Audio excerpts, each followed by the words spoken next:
This is a world where everyone can become a god at the age of 16. But the man was abandoned by the gods, simply because he was a transmigrator from another world and did not even have the qualifications to become an apprentice god. Wang Yi stood on the altar of divine enlightenment. The results of the divine mirrors scanned like a thunderbolt. His divinity was unknown, his potential zero. He had participated 3 times and failed 3 times. The indifference of the gods was like ice, completely freezing his hopes. Wang Yi took out the Gift of God card left by his parents, intending to forcibly activate the choice of the gods. After the starlight illuminated the scene, all that awaited him was still deathly silence, and all the pantheons scoffed at him. What a waste of a perfectly good lottery card. His parents risked their lives for it. What a spendthrift. This dramatic scene drew laughter from the audience. Hey kid on stage, what are you daydreaming about? If you can't handle it, get off here and don't delay my path to godhood. A harsh voice came from behind him, and an arrogant silver-haired youth was looking at him with a mocking smile. Wang Yi was filled with disappointment.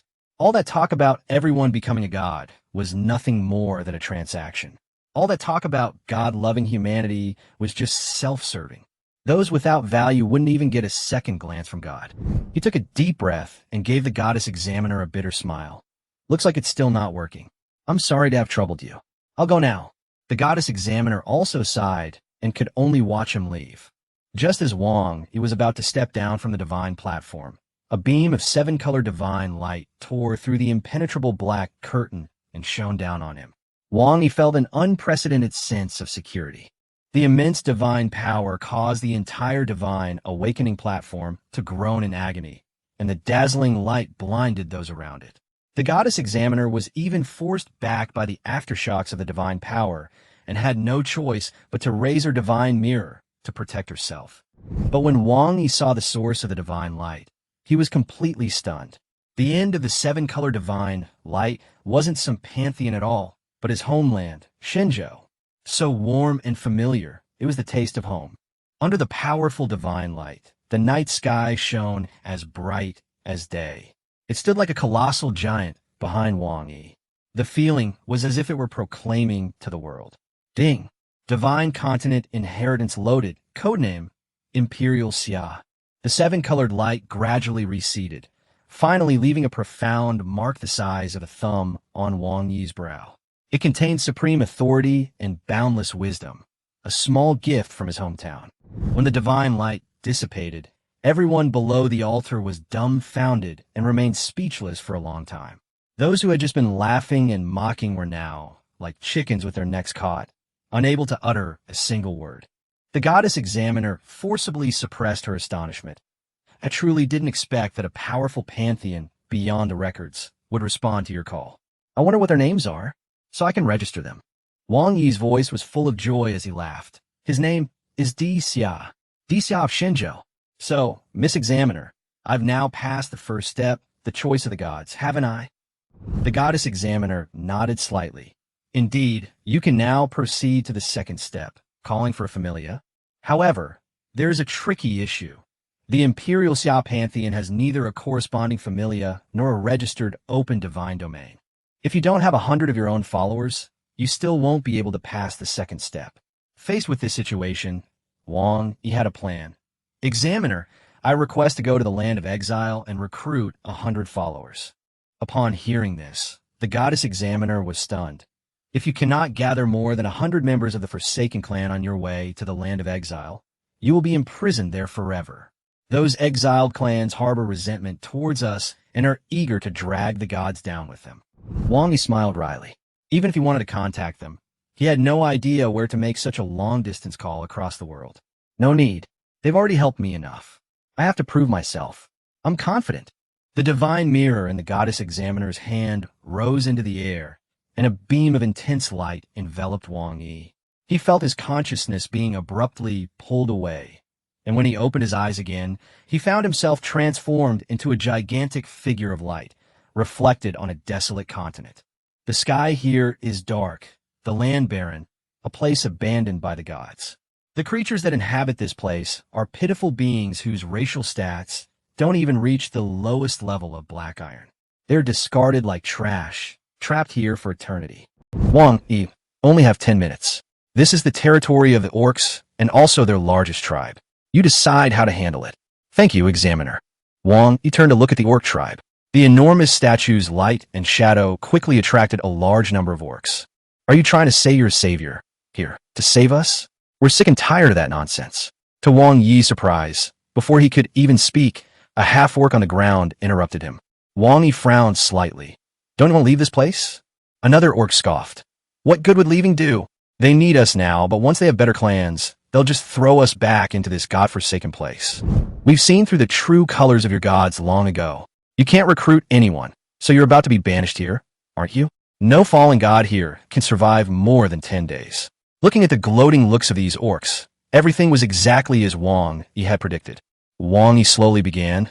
The reason you look down on me is because you think I've fallen so low as to beg you. You think you're worthless and useless, yet I have to ask worthless people like you for help. So, I'm no good either. But are you really looking down on me? No, you're looking down on yourselves. Upon hearing this, the entire orc tribe was immediately enraged, and some even picked up stones from the ground and threw them at the light and shadow.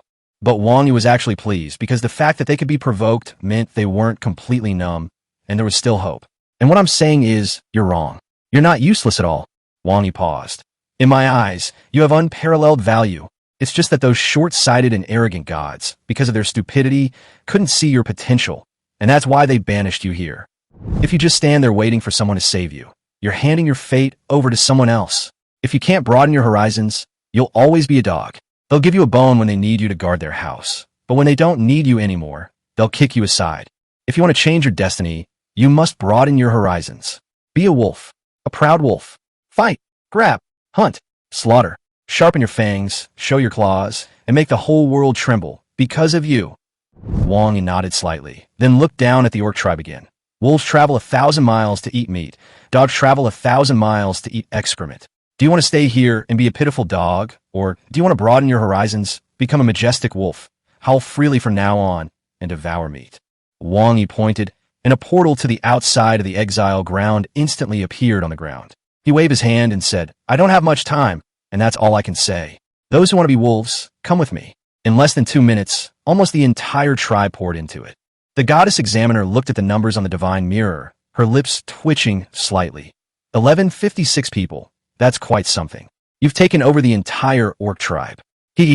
Don't say that, or I'll get arrogant. The goddess examiner quickly tapped the divine mirror a few times, then placed the mirror in front of Wang Yi. Place your hand on the mirror, and you will be able to use the power of the pantheon to create your own divine realm in the endless realm. As Wang Yi placed his palm on the mirror, ripples spread across the surface, revealing a scene of an endless realm. Within the mirror, at the location corresponding to his palm, a ball of light gradually evolved into a brand new miniature world. This was his divine realm, an independent plane that belonged only to him. As Wang Yi watched this brand new divine realm being born between his fingers, he truly felt the meaning of being a god for the first time. Suddenly, the Emperor Xia divine seal on Wang Yi's forehead shone with golden light, flowing down his arm and into the divine mirror. Empowered by the Emperor Xia golden light, the already thriving divine realm began to expand wildly, as if inflated. Then, the goddess examiner excitedly pointed to Wang Yi's divine realm. The map of your divine realm is the largest I have ever seen among all newly formed divine realms. Look, it not only has mountains and rivers, but even a sea. Most of the landforms are already present. Next, I will help you descend to your own divine realm and transfer your kin there. I will also teach you some basic operations. Once you obtain the world stone of your divine realm, you will be able to connect to your divine realm through the world stone bridge. As they spoke, the goddess examiner once again conjured the divine mirror, and a beam of light fell upon Wang Yi. When Wang Yi opened his eyes again, he found himself in a world filled with birdsong and fragrant flowers. As a portal of light opened, the orc tribe slowly emerged. They had left their dark and desolate place of exile and arrived in this entirely new world. The beautiful scenery and comfortable living environment before them immediately filled them with excitement. A divine light descended from the sky, transforming into an altar beneath Wang Yi's illusory form. The moment this structure appeared, Wang Yi felt a connection between himself and it. He could perform some of the most basic operations without even needing to learn them. The goddess examiner's voice came again. This is the altar of the gods, the place where your clan prays and offers sacrifices to you. You can use divine power to improve your realm, refine the divine domain, or bestow divine grace to help your clan develop. The examiner's voice rang out again. Now you need to give yourself a divine name so that your clan can pray and worship you. You also need to give your divine realm a name so that it can be registered. Just as Wang Yi was pondering a name, dark clouds suddenly gathered in the sky, followed by a torrential downpour. What's going on? Miss Examiner! Miss Examiner! The examiner's figure appeared beside Wang Yi. She glanced at the dark clouds in the sky and immediately understood. This is a lingering poison from the Land of Exile. What?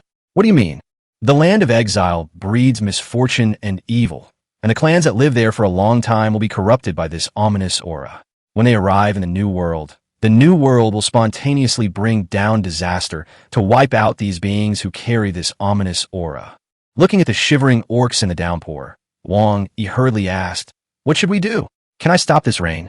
Unexpectedly, the goddess examiner shook her head. Wang Yi immediately became furious. Am I not the master of the divine realm? The divine realm also has a refinement level. To control the weather, you need at least 10% refinement level, and to quell disasters, you need 40% refinement level. You're only a novice god now, and the divine realm has just been born, so the refinement level is only 1%. The goddess examiner glanced at the orc race. After completing the divine revelation ritual, you can obtain even more powerful followers through other means. Why don't you send them back to the Land of Exile? It will be better for both of you. What do you think? Looking at the helpless family members in the torrential rain, Wang Yi suddenly smiled. It does sound very reasonable, but I refuse.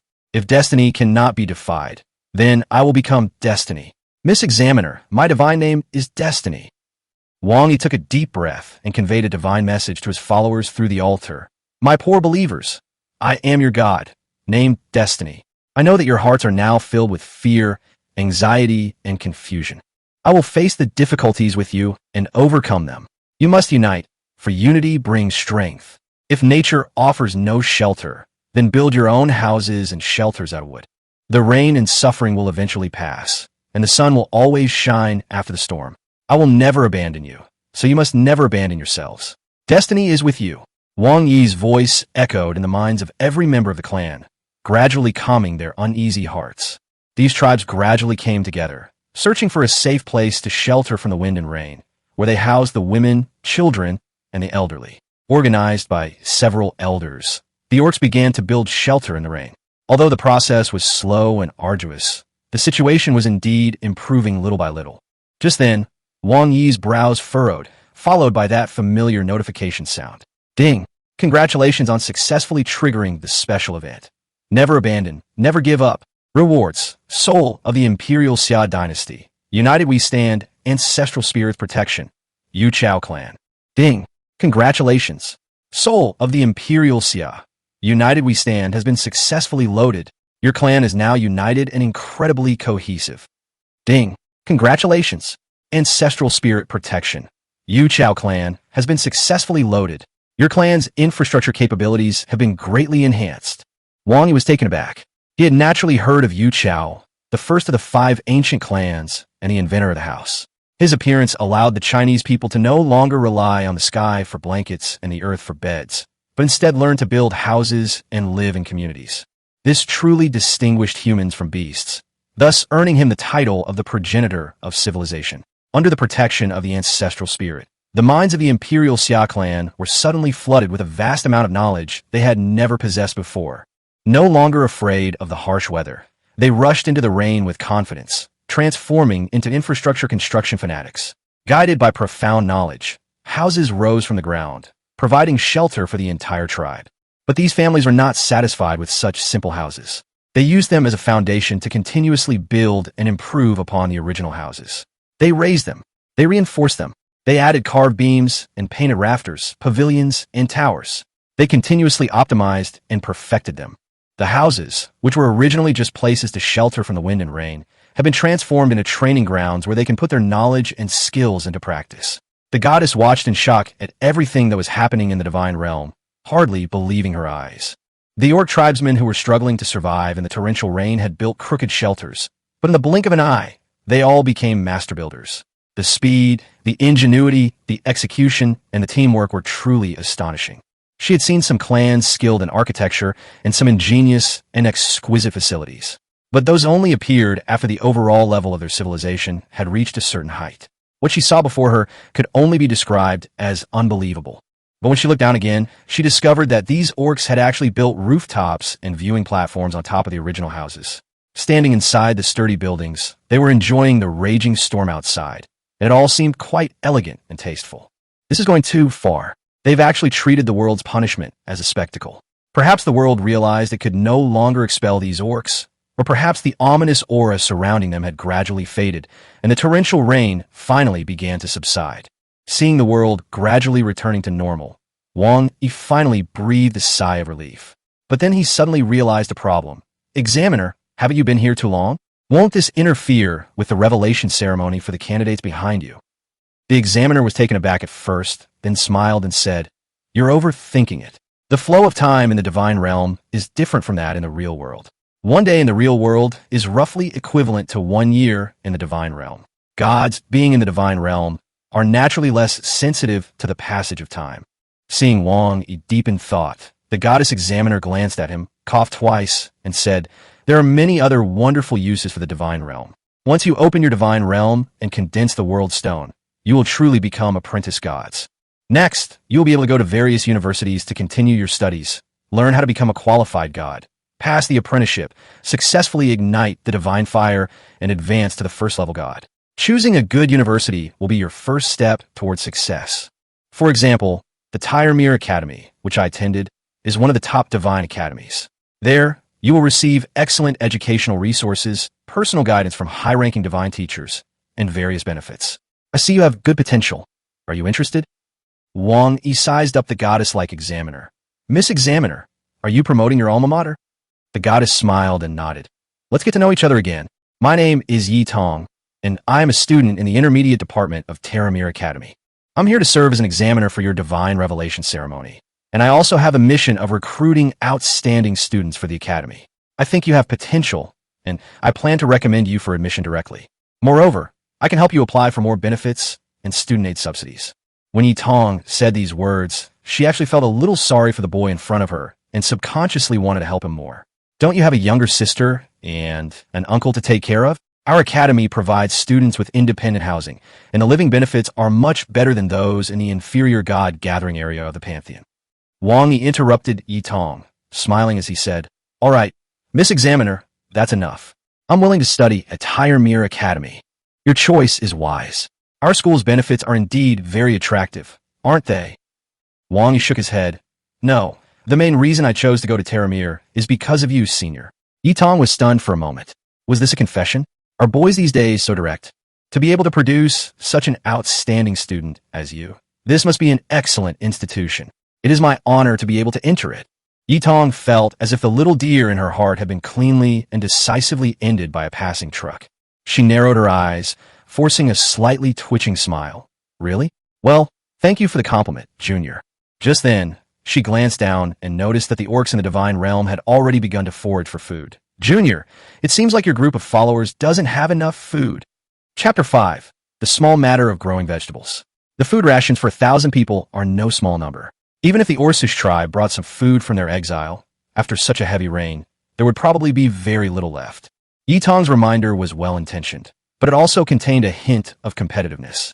She had just been presumptuous, and although Wang Yi hadn't noticed, she was still a little embarrassed, so she thought of lending him a few supply cards. This would both defuse the situation and restore the dynamic to one of senior mentoring a junior. Wang Yi, however, had no idea what she was thinking and simply asked blankly, "Supply card? But I don't have one." Yi Tong immediately adopted the demeanor of a reliable senior. "If things continue like this, your clan will suffer losses due to hunger. If the famine is prolonged, it might even shake their faith, which would be a huge problem. But don't worry, I happen to have a few bronze 3-star resource cards here that I can lend to you first." Wang Yi scratched his head. "But I have a question. Why do we have to use supply cards? Can't they farm and grow their own food?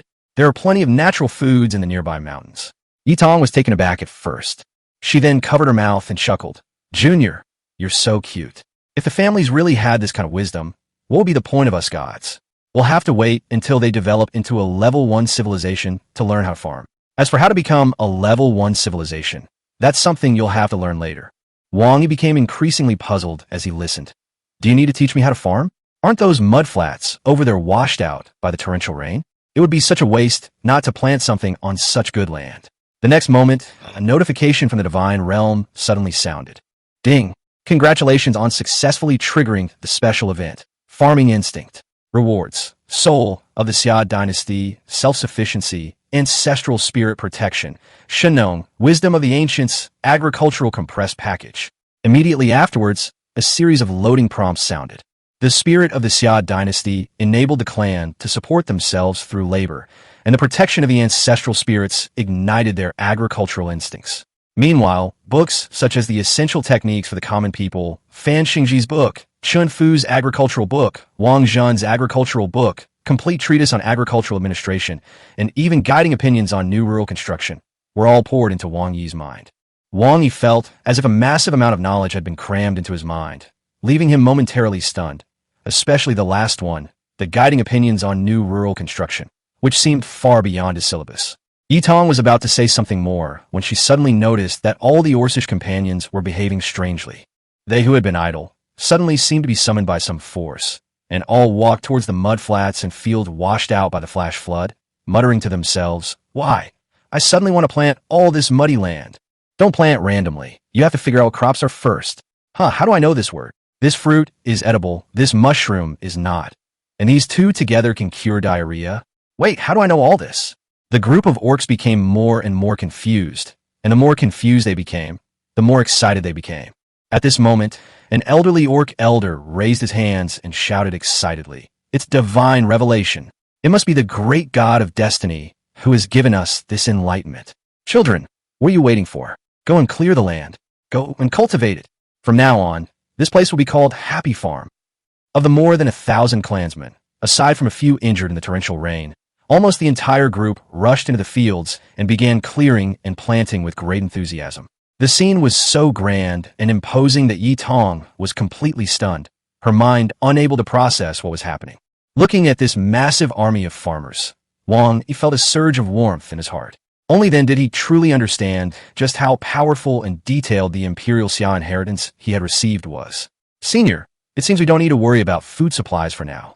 Yitong looked at him and said in a complicated tone, "It seems your inheritance is indeed very strong, and the Dixia pantheon is truly amazing.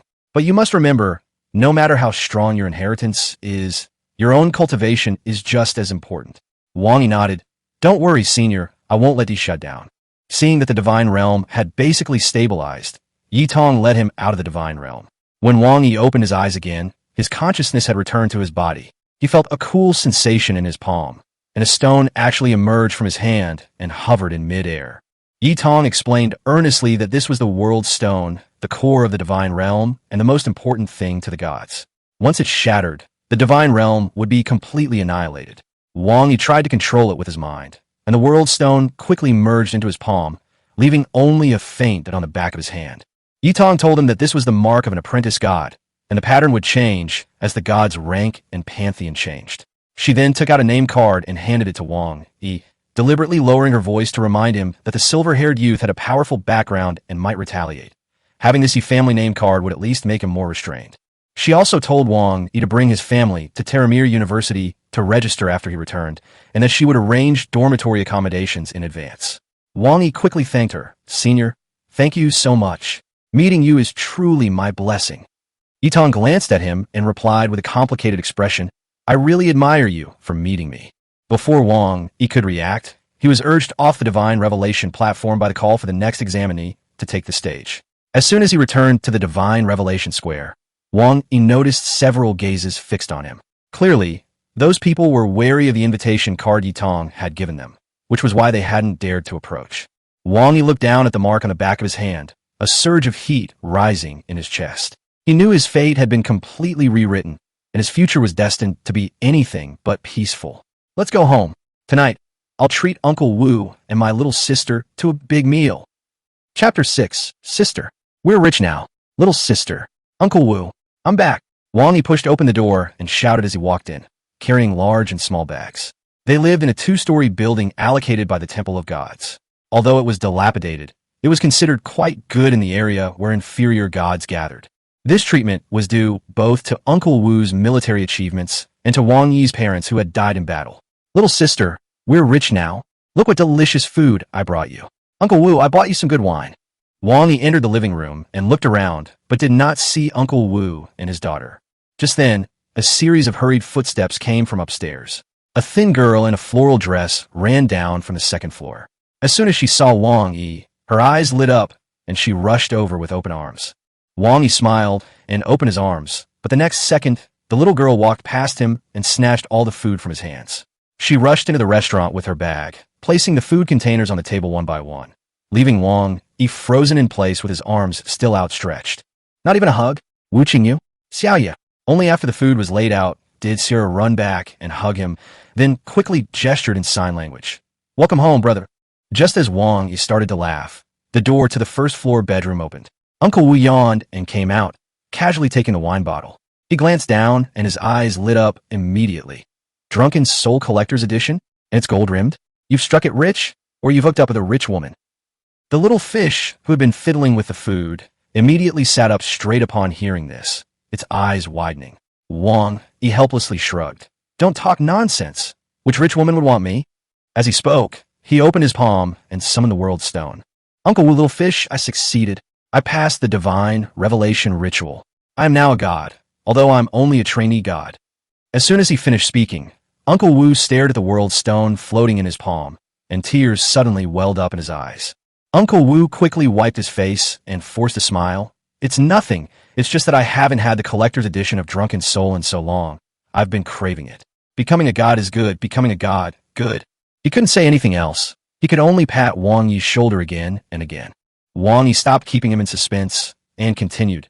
Uncle Wu, little fish, I not only became a trainee god, but I also received an admission notice from Tyremere Academy without taking the entrance exam. They arranged a detached villa for me, and my family can also live there.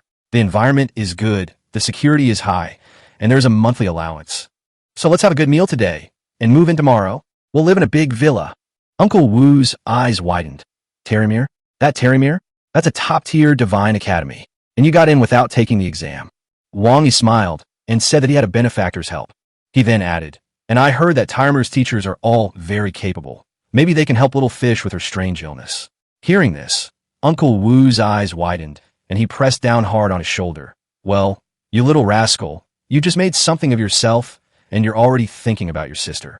As the two were talking, Sierra suddenly tugged at Wang Yi's sleeve, looked up at him pitifully, and rubbed his little tummy. Wang Yi slapped his forehead and laughed. Right, let's eat first. We can talk while we eat. Xiaoya is starving. Let's have a big meal today, and pack up and move tomorrow. The three of them quickly sat down around the dining table and began eating the food Wang Yi had brought back. For this family of three who had always relied on the pantheon's charity, this meal was one of the most lavish feasts they could remember. Seeing the smiles on Uncle Wu's and Xiaoya's faces, Wang Yi felt a surge of warmth and complex emotions welled up inside him. Ever since his parents mysteriously disappeared, he had been sent to Uncle Wu's house, and their already meager life had become even more difficult with his presence. Over the years, Uncle Wu and Xiaoya have never complained. Uncle Wu even raised him like his own son. Although their lives have been poor, they have always had the warmth of a home. Wang Yi secretly vowed to cure Xiaoya's strange illness and to ensure that Uncle Wu and his daughter could live a better life. Besides that, he also wanted to become stronger and uncover the truth behind his parents' disappearance. Thinking of this, Wang Yi picked up his water glass and gently clinked it against Uncle Wu's wine glass and Xiaoya's drink glass. Uncle Wu, little sister, I promise you, the future will definitely get better and better. Cheers! The cramped two-story building was soon filled with laughter and anticipation for the future. Unbeknownst to Wang Yi, at the same time, in the upscale divine district on the other side of the city of origin, some of his documents had already been placed on his desk. Behind the table sat a deity with a full head of silver hair, a cold smile playing on his lips. So, it's him. Let's begin. The servant deity, standing opposite him, whispered a reminder. Master, this Wang Yi has already been accepted by Tyremere and has even received a name card from the Yi family. Shouldn't we? The silver-haired deity interrupted coldly. Enough nonsense. Do as I say. The servant god dared not persuade him further and could only obey. He immediately took out a hexagonal crystal, continuously pouring divine power into it while rapidly chanting incantations. Gradually, a blurry figure emerged from the crystal. As the divine power increased, the figure became clearer and clearer, vaguely resembling Wang Yi sitting at home eating. But just as the image was about to fully materialize, a sudden change occurred. A golden light exploded, accompanied by a deafening roar, and the entire hexagonal crystal shattered on the spot. The servant god who cast the spell coughed up blood and collapsed to the ground, dying instantly. The shock wave from the explosion sent everyone in the room flying. The silver-haired deity was also forced back several steps, panting heavily, his face filled with terror. But soon, a red light flashed in his eyes, and his expression instantly turned greedy and crazed. We, the silver moon goddess, must obtain the divine power within this person. A servant god struggled to his feet, his face filled with terror. Master, this person definitely possesses extremely strong protective power. We'd better not act rashly. The silver-haired deity spoke coldly. The Inca pantheon's god king has fallen. This is a golden opportunity for the Silver Moon Pantheon to take its place and ascend to the fourth lineage. This young man carries the gifts of a powerful pantheon. Perhaps he is the key to making the Silver Moon great once again. The servant god's face paled, and he wanted to persuade him again, but he has the Yi family, the academy, and an unknown pantheon behind him. The silver-haired god, however, didn't care at all. If you want to get benefits, you naturally have to take risks. The bigger the storm, the more expensive the fish. The servant god trembled and dared not utter another sound.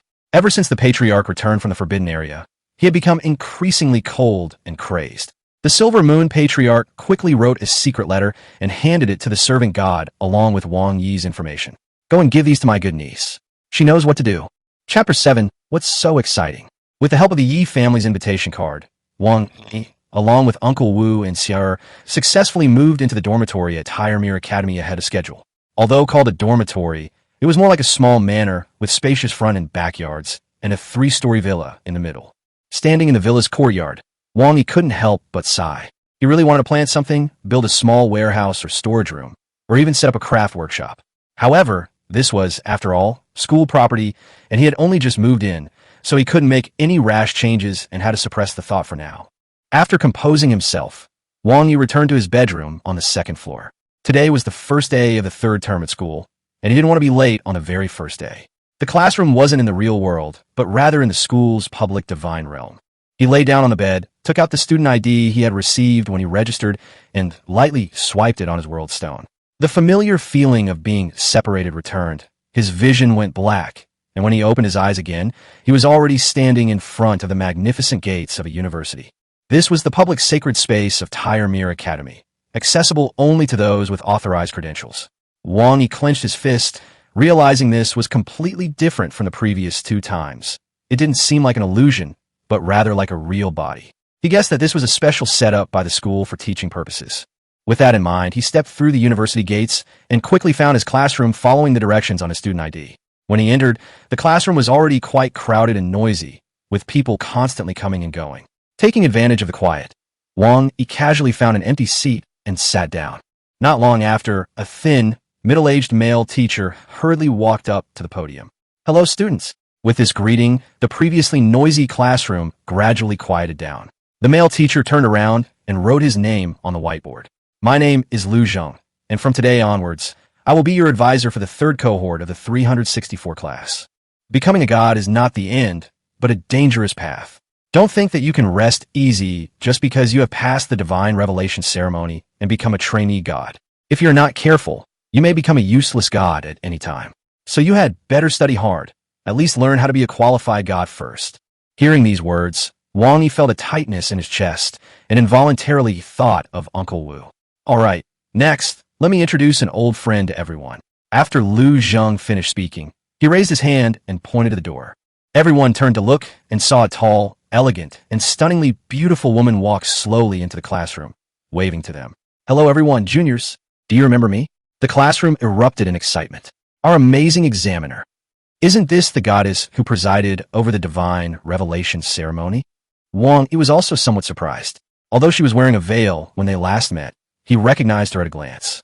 This person was Yi Tong, the senior who had helped him a lot. Lu Zhong began by introducing Yi Tong, a senior student in the intermediate department and also your tutor. I have my own things to do and won't be watching you all the time. If you have any problems, go to her first. Only if she can't solve them will I get involved.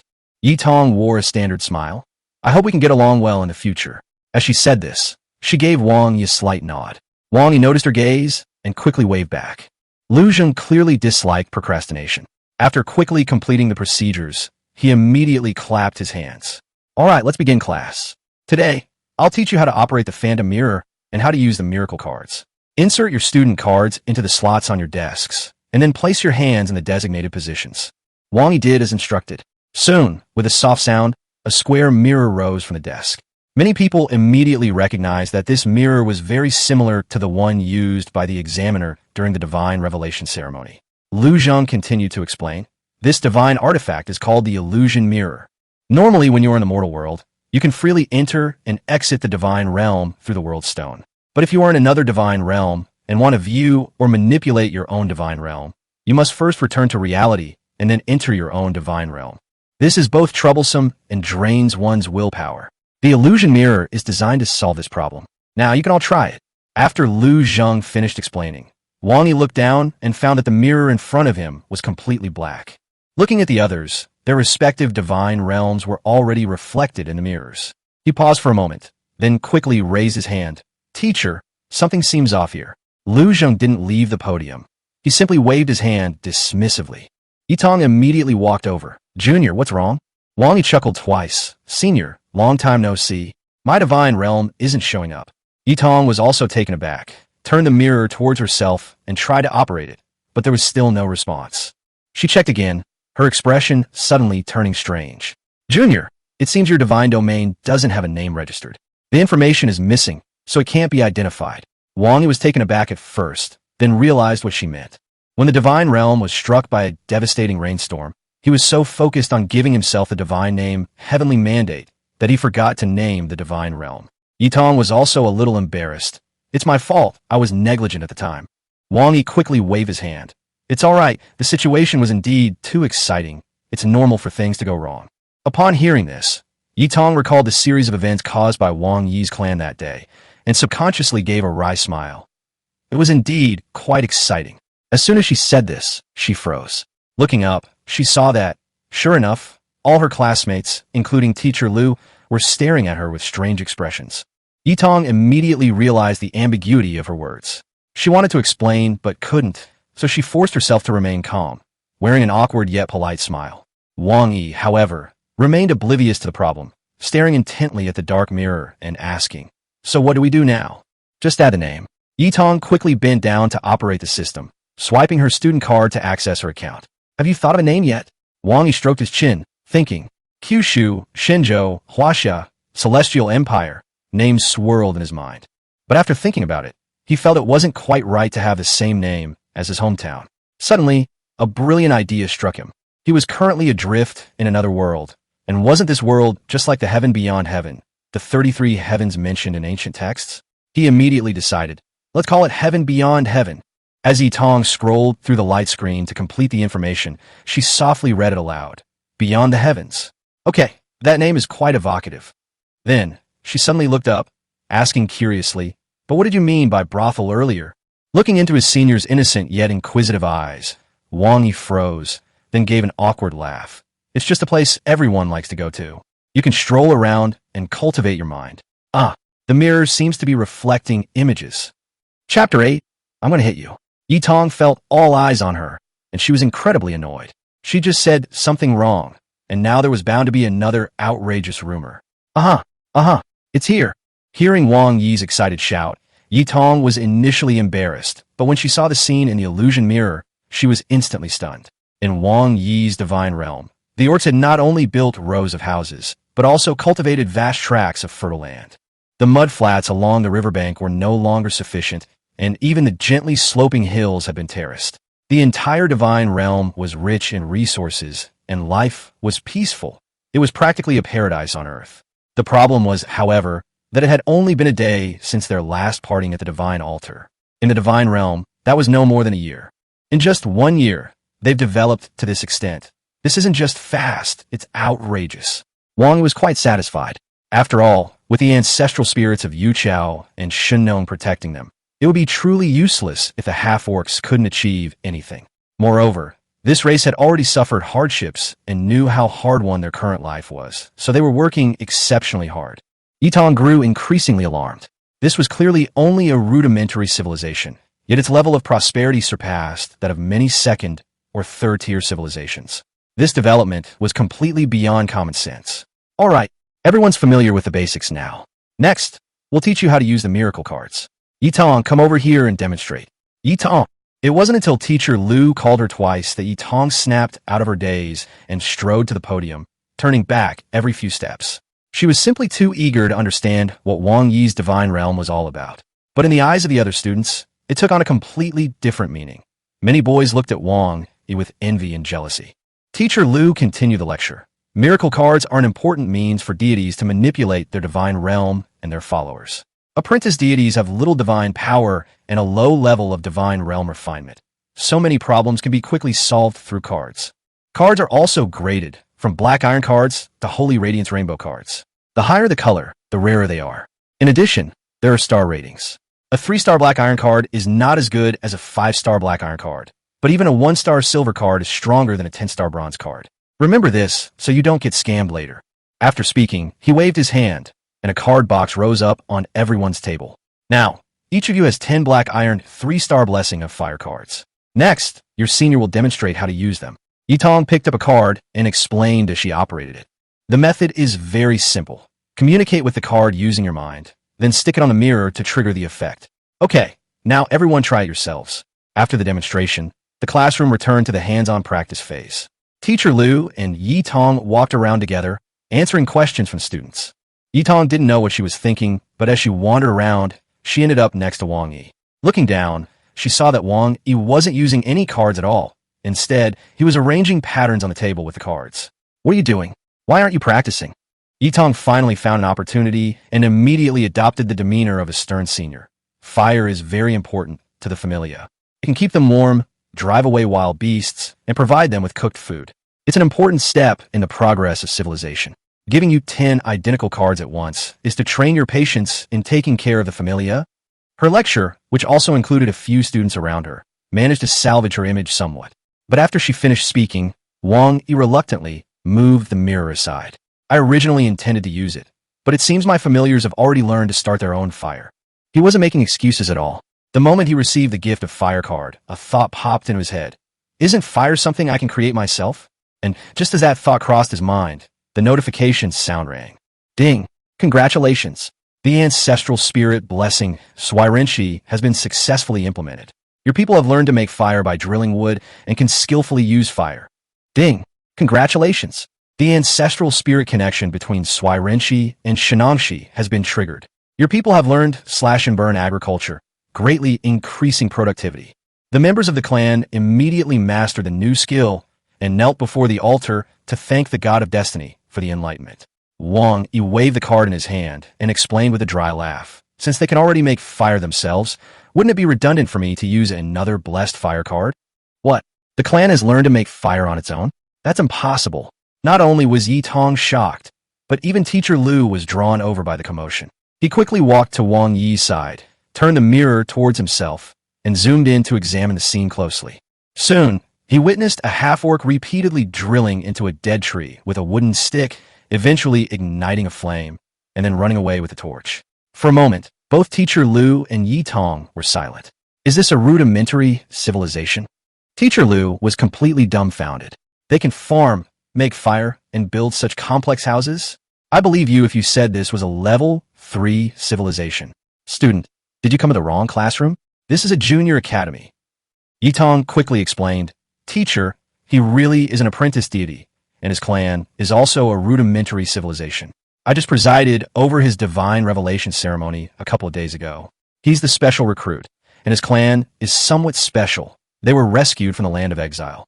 Teacher Lu then remembered. Oh, I remember now. What's the name of your pantheon again? Wang Yi straightened his back immediately. Emperor Xia, Divine Xia of China, an ancient and mysterious pantheon. Teacher Lu nodded. That's right. In that case, we won't need the flame of grace for now. Keep studying hard. I have high hopes for you. Thank you, teacher. Wang Yi happily sat back down in his seat, but as soon as Teacher Lu and Yitong left, the surroundings immediately became chaotic again. Clearly, he had become the focus of the whole class. Wang Yi felt a little uncomfortable. He should be more low-key in the future. But just as he reminded himself of this, a sarcastic voice came from behind him. What a lousy name, Emperor Xia, Divine Continent Emperor Xia. A no-name pantheon I've never even heard of, and they're so proud of it, it's laughable. Wang Yi jumped to his feet, turned around with a murderous look, and glared at the boy behind him. Were you talking just now? What? You dare to say it, but not admit it. You're so sleazy. How dare you pee standing up? What did you say? The boy, provoked, stood up, glaring at Wang Yi with a defiant look. I said it, so what? Wang Yi raised his hand and punched the boy squarely in the face, knocking him to the ground. What can I do? Of course, I'll beat you up. Chapter 9. The Challenge, the Advancement of Civilization. The entire classroom was deathly silent. No one expected Wang Yi to suddenly attack. His punch was swift and brutal, sending the boy who had spoken flying, crashing heavily to the ground. Although this was the school's public sacred space, everyone had a physical form, and the other person immediately winced in pain. Bastard! How dare you hit me? Wang Yi didn't stop at all, rushing forward to kick him a few more times. It wasn't until the boy's companions reacted and forcibly pushed him away, and Teacher Lu and Yi Tong also rushed over, standing between the two. Wang Yi, what are you doing? Why did you hurt someone? Wang Yi straightened his sleeves, his tone icy. I was upholding the dignity of my pantheon. This person insulted the Xia pantheon for no reason, and as a member of Xia, of course, I had to defend its honor. Giving him a beating was already too lenient. Teacher Lu's face immediately darkened. Ordinary fights are manageable, but when it comes to the dignity of the divine system, things become much more complicated. Wei Tong, right? Teacher Lu turned to the boy who had been beaten. Did you really say something insulting to someone else's divine system? Wei Tong covered his face and immediately denied it. I didn't. He suddenly went crazy and hit me. Don't you think so? The people around him were clearly in cahoots and immediately nodded in agreement. Wang Yi sneered. This is the school's sacred domain. Do you think we can't find out about this kind of thing? Yi Tong whispered a reminder. Although the divine realm can rewind time, the classroom was too noisy at the time. If the sound isn't clear enough, it might not be able to recreate the whole thing. Wang Yi frowned, but Wei Tong and the others immediately became smug, and Teacher Lu also had a headache. Just then, a girl in a row behind Wang Yi suddenly stood up. I heard it, and I can testify. Wei Tong did indeed say bad things about Wang Yi's classmate's god system. Before Wang Yi hit him, he asked him if he dared to admit it, and he admitted it himself. Wang Yi nodded his thanks to the girl. Wei Tong, caught red-handed, flew into a rage. Yes. So what if I told you? I won't take this beating for nothing. You wait. When my civilization reaches level 1, that's when I'll declare war on you. Wing is nird, fine. If I don't beat you until you vomit shit, I'll consider you clean. Enough. Do you even respect me as your teacher? Teacher Lu finally lost her temper, pointing at Wei Tong and the others. You lot, come to my office and explain what happened. Xiao Yi, you're in charge of Wang Yi. The rest of you, study on your own until get out of class ends. As soon as she finished speaking, Teacher Lu waved her hand, and Wang Yi felt a blur before his eyes, and he was already in the corridor outside the classroom. Yi Tong patted him and gestured with her chin toward the empty classroom next door. Let's go, you big shot. Senior, this is a legitimate retaliation. I can tolerate what he says about me, but insulting my pantheon and heritage is something I absolutely cannot tolerate. Yes, I understand you. Yi Tong truly understood. She had personally witnessed Wang Yi's despair when he was rejected by the various pantheons during the divine revelation ceremony, and she also knew how much he cherished the Imperial Xia pantheon. The two went into the next classroom and found a table to sit down. Just as they settled in, Wang Yi suddenly slapped his thigh. By the way, Senior, that Wei Tong just said he'd fight me to the death once he reaches level 1 in civilization. What does that mean? Yi Tong was immediately exasperated. You don't even know that? And you agreed so readily just now. Yi Tong had no choice but to explain to him. In addition to their racial stats, clans are also divided into civilization levels. The higher the civilization level, the higher the prosperity ceiling, the more faith and divine power it can provide, and the stronger its combat power. A primary civilization does not have real combat capabilities. Only when barracks and armies appear can it be considered to have officially entered a first-level civilization. But even at level 1, you can't just start a war anytime. Both sides must agree, and then use the miracle card, War of the Gods, to create a temporary battlefield and fight within the limited rules. That's probably what he meant. Wang Yi curled his lip, so you can't just directly invade the other side's divine realm. You're pretty ruthless. Yi Tong tapped his forehead. To invade someone else's native divine realm, you need at least a level 5 civilization with the ability to travel through the void. At your current stage, fighting in the War of Gods is enough. Winning will still make the other side feel the pinch. Wang nodded. Then how can I upgrade my clan to a level 1 civilization? It's simple. Just issue a divine decree, instructing them to form an army and build barracks. You have enough population and resources, so it shouldn't be a problem. Then I'll give it a try. Wang Yi immediately took out his student card, activated the illusionary divine mirror, and projected it back into the outer heavens. With Yitong's help, he issued a divine decree to his people through the altar. Form an army, build barracks, defend yourselves, engage in armed struggle. The moment the decree was issued, the orcs in the outer heavens erupted in cheers. Although their enthusiasm for agriculture was high under the blessing of the ancestral spirit of Shinnon, this race was inherently brave and warlike. Now that the god of destiny has personally ordered them to form an army, it suits their purposes perfectly. With the changes in the divine realm, the population data on the illusion mirror immediately split into two parts: combat units and labor units. Watching this scene unfold, witnessing Wang Yi's clan advance from a rudimentary civilization to a first-level civilization, Yitong felt that things weren't so simple. Actually, I'm a little confused. Yitong's heart skipped a beat. Her intuition told her that this kid was up to something again. What's puzzling you? Wang Yi stared at the data in the mirror, frowning with a puzzled look. Why must the population be divided into labor units and combat units? Can't laborers fight? Can't combaters farm? Ding. Congratulations, you have successfully triggered the ancient wisdom phubbing system. Your combat units and labor units will share the same population. Chapter 10 War is an art. Even though Yitong had prepared herself mentally, she still couldn't help but exclaim in surprise when she saw the changes in the data on Wang Yi's phantom mirror. What's going on? Is something wrong? The top of Wang Yi's phantom mirror clearly shows a population of 1587, of which 1087 are labor units and 500 are combat units. A ratio of 2 work units to 1 combat unit is very healthy. However, the current situation is that the number of labor units has suddenly started to increase wildly along with the number of combat units, but the total population remains unchanged. In the blink of an eye, Wang Yi's family information changed to population 1587 labor units, 1587 combat units, 1587. This completely baffled Yitong, the senior student. She even had the urge to go back to the junior class again. She simply couldn't understand how 1 plus 1 is equal to 2 could become 2 plus 2 is equal to 2. Could it be that this man has become so exceptionally talented that he has distorted the fundamental laws of the world? Just as Yitong's brain was stuck, Wang Yi's brain was working at lightning speed. Fortunately, I'm not a complete idiot. Although I don't remember everything about the phubbing system, I at least know some of the major questions. This is actually a way for the army to solve its own food and supplies problem. When there is no war and the farming season is over, everyone trains in military skills. When it is busy farming season, they go to work in the fields, and when there is war, they put on their armor and go to the battlefield. In this way, one's entire clan becomes a soldier, and at the same time, an entire clan works. However, at this moment, Wang Yi was filled with worry. The phubbing system was indeed quite good, but in reality, it would reduce the army's combat effectiveness and production capacity. If you're developing your own business in your spare time, that would be a huge benefit, since it would create an additional third of the workforce.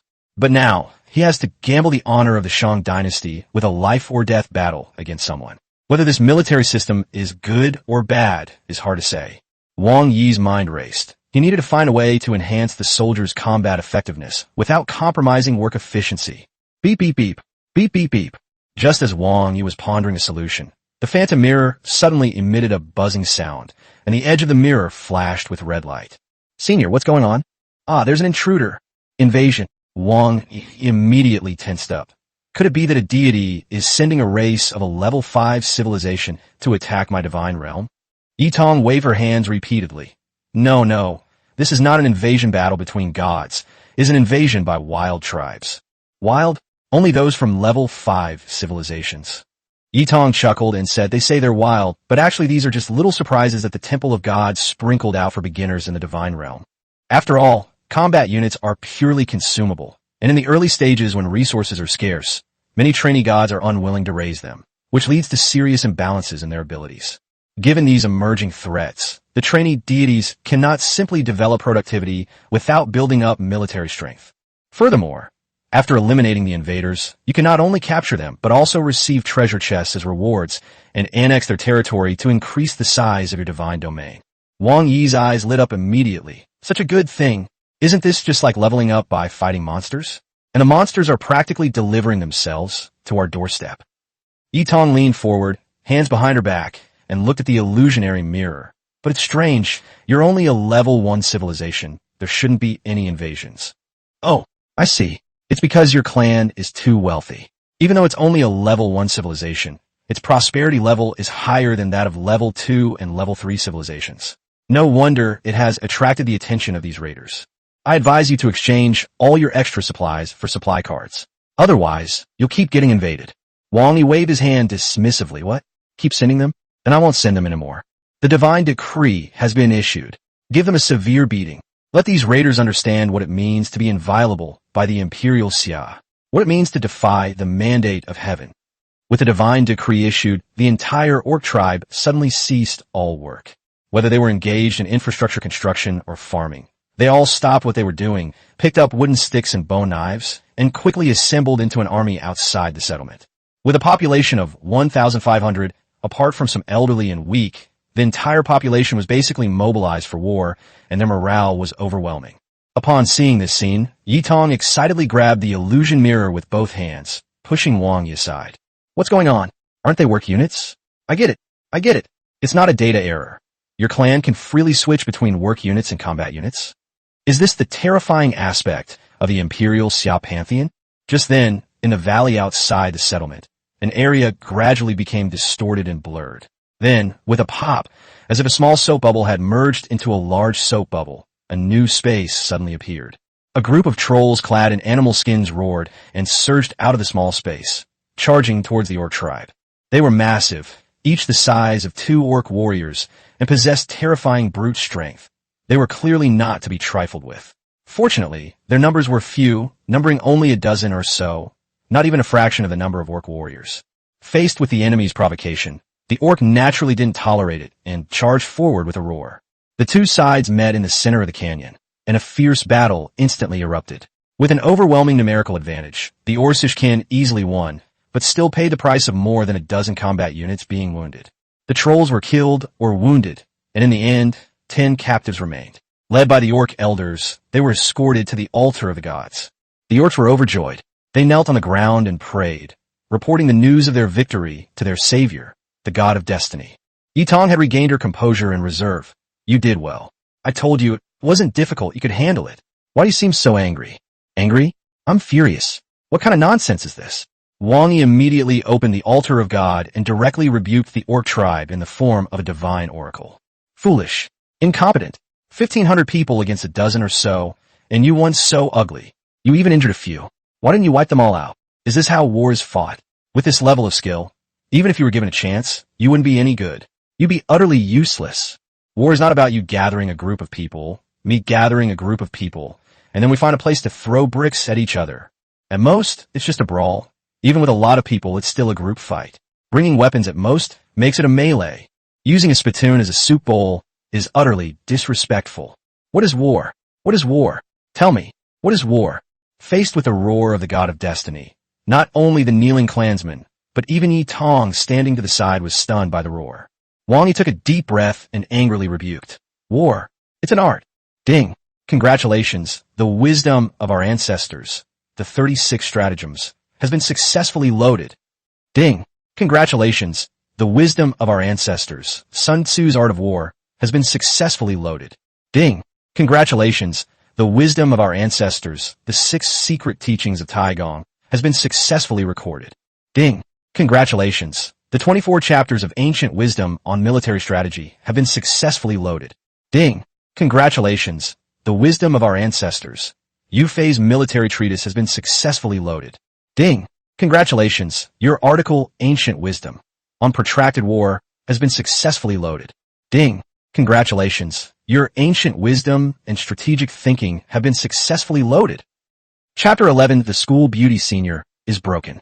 The constant ringing caused Wang Yi's ears to ring. By the time he realized what was happening, he had lost count of how many times it had gone off. The beings within the outer heavens were also feeling dizzy and disoriented. Being suddenly bombarded with so much profound knowledge would really take most people a while to digest. But one thing they were absolutely certain of was that although they had just won, it was just as the great divine decree had said. Winning is like eating shit. More than 1,000 people, and they were all locals. They fought against a dozen or so people, had the advantage of terrain and popular support, and still suffered more than a dozen injuries. Disgusting. Ugh, disgusting. They even dragged the prisoners along, running excitedly to the altar to report their victory, hoping the Savior would remember their good deeds. It's smashed. It's a complete disaster. I'm disgusted with myself. At this moment, the tribe's elder even had the urge to release the 10 captured trolls and fight them again. Just as everyone was digesting the knowledge bestowed by divine revelation with regret and shame, the aura of aggression resurfaced.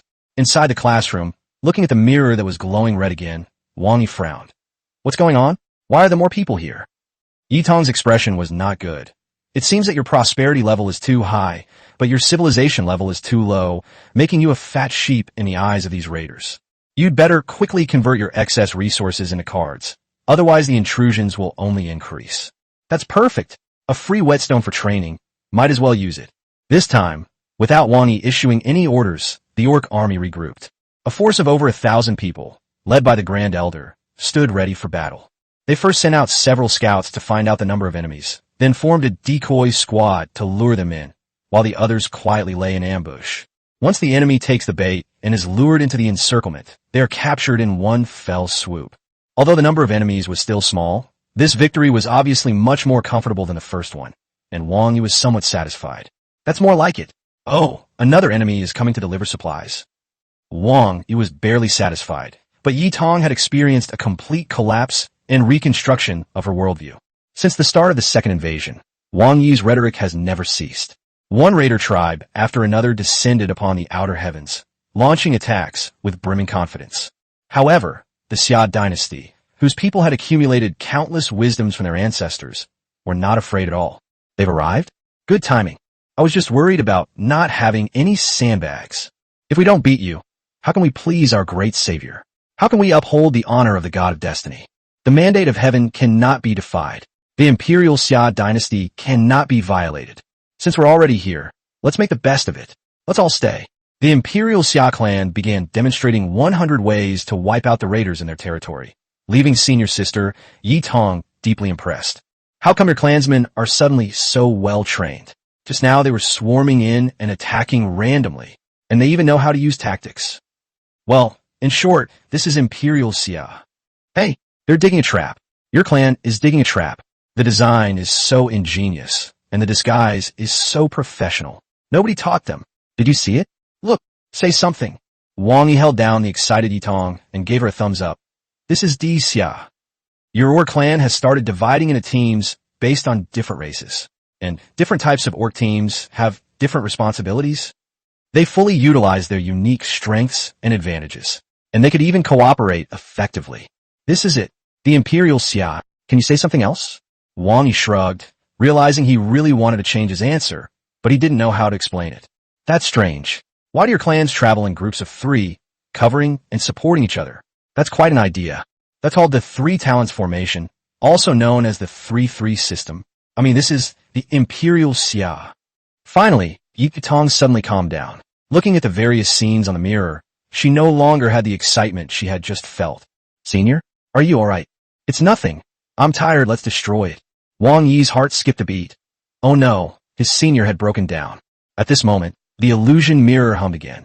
Wang Yi looked closely and saw that it was the Grand Elder of the Imperial Xia clan kneeling before the altar in prayer, seemingly having something to report. Wang Yi quickly connected to the altar of gods and descended as the God of Destiny. Why have you summoned me? Oh, our Savior, the great God of Destiny. We're now facing great difficulties. Please grant us the good news and deliver us from this sea of suffering. The voice from the phantom mirror piqued Yi Tong's interest, and she quickly moved closer. Ha! Is it because the continuous wars have made the clans suffer so much? I told you so. I told you so. You never listen to your senior. Do you want to learn how to exchange resources for miracle cards, resource cards? Let me teach you. Wang Yi gave an awkward smile and continued. What exactly is the problem? Savior, the people of our tribe are too warlike, and the attacking enemy is too weak and too few in number to go around. Tribal squads often quarrel over opportunities to fight. If this continues, it might be detrimental to unity. Yitong felt as if an invisible hand had grabbed her by the neck. Her pretty face turned bright red, and her fingers trembled as she pointed at the mirror, but she couldn't utter a word. Seeing her like this, Wang Yi quickly helped her sit down, then sighed, "Senior, this is Xia."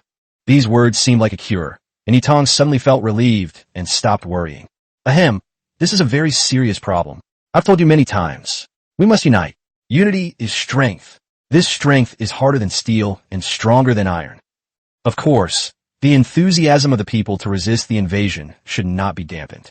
All right then, transmit my divine decree. The top-ranking teams in the production competition will have a limited number of opportunities to participate. Upon hearing this, Yitong couldn't help but look at him incredulously. Isn't this going too far? Wang Yi shrugged. How is this excessive? Production and combat. We must grasp both. We must be strong in both. Look, he should thank us. After hearing the divine decree, the Grand Elder seemed to have been enlightened and suddenly realized something. Wonderful. Wonderful indeed. In this way, productivity will increase, and the fighting spirit will also soar. One decision solved two problems. Truly our Savior, the great God of destiny. Thanks be to the Savior for his mercy and redemption. We sing your praises. Your sublime destiny. Wang Yi was quite satisfied. With this, he no longer needed to worry about the matter at Tianweishan. He turned his head and saw Senior Yitong sitting dejectedly to the side, seemingly still questioning the meaning of life, and he couldn't help but feel a little apologetic. Ahem, Senior, do you think I'm any better than that way, Tong? Yitong took a deep breath, regaining some of her composure. It should be fine, but don't let your guard down. But come to think of it, I didn't expect you to be the kind of person who acts decisively when the time is right. There are some handsome guys, too. That female classmate must be smitten with you to be speaking up for you, right? I think she's quite pretty. You seem to have a lot of luck with women. Wang Yi waved his hands repeatedly. There's a saying in my hometown, if you can use your hands, don't argue. As for that girl, I'm very grateful for her speaking up for justice, but I don't think she's having any romantic luck. As for looks, I'm still a bit behind my senior in that regard. Wang Yi's words weren't just flattery. The female classmate who had just helped him was indeed a rare beauty and a strong contender for the title of class beauty. However, compared to Yitong, who was a school beauty, she was still quite lacking in terms of temperament. With such a sweet tongue, I wonder how many young girls he's going to seduce. Yitong suddenly changed the subject. But you should also be careful, that girl is not simple. Chapter 12, this is a contest of tea ceremony. Senior Yitong sat up straight. That girl's name is by Wang Yi. She was a student who suddenly joined the class the day before the start of the semester. As a teaching assistant, I couldn't find any other information about her. You'd better be careful, lest your good fortune in love turns into a disaster. Wang Yi smiled wryly. I don't have that kind of free time. Right now, I just want to improve my strength as soon as possible, and at the same time find ways to generate revenue and make more money. Although I don't know how to treat my younger sister's illness, it will definitely cost a lot of money. Yitong tucked her hair behind her ear. I'll go meet your sister when I have the chance. Once I have a general understanding of her, I can recommend a suitable teacher for you. Senior, I don't know how to thank you enough. Yitong smiled and said, I have high hopes for you. Just consider it an investment. When you become successful in the future, don't forget to repay me. Wang Yi smiled and said, no matter whether I become successful in the future, you will always be my benefactor, Senior. I, Wang Yi, have always been one to repay kindness.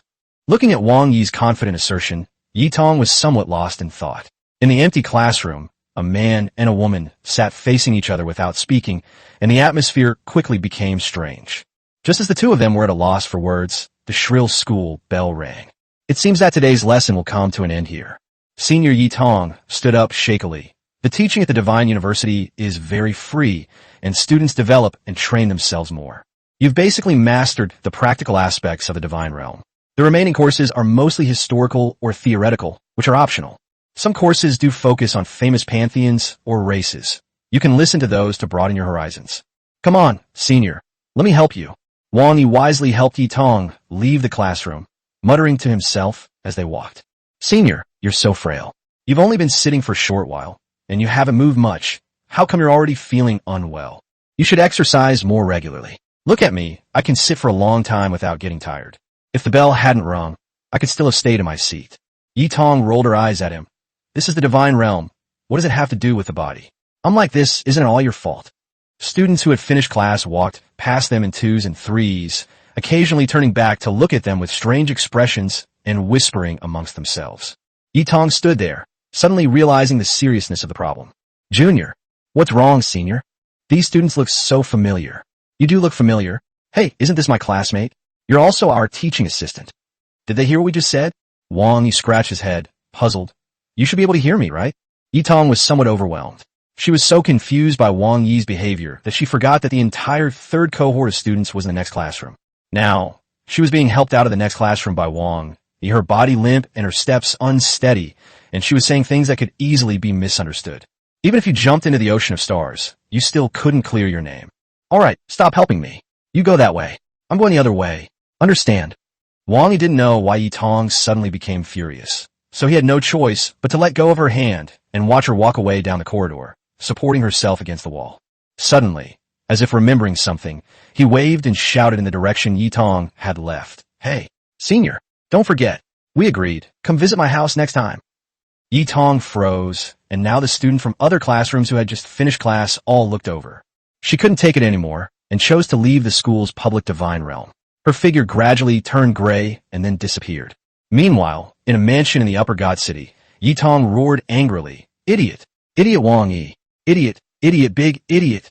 Ugh! I'm so angry! Wang Yi, who was in the school's divine realm, was also somewhat confused and turned to walk in another direction. Just as he reached the corner of the corridor, a figure suddenly jumped out and blocked his way. Wang Yi, classmate. Ah, it's you. Wang Yi could see clearly that the person blocking his way was none other than Bai Wenyin, the girl who had stood up for him in class. Thank you so much for just now. You're welcome. I'm just stating the facts. Wang Yi shook his head. No, in that situation, even repeating the facts would involve considerable risk. The Xia pantheon thanks you for your help. The girl smiled slightly. Hee, are you always this meticulous in your dealings with people? No, it's just I tend to take things very seriously when they involve matters of principle. I hope I didn't scare you. Why would you be scared? On the contrary, I think that punch you threw to defend the dignity of your pantheon was super cool. The girl extended her hand. My name is Bai Wenyin from the Inca pantheon. Let's be friends, Wang Yi. Wang Yi paused and couldn't help but sigh inwardly. So there are green tea bitches in this world too? But it doesn't matter. I've already become a team master through the harsh realities of society. This kind of trickery is a bit like showing off my limited skills before an expert. He readily grasped the other person's hand. I've long considered you a friend, Bai. Then don't call me Bai anymore. Just call me Yi. That's what my friends call me. Okay, that sounds better. But you can't call me Yi. I'm a grown man, and I really can't stand it. Bai Wenyin covered her mouth and chuckled. I would never call you that. It's weird. You see, he's older than me. So how about I call you Brother Wang Yi or Brother Yi? Wang Yi stroked his chin. The way you address me reminds me of my sister. I really wish I could hear her call me that once. Huh, isn't Brother Yi's sister with you? I feel like you two would get along very well with me around. I'll introduce you to each other next time I have the chance. Wang Yi smiled slightly. It's getting late. I still have some matters to attend to in my divine realm, so I need to head back first. Let's talk again next time. Brother Yi, will you come to class next time? Wang Yi chuckled inwardly, but appeared sunny and full of positive energy. Of course. I'm eager to learn right now, and I'm prepared to attend every single class. Okay, see you in class next time. After they finished speaking, they parted ways at the corner, and Wang Yi turned around and his smile disappeared. Senior was right. They really did come over. Could it be that they're really here for me? Or is it really that silver-haired kid's family? Are they so petty? They're so narrow-minded. Unbeknownst to Wang Yi, Bai Wenyin stood in the empty classroom, watching him leave the school and disappear through the gate. Then, a small, silvery white snake emerged from her sleeve, flicking its tongue and staring at her. Bai Wenyin's long black hair gradually turned silver white, and her pupils, like a pair of rubies, were blood red and crystal clear, just like those of a small snake. We were close to the target, but a small incident occurred. Yi Tong from the Yi family seems to have warned him that the target is already wary of me, so the original plan has been temporarily shelved. The new plan is for you to follow up with a man named Wei Tong and provide him with all the necessary assistance. He has a bet with Wang Yi, and you can use him to weaken Wang Yi on the surface. I will continue to follow up on the target, gather intelligence on him, find his weaknesses, and look for opportunities to restart the original plan. If we pursue both fronts simultaneously, we'll surely succeed in the hunt. Chapter 13, Prisoners of War. Take them all. After leaving the school's public sacred space, Wang Yi slowly woke up in his large bed at home. He got out of bed and stretched, ate some fruit, and After seeing that there was nothing else going on at home, he lay back down on the bed. After the commotion at the school, Wang Yi felt a strong sense of crisis.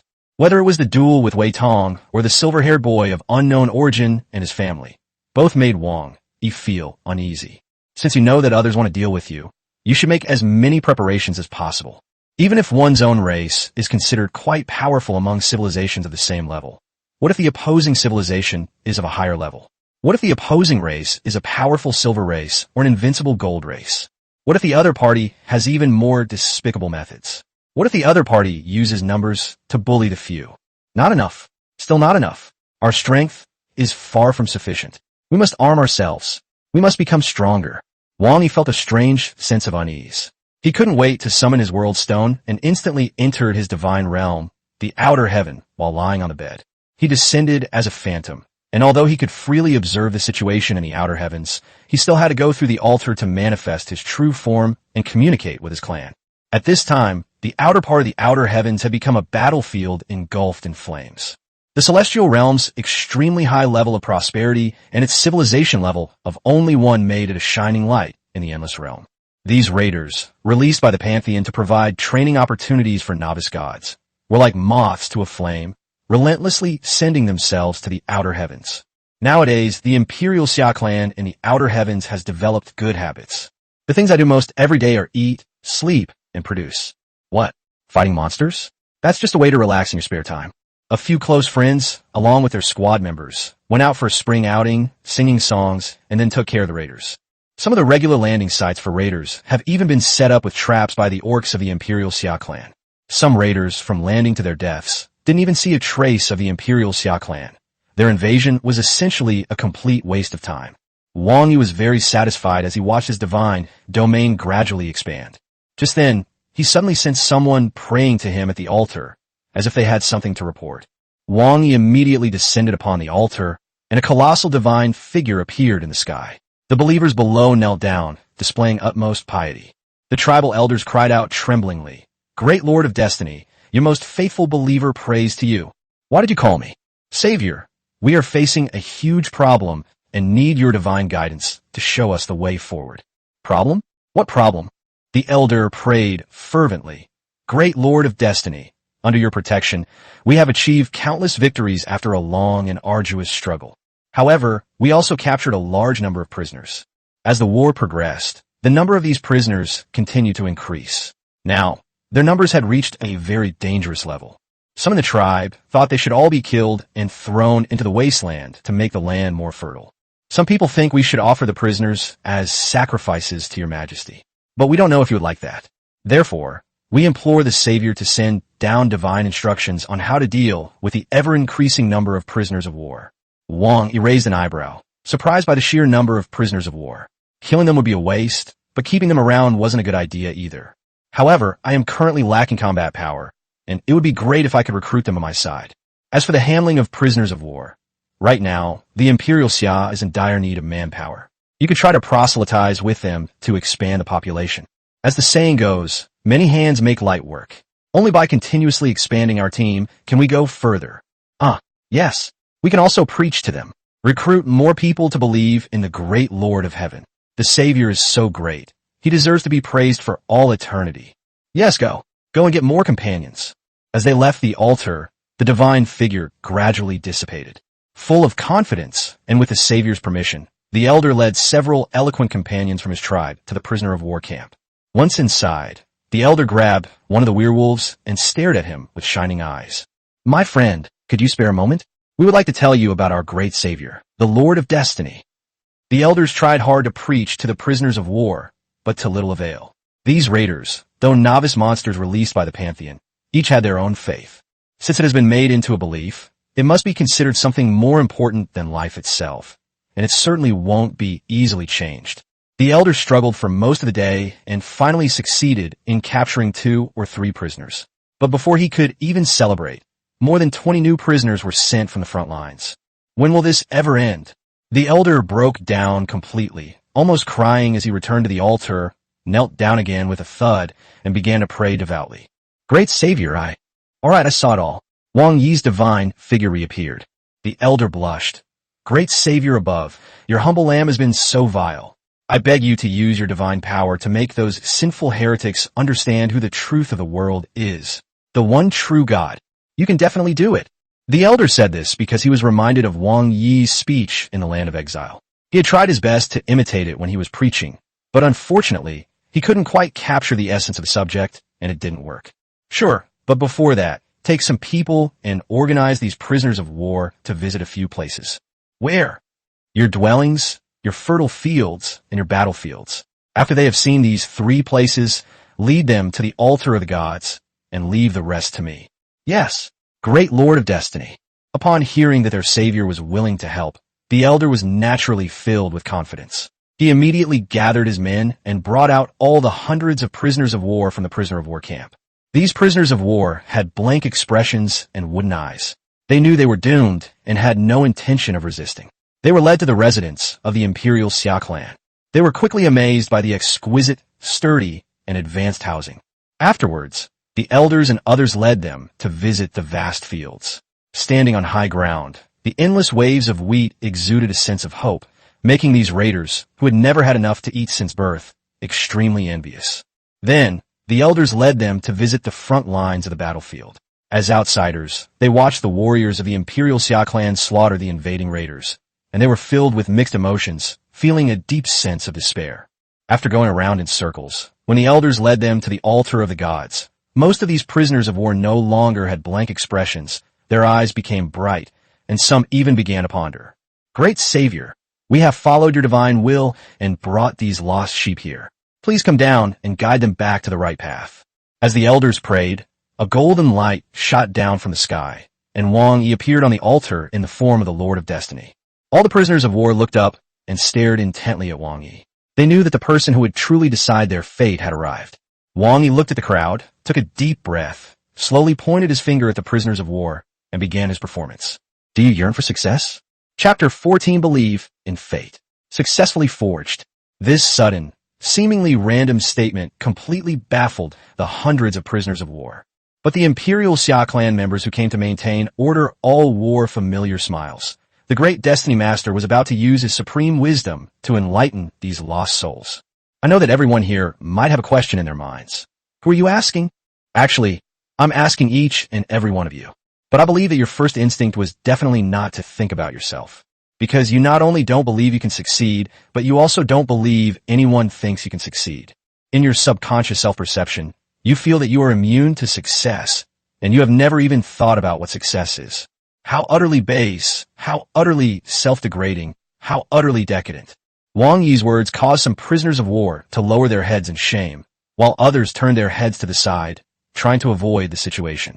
The atmosphere at the scene soared as Wang Yi made derogatory remarks, but Wang Yi himself seemed quite satisfied. He took a deep breath and said in a gentle voice, "But this is not your fault." These words, like a warm current, instantly touched the hearts of every prisoner of war. They were all involuntarily moved and looked back at that golden divine figure.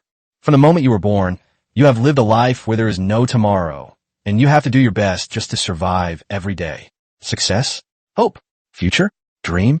Unfavorable external factors have left you with no energy to even think about these luxurious terms. So I don't blame you. At least not before. But what about now? Wang, he spread his hands. Now, you have seen the cozy dwellings, the fertile fields, and the glorious battlefields. When you see these beautiful things, haven't you ever thought about whether you could have them yourself? Do you really want to go back to those precarious lives, where there's no meaning to life other than simply surviving? Wang Yi's voice seemed to possess a certain magic, causing these prisoners of war's barren hearts to begin to sprout desires they had never known before. Once this desire takes root and sprouts, it will grow into a towering tree with unstoppable force. I know that many people are skeptical of my words. You think I say these things only to convert you into believers. They think I'm doing this so diligently to deceive you because they think I can profit from it. Well, let me tell you, you're right, but you're also wrong. Utterly wrong. Yes, I can make a profit, but I'm not after the pittances of your beliefs. What am I after? It's your hard work, your success, your realization of your life's value, and you're reaching the pinnacle. At this point, Wang Yi pointed to the orcs maintaining order. Do you know how I met them? Let me tell you, they're all a race abandoned by the gods. They come from a place far worse than yours, the Land of Exile. 3 years ago, they had nothing just like you, but look at them now. Everything you just saw is a symbol of their success. I gave them chance, and they gave me a miracle. Now, they have achieved success, and I have their success. Now, the same opportunity is before you. What will you choose? The prisoners of war looked at each other, then forced themselves to cheer up. We yearn for success. We yearn for success. The elders and others all gave a thumbs up. Our great Savior is truly amazing. We must learn from him diligently, and not let the Savior preach to us personally every time. Unexpectedly, Wang Yi was not satisfied with this situation. He didn't just want to recruit these prisoners of war and call it a day. That would be no different from conscripting men. What he wants is for these guys to genuinely follow him, believe in his convictions, agree with his views, and become his most loyal supporters. It's still a bit lacking. No, your answers are wrong. In short, the prisoners of war were dumbfounded. They thought that as long as they answered that they wanted to succeed, they would be accepted into the family and soar to great heights. But such a simple question didn't get this answer. It's hard not to suspect that the other party is playing with me. The atmosphere at the scene plummeted once again. With his hands behind his back, Wang Yi continued to speak eloquently. Is success just a desire? No, far from it. Just because you crave food doesn't mean your stomach is full. Just because you crave wealth doesn't mean you actually have money. Desire alone, what good is that? I don't want a bunch of useless people who only crave success. You must firmly believe that you will succeed. But simply believing is far from enough. Waiting without taking action means that even the strongest belief is nothing but wishful thinking. You must strive for success. Fight for it. Work hard for it. Give it your all. Reach the pinnacle. Desire is your desire. Believe it. It's your conviction. Strive. That's what makes you work hard. All three are indispensable, and they are all interconnected. When you gather them all, success is guaranteed. So when I ask you again, do you desire success? How should you answer? All the prisoners of war, suddenly inspired, roared with fanaticism. I crave success. I will succeed. I will achieve success. I crave success. I will succeed. I'm going to achieve success. I crave success. I will succeed. I'm going to achieve success. They shouted it over and over again, their eyes growing increasingly fervent, their voices increasingly impassioned. They became more and more excited. These slogans, like heavy hammer blows, solidified their beliefs time and again. Believe in destiny. Achieve success. Wang Yi nodded in satisfaction and cast a golden glow upon them. The prisoners of war closed their eyes, allowing this divine power to leave its mark on their souls. From this moment forward, you are believers in the mandate of heaven, the kin of the Imperial Xia. Go forth, and someone will take care of everything for you. The elder hurriedly directed everyone to lead these new members of the clan away. Even after they had gone far away, the deafening slogans could still be heard. After everyone had left, the elder knelt down before the divine figure once more. Great Lord of Destiny, you are truly, truly great. Please forgive me. I cannot express in words the reverence I feel for you. So this is what success is. That's enough. Is there anything else? My Savior, it is certainly a good thing that you have taken in these prisoners of war. But there is a hidden danger. That is, their ethnic groups are very diverse.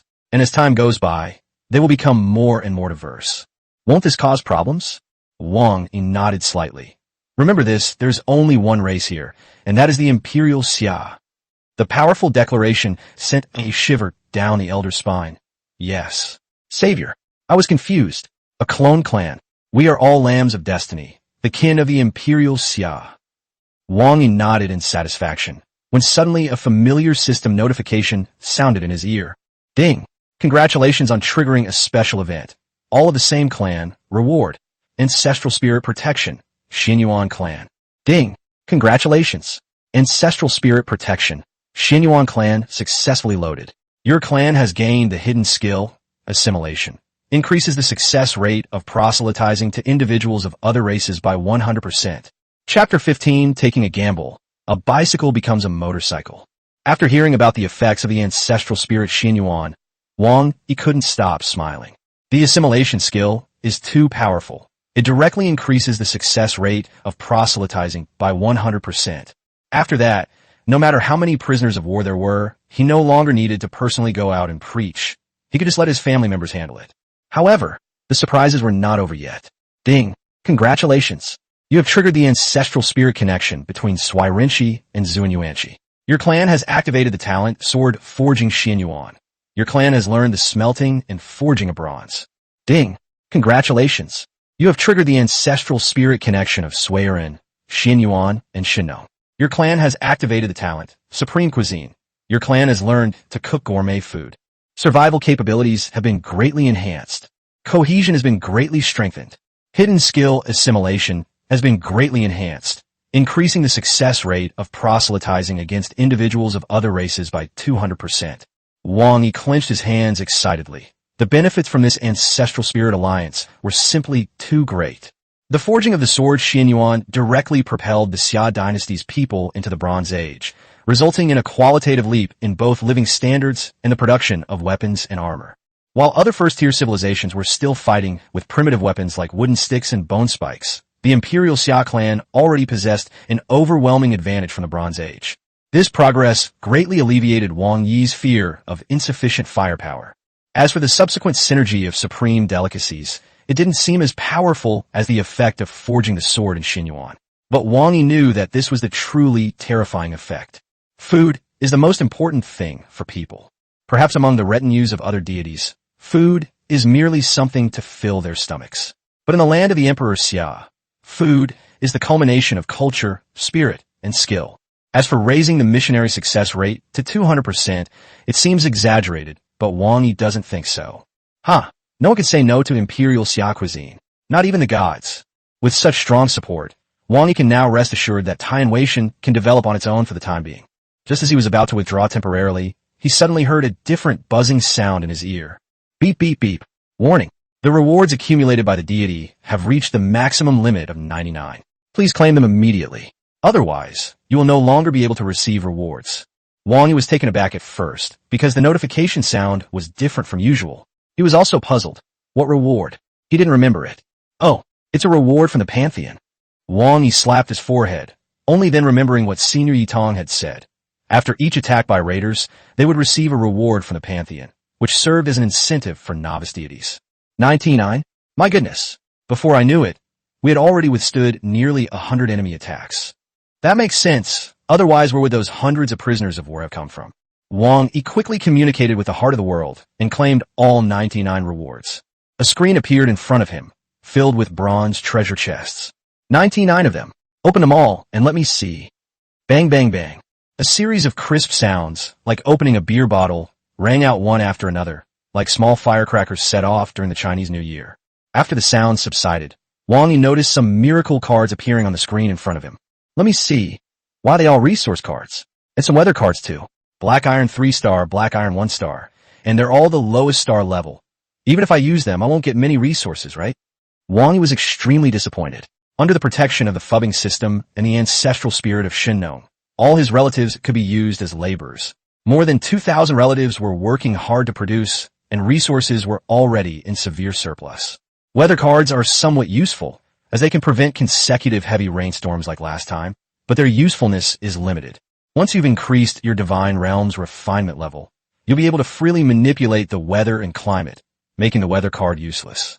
After flipping through the papers, Wang Yi found about 50 more Iron level challenge tickets.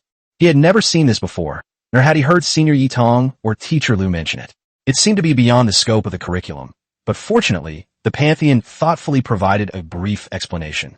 Black Iron 3-star challenge scroll, Deep Sea Ruins, used to open a portal to the trial illusion, Deep Sea Ruins. The current deity can command a certain number, 50 people, of their followers to participate in the trial illusion. Successfully completing the trial will grant you generous rewards. Failure will destroy your challenge ticket and result in the loss of all your familiars. Wang Yi rubbed his chin, then his eyes lit up. Oh, I see. No wonder there were so many raiders. They were probably the remnants of the tribes that remained in the trial illusion after failing the challenge. After being slightly processed by the gods of the Pantheon, it was placed into the endless sea, making use of waste. This guy has turned it into an entire industry chain. Wang Yi wasn't very interested in these challenge tickets. Their level and star rating were too low. Even if he won, the reward would probably just be a low-level miracle card, which wouldn't help improve his strength. Yes, there's also a small note. 3 challenge tickets can be combined to create a higher-level challenge ticket, but there's a chance it will be destroyed, so please be careful. Wang Yi immediately became interested. Merge them all. Merge them all the way up to the silver level. The silver level challenge tickets might still be useful. A burst of light spilled from the screen, and after the white light dissipated, Only 6 silver-level challenge tickets remain on the screen, but unfortunately, their star ratings were all very low. They're all useless, just 1 or 2 stars. The rewards aren't great, and they won't fetch a good price. Let's combine them. Let's combine one set first. A flash of white light, and with a soft poof, the 3 silver challenge tickets turned into a wisp of green smoke. Wang Yi's lips twitched with heartache. Even a small mosquito is still meat. Although he didn't know the specific market price, silver grade was 2 levels higher than iron grade, so it was definitely worth a lot of divine coins. Looking at the last 3 silver-level challenge tickets, Wang Yi made a tough decision. Damn it, let's go all the way. If we're going to rely on luck, let's see it through to the end. Otherwise, those 3 silver coins will have been wasted. Whatever. Fate is in my hands. Let's unite. Whoosh. In an instant, golden light spilled out from the screen, dispelling the gloom in Wang Yi's heart. Golden legend. Let me see. Gold level 4-star challenge scroll. Survival on a deserted island? Is this a battle royale game? Limited to 100 people, survive 4 days and nights on a deserted island. Success will earn you a generous reward. Wang Yi stroked his chin, pondering how to handle this gold 4-star challenge. For a moment, he regretted that he had forgotten to ask Yi Tong about the trading channel for items, such as the miracle card. Otherwise, you could check how many god coins this card is worth to help you make a decision. After much deliberation, Wang Yi ultimately decided to keep it for himself. Although the gold level challenge was quite difficult for me, the real challenge was survival. If it were just a simple battle, Wang Yi didn't think he had a chance to win. But in survival mode, his clan might be able to put up a fight. Take a gamble, and your bicycle might turn into a motorcycle. We're surrounded by formidable enemies. We can't afford to develop at a sluggish pace. A mere gold 4-star. We'll take it. Although Wang Yi had made up his mind, he didn't use the challenge ticket immediately. Now that he knew the details of the challenge, he needed to use the time before it began to prepare properly. For this desolate island, we'll select 100 marine reptiles from among the orcs to form an elite squad, which I'll then train specially. We must win this challenge. Chapter 16, The Invincible Sea of Question Strategy. The orc race is a very mysterious group. They are collectively called orcs, but they are actually divided into many subcategories. For example, those with some animalistic physical characteristics, such as minotaurs and goat-headed people. Or perhaps they are half-human, half-beast, like lizard men or bear men. Even some well-known mythical monsters can be considered a type of orc. For example, there are half-human, half-fish mermaids, werewolves transformed from Tsukino, sirens with the upper body of a beautiful woman and the lower body of a bird, and even vampires can be arbitrarily classified as half-human, half-animal beings. It can be said that any individual with mixed human and other animal physical characteristics can be called a half-human, half-animal. Therefore, while Wang Yi appears to have contracted with a clan of his own kind, he has in fact contracted with countless clans. When faced with certain specific environments, they can easily select the appropriate group to complete the corresponding task. For example, the marine reptiles in this case.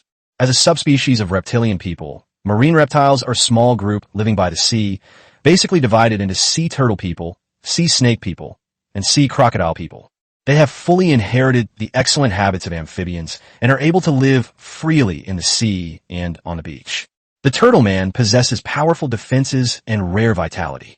Sea snakes are not only swift in movement, but also possess excellent nest-building skills.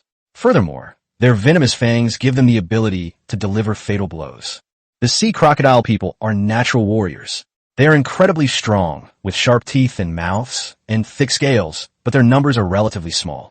At Wang Yi's divine summons, the Grand Elder selected 20 crocodile warriors, 30 turtle warriors, 15 sea serpent scouts, and 35 sea serpent support personnel from the tribe to form an elite brigade.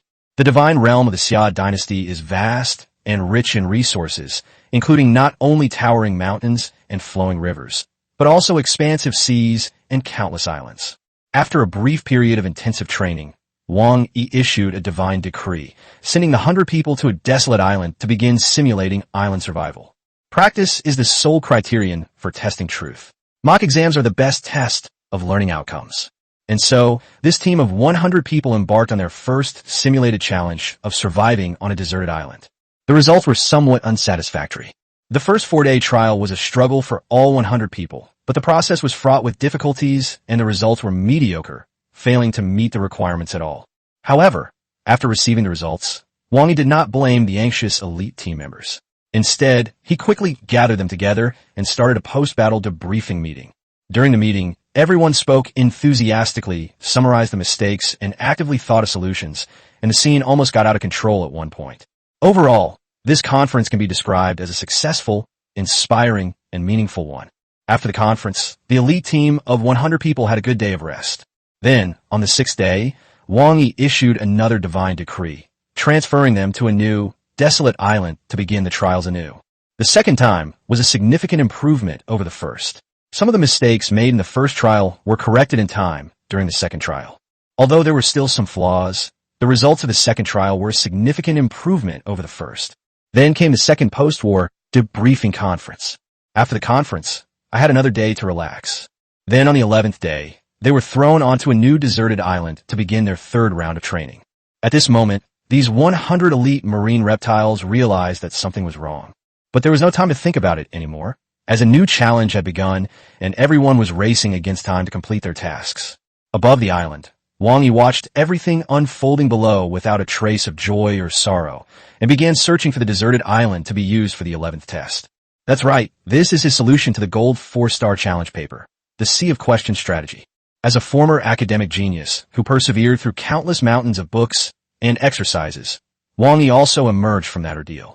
He understood one principle from a young age. In the world of martial arts, speed is the ultimate weapon. In the exam-oriented system, a sea of questions reigns supreme. Wherever there are exams, there are test-taking strategies. However, among all the techniques, the Sea of Questions strategy is a perfectly legitimate and open strategy. It is the result of countless trials and tribulations, making it as sharp as mud and indestructible. If 10 deserted islands cannot train the optimal force, then 100 will do. The divine realm of the Xia dynasty is vast and boundless, filled with deserted islands. And so, the Island Carnival, which runs every 5 days, began. A team of 100 elites followed Wang Yi, constantly simulating, trying and failing, summarizing, and improving. They were like a machine running at full speed, using the simplest, most brutal, and clumsy methods to eliminate wrong answers one by one and accumulate the correct answers one by one. Finally, quantitative change led to qualitative change. At the 183rd operational meeting, a meticulously crafted, near-perfect operational plan was drawn up on paper. Before this style of play had been imprinted on his soul and engraved in his bones time and time again. Wang Yi finally nodded in satisfaction and issued a divine decree to the warriors who had completed the simulated trial. Flawless, you are my pride. At that moment, inside the fortress on the deserted island, all the elite marine reptiles embraced and wept bitterly. After 183 trials and nearly 2.5 years of practice, they finally gained the approval of the Lord of Destiny. They thought they had become numb, but it wasn't until tears streamed down their faces that these half-orcs realized they had truly persevered. Wang Yi was also a little dizzy. After all, he had been watching these 180-plus trials from beginning to end. Even as a god, who is not sensitive to the passage of time in the divine realm, the former study challenge maniac is starting to feel the strain. I've become complacent. Back in the day, I was a tough guy who could finish an entire workbook in one go, but now I actually feel tired. Therefore, before the final battle, Wang Yi gave the elite team a day off so that they could rest and recuperate. The next morning, Wang Yi gathered the prepared soldiers together again. He brought up the item interface and tapped on the gold 4-star challenge scroll, but all the effort and sweat will eventually reward me in another form. This challenge, my clan and I are determined to win. Let me see if your so-called generous reward is worthy of all the hardships we've endured along the way. My turn. Draw a card. A burst of golden light shone, and Wang Yi heard the notification sound again. Beep, beep, beep. Would you like to use the current challenge ticket? Note that once a challenge ticket is used, it cannot be paused or withdrawn, and it will be automatically destroyed if the challenge fails. Please use it carefully. Use it, otherwise what have I been busy with for the past 2.5 years? With a whoosh, the challenge scroll transformed into a golden beam of light that shot into the sky and finally landed on the distant coast, forming a golden gate. Inside the gate, starlight swirled, as if leading to an unknown world. Wang Yi waved his hand and issued another divine decree. My warriors, tempered by fire, the time has come for the gods and the empire to test you. Go forth, step through the gates of the trial. Bring victory and glory back to the empire. I await your triumphant return. Only then did the 100 elites understand the purpose of the 2.5 years of trials, and they all knelt down in the direction of the Xia god's altar. Heaven has blessed us. Victory is assured. We will return in triumph. Glory belongs to the Imperial Xia. Chapter 17, Day 1, Fortnight. Stepping through the golden portal, the valiant warriors arrived on a desolate island. After the 100th warrior passed through the portal, the enormous golden gate collapsed and disappeared, and a small altar of the gods suddenly appeared on the mountaintop in the center of the deserted island. Wang Yi was able to descend upon this small altar to observe how his clan completed the challenge. At the same time, he has only 3 opportunities to issue divine pronouncements, but the use of miracle cards or other external forces to interfere with the challenge is strictly prohibited throughout the process. His return marked the official start of the 4-day Desert Island Survival Challenge. At the same time, the 100 elites instantly learned their mission. For days, during which they could move freely, but at night they would face waves of monster attacks. The monster's goal is to destroy the altar of the gods in the center of the island, while the challengers must protect the altar from destruction until they see the sun rise on the 5th day. The island has abundant resources such as wood, stone, ore, and food, as well as some rudimentary altars and magic circles. As long as the corresponding resources are offered, they can be activated for a period of time to help challengers resist invasion. Upon learning the details of the challenge, Wang Yi couldn't help but smile. Isn't this just a live-action version of Survival Tower Defense? The Pantheon is really boring. While Wang Yi was complaining about the challenges, the elite team of 100 people had already begun their hard work. They had done these things countless times before coming here. They didn't even need to think. Their bodies would instinctively begin to act. On the deserted island, they cut down trees, gathered food, processed stones, and even mined a large bronze mine. Although the majority of the 100 elites selected by Wang Yi were soldiers and scouts, with only a small number of logistics personnel, the entire population of 100 became a work unit during the day when there were no enemy attacks. When the enemy attacked at night, all 100 people, regardless of whether they were soldiers or logistics personnel, were converted into combat units.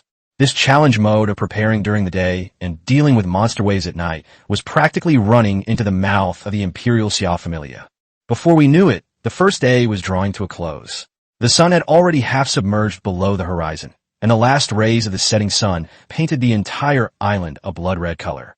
After a day of hard work, the elite soldiers of the Imperial Xia dynasty, who had simulated the battle hundreds of times, had built a dense array of fortifications around the altar. In just one day, they transformed the central part of the island into a death fortress that would make any enemy tremble with fear. This is so much simpler than what they experienced during training. In these hundreds of simulation exercises, Wang Yi racked his brains to create countless difficulties for them. For example, sudden gales, incessant rain day and night, high temperatures that reptiles cannot withstand, and ice and snow that freeze everything. Wang Yi used up almost all the weather cards he had on hand just to train them. In addition to environmental factors, Wang Yi also selected a backup team of 200 people to harass and attack the elite 100-person team. To further motivate everyone, Wang Yi even issued a divine decree announcing that individuals or groups who fall behind in the elite 100-person team would be included in the reserve team. Then, outstanding teams or individuals from the reserve teams can also enter the elite group of 100 people. Competition and elimination, punishment and reward naturally create endless motivation. Eventually, the two sides even engaged in a constant battle of wits and courage, honing their skills and abilities against each other. Having completed a near-perfect trial amidst such arduous and extraordinary circumstances, the elite 100-member team truly deserves the title of elite. They were even a little unaccustomed to the relaxed work environment on their first day. Even though it was clear that there would be no enemy attacks during the day, they remained absolutely vigilant while working. Now, under the guidance of their 3 leaders and in accordance with the established strategic plan, they have taken their respective battle positions and are quietly awaiting the arrival of the enemy. As the sea swallowed the last rays of the setting sun, endless darkness swept across the sky like a whirlwind. The once tranquil sea gradually became restless. Waves surged higher and higher, crashing against the rocks on the shore and turning into pale, shattered spray. Wah! The sound of a conch shell being blown echoed through the night sky, instantly putting everyone on edge. Even Wang Yi, whose consciousness was anchored in the altar, felt a sense of tension. Gradually, a huge and ugly fish head appeared in the waves. Accompanied by the spray, it slowly walked onto the shore. It was hunched and emaciated, covered in a foul-smelling slime, and held a harpoon made from the spine of some unknown marine creature. This is a tidal fishman. For this challenge, Wang Yi had researched a lot of information about the sea monsters from various pantheons. He was particularly impressed by the interesting combination of fishmen and mermaids. If mermaids are beautiful creatures with the upper body of a human and the lower body of a fish, then fishmen are humanoid monsters with fish-like features. Tidal fishmen are a small branch of the fishman species. They live on the shore, but fear sunlight, and are associated with the moon and darkness. They are called tide mermaids because they are nocturnal. They come ashore at night with the rising tide, attacking livestock and villagers in fishing villages, and then quickly escape back to the sea with a receding tide in the morning. Wang Yi was quite surprised, because ordinary tidal mermaids were of the bronze type and barely reached the bronze level. Using such a race as the enemy for the Gold 4-Star Challenge, isn't it a bit too low class? However, the next moment, Wang Yi realized where the difficulty of this challenge lay. As the first tide fish successfully landed, waves suddenly surged across the ocean. Then, countless fins emerged from the water, filling the entire sea as if it were overflowing. There are already at least 1,000 individuals within sight. However, the challenge rules stipulate that the defending side has a maximum population limit of 100. If it weren't for the extreme configuration of one's own clan, the normal ratio for an ordinary person to challenge would be that one combat unit requires 2 to 3 working people to supply it, which would mean only 20 or 30 people capable of fighting. Even with a 1-to-1 ratio, it's far from enough in the face of such a densely packed number of enemies. Working during the day and attacking at night is extremely friendly to the Xia dynasty. But for other gods, it means that a large part of the population is idle both day and night, leaving them helpless and unable to exert any influence. This challenge is quite interesting. Wang Yi nodded slightly, but his eyes were full of contempt. But I'm sorry, my clan is excellent enough. Mere human wave tactics, laughable. With another muffled thud from a conch shell, countless tidal fishmen let out strange, toad-like cries and charged ashore, brandishing their bone harpoons.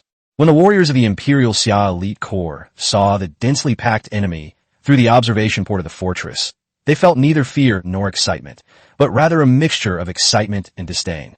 Only one thought occupied their minds. Human wave tactics? The Savior had posed this question before. Chapter 18, Do You Yearn for Success? What is the best way to deal with a human wave tactic? The best solution is naturally to inflict widespread damage, annihilating them head-on. It's a simple, brutal, but effective approach. As is well known, the Xia dynasty is a pantheon that values peace and cherishes life. So this proposal was rejected by Wang Yi at the proposal stage. Of course, the main reason is that the current Xia does not yet have the ability to cause large-scale damage. Therefore, in response to the current situation of the elite group of 100 people, Wang Yi carefully designed a brand new solution for them, the bridge flow. As the saying goes, 1,000 troops and horses must cross a single plank bridge. As long as the terrain advantage of the Shu Road is created, it is entirely possible to achieve a situation where one man can hold off 10,000.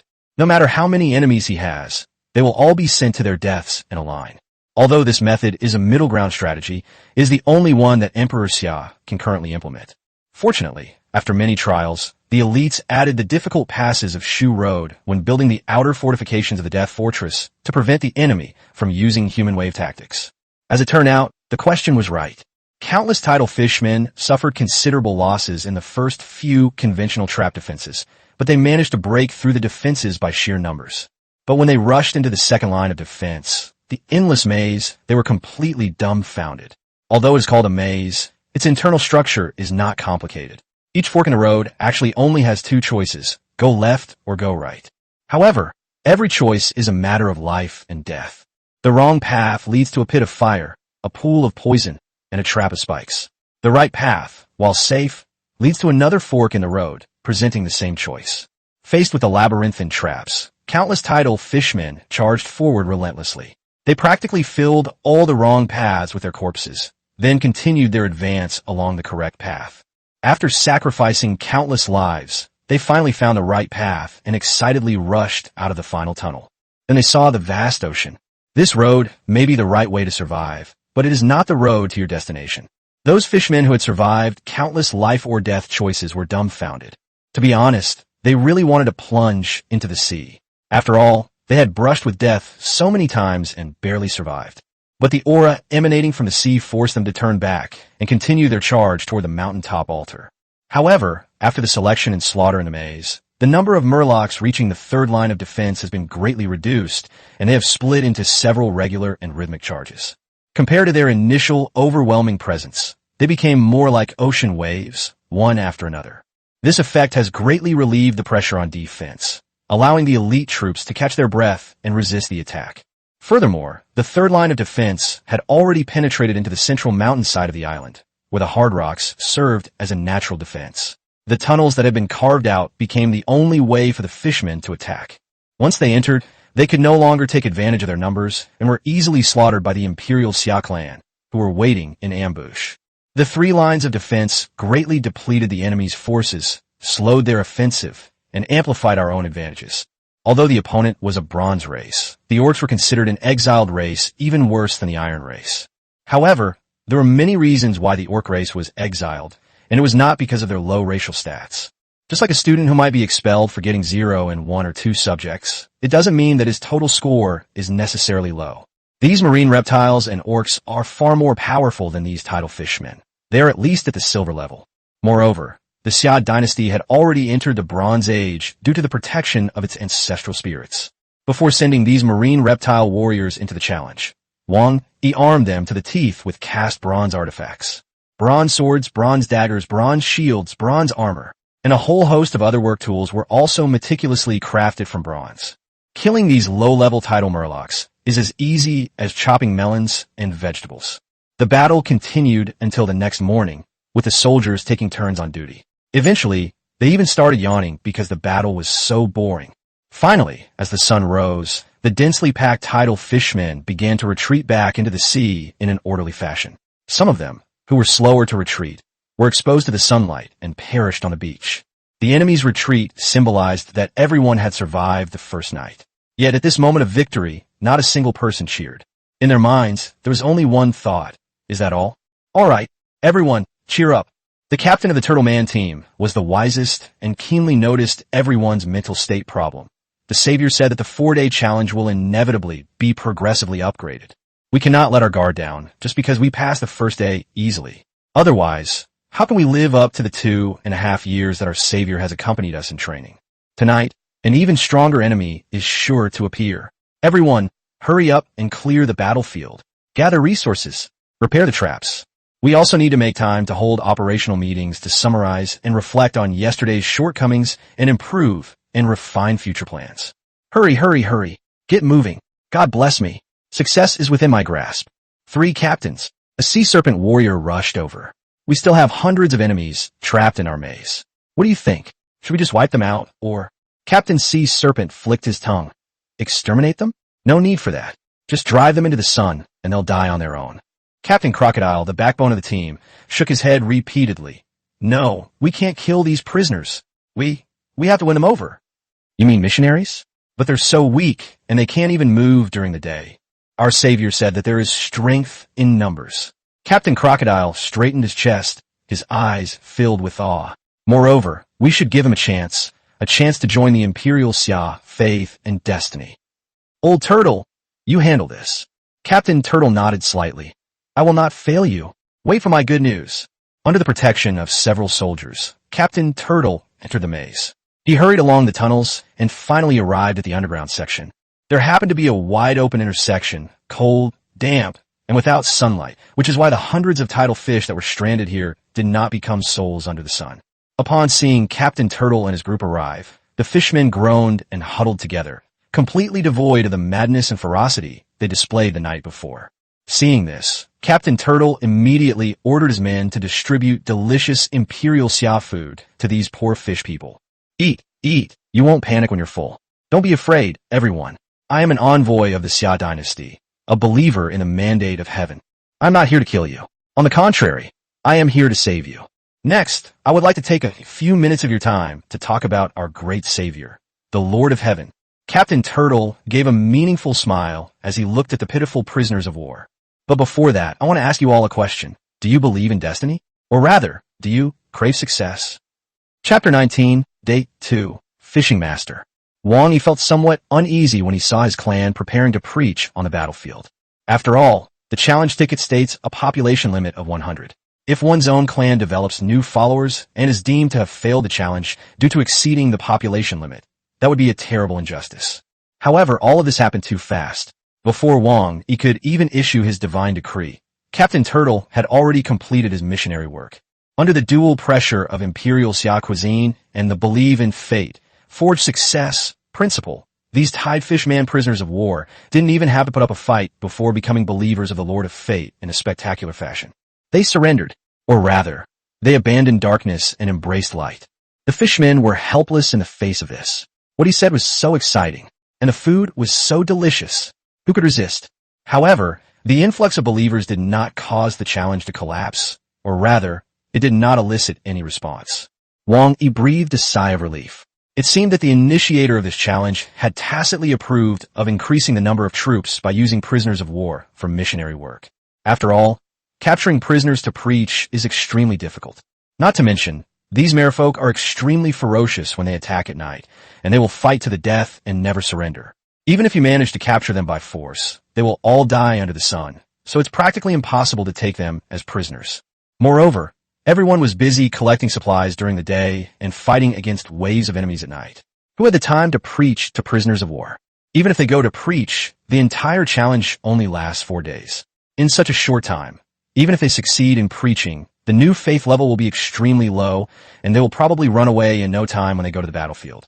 It's time-consuming, labor-intensive, and manpower-intensive. Even if you manage to succeed with 1 or 2 people and they can be used as combat troops, it's still a losing proposition. But they probably didn't expect that someone would capture hundreds of prisoners and then, in the time it takes to eat a meal, persuade them all to surrender. The most terrifying thing is that the assimilation skill under the influence of supreme cuisine has a success rate of 200%. In other words, even if these fishmen are 100% loyal to their original faith, after being assimilated and proselytized, they will not only be absolutely successful, but their new faith level will be maxed out in 1 click. Once you've pledged allegiance, you're absolutely 100% loyal. Without any hesitation, these merfolk sold out all the information about their former employer. They knew the enemy's information, attack plans, weaknesses, and characteristics for the next 3 days like the back of their hand. Without anyone even asking, she blurted it out herself. Having acquired hundreds of merfolk companions, the sea reptilian orcs quickly gathered a wealth of intelligence. The Imperial Xia Familia then began to readjust its strategic direction and details based on this intelligence. They even set aside a portion of their warriors to train these newly joined merfolk companions in the pit. The moment these tidal fishmen joined the Imperial Xia, they were brought under the protection of several ancestral spirits and infused with a great deal of ancient wisdom, undergoing a complete transformation at the soul level. They quickly integrated into the Imperial Xia clan, and because they could not leave the cave during the day, they took on the task of excavating and constructing underground facilities. Hundreds of fresh laborers are dedicated to building underground fortifications. Who knows how complicated it will get in the end? Several furnaces have also been erected on the island, with copper or being continuously fed into them to produce new weapons, equipment, and traps. Faced with this challenge, every resource must be utilized. Inside the fortress next to the altar, the 3 captains were having a heated discussion about the upcoming battle. Captain Turtle stared at the hand-drawn map, his expression grave. According to the intelligence from the Fishman brothers, the one launching the attack tonight will be an even more powerful Crimson Fishman. They are named for their scarlet eyes under the night sky, and their base stats are far higher than those of the tidefish, making them true silver-tier species. Although the number of tidebringers is significantly less than yesterday, the overall difficulty has actually increased. Captain Sea Serpent scoffed. So what if there's silver class? Our orc race has a mixed set of stats, some strong and some weak. But before being thrown into the abandoned lands, weren't all of you a silver tier being? Old Snake, don't underestimate the enemy. Captain Crocodile rested his hands on the wooden table. According to the fishmen, the attack on the 3rd night will be by the Blood Moon Fishmen. This race is known as the pinnacle of the silver race, and on the night of the Crimson Moon, their strength can even rival that of the gold race. I observed it yesterday, and the 3rd night wasn't even a full moon, so the situation is alright. The 4th night was the hardest. The other 2 captains nodded repeatedly. According to the fishmen, the enemy on the 4th night was just a small squad. Although few in number, they were all of the golden race, Sea King fishmen. These fishmen are born with a ring of bony spikes around their heads, resembling a crown. It is said that the ancestor of the Sea King Fishman was a fishman king who ruled the ocean, but no one except themselves believes this, and there are no records of it. At this moment, Wang Yi was eavesdropping on their conversation. It was clear that some parts of the challenge were on point, but others were slightly beyond the scope of the subject. The three team leaders gathered together, constantly discussing and revising their tactics. They went on like this until sunset, without reaching a conclusion. Seeing their troubled expressions, Wang Yi smiled with relief. Faced with difficulties, they did not get discouraged, but instead kept thinking about ways to break the deadlock. Although they did not find a perfect solution, this behavior is commendable. Seeing that the time was almost up, Wang Yi quickly manipulated the small altar and issued his first divine decree. Wang Yi's voice immediately came to mind for the three team leaders. Open your mind and turn enemies into friends. The three team leaders were completely bewildered and did not understand what Wang Yi meant for a moment.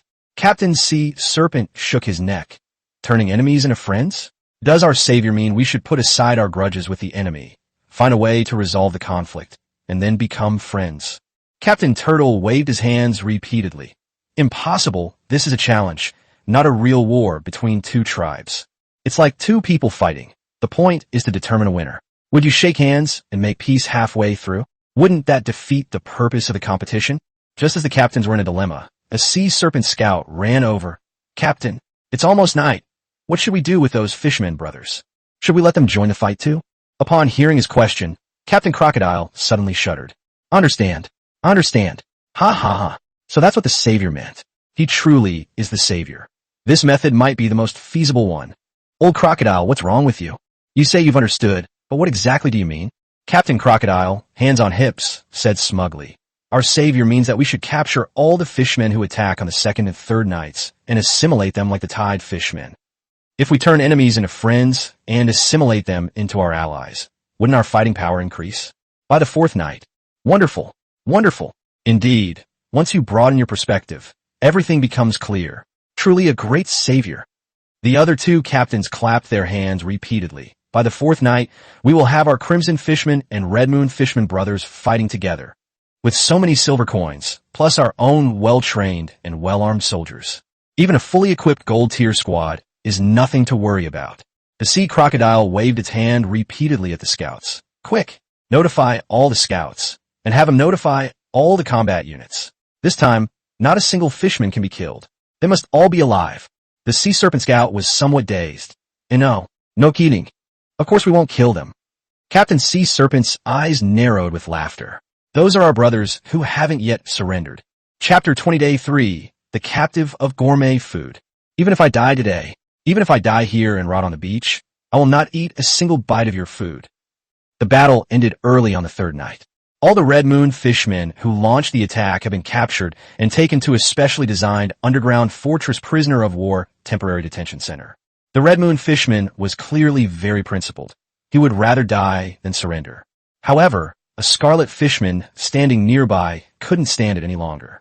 He snatched the spoon from the turtle captain's hand and shoved it into the Red Moon Fishman's mouth. Wah, glug. How are you feeling, fellow villager? TSK. It smells so good. The Red Moon Merman's eyes gleamed with fervor. Is there more? Give me some more.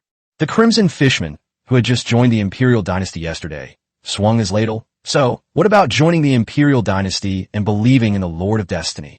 The Crimson Moon Merman's eyes followed the ladle as it swayed.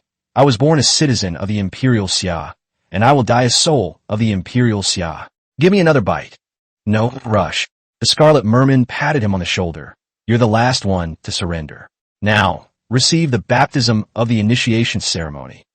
The Crimson Moon Merman was quite surprised. Initiation ceremony, baptism? Did you experience that back then?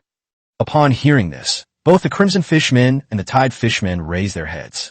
That's right. Even now, thinking about it still feels incredibly powerful and thought-provoking. I can't forget it. Before joining the Imperial Xia, I was just barely surviving. But now, I have become a fighter striving for my ideals and success. Thank you, Emperor Xia. Praise be to the Lord of Destiny. You have shown me what it truly means to be alive. Seeing the excited expressions of these Imperial Summer Fishmen, the Crimson Moon Fishman felt both nervous and excited. Led by the other fishmen, he arrived at a specially excavated speech square. At this moment, Captain Turtle had already stood on the podium and opened his arms to the Red Moon Fishman. Welcome everyone to the Xia family. Once you're here, you're a Xia person. The Lord of Destiny will protect, or rather, deceive you. Oh to you, your sublime destiny. Captain Turtle was pleased with the crowd's reaction and spread his hands to continue preaching. Although you have become subjects of the Imperial Xia dynasty and followers of the Mandate of Heaven, I believe you do not yet fully understand the Lord of the Mandate of Heaven. Do not worry, I will baptize and preach to you soon. But before that, I must ask you a question. Do you believe in fate? Or rather, do you desire success? Wang Yi felt extremely uncomfortable as he listened to the speech in the underground plaza. When I was speaking, I felt passionate and full of emotion. Why does it feel so awkward when I try to experience missionary work from the perspective of an outsider? Wang Yi has not yet fully regarded himself as God. When he sees believers taking his words as truth and divine decree and worshiping them, he still feels a little ashamed. The newly converted Crimson Moon fishmen instantly saw their faith level soar to 100 and entered an extremely excited and fanatical state. After all that commotion, the sun rose slowly on the fourth day, signaling the end of the third day's attack. However, all 100 Crimson Moon fishmen had become Imperial Xia's servants, along with 300 Scarlet fishmen and several hundred Tide fishmen. The fighting force alone, consisting of prisoners who surrendered and were transformed, was already quite formidable. Not to mention the sea reptile orc warriors who have been tempered and refined through countless trials. Finally, the challenge of reaching the fourth level of the gold rank came to its final day. Not only were the warriors of the clan filled with excitement, but Wang Yi was also extremely thrilled. In his view, after so much hard training, the moment of reaping the rewards is finally approaching.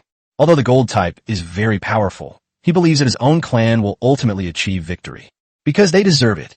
During the day, all furnaces are operated at full power to forge as many bronze weapons and equipment as possible, aiming to arm every comrade they can. In a critical moment, this might just save a life. The island supplies were almost exhausted. The three captains distributed all the food.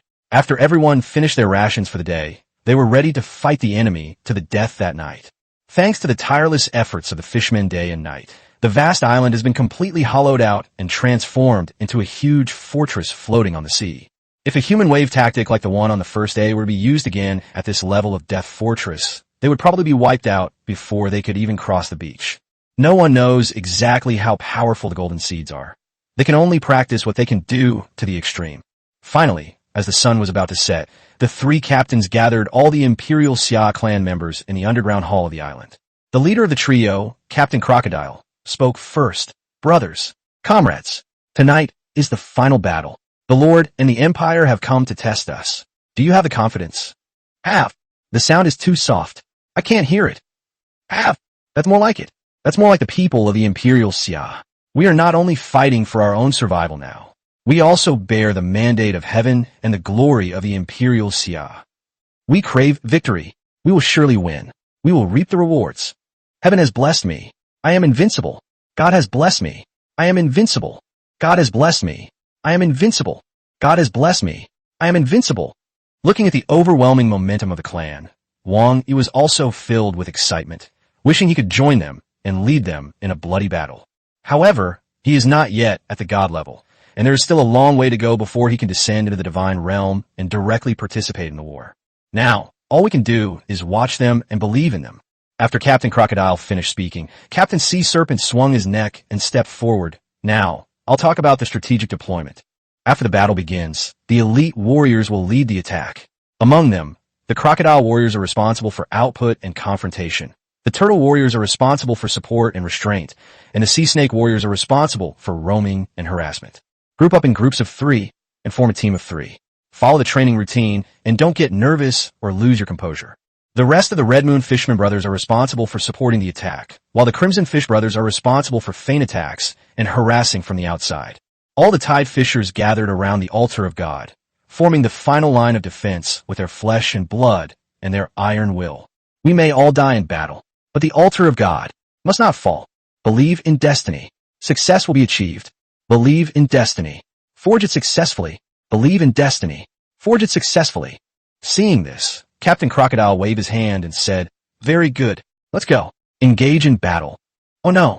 Oh no. Night had fallen, and the tidal fishmen who were patrolling outside rushed in a panic. Something terrible has happened. A thick fog is rising from the sea and is spreading towards the island. One of the Crimson Moon Fishman's expressions changed drastically. Oh no, this is the blessing skill of the Sea King Fishmen. They can still move freely in the sea fog, and their 5 senses are not hindered. The 5 senses of individuals from other ethnic groups will be significantly impaired, which may be detrimental to us. Unexpectedly, after hearing this, the 3 team leaders all smiled in unison, just like the teacher had mentioned. I thought it was something serious, but it's just a bit of fog. Come on, bring out those 8 compass chariots. Chapter 21, Day 4. Survival on a desert island, but the enemy. The sea mist gradually spread to the island, and on the hazy coast, 10 human-shaped black figures rode the waves and rushed onto the beach. Although they are also fishmen, they are much larger and have more robust limbs. Compared to the slender arms and legs of the tidal fishmen, they are closer to humanoid. As a deity, Wang Yi was naturally unaffected by the mist. Once he could clearly see these Sea King fishmen, a sense of familiarity welled up in his heart. They look just like the deep Sea King monster from certain comic book in my past life, with fish heads after being rained on. Especially the ring of bone spikes on their heads that resemble crowns makes them even more like it. Moreover, their weapons are different from the messy harpoons of the previous 3 types of fishmen. They are all tridents, symbolizing the power of the Sea King. For some marine creatures, the trident is like a royal robe, a weapon that, if used carelessly by those with weak constitutions, will quickly lead to their demise. Therefore, it seems that the claim that these Sea King fishmen possess some Sea King bloodline may not be entirely unfounded.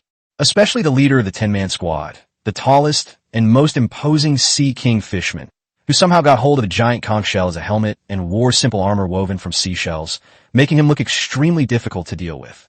Golden Race is indeed different. I wonder if orcs can be promoted to Golden Race, and what the title is after Golden Race. It seems I really can't afford to fall behind in the basic knowledge courses at school. After successfully landing, the Sea King fishman was extremely arrogant, and one of the fishmen approached the captain. Chief, look, army doing quite well. I think we can easily win again this time. Don't be careless. Apart from some of the tide fishmen retreating back into the sea on the first day, the 2 Crimson Moon tribes were almost completely wiped out. The merman leader gripped the coral trident tightly. This enemy is no ordinary one. No matter how extraordinary it may be, the fog is still our domain. They've become blind, and the fog also hinders the spread of sound and smell. They're probably huddled in the last corner of the mountaintop, trembling with fear. Once we storm the summit unimpeded, we'll smash their altar of the gods to pieces. Let them know what true elite merfolk are like. Before he could finish speaking, an arrow suddenly shot out from the mist and pierced the head of the Murloc who had just been shouting. A whoop! The merman leader was terrified and raised his trident. Enemy attack. Be on guard. However, nothing happened afterward. The merman who had just been shot ripped the arrow out and tremblingly touched the wound on his face. This arrow is poison. Sea snakes are the most venomous of all snake species, and the sea snake people have successfully inherited this trait. Even though the golden fish people possess considerable venom resistance, they're still made to feel extremely uncomfortable by this venom. Damn it, Chief. I saw the attacker. Bastard. He's even dancing and celebrating. High-fiving his teammates? Unforgivable. Unforgivable. I'm going to kill him. Enraged, the Sea King fishman raised his trident and charged into the mist, rushing towards the sea serpent warrior. Damn it. Don't stray from the group. The merman leader was extremely cautious. How could the enemy possibly hit his subordinates so accurately from such a distance in such dense fog? Could it be that the opponent has some kind of resistance to fog? However, the leader's warning came too late. The merman slipped on his charge and fell into the trap with a thud. As the screams faded into the distance, the merman leader's expression turned grim. You too, go and see where that trap leads. Remember, be careful, and follow the path he just took. The 2 mermen nodded repeatedly, and carefully walked towards the trap in battle form, holding their harpoons. But after walking halfway, he suddenly felt his footing give way and fell into a passage. The passage was wide and steep, and it was covered with slippery grease. The 2 fishmen kept exclaiming in surprise and waving their harpoons, but in the end they couldn't stop themselves from sliding into the distance. How could this be? The merman leader was dumbfounded. The route his 2 subordinates took was the safe route that the first subordinate had tried. How could there be a trap? Unless these traps can be controlled by humans. But how did the enemy pinpoint their location? Was the fog of war truly useless? Little did he know that in just 3 days, the island had been completely hollowed out and transformed into the shape of the Xia dynasty. Although there is mist on the island, The creatures lying in ambush beneath the surface are all members of the Imperial Xia clan. The entire island surface was divided into numbered squares. From the moment these fishmen landed, their positions and battle locations were entirely under the control of the Xia clan. Fog, the sea, or islands. These are all advantageous terrains for the attackers. The attacking side has a much larger force than the challenger. However, facing the Imperial Xia, they had lost both their manpower and their terrain. From the moment the Imperial Xia's people landed on the island, their thoughts were no longer on how to defend, but on how to attack. Our Savior taught us that offense is the best defense. Being passively attacked has never been the style of the Empire. The highest level of the Death Fortress is guarded by the 3 great generals of the Sea Climbing Army. Captain Sea Serpent gathered intelligence. It seems the leader has become aware of this, and has ordered the remaining 6 enemies to stick close to him. Captain Crocodile sneered, "Humph. Then we'll implement the second plan." Yes. The Sea Serpent scout immediately obeyed, turned around, and disappeared into the tunnel to relay the message. Meanwhile, the Sea King fishmen, huddled together, cautiously advanced towards the mountaintop. Their leader remained convinced that their power was sufficient to destroy the altar of the gods once they reached the summit. Even if the other party has some tricks up their sleeve, there's nothing to fear. However, the next moment, the merman in front suddenly exclaimed, "Trap!" The merman leader reacted swiftly, grabbing one of his men. But suddenly, 2 ropes flew out from the ground on either side, looping around the necks of 2 mermen behind him. A tremendous force struck, and both fishmen were uncontrollably pulled towards the burrow. Not good. The merman leader quickly grabbed one of the mermen, but could only watch helplessly as another subordinate was dragged into the burrow, letting out a scream that faded into the distance. Such immense strength. How could this be? What kind of powerful enemy is at the other end of the rope? The merman captain's arms ached, and the merman with the noose around his neck was so choked that his eyes rolled back. The other end of the rope was a net suspending a giant boulder, hanging from a cliff of the mountaintop. It could be said that the fisherman captain was currently using his bare body to withstand the weight of the falling boulder. Fortunately, he didn't use brute force to resist. He simply swung his harpoon and cut the rope. However, just as he was rescuing his 2 henchmen, countless ropes flew out from all directions. The merman warriors not only had to dodge the ropes, but also had to watch out for the traps beneath their feet. After only a short while of practicing the technique, they screamed and fell into the deep pit, sliding into the trap that had been carefully designed for them. They are a well-prepared squad of marine reptile warriors, along with a group of Crimson Moon fishmen, were ready to deliver a righteous beating. Chapter 22. This is the mandate of heaven. This island eats people. This island eats people. I don't want to die here. Help! One of the fishmen, unable to bear the inexplicable fear, ran frantically towards the sea, only to fall into a trap the next second. The merman leader was both shocked and furious. Who are you? Show yourself. Do you dare to fight me head on? Before he finished speaking, countless ropes shot out from all directions. Relying on his strength, the merman leader neither dodged nor avoided them, but grabbed all the ropes in his hands and tore them off with a sudden pull. But this was utterly futile, as countless ropes were hurled from afar. The merman leader opened his gaping maw and spewed freezing air at the ropes, instantly knocking them all down. However, the ground beneath his feet suddenly collapsed. Fortunately, he reacted quickly, using the harpoon as a foothold to leap to a distance. But as soon as he left, his last subordinate was dragged into the cave in the same way. The merman leader stared blankly at the mist-shrouded island, a sudden chill running down his spine. Less than an hour after they arrived on the island, he was all alone. Their comrades' fates were unknown, but the enemy hadn't even shown their faces yet. The merman leader angrily spewed cold air at the ground around him, and his harpoon ripped away the earth, revealing one pit after another. Come out. Come out. Don't hide inside and keep quiet. I know you're watching me. Come out. The venting of anger brought no benefit. The leader of the Sea King fishmen stared fiercely at the mountaintop, deciding to launch a futile charge himself. However, the next moment, the thick fog began to dissipate, and in the blink of an eye, it thinned by half. What? How is this possible? The merman leader panicked. This sea fog was his last resort. If it completely dissipated, he would truly have no advantage left. It raised its trident and once again invoked the sea god's blessing, causing the fog to thicken once more. However, the next moment, he felt 9 identical forces attacking him, dispelling the sea fog back. He tried to fight back, but even the strongest person has limited strength. After the fog had completely dissipated, the merman leader stared in disbelief at what he had just witnessed. This How is this possible? Apart from the titled fishmen stationed beside the mountaintop altar, all the remaining Imperial Xia familia had already arrived before him through the underground tunnels and surrounded him. Of course, 9 of his men were also among them. You betrayed us? How is that possible? The merman leader looked at the familiar faces of his team members and was completely dumbfounded. How is this possible? What's impossible? The Sea King Fishman who was first shot by the arrow raised his trident. The Lord of Destiny teaches us, those who believe in miracles are themselves as remarkable as miracles. To accomplish something, the first step is to believe. Believe in yourself that you can succeed. If you don't even dare to believe in yourself, what can you believe in? If you don't even believe in yourself, who else will? The merman leader was completely bewildered. What nonsense are you spouting? What chosen one? The Imperial Xia dynasty cannot be offended. The mandate of heaven cannot be defied. Chief, don't you understand? Believe in destiny. Forge it successfully. Chief, don't hesitate any longer. Heaven's mandate is with us. Heaven blesses the Xia dynasty. Leader, stop being so stubborn. This is the mandate of heaven. Leader, why don't you convert? Chief, you are foolish. Since you have seen the mandate of heaven, why don't you worship it?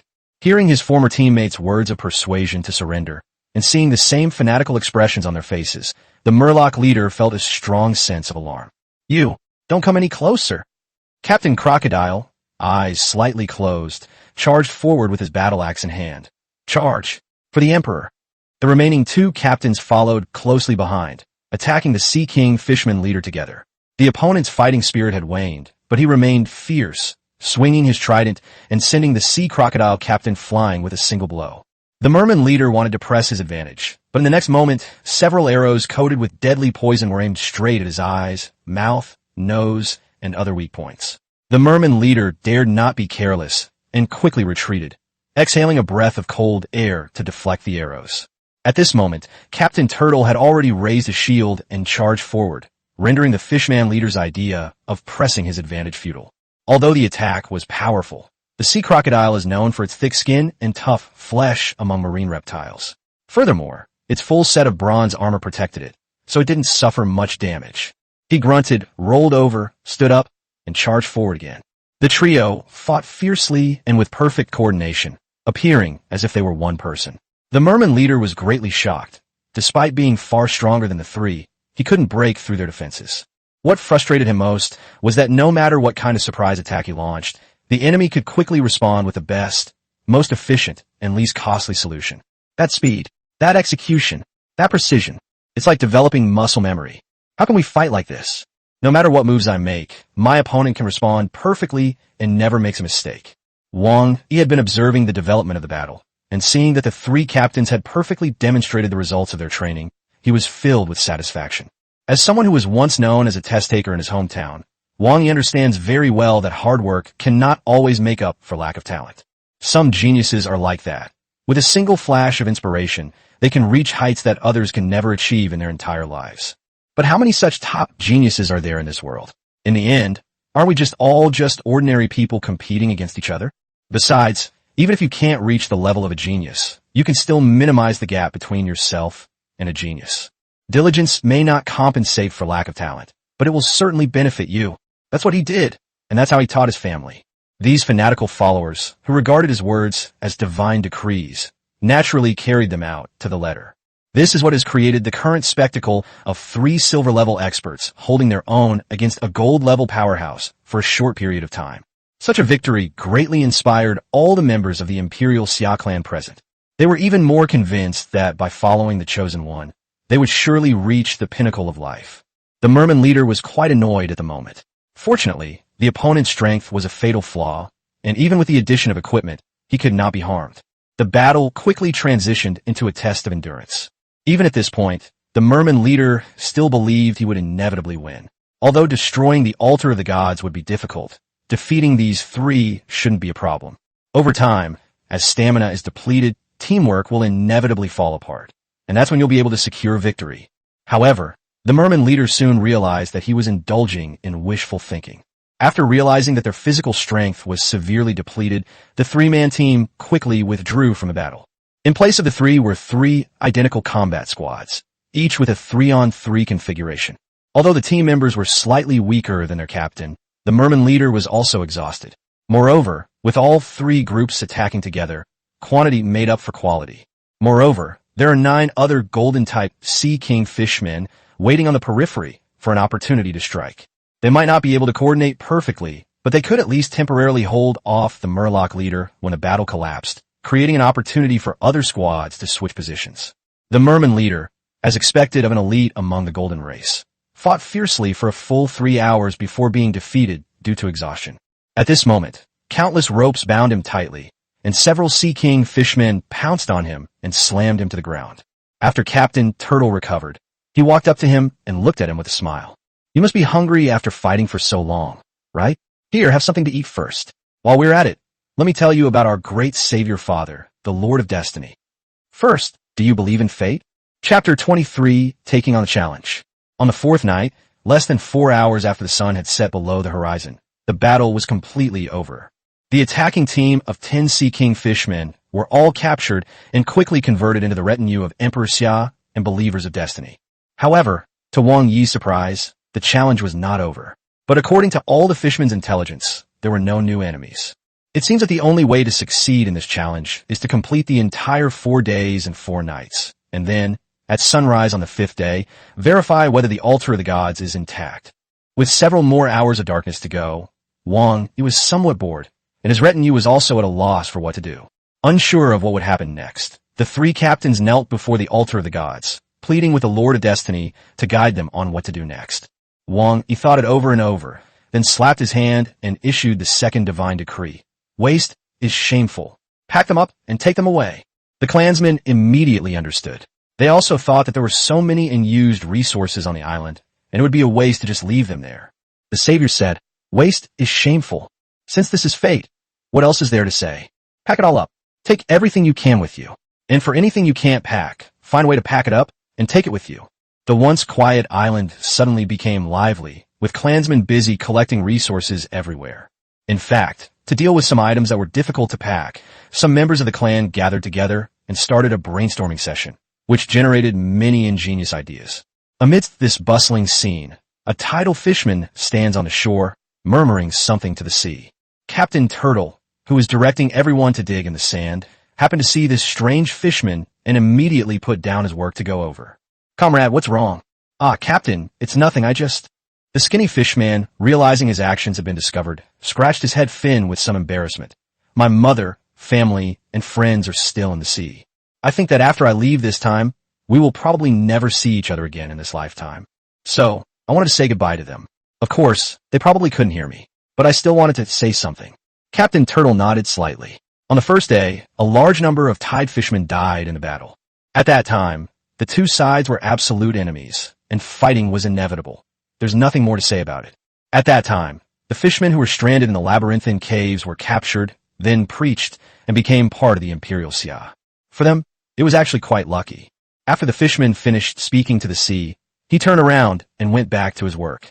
But Captain Turtle, standing on the beach, began to have his mind racing. Just then, Captain Crocodile and Captain Sea Serpent walked over together and greeted him repeatedly. Old Turtle, what are you daydreaming about? Do you feel like you've finished the battle and want to take a good swim? The water here is no good. It's lifeless. The ocean in our outermost heaven is so much better, so vast and deep. I can't wait to go home. Old Snake, do you think our vision has become too narrow again? Huh, what happened all of a sudden? The old turtle immediately told the 2 about the fishman incident. Captain Sea Serpent didn't take it seriously, but Captain Sea Crocodile fell in a deep thought. Don't forget, you 2, by daybreak, quite a few tide fish will still be able to retreat back into the sea. Captain Turtle looked at the sea, then at the busy fishmen, and finally fixed his gaze on the altar of the gods atop the mountain. Hey brothers, how about we go down into the sea and capture all those escaped fishmen? After all, our Savior said to pack them all up and take them with us. Captain Sea Serpent's expression changed. No, we've already won. Let's not cause any more trouble. You said it, old crocodile. This. Old Turtle's idea is really ruthless.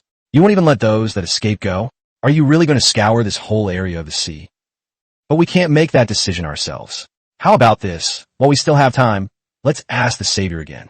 If the Savior permits, we will save. If the Savior does not permit, we will pretend it never happened. Okay. The three captains rushed to the top of the mountain, knelt before the altar, and prayed fervently, expressing the questions in their hearts. Actually, Wang Yi had been listening to their conversation the whole time. When he saw the three of them come to pray, Wang Yi immediately used the final divine decree. But unlike the previous 2 times, he chose to show up directly this time. In fact, he could have informed them by showing up in person the first 2 times, but Wang Yi deliberately only conveyed simple words so that they could learn to think and judge for themselves. After all, it's not always possible to be by the side of every believer, nor can I always respond to every prayer. But this time, it's clearly not something that can be explained in a sentence or 2, which is why he chose to show himself directly. Savior, Savior, you have finally appeared. I've heard your questions, Wang Yi said slowly, looking down at the 3 team leaders. I've always been teaching you that you must broaden your horizons. You all performed very well this time, and your perspective has indeed broadened. Upon hearing this, the 3 of them smiled, some even looking quite smug. But it wasn't fully opened. The 3 of them were stunned for a moment, and then looked up at the divine figure of the Lord of Destiny with fear and confusion. Wang Yi paused deliberately before speaking again. Have you considered that this challenge might just be a test, an adventure for you? But for those merfolk, it's very likely this is their entire life. The 3 captains immediately felt a tightness in their chests, as if someone had grabbed them, and their breathing became heavy. If you're thinking of making a fortune by capturing those escaped fishmen, I absolutely forbid you from doing so, because it's a desecration of life. But if you approach this with a different mindset, the result will be completely different, even though the task is the same. Some paths require you to clearly understand your destination before you can embark on them. Otherwise, you will definitely lose yourself. Go!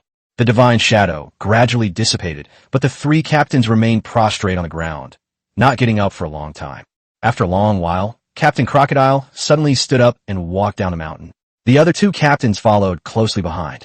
Although they didn't exchange words, they seemed to have reached a consensus on something. Brothers, comrades, the sea crocodile stood on a boulder and halted all packing work. All combat units, assemble here. Everyone stand before me. I have an announcement to make. After most of the members had arrived, the sea crocodile exchanged a glance with the 2 captains and raised the battle axe in his hand. Now, we must rush into the sea and bring back all those fishmen who escaped. What? The others were completely bewildered, and the leader of the Sea King Merman widened his eyes in disbelief. Are we going to take everything from the sea with us? That's a huge undertaking. There are so many resources on the island. Even if we lose every single resource on the island, we're going to take all the fishmen from the sea.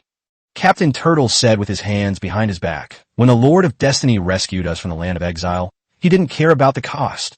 As believers in the mandate of heaven, we do not value our lives. Everyone get in the water. Rescue people. Chapter 24, there's something wrong with this reward. No, you can't go. The merman leader stood in front of the main force, stopping the excited crowd. The 3 captains stepped forward and placed their hands on his shoulders. You don't have to go if you don't want to, but don't stop others from going. I'm not stopping you, and I agree with your plan. But there are 2 points we need to clarify first. The merfolk leader took a deep breath. This challenge is a test, specially set by the gods above. Others may not know, but you certainly do. Your act of rushing into the sea is itself a subversion of this challenge. This could very well offend them by questioning God's authority. The 3 men exchanged a smile. You're new here, and your understanding of the Savior isn't yet complete. Do you know what the Savior's first lesson in training us was? Rules are meant to be broken. If you follow the squares of a chessboard, you'll be at peace for life. The merman leader was deeply shocked, but he also felt that his spirit had been cleansed and his perspective on things had suddenly broadened. Is this what it feels like to broaden one's horizons? Have you ever considered that this might cause trouble for the Chosen One? The 3 exchanged a glance and roared in unison with the elite marine reptile group behind them. The Imperial Xia clan. We don't cause trouble, but we're not afraid of trouble. We'll face any crisis together. We'll overcome any calamity together. The merman leader's eyes widened, and he felt a strange power surging through his body. All right, in that case, my second matter is a piece of information. In truth, in the vast ocean, there exists an even more powerful entity, the Howling Siren. Her duty is to control all the fishmen to launch an attack on the island. After all, going to the island means going to fight to the death. And for us Murlocs, there's nothing good to eat after removing the altar, so we definitely won't attack first under normal circumstances. Therefore, the gods placed her in the depths of the sea, letting her use her songs to command the fishmen. The lower-level Murlocs don't know about this. Only I do. I can still hear her singing from time to time. Therefore, the ocean remains very dangerous, and we'd better come up with a better solution. Captain Sea Serpent squinted and flicked his tongue. You can still hear me? That means the other fishmen can hear me too, right? So you haven't betrayed us, have you? Huh, that's right. The merfolk leader then realized what was happening and looked around. Can you hear the singing? I can hear it all the time, but a scarlet merman scratched his cheek. I joined the Imperial Xia out of the heart. Even if she were singing right in my ear right now, I could never betray the great Lord of Destiny. Only then did the merman leader realize that he and his brethren were too steadfast in their faith in the Lord of Destiny to be swayed by the song of a mere siren. Then what are we waiting for? Brothers, let's go to sea. Let's rescue all our compatriots who are still lost and bring them under the protection of the Lord of Destiny. I'll deal with that howling siren. Her only strength is her singing. Once her singing becomes ineffective, I can take her down with one hand. Captain Crocodile grabbed the fishman leader's arm. No, don't you think things have become simpler? We charged straight in, captured the howling sea monster, and then assimilated her into a follower of the Lord of Destiny. Then, let her use her abilities to bring all the remaining fishmen ashore, and we can guarantee that we'll wipe them all out in one fell swoop. Captain Turtle looked up at the sky. Time is running out. Night is falling. We must set off immediately. Captain Crocodile waved his hand and said, That's settled then. The four of us will go down into the sea to catch the sea monsters, while the rest of us continue gathering resources. Once all the fishmen are on land, we'll start one-on-one missionary work. Everyone will be a missionary. Wang Yi watched quietly, quite satisfied with the choice of his family. Other gods would deliberately hinder the thinking of their followers, because in their eyes, managing a followers with their own thoughts was extremely difficult and time-consuming. The most effective way to discipline a foolish and ignorant populace is to keep them in check. If all they know is eating, sleeping, reproducing, working, fighting, and praying, then they're truly the most perfect clan in their hearts. But Wang Yi believes that only those with flesh and blood, thoughts and souls can become stronger and go further. Governing a large country is like cooking a small fish, let alone being a god. If you only seek convenience and ease, you won't go far at all. I bear the glory of the Imperial Xia dynasty on my shoulders. Both one's self and one's clan must become excellent enough and must never disgrace this name. The powerful quartet plunged into the sea and, led by their merman leader, raced to the depths of the ocean, where they found the howling banshee singing with all her might. The monster's upper body was that of a beautiful and sexy woman, but its lower body had transformed into an octopus, clinging tightly to the reef. But as the leader of the Sea King fishmen said, although the howling siren is also a gold type, and even has higher base stats than him, its only troublesome aspect is its eerie song. Its combat ability is practically zero. Although she called for the remaining fishmen to come to her aid, under the intimidation of the Sea King fishmen, these tied fishmen dared not step forward at all. The powerful quartet easily knocked out the siren and carried her to the island. The rest was easy. Under the powerful assimilation ability of the Xia clan, the sea monsters didn't even have to resist before they smoothly became loyal followers of the Lord of Destiny. After surrendering, she immediately offered her pledge of allegiance, using her song to summon all the murlocs ashore. In addition to the retreating tidal murlocs, there was also a reserve force of crimson and vermilion murlocs, forming a vast and imposing force. Under the cover of night, the Imperial Xia clan hurriedly began preaching to these fishmen. They sang praises of the greatness and benevolence of the Lord of Destiny. And such large-scale praise gave Wang Yi, who was watching from the side, goosebumps all over. It's so awkward to hear so many people praising me. Finally, after a night of hard work, the entire merman group arrived on the island and joined the Imperial Xia family. And with a full complement of members, the speed of packing resources doubled. On the fifth day, at the moment the sun rose, all the Imperial Xia clansmen, carrying large and small bags, stood in neat rows on the bare island, where only bare rock bases remained, to greet the first rays of sunlight. A golden gate slowly opened, and, under the captain's commands, the team passed through the gate in a compact and orderly manner, returning to the long-lost heaven beyond the heavens. Those surging waves, those towering billows, those even wider waters and oceans. Although it was their first time in the outer sea of the Heavenly Emperor, these fishmen felt as if they had come home. At this moment, Wang Yi was still in that challenging divine realm. A semi-transparent screen appeared before him, displaying constantly scrolling numbers to determine his overall challenge score. Wang Yi was very much looking forward to it, because he was confident that his clan could get a high score whether in terms of battle record, amount of resources collected, or degree of mission completion. However, when the score was displayed, he couldn't help but widen his eyes and shout out, "Perfect achievement! 10,000x critical hit! The ultimate reward! The heart of the realm! What's going on? Chapter 25 questioning? Then let's take a gamble." The phrase 10,000 times critical hit is so unfamiliar. Wang Yi didn't know why such a vicious suffix appeared, so he quickly reached out and opened the details page. Challenge perfectly completed. Hidden quest, Howling Siren completed. Reward 10. The deity's divine level is determined to be that of an apprentice deity. According to the challenge rules, this is considered a challenge beyond one's level. The reward is x5 based on the degree of the leap. The participating clan has been classified as an exiled clan. According to the challenge rules, this is considered a challenge beyond their level. The reward will be 10 times the amount of the challenge. Challenge complete. Prosperity score far exceeds the upper limit of the settlement information table. In accordance with the contingency plan, a reward of x20 will be given. After reading all 4 messages, Wang Yi suddenly realized what was going on. The first one is somewhat understandable and falls within the normal range of challenges, but the remaining 3 are relatively outrageous. It's estimated that even the challenge's designers didn't expect that a trainee deity, using an exiled clan to participate in the challenge, would not only achieve a perfect result, but also have its prosperity level skyrocket to the point of triggering an emergency plan.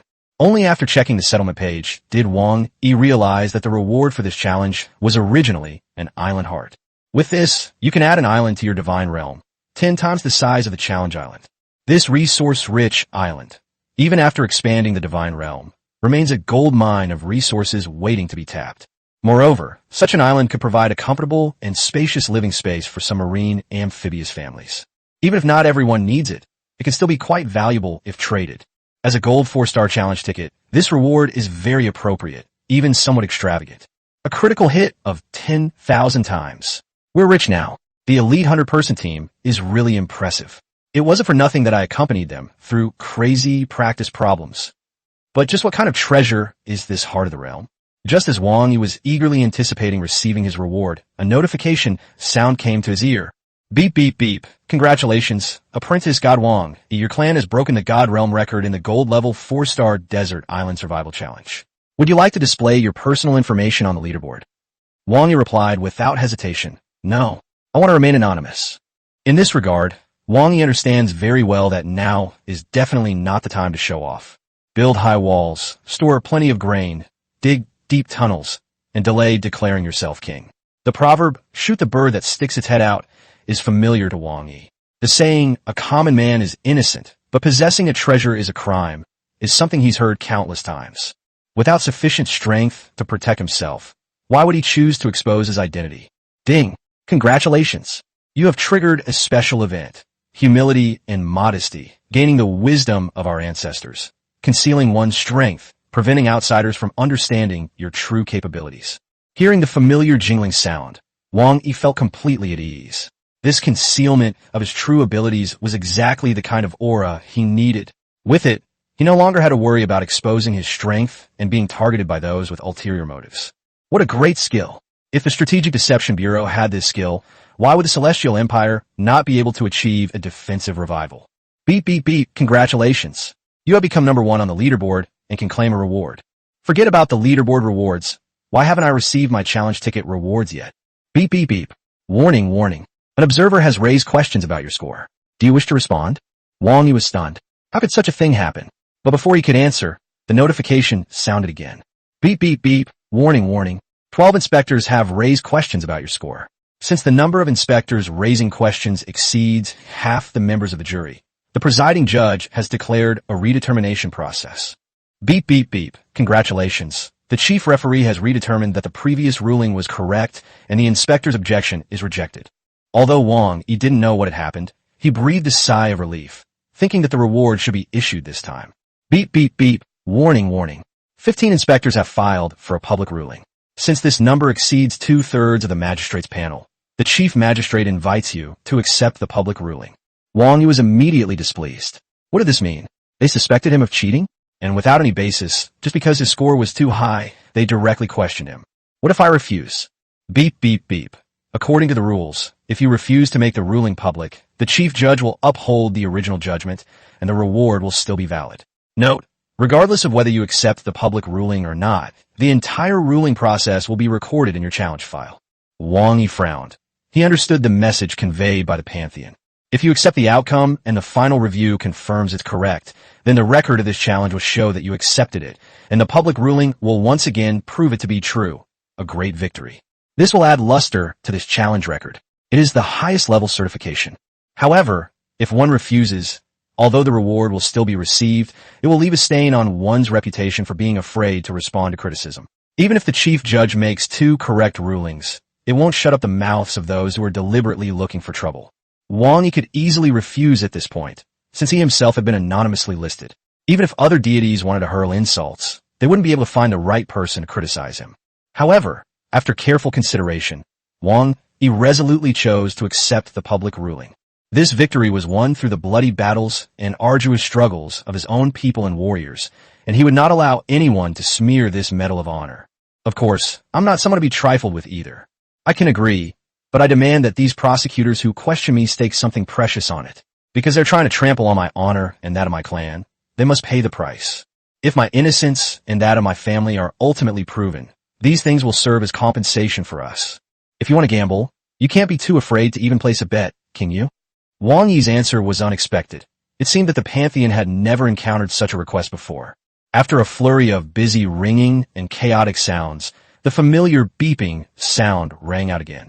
Beep, beep, beep. Congratulations, Mr. Apprentice God Wang Yi. Your request has been approved by the chief judge and has been conveyed to all the monitors who participated in the questioning. A total of 13 monitors have chosen to accept your proposal. They have paid a very high price, and it has been verified by the chief referee. The public adjudication process is about to begin, and you will be escorted to the audience area to wait. Rest assured, your identity and information will be kept strictly confidential. You will witness the entire public ruling process, and if you are dissatisfied with the process or the outcome, you can file an appeal afterward. Before he could finish speaking, Wang Yi felt a sudden dizziness. When he opened his eyes again, he found himself in a spacious, empty conference room. On a giant light screen in the conference room was another enormous conference room with a round table. Around the table sat a circle of deities, presumably the so-called overseers. The nameplates in front of them indicated their respective pantheons. The leader was dressed in a black robe, but the sign in front of him only read Chief Referee. He raised his gavel and struck it 3 times, speaking in a low, indistinct voice. All present and accounted. Open trial. Commence. Chapter 26. This child must not be allowed to live.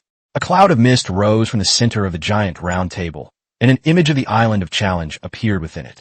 The golden gates slowly opened, and 100 marine reptile warriors from the Imperial Xia lineage stepped neatly onto the deserted island. From this point on, the speed of the images increased dramatically. After all, the entire process would take a full 4 days and 4 nights, and these busy people didn't have time to study it every single minute.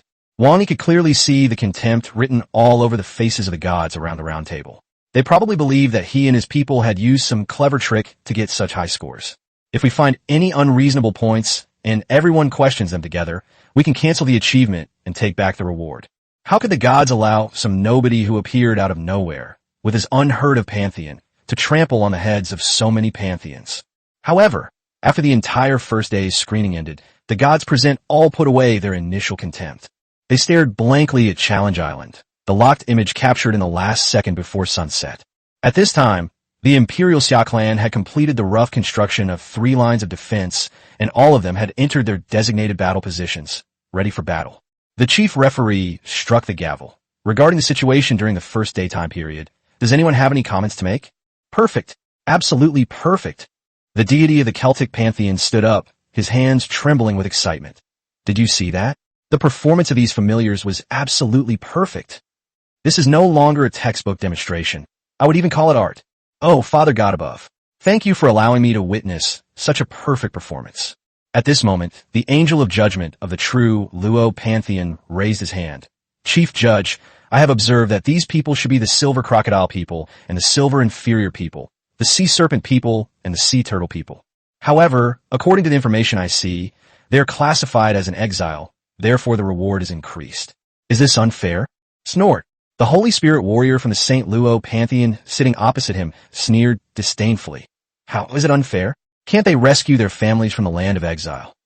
Regardless of their racial rank before entering the exile lands, once they leave the exile lands, they are considered an exile race, a race lower than the Black Iron race. Are you challenging the divine laws established by the pantheon? The six-winged angel of the true Luo pantheon frowned, his eyes blazing as he glared at the Holy Spirit warrior opposite him. The latter showed no fear, seemingly ready to fight at the slightest provocation. You two shouldn't be so hot-tempered. Odysseus, the god of justice, waved his hands repeatedly. I don't see anything to question on the first day. Let's continue and see. Sitting in the audience's private meeting room, watching the god's performance, Wang Yi couldn't help but sigh. It seems that the pantheons aren't very harmonious after all. It seems that wherever there are people, there is a world of intrigue, and the same goes for gods. Seeing that no one offered any constructive suggestions, the chief referee continued playing footage of the battle from the first night. The gods all stared wide-eyed at the screen, not wanting to miss even a single moment. Having witnessed the shock of his performance during the day, they had completely abandoned their contempt and were now filled with boundless curiosity and a thirst for knowledge. Not long after, the footage from the first night was played out, but the round-table conference room fell into a deathly silence, until the Celtic god licked his lips and muttered to himself, "So, this challenge can be played like this? I've learned something new." The angel of the true Luo pantheon leaned back in his chair, rubbing his chin. Amazing action, reliable execution, and the ability to predict enemy attacks with precision down to the second. But this is too perfect. No clan can do it, not even the angelic legions. Your Honor, I question the authenticity of this footage. Why don't you question whether you even have a brain? The Holy Spirit warrior laughed mockingly. Oh, so what your true Luo pantheon couldn't do, others did. Does that mean they cheated? Have you no shame? You've completely disgraced the Holy Spirit. The angel immediately slammed his fist on the table and stood up. I've tolerated you for too long, a mere local sect, yet you dare to go against the main sect at every turn. Who gave you the courage? Utterly shameless. The Holy Spirit warrior slammed his fist on the table and stood up. You really think that whoever has the bigger fist is the legitimate one? Let me tell you, our holy Luo pantheon is the true orthodox holy god. You true followers are nothing but a bunch of usurpers and false believers. Take back what you just said. Otherwise you will face Shinra's wrath. Afraid of you? At worst, we'll fight another orthodox war. The god of judgment from the divine moon pantheon rubbed his head and said, Oh, you've already fought 8 orthodox wars. For the sake of the true god Hewlett, stop arguing. Unexpectedly, the angel and the Holy Spirit turned their heads together and roared in unison. Shut up, you heretic. The god of judgment flew into a rage. What did you say? You damn bastards. Do you want to fight a 5th holy war? In another conference room, Wang Yi had basically figured out the contradictory relationships between these pantheons. The Shinra and Saira were originally one family, but they separated due to conflicts. Shinra is powerful, and Saira is ancient. Neither side is willing to submit to the other, but they are ultimately brothers. However, this divine moon pantheon is clearly an enemy of their family, and they have fought each other more than once. As for other pantheons like the Odyssey, Erskine, and Celts, they all found this amusing. The scene at the hearing was chaotic, but the moment the chief referee struck the gavel, the scene instantly quieted down. The questions raised by the Jinra inspector are unfounded. If you continue to raise unfounded questions, you will be stripped of your power to question and forcibly expelled. I'm sorry, Your Honor. Wang Yi was very curious about this rather dignified chief referee. He tried to see the other party's true face. Suddenly, the chief referee in the light screen looked up, as if he could see himself through the screen. Wang Yi was startled and subconsciously took half a step back, but then stepped back again. But when he looked at the referee again, he realized that the referee wasn't looking at him at all. Is it just an illusion? The ruling continued, and the footage showed the following daytime. All the tide fissures had been successfully converted and began larger-scale excavation and transformation of the island. Seeing this, the inspectors could no longer contain themselves. What? Did I miss something? How come so many murlocs were successfully converted so quickly? Yes, this doesn't make sense. This must be the problem. Chief referee, isn't there a problem here? The chief referee thought for a moment and said, No problem. This is a unique ability to challenge deities. What? Impossible. How could someone have such an ability? The chief referee's voice was muffled, but filled with undeniable authority. The source of the ability is legitimate. The use of the ability is correct. The effect of the ability is significant. and there are no violations. The entire round table conference room fell silent. The gods looked at each other, feeling a chill run down their spines and into their minds.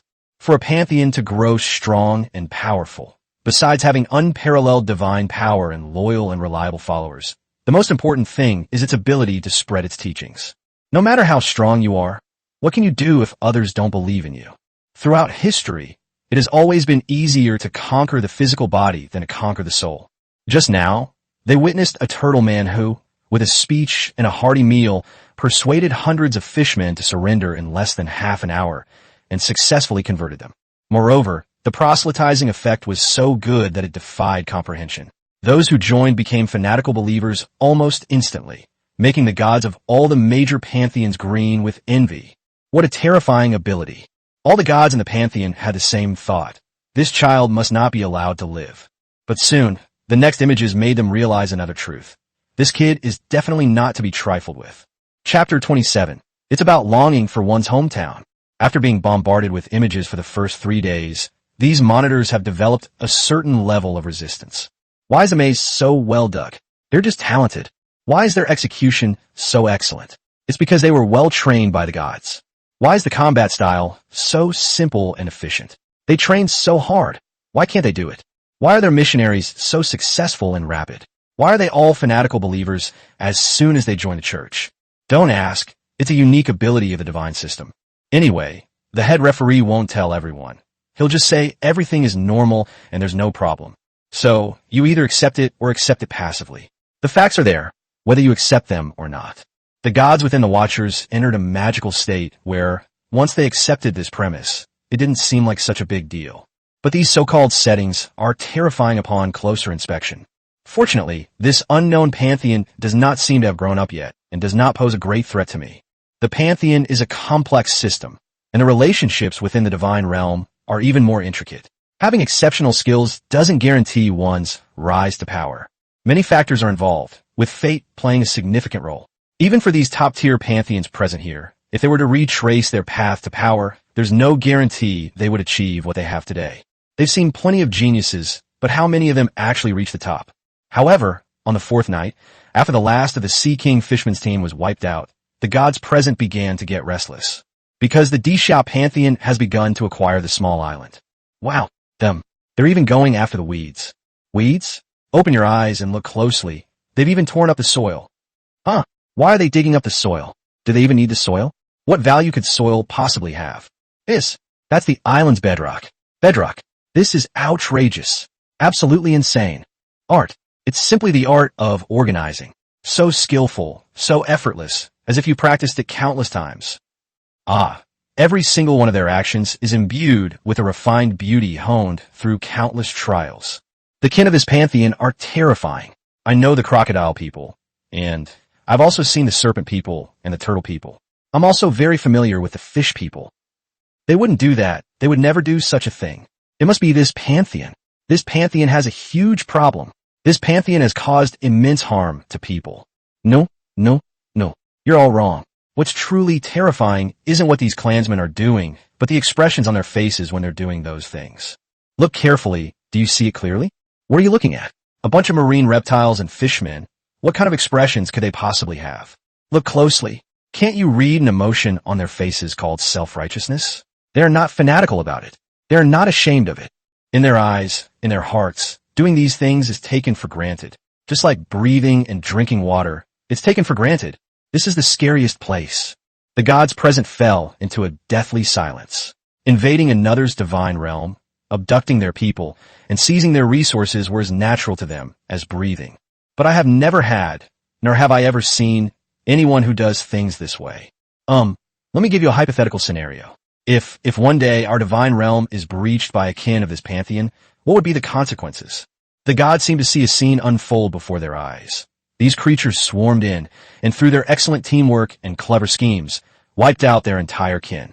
His own clan was loyal and devoted to the death. But after just one meal and one speech, they all betrayed him and became fanatical followers of the other side.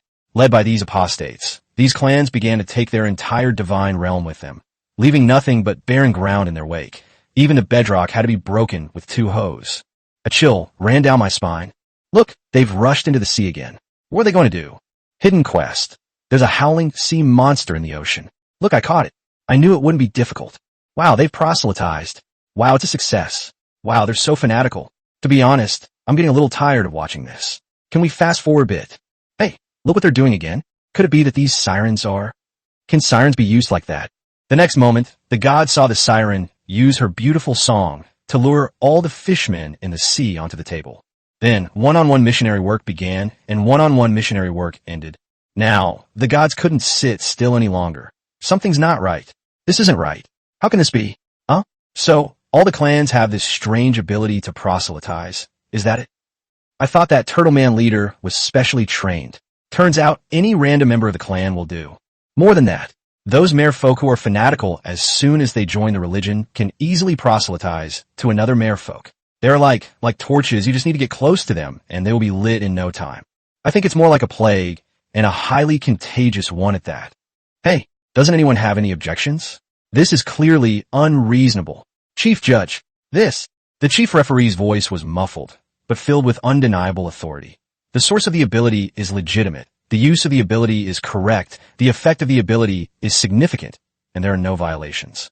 The gods rolled their eyes in unison. See, just as I expected. Seeing that all the fishmen had become their kin, everyone felt relieved. In their eyes, it was finally coming to an end. With the arrival of the last group of merfolk, the packing process went much faster. In no time, the entire island was completely empty. Just when everyone thought it was over, the video suddenly changed again. Why are they back in the water? There are no fishmen left. Wow, these people, they're absolutely insane. They're catching fish. They are harvesting marine life. Don't they even spare the smallest fish and shrimp? Not only that, they even want the coral reefs and silt on the seabed. Look at this. This is outrageous. They're going to deepen the seabed. The gods seem to have suffered some kind of emotional trauma, pounding their fists on the table and roaring in anger, venting their frustration. But after the coral reefs and marine life had been mostly harvested, everyone stared intently at the screen. Because these families went to the sea. What else do they want to do? I guessed it, but I don't want to believe it. No, don't do this. Is it really necessary to go this far? I don't believe it. I don't believe anyone could do this. No. Finally, the fishmen scooped up some seawater from the ocean and filled their animal skin water bags. Satisfied, they began to line up and wait for the sun to rise. The gods were completely dumbfounded. How could some of their kin even take away several scoops of seawater? Wang Yi felt somewhat embarrassed seeing the gods suffering psychological trauma in the small conference room. In fact, the Imperial Xia clan had not gone so far as to not even spare the seawater. Those fishmen were completely influenced by the spirit of the Imperial Xia and developed the idea of staying in their homeland. Thinking about leaving this place soon, they couldn't help but want to grab a handful of soil to take with them. Because they lived in the sea, they took seawater with them. As for why several ladles were scooped out, Wang Yi felt that this was probably a deep longing for his hometown, an overwhelming feeling that couldn't be contained in a single sip. Perhaps. Chapter 28, No one gets rich without unexpected wealth. As the images dimmed, the entire roundtable conference room fell silent. No one wanted to speak. They couldn't think of anything to say, and they didn't have the energy to say anything more. However, the chief judge clearly wouldn't give them any breathing room. The public ruling is over. The oversight group raised 4 objections throughout the process, 2 of which were invalid, and the other 2 were invalid. The final ruling upholds the original decision. Upon hearing the chief judge's words, the deities in charge of judgment from various pantheons all raised their heads, but clearly had no further objections. The ruling is now complete. Please hand over your collateral in turn. What? You want our things back? One of the deities immediately flew into a rage. He showed us this thing. He should compensate everyone present for their emotional distress. An apprentice deity, an apprentice, leading a group of exiled clansmen, and achieving this result? I'm starting to doubt myself now. Am I a complete failure? And I have a feeling I'm going to have nightmares when I go to sleep. Nightmares. Overseer of the Slavic pantheon, are you sure you want to refuse to pay? If you violate the agreement, the Slavic pantheon will be stripped of its overseer status. The arrogant deity immediately fell silent and obediently sat back down. I just got a little excited. Of course we'll pay. Since I'm the first to raise a question, then let me answer it. The angel of judgment of the true Luo stood up and plucked a golden feather from his 6th wing. These are my wings. With these wings, he can summon a squad of holy angels. Shameless. St. Luo's Holy Spirit warriors understood his intentions almost instantly. You want to use such a despicable method to interfere with the rise of a future star? You bunch of charlatans, your filthy deeds are a disgrace to the Holy Spirit. The other deities didn't say anything, but their expressions were all strange. Everyone had heard of the holy angel. These divine servants, specifically used for gift-giving within the Shinra pantheon, have a purpose that those who know understand. Furthermore, several holy angels are even kept within the divine realms of the gods present. Faced with the questioning and humiliation from the warriors of the Holy Luo pantheon, the true Luo angel responded only with a cold laugh. In that case, the god of Earthguard also took out a golden helmet. This is a helmet that can summon the heroic spirits of the 12 Valkyries. By the Holy Maiden 20, the deity of the Qingwei pantheon directly threw out a miracle card. The other gods exchanged knowing glances. In fact, most of their pantheons prepared similar angelic servants. Some were given to satisfy the needs of their own deities, while others, like Jinra, were given out as gifts. Wang Yi looked around the small conference room, initially unsure of the purpose of the holy angels. However, the remaining deities from various pantheons all sent out their followers, and their names became increasingly explicit. He wasn't stupid. With a little thought, he figured out how these clans were used. It's hard to say how much divinity they possess, but they certainly don't have much virtue. Using a honey trap like this is a real waste. Wang Yi understood perfectly what these deities were thinking. The elite team's performance was too outstanding, which made them feel a sense of crisis. However, due to information security concerns, they have no way to lock themselves in, let alone nip themselves in the bud. So they came up with this desperate measure, attempting to use these special families to wear down their will and lead them astray. Even if it can't stop their rise, just delaying it is a huge profit. Wang Yi looked at the malevolent deities on the screen and sneered repeatedly. With this little brain, you think you can play tricks on me? I could give you half a brain, and you still wouldn't be able to win. Of course, not every deity in every pantheon is so despicable. The Holy Spirit warriors of the St. Luo pantheon presented a frozen berserker's heart, while the Elra pantheon offered a golden scepter. The Odyssey pantheon, on the other hand, gifted a bottle of solidified starlight. Overall, these gifts were all quite valuable. For the deities, it might be a slight financial strain, but for Wang Yi, it was a windfall. After the collateral was delivered, the deities left one after another, and the large round table gradually became empty. Suddenly, Wang Yi felt the space distort. In the small conference room, he was merged with the round table conference room. The square table in front of him blended seamlessly with the round table, as if they had been one table from the very beginning. Wang Yi was very curious about the chief referee, whose face he couldn't make out. But no matter how hard he tried, his vision would become very blurry when he got to the man. Don't waste your energy. With your current divine power and level, you can't possibly see me clearly. I'm sorry, I didn't mean to offend you. Take the things back. But please remember one thing. Some gifts are a disaster before you're able to handle them. Of course, the choice is yours. Thank you for your wise words, Chief Referee. I know what I'm doing. The head referee nodded and pushed over another box. This is the heart of the realm. It's what they wanted to obtain, even though they acted so ugly. Keep it safe until the day you can handle it. Then take it out again. Wang Yi frowned. What are all these things used for? I'm the chief referee, not a details interpreter. Before he could finish speaking, Wang Yi felt everything go black. When he opened his eyes again, he found himself back in the outer heavens. On the item page that appeared before him, there were about a dozen items shimmering with divine light. Judging from the sound and light effects, these things were all extremely valuable and high-end. He wanted to reach out and use one or two, but in the end he forced himself to suppress his curiosity. As the ancients said, know yourself and know your enemy, and you will win every battle. I know absolutely nothing about these things, or the pantheon behind them. To act rashly is not courage, but recklessness. For a moment, Wang Yi felt an intense thirst for knowledge. Having witnessed the complex and ever-changing relationships between the top pantheons, Wang Yi became even more interested in information about the major powers in this world. I still have to go to school. Whether it's to treat Xiaoyer's illness or to find my missing parents, I need information, lots and lots of information. Wang Yi twisted his neck. During the time he spent training with the clan for the Gold 4-Star Challenge Scroll, he really managed to ignite his thirst for knowledge. Looks like it's time to recharge. Let me look at the school's schedule. Besides the required courses, the school offers so many elective courses. Upon successful completion of the course, students not only receive academic credits, but also various prizes. Oh, this is probably to encourage students to enroll. The school is really going all out to get students to learn more. Since that's the case, then I won't stand on ceremony. Credits, rewards, knowledge. I want them all. Come to think of it, I also had a beautiful female study partner. Chapter 29, Pretending to Study Hard, is a survival skill. Brother E, what a coincidence.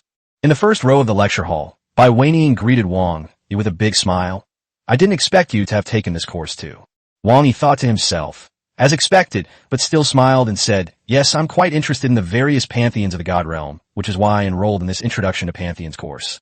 I didn't expect to run into you by chance. Is that a coincidence? It's not a coincidence at all. Before coming to class, Wang Yi wondered if he would encounter Wang Yi, who had ulterior motives. Wang Yi didn't tell anyone when he signed up for the elective courses, not even his senior, Yi Tong. He was testing her to see just how powerful and influential Wang Yi and the forces behind her really were. Now that Wang Yi sees this seemingly quiet and elegant class beauty, he probably understands that the influence behind this woman has at least reached into the teaching system of Tyre. It seems I need to be even more careful from now on. However, passive defense has never been the style of the Emperor Xia. Wang Yi chuckled inwardly, already having figured out how to deal with the opponent. This little girl, who has been poisoned by happy education since childhood, must be given a righteous and corrective blow from the 9 years of compulsory education. Brother E, you don't mind if someone sits next to you, do you? Of course I don't mind. I'd be more than happy to have study companions. That's wonderful. Looking at the enthusiasm in Wang Yi's eyes, Wang Yi felt that something was off, but she couldn't quite put her finger on it. After Wang Yi sat down, Wang Yi excitedly told her, you know what? Besides this course, I also took electives like a brief history of the Holy Spirit Pantheon, the feud between the northern and southern crosses, the rise of the clear moon, from the new moon to the waxing moon, and how Erskine was built, and the Odyssey trilogy on the changing of the gods. Brother E, your schedule is really packed. Time is money, and since it's money, we need to learn how to manage it. There's nothing that preserves value better than investing in knowledge. My dream is to become a time management master like Zhu Biqi, to absorb more nutrients in a limited time. There's an old saying in my hometown, know yourself and know your enemy, and you will win every battle. Another old saying in my hometown is, knowledge changes destiny. My knowledge of the common sense of the major powers is severely lacking. I absolutely have to make up for it. Oh, Xiaoyin, what courses did you sign up for? Wang Yi shook her head and forced a smile. Actually, I just signed up for this one elective course. But after hearing what you said, I realized that I'm also lacking in this area. How about this? I'll also sign up for the 4 courses you just mentioned. That way we can study together. Really? That's great. Let's study and work hard together on our academic journey. We can support each other and look out for each other. Looking at the enthusiastic Wang Yi, Wang Yi suddenly realized what was different. He really loves learning. If other boys say something like, it's so great to study with you, then the key point of their it's so great statement is definitely with you. But the man next to me said, it's so good to study with you. The key point of his it's so good was actually studying. His excitement stemmed from learning, and his enthusiasm arose from studying together. If it weren't him, but someone else, he would be just as excited and enthusiastic. Because no matter who comes, it won't affect his studies. Wang Yi quietly clenched her fists. Damn it, why do I feel like I've lost? Little did she know that Wang Yi's hometown was renowned worldwide for its test-taking skills. Any student who has gone through 9 years of compulsory education doesn't need to be particularly fond of learning. Anyone who has persevered is a testament to that. In terms of learning, they are absolutely superior to everyone else in the world.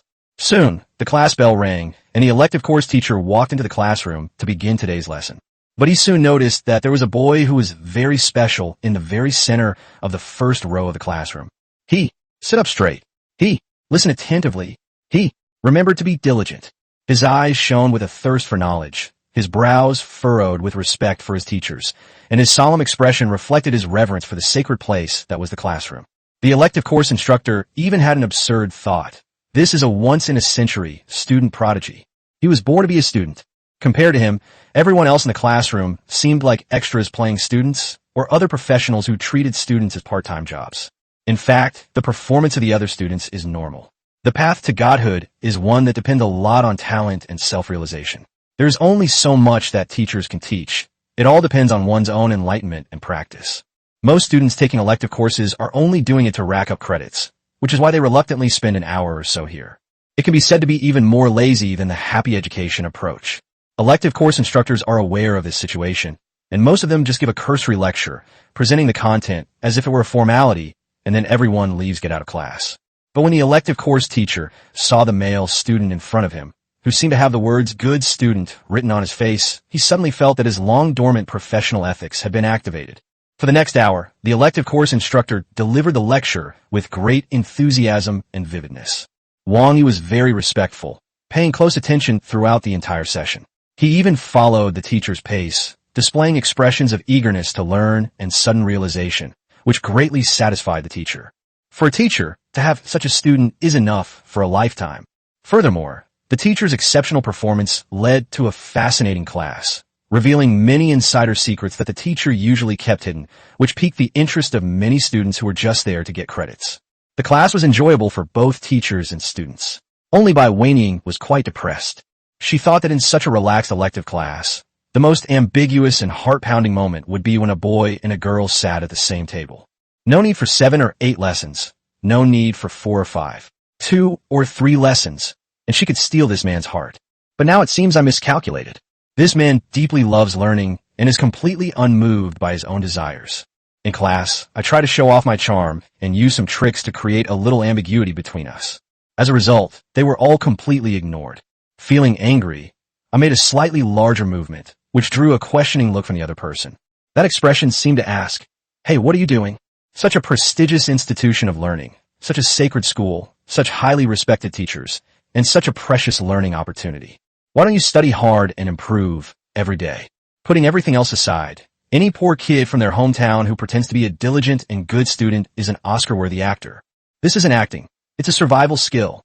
At that moment, for some reason, Wang Yi's guilt swelled rapidly, and she was too ashamed to look directly at the light emanating from Wang Yi. This must be the light of academic genius, the kind that has magical damage on the academic underachievers around them. When I looked up, the elective course teacher was staring at me with a gaze that could kill me. That look seemed to say, in my decades of vocational education, I've finally encountered such a rare learning prodigy, and you dare to cause trouble? Is it that your master can no longer wield the sword? Or are you just getting too cocky? The teachers at Tiremir Academy are all genuine high-ranking deities. Wang Yi was on the verge of tears and dared not make any more moves. She could only grit her teeth and obediently accompany Wang Yi through the class. As soon as the bell rang and the elective course teacher reluctantly left the classroom, Wang Yi immediately stood up. "Let's go, Wang Yi." "Huh? Brother Yi, are you asking her out?" "No, the next class is about to start. If we don't go now, we won't be able to get the prime spot in the front row, right in the center." Latches goal. Wang Yi never imagined that one day her man would be stolen by the goddess of knowledge. Isn't this a kind of NTR? At this moment, she wanted to cry, but she couldn't. Chapter 30, The Making of a Learning Princess. Vomit. In a restroom in the area where the superior deities gathered, Wang Yi knelt in front of the toilet and kept dry heaving. Her younger brother, Wan Liang, stood at the bathroom door, looking impatient. "Sis, are you done yet? I need to use the restroom. Isn't there a guest room downstairs?" "That would require going downstairs, which is such a hassle." "You're so lazy." Ugh. Seeing his sister vomiting so badly, Wan Liang was completely bewildered. "Sis, didn't you go to class in the school's common area today? How come? You're in such a mess. Mind your own business." Ugh. Wang Yi was on the verge of tears. She had accompanied Wang Yi through 5 elective classes in a row. 5 classes. Unlike regular classes, Wang Yi had to sit in the very front row, right in the middle, right under the teacher's nose, in order to sit next to Wang Yi. Even the slightest movement would be seen as performing a close-up magic trick for the teacher. Without exception, all these teachers liked students like Wang Yi who loved learning. As the most direct, contrasting example for Wang Yi, Wang Yi suffered the greatest dislike from the teachers. "Look at them. Look at you. That's what a qualified student looks like." In order to continue to stay by Wang Yi's side, Wang Yi had to ensure that she could continue to attend elective courses. So she dared not offend these teachers at all and could only try her best to imitate Wang Yi and pretend to be a good student. But Wang Yi spent over a decade battling through mountains of books and seas of exercises. How could he possibly imitate it so easily? Trying to draw a tiger, but ending up with a dog. Wang Yi's clumsy imitation only turned the teacher's dislike into disgust. As a result, the elective course instructors began to ask questions randomly in class, which was unprecedented for them. At first, Wang Yi didn't care. If she didn't know, she didn't know, If she didn't understand, she didn't understand. If she didn't know, she didn't know. She just answered honestly. However, after failing to answer several questions, Wang Yi sensed that Wang Yi's enthusiasm for her had suddenly cooled considerably. Disappointment lingered in his eyes, and he would shake his head and sigh softly from time to time. Sometimes he would look at me with encouraging eyes, as if hoping that I could change my ways. Wang Yi was at a loss, but she soon realized something. If I continue to demonstrate insufficient learning ability, a poor learning attitude, and unsatisfactory learning outcomes, Wang Yi would definitely become estranged from him because of this, and might even stop having contact with him altogether. That won't do. He had received a death order from the pantheon to approach Wang Yi and seize the opportunity to destroy him. If the mission fails because you didn't study well and couldn't keep up with the other side, the pantheon will not only punish you severely, but you'll probably become the laughingstock of the entire pantheon. It was a very shameful failure. No, absolutely not. Realizing this, Wang Yi immediately tried to activate her academic genius mode. But she soon discovered that not everyone can be a top student. Wang Yi also became a top student by chance after more than 10 years of hard study. Wang Yi kept trying and failing, and even felt like she was hallucinating. Your memory is insufficient. God of Learning mode failed to start.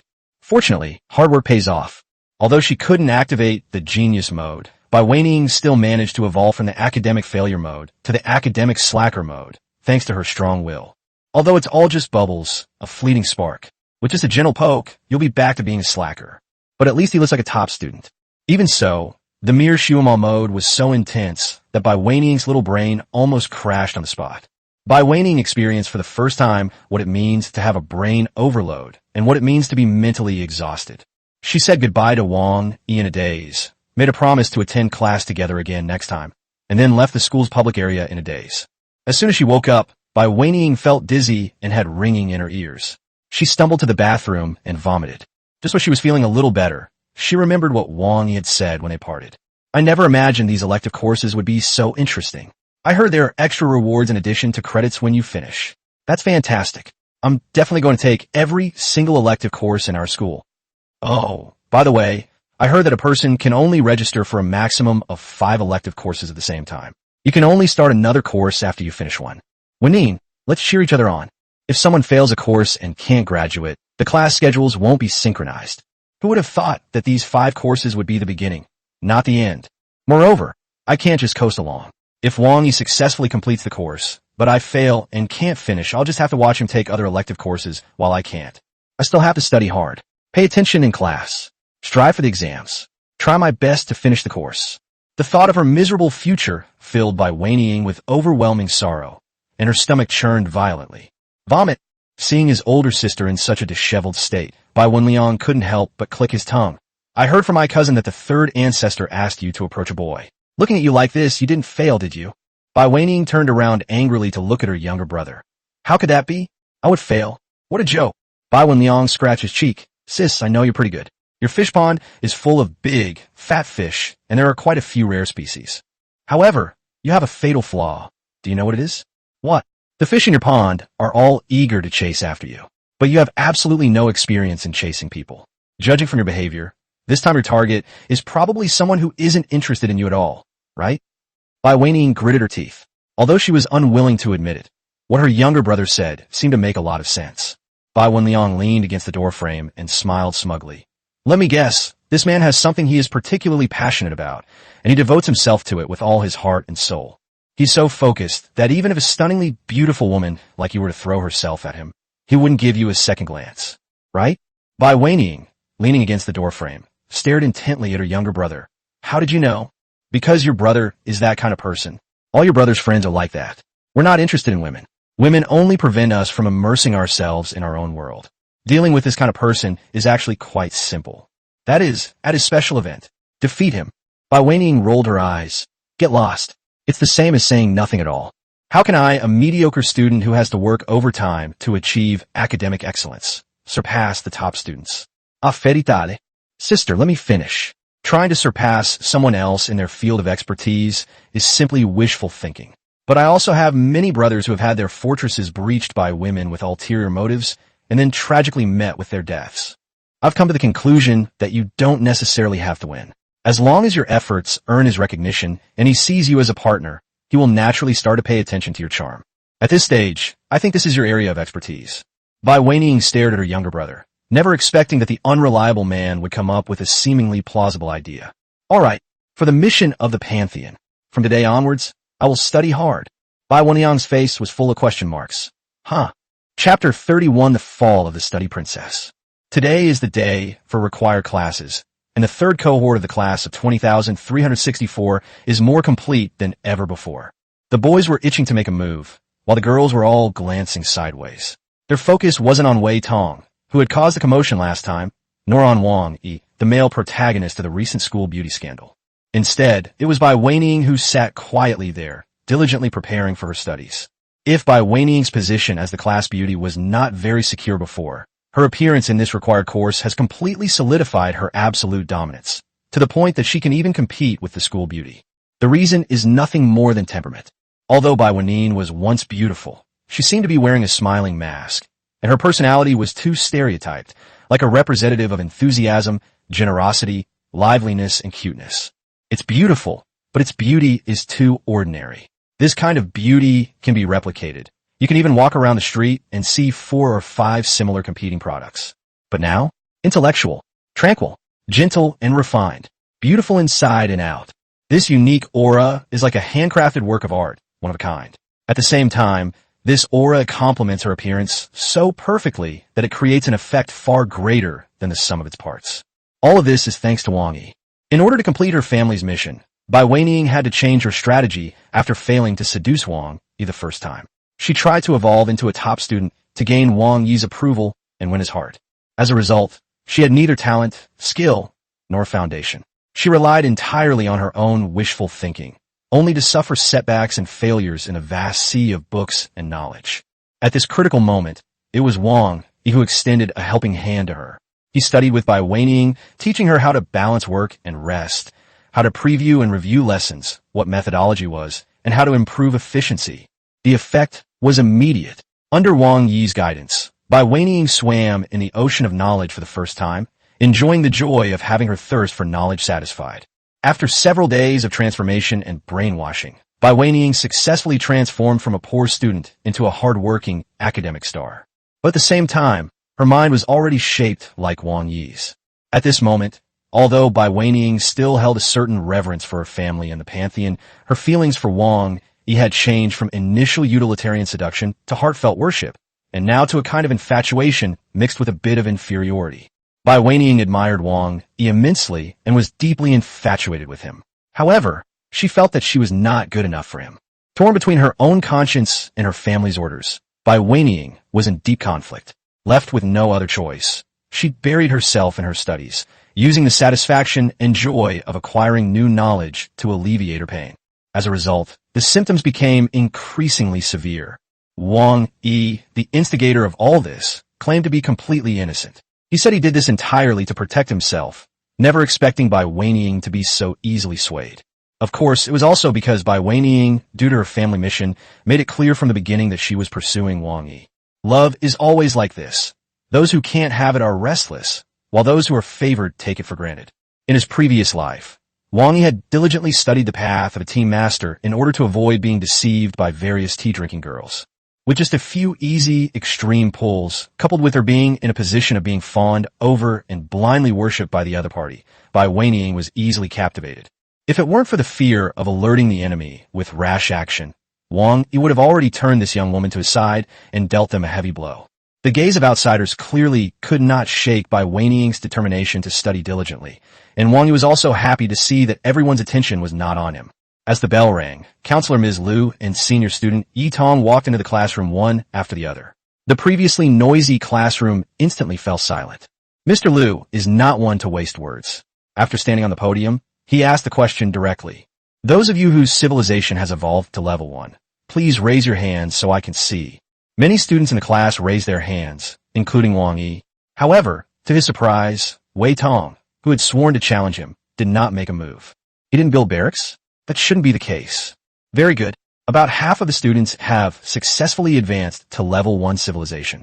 I believe the remaining students are basically on the verge of advancing as well. The overall level of our class this year is quite good. Wang Yi's lips twitched, thinking to himself that he wasn't among the worst students the teacher had ever taught. Today's lesson is about how to gather divine power. Upon hearing what Teacher Lu said, Wang Yi immediately sat up straight. I believe many of you have already learned from your divine elders, and some of you have even begun to accumulate divine power. However, we still need to go through the course procedures. Later, the teacher will also teach how to use divine power to bestow various divine blessings upon one's family. Other students who didn't build the barracks to achieve level 1 civilization also need to listen, because the teacher will be introducing new content in the next class. If they haven't learned it by then, they'll have to figure it out on their own. Okay, let's begin a lesson.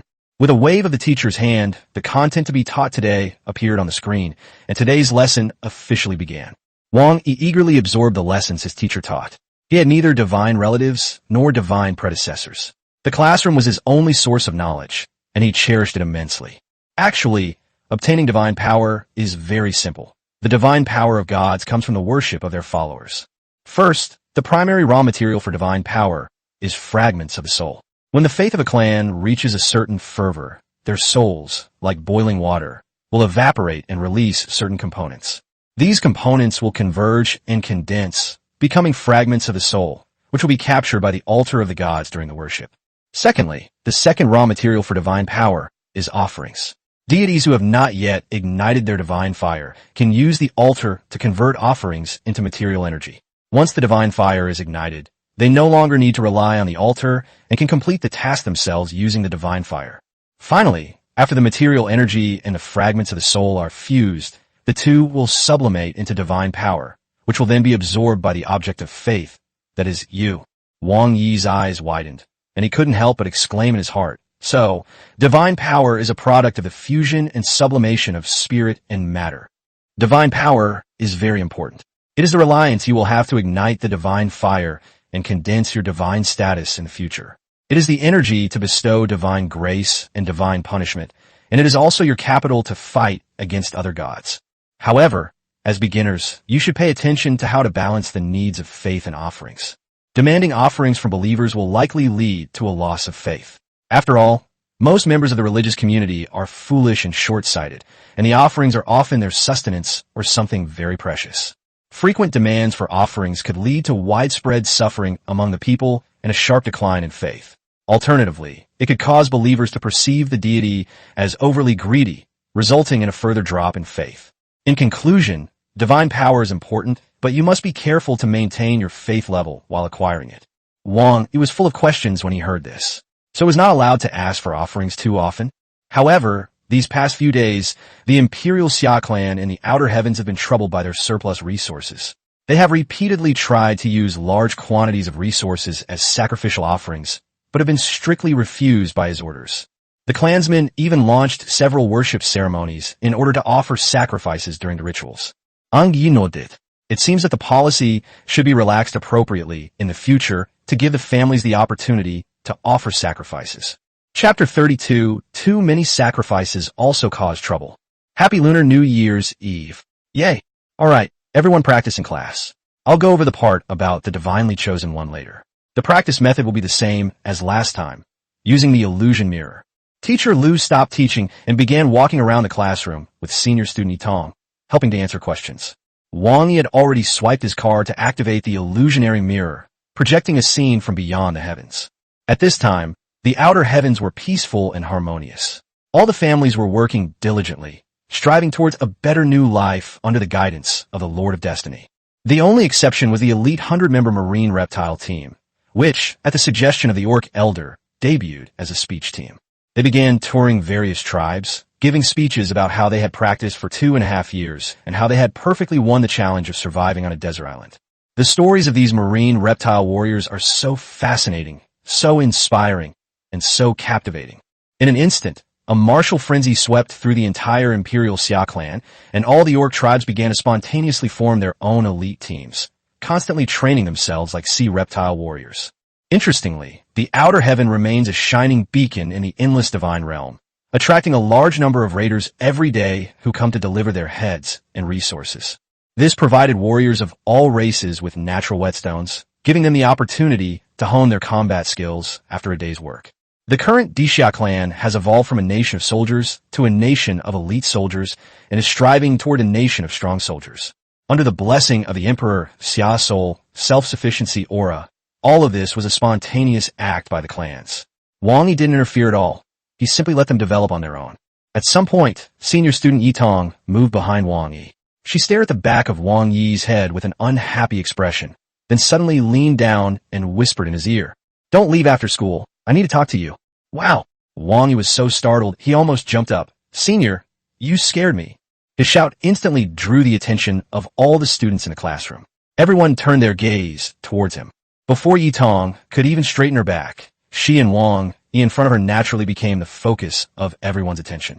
Remembering the gossip circulating on campus a few days ago about the school beauty's love life, everyone immediately started discussing it. What's all the noise about? Focus on the lesson. Yi Tong used her authority as a teaching assistant to forcefully suppress the situation, but she couldn't suppress the blush rising on her face. To cover up her embarrassment, Yi Tong pretended to be serious. "Wang Yi, why haven't you started gathering your divine power yet?" Wang Yi scratched his head. "I'm still thinking about a gentler approach, gradually relaxing the restrictions on sacrificial offerings." "I'm afraid." "What are you afraid of? What's there to be afraid of? All you need to do is issue a divine decree, ordering them to offer sacrifices and leave the rest to me. I'll guide you on what to do." Seeing the other party's confident demeanor, Wang Yi helplessly shrugged. "All right, then I will issue a divine decree to temporarily cancel the guiding opinions on the prohibition of using sacrificial offerings during priesthoods." As soon as the divine decree was issued, all the members of the clan were stunned, and the entire outer heaven seemed to freeze for 3 seconds. Then, in the next moment, everyone dropped what they were doing and ran frantically towards their homes. Before long, all the members of the clan, carrying large and small bags, rushed to the altar of the gods as fast as they could, scrambling to pile the offerings from their packages around the altar. In the blink of an eye, the entire base of the altar of the gods was buried, leaving only a small tip, which still revealed the shape of the altar of the gods. However, this was not the end of it. These clansmen were clearly not satisfied yet. After throwing out the first round of offerings, they turned around and ran back home, preparing to take on the second wave. Looking at the mountain of supplies and the family members who were so eager to get there that they were afraid the gods would change their minds and they would miss out, Yi Tong realized once again that she shouldn't judge things by common sense. This is too much. Huh? A lot? I don't know either. Of course it's too much. It's already full. Stop it now. You actually want to do it a second time? It'll overflow. Left with no other option, Wang Yi issued another divine decree regarding the temporary cancellation of the guidelines concerning the prohibition of using sacrificial offerings during priestly rituals. The moment the divine decree was issued, those members of the clan who hadn't had time to place more offerings on the altar stamped their feet, beat their chests, and wailed. It felt as if they had missed out on a fortune. If I cannot immediately place the offerings that are sufficient to express my feelings on the altar, the great Savior Father and the Supreme Lord of Destiny will not feel my full reverence. What can I do? Dreams shattered. Ideals buried. We strive day and night. But if we cannot serve our destiny, what meaning does life hold? Isn't your clan a little too fanatical? Yi Tong asked hesitantly, posing a question that everyone was interested in. This is the first time I've ever seen a believer faint from crying because they couldn't show their piety with offerings. It's still in patches. Wang Yi gave an awkward smile. My clansmen are rather sentimental, I guess. But, as you've seen, Senior, if I loosen the restrictions on the offerings, this is the result. But if I don't let go, I won't be able to condense divine power. If I only open up to a portion of the clans, the consequence will be that the other clans become disloyal, ultimately affecting internal unity. What should I do in my situation? Yi Tong rolled her eyes and shrugged. Sorry, Junior. I've really never seen anything like this before. I don't have any experience to give you, and I don't have any cases to refer to. You'll probably have to rely on yourself. Wang Yi frowned in deep thought, then suddenly slapped his thigh. I've got it. I've got it. Yi Tong also curiously peeked over. What idea have you come up with? Wang Yi chuckled. That is it. Reward according to merit. Since they're so enthusiastic about offering sacrifices, let's just treat the opportunity to offer sacrifices as a reward. I will then divide the arrangement of offerings during priesthood into many different levels. Only those who perform well are entitled to offer the best and most abundant sacrifices. Then, rewards are distributed according to merit, and so on. The worst offenders are only allowed to worship, but not to display offerings. Problem solved. Yitong's beautiful eyes widened in disbelief. She stared blankly at Wang Yi, then at the image in his illusory mirror, and it took her a long time to slowly process this fact. In other words, one has to earn the right to offer sacrifices. And only those who perform well can offer sacrifices according to the highest standards, while those who perform poorly are not even allowed to offer sacrifices because they are not worthy. Wang Yi scratched his head. Something does seem off, right? Something's definitely not right. They're all God's children. Even if they perform poorly, they shouldn't be denied any offerings. There should at least be a minimum standard to guarantee them. Senior Yitong was completely speechless. What Wang Yi didn't know was that the tiered system of offering sacrifices that he created once became the fundamental reason why his clan fought so bravely. They worked hard to produce, they fought bravely against the enemy, and they were fearless in the face of danger and sacrifice. Only when the priest is in charge of the gods can one be qualified to use the highest grade sacrificial offerings. At this moment, Teacher Lu returned to the podium. All right, I see that you students are doing very well. Now let's hurry up and talk about the second topic, how to become God's chosen one. Chapter 33 Senior, please bear with it. War is something that cannot be avoided in the development of a clan. There are many factors that influence war, and what I will teach you today is one of the most commonly used methods by the gods, divine selection. Teacher Lu spoke eloquently on the stage. Wang Yi listened attentively below, and Yitong tried her best to calm herself down. The so-called chosen by the gods means selecting a powerful individual from among the members of a clan and bestowing upon them additional power with divine authority. After receiving the blessing of divine power, this clan will become a powerful chosen one. And because of the different divine powers, they receive corresponding abilities, blessings, and enhancements. A powerful chosen one can easily determine the course of a war and even reverse the outcome. Teacher Lu waved his hand as he finished speaking. There are 4 types of divine descent. The first type is called halo descent. After the deity activates it, the chosen one will be enveloped in a halo of divine power, thereby gaining various divine blessings. For example, it can be faster, its attacks have attributes, and it can continuously heal, etc. However, to activate the aura descent, in addition to divine power, the deity himself must also possess this ability. Just as I can't grant my chosen ones a healing aura out of thin air if I don't possess healing-oriented divine skills, the basic enhancements in strength, speed, and stamina don't require any divine power. The second type is called the descent of heroic spirits.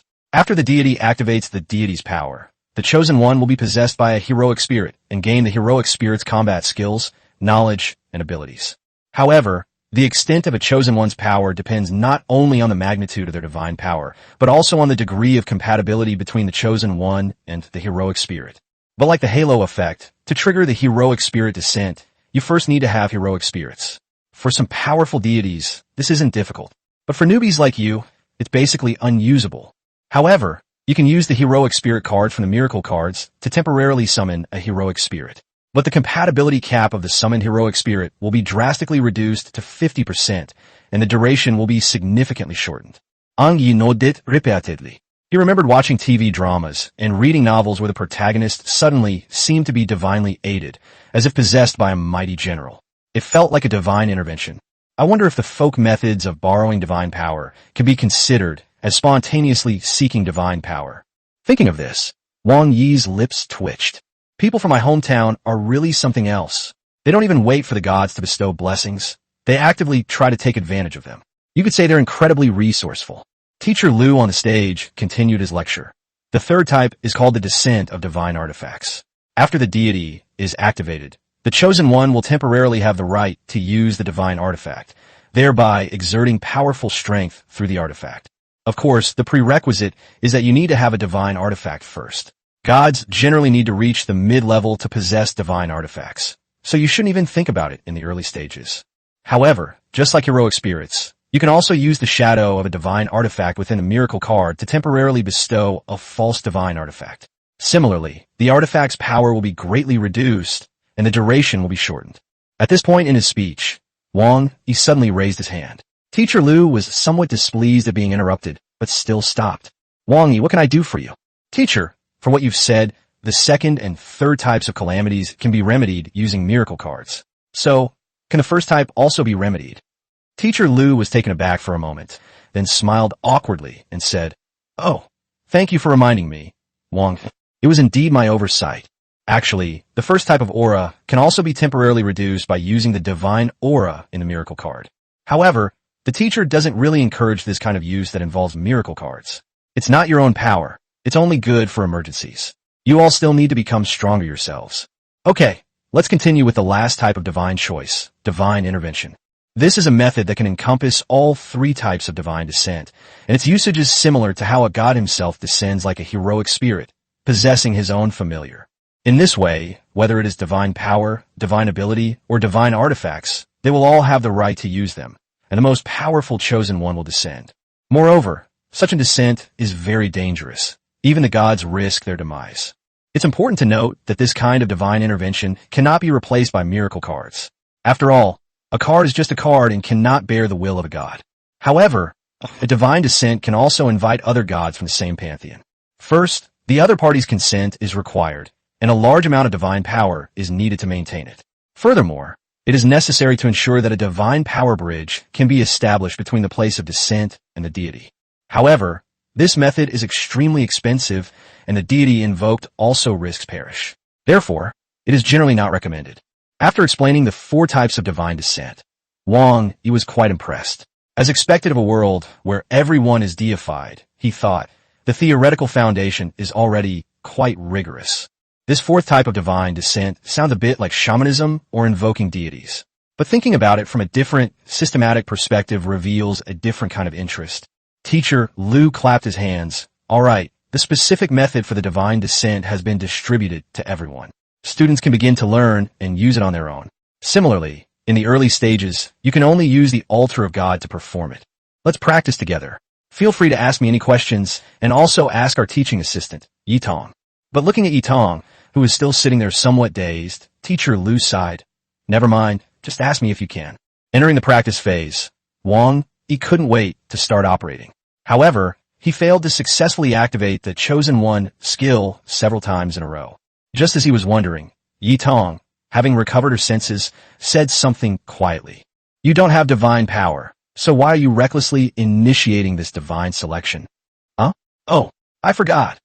Wang Yi scratched his head awkwardly. Because the offerings had been arranged in a chaotic manner during the ceremony, he had the Grand Elder return all the supplies. Then he was asked to rank the various orc tribes according to their recent battle achievements and work points. Furthermore, it was announced that from this day forward, during sacrificial rites, the families of those with outstanding merits would be given priority and would offer tributes according to the highest standards. Those who came after would offer tributes of decreasing quality according to their ranking.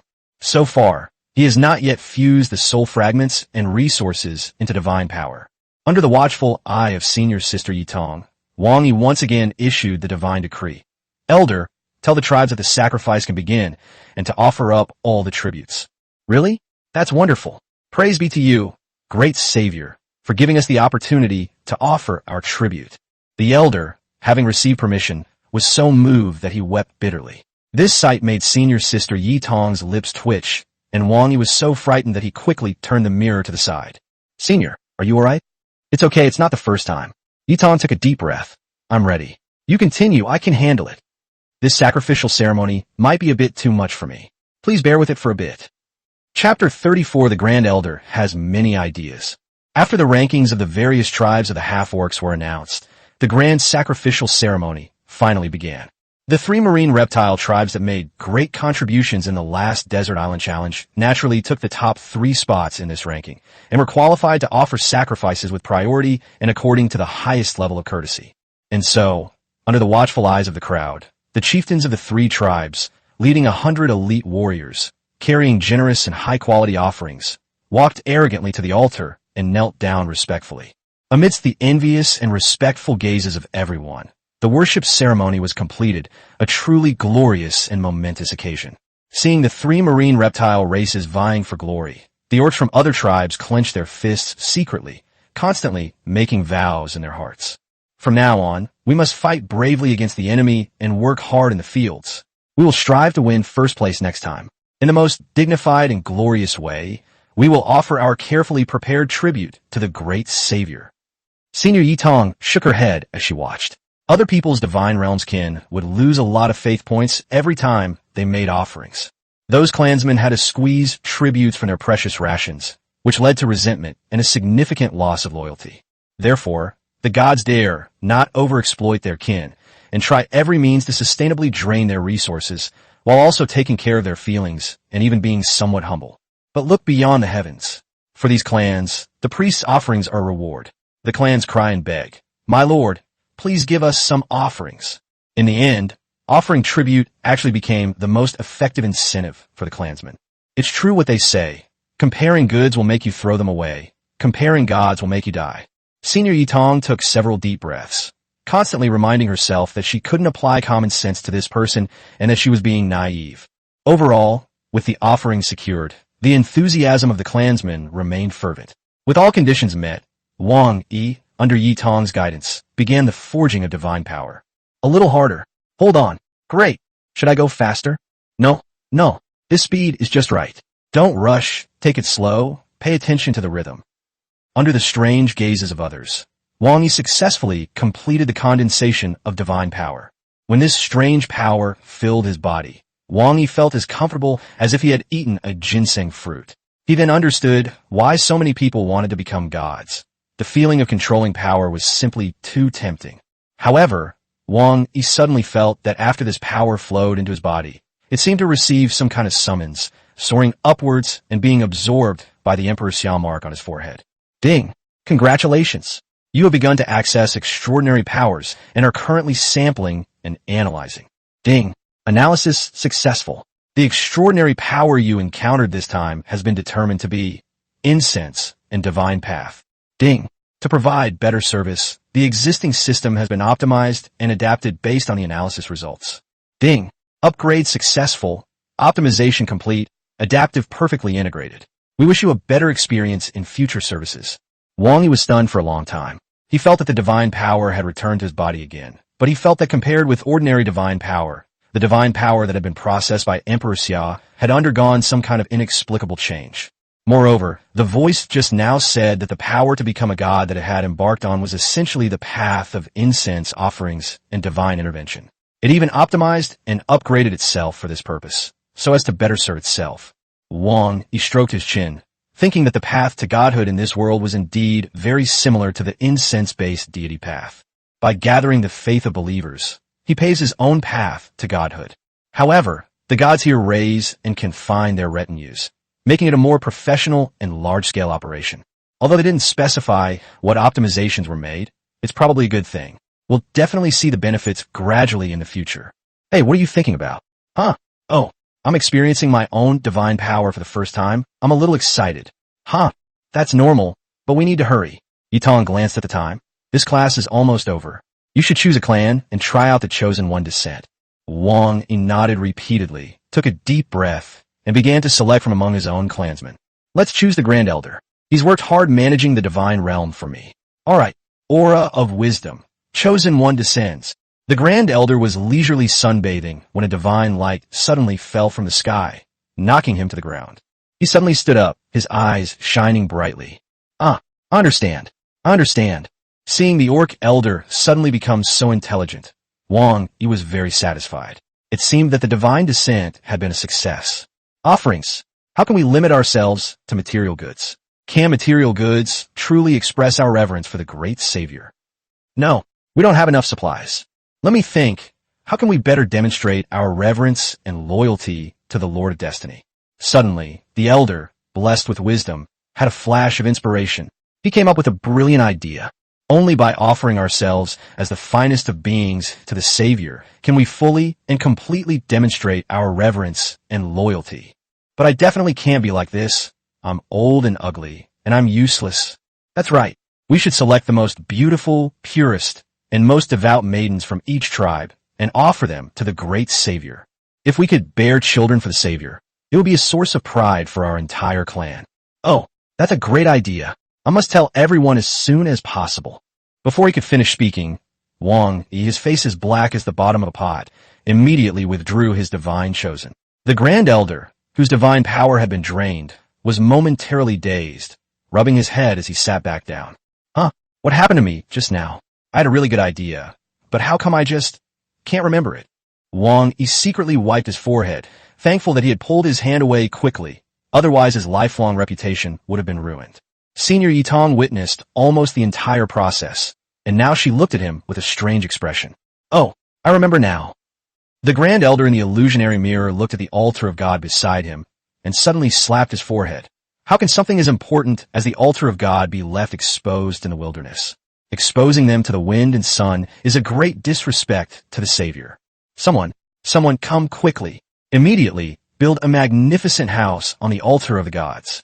It must be resplendent in gold, and even more so, it must be antique in style. Ideally, it should have 4 beams and 8 pillars, plus a front yard with a large bronze incense burner. We also need to create an idol of the great Savior, so that people will be more motivated to worship. Why? Why are there so many things popping into my head? This must be the great Savior giving me a hint. This is God's will. Hurry, let's get moving. Wang Yi frowned deeply. Isn't this a temple? Wait, didn't I withdraw the Chosen One's descent? How come it's still here? Could this be the adaptive optimization that Emperor Xia's imprint spoke of? Just as Wang Yi was about to take another look, Teacher Lu had already walked back to the podium. Alright, it's almost time. Before get out class ends, I have something to say. Since most of you have successfully reached level 1 civilization, we will begin our first preliminary assessment in 3 days. Chapter 35, Wei Tong's Conspiracy. Upon hearing the teacher's words, the students present erupted in an uproar. Mr. Liu has an excellent ability to control the classroom. He simply pressed his hands down slightly, and the classroom returned to calm. I know your concerns, but don't worry. This assessment is just to see everyone's level and find shortcomings, so it's not very difficult. Those whose clans haven't yet reached level 1 civilization level, don't worry. Your assessments will be postponed, but we hope you'll speed things up and catch up.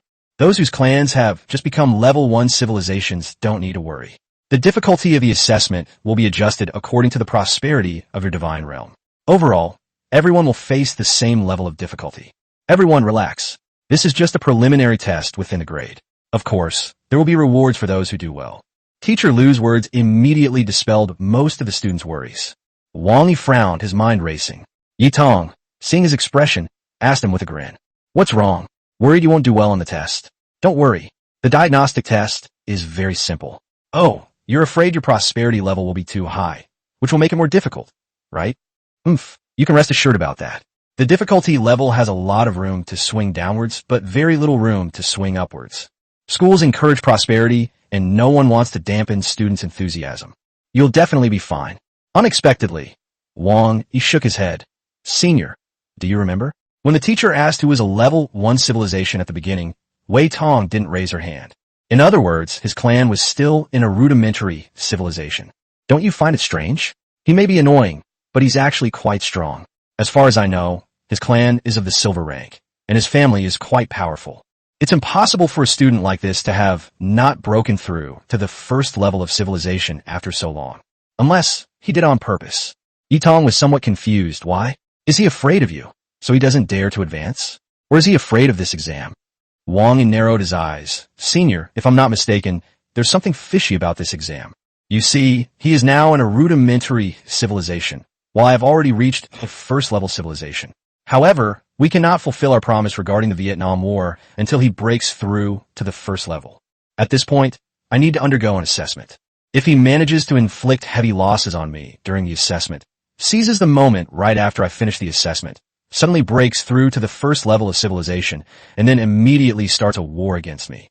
Does that mean they can attack me when I'm at my weakest and most defenseless? Senior sister Yi Tong waved her hands repeatedly upon hearing this. Impossible. Even if that were true, he has only just broken through to the first level of civilization. What kind of combat power could he possibly have?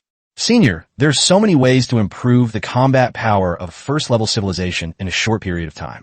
I don't need to list them all, do I? He is backed by a powerful god, and may have also joined forces with another god who wants to get rid of me.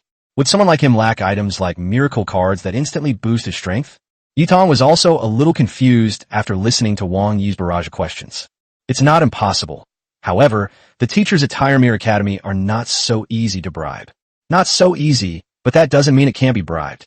Listening to Wang Yi's insightful analysis, Yi Tong felt a pang of sympathy. Then, what should we do? This is a trap. Should I talk to Teacher Lu about it? Unexpectedly, Wang Yi shook his head and refused. No. You mustn't interfere. Do you think I'm afraid of their tricks? You're sorely mistaken. Not only am I not afraid, I even want to go through a few rounds with them. I'm going to crush them completely in the simplest and most brutal way possible, within the framework of his perfect and ingenious plan. At their most arrogant moment, in the most irrefutable way, they were given the most inescapable defeat. Let them know clearly that on this street in the endless divine realm, they can find out who's the boss. Seeing Wang Yi's confident demeanor, Yi Tong was also infected by his momentum. Don't worry, Junior. Since you were recruited by me, I will definitely take full responsibility for you. She patted her chest, causing a huge tremor. I will be there to supervise the preliminary exam. If there are any problems with your exam, I will definitely stand up for you and seek justice for you. Wang Yi smiled slightly. Then I'll thank you in advance, Senior. The bell rang, signaling the end of get out of class. After saying, get out of class dismissed, Teacher Liu left the classroom without wanting to linger for even a second. Other students either left the public area where they were, or left the classroom in 2s and 3s. Well then, Junior, shall we meet again later? All right, Senior. Wang Yi grabbed Yi Tong's hand and said, don't rush off. We agreed last time that you would come to my house. Why did I stop hearing from you? Do you know how much I suffered waiting for you while lying in bed? What are you doing lying in bed waiting for me? I take elective classes at school every day, and in my free time I go to the divine realm to manage my familia. My body is basically just lying in bed all the time, isn't it? Wang Yi tilted his head. I'm lying in bed, waiting for you to come to my house as a guest. No problem. Next time, please don't simplify it, okay? Yi Tong was on the verge of tears. The rumors from last time had made her afraid to appear in the school's public areas for a long time. These deities, when they wear bagua, a traditional Chinese symbol, are completely unreliable. As the rumors spread, it became that she was living with Wang Yi. Then, as the rumors continued, it became that in order to pursue Wang Yi, she even used a special recruitment quota to bring him into Tyre so that she could have the advantage of being close to him. The latest version of the story goes that she is a 32-year-old divorced woman with 2 children who has fallen for the young and handsome Wang Yi and is willing to use the power of her family and school to make it possible for her to have an affair with a younger man. The rumors have been passed down like this, and Wang Yi and his family are still living in the school dormitory area, the most crowded and noisy place. If I go there and those people see me, who knows what version of the story will be spread? Senior Yi Tong sighed. How about this? I'll come to your house tomorrow, and we can talk about your recent experiences and future plans. I'll also visit your sister and discuss her illness. Really, Senior? Thank you. Yi Tong smiled without saying a word. The reason she dared to go again was because the version of the rumor had changed again. Now everyone is saying that Wang Yi has gotten rid of the young woman Yi Tong's entanglement and gotten together with by Wang Yi, the class beauty. 2 studious teenagers appear together in various elective courses, bringing warmth and confidence to every teacher, and incidentally raising the course completion scores to an astonishing level. This couple, who seem to excel at completing online courses, are now among the top 3 trending topics on campus. Meanwhile, the rumor about Wang Yi and Yi Tong has long since fallen out of the top 10 and disappeared into the vast sea of online discussions. Only then did Yi Tong feel at ease and agree to Wang Yi's request. Of course, deep down, she might feel a pang of jealousy, perhaps wanting her own rumored relationship with him to reignite the spotlight, or perhaps she was unwilling to lose to a junior from elementary school. Only she herself knows the answer. Chapter 36: The Mystery of Little Fish's Loss of Voice. Dear readers, please bookmark this page so you don't get lost, and please give it a 5-star review. I beg you. Your support and recognition are my biggest motivation to update. P.S. If there are any free little gifts, please do me the honor. My kids are drooling. Early that morning, Wang Yi stood outside his house, nervously peering into the distance. The dormitories at Tyre College, though called dormitories, are practically no different from regular residential communities. In fact, they're more spacious and comfortable. This place is home to students of Tyre University and their families. Both the living environment and the quality of the neighbors are exceptionally good. Moreover, with the unified management of the school, there is absolutely no need to worry about the social environment or safety issues. At least Wang Yi felt that moving here with his uncle and sister was far superior to the welfare housing in the inferior god-gathering area in every aspect. Therefore, Wang Yi genuinely respected Yi Tong, his senior who had always helped him. Such a distinguished guest deserved a warm welcome. When he passed by, the neighbors greeted him, and Wang Yi returned their greetings one by one. However, after the group walked away, they would occasionally look back and whisper among themselves, seemingly passing on some gossip they had heard from school. Wang Yi is quite the celebrity now. After all, he's been linked to 2 campus beauties in a row. Now, standing at his own doorstep, looking like he's waiting for someone, how can the public not speculate?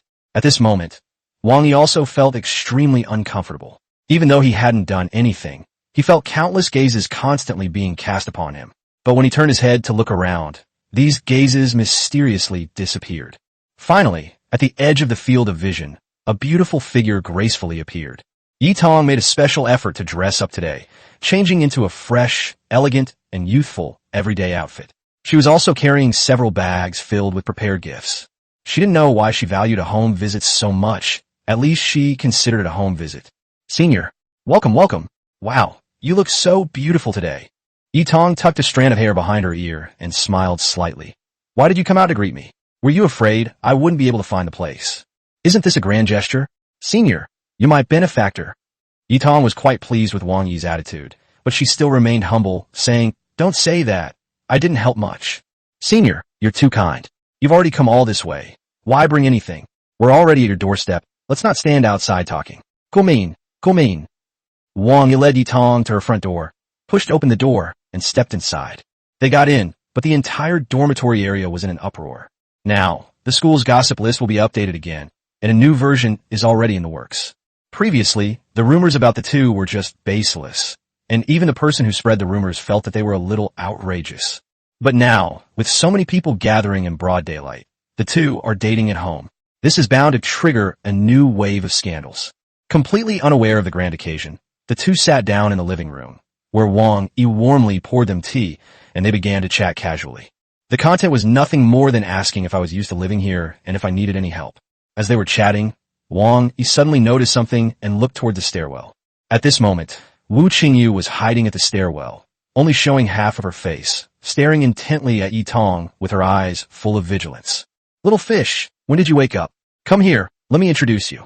Hearing Wang Yi's call, Wu Qingyu reluctantly walked to the coffee table, but still stared at Yi Tong with a wary expression. Wang Yi pulled her to his side. Don't look at your sister like that. It's impolite. Come, let me introduce you. Senior, this is my younger sister Wu Qingyu.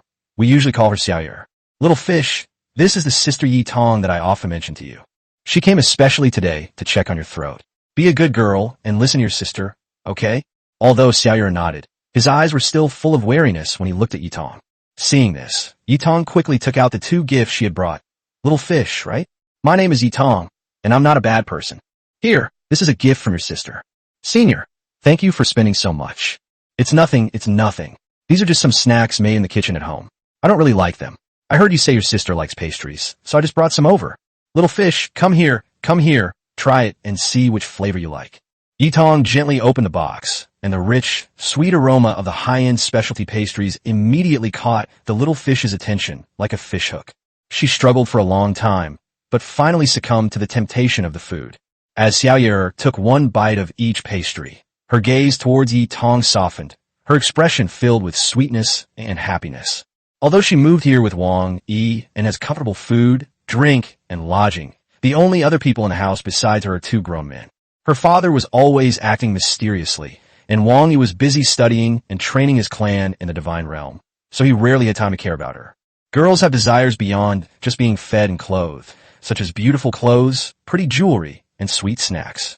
But explaining this to these two grown men is like casting pearls before swine. Seeing that Xiaoyer liked pastries so much, Yi Tong quickly took out two more cards. Xiaoyer, I have 2 membership cards for the dessert and food court here. I'll give them to you too. With these, you can go to the 2 best dessert and food courts nearby and eat as much as you want. Little Fish's eyes lit up. She really wanted it, but she still turned her gaze to Wang Yi. Senior, this isn't appropriate. Such an expensive gift. It's okay. I got these 2 cards when I travel with my best friend. I've only been there once. To be honest, I don't eat these things often, and I've basically never been back. It would be a waste for me to keep them here. These 2 shops are right next to the school, so don't worry. Wang Yi felt a little guilty. He hadn't been as considerate of Xiaoyer as an outsider. He knew that Yi Tong meant well, and that these things might not really mean much to her, but he couldn't ignore them. I already owe my senior a lot, and I need to find a way to pay her back. I can't be a scumbag who only takes and doesn't give. After much deliberation, Wang Yi finally decided to choose a suitable gift from the bets that the various pantheons had paid him back last time as a return gift. All right, since it's from your senior, Little Fish, please accept it. But remember to thank your senior. Upon hearing that Wang Yi had agreed, Xia immediately gave Yitong a big hug, like a bird returning to its nest, before taking the card and finally thanking her in sign language. Thank you, sister. Asterisk caret caret asterisk. Seeing that Xia was in a good mood and was close to her, Yitong exchanged a glance with Wang Yi, then reached out and placed her hand on the back of Xiaoyer's neck, gently probing with her divine power. Although he didn't know what Yitong's divinity was, seeing how skilled she was and how Xiaoyer was focused on finishing the snacks without any sign of anything amiss, Wang Yi gradually felt relieved. However, as time went on, judging from Yitong's expression, the situation did not seem optimistic, and Wang Yi's heart was once again in his throat. After a while, Yitong withdrew her hand and muttered to herself. How so? Chapter 37, The Terrifying Power of the Heart of the Realm. Little fish, you can enjoy your snacks here. Your sister and brother will go inside and have a chat. Okay. Wang Yi, confused, asked, what's wrong, senior? Oh, let's go to your room to talk. Seeing the other party's mysterious demeanor, Wang Yi didn't think much of it and led Yitong upstairs to his room. The door slammed shut, and Xia, with a snack stuffed in her mouth, looked on with a puzzled expression. Chew. Sigma. Sensing something was off, Xiaoyer's mind started racing. A young couple had sent him away and sneaked back to their room. Omega. Sigma. Dododo. Kaomoji. Rinku. At that moment, the little fish grew up a lot. In a room on the second floor, Wang Yi sat on the edge of the bed, watching Yitong walk back and forth. Hey senior, there's no one else here. If you find anything, just tell me. I'm prepared. Before that, I'd like to ask you, has any deity ever diagnosed little fish before?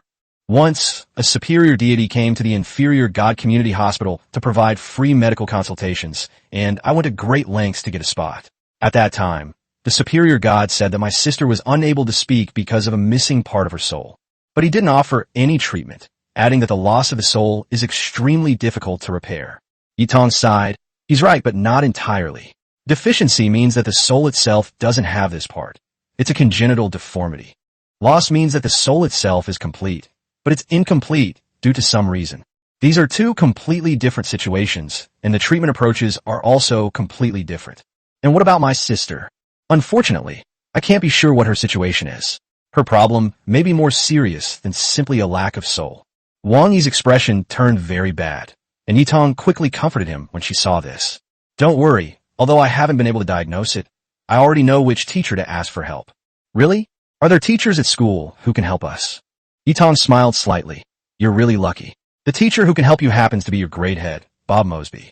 He is a top-notch master in soul research, and also a god-level powerhouse. In terms of ability, knowledge, and god-level status, he is the best candidate to treat Xiaoyer. However, this strange old man has a bad temper, and even I can't use my family's reputation to ask him for help.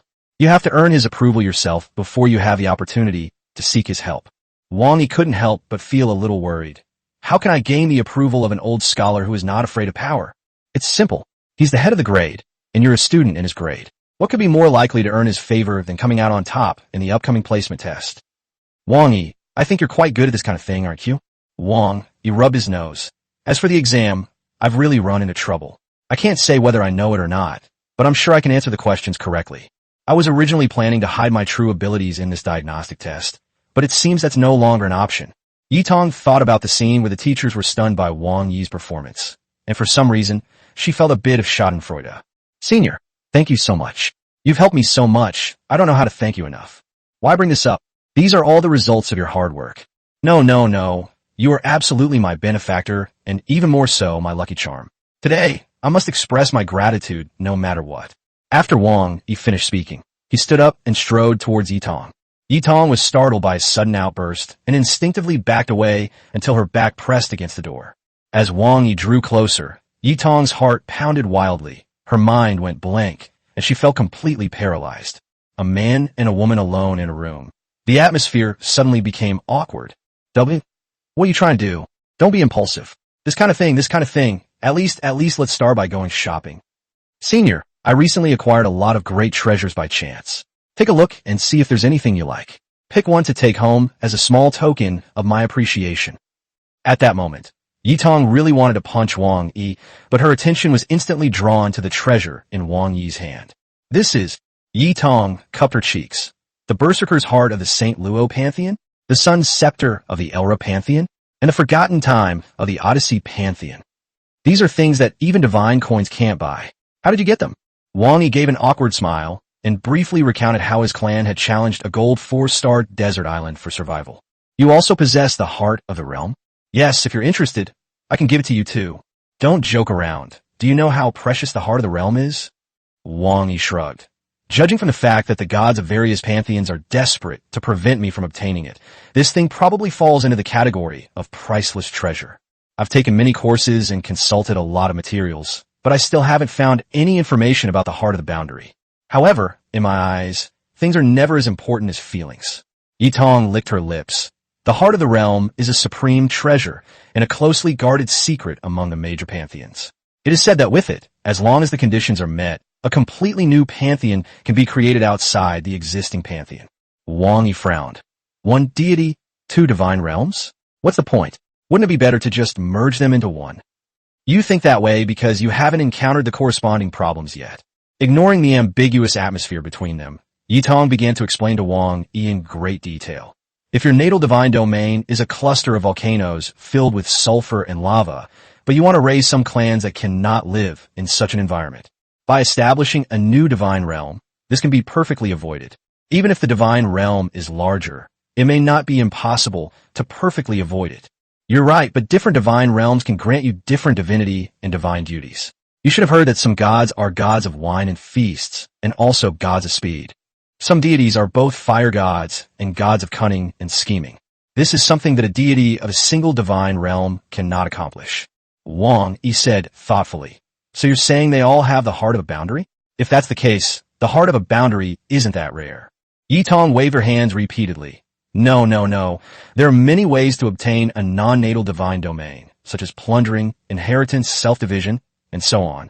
However, using the heart of the realm is recognized as the safest and purest method, with almost zero impact on one's natal divine domain.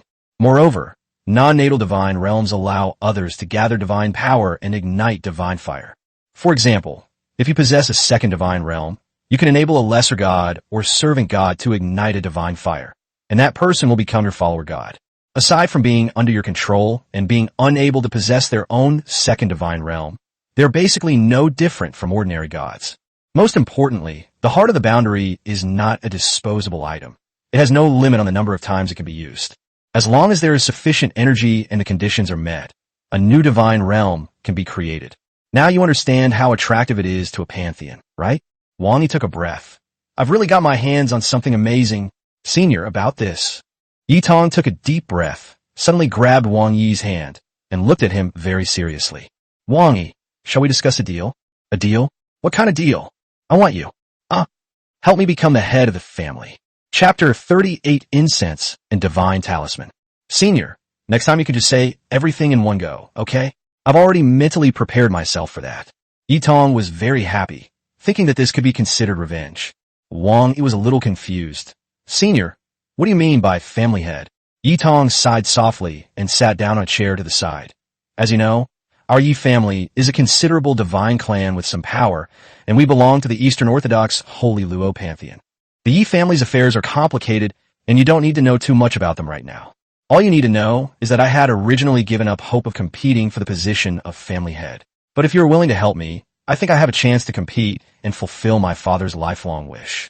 This is a difficult and dangerous matter, but I promise you, if you're willing to help me, I will do everything in my power to help you. Senior, are you trying to form an alliance with me? Can you tell me why you've taken a liking to me? Yitong smiled slightly. I think you are an amazing person, and all your characteristics prove that you will definitely achieve great things in the future. So, by forming an alliance with you before you grow stronger, I'm not getting a huge advantage.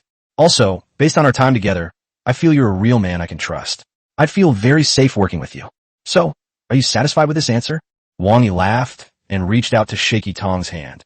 I also think it would be very comfortable to form an alliance and work with my senior. Furthermore, I'll definitely need to trouble you with many things in the future. If I truly become stronger in the future, I will definitely repay your help. Whether or not we form an alliance makes no difference to me.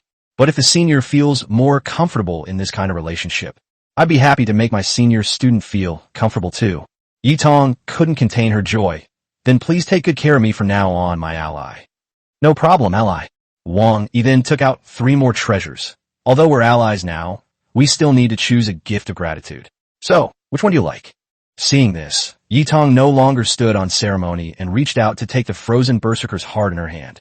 Our Yi family are members of the Eastern Orthodox Holy Luo pantheon, and this treasure is most suitable for me. With it, I can evolve one of my clan's heroes into a Holy Fool berserker. What is a hero? They are powerful individuals within the clan, and they will only appear when you reach the 3rd level of civilization. This question is somewhat beyond your scope. After saying that, Yitong picked up 2 more treasures. Do you know how to use these 2 treasures? I don't know. I've looked up a lot of information about magical artifacts, but I haven't found any records of them. Because they're not divine artifacts, but like the Berserker's Heart, they are for use by the Familia, which is beyond the scope of the game, so you can't find them. The Sun Scepter can be used by the clan as a temporary altar.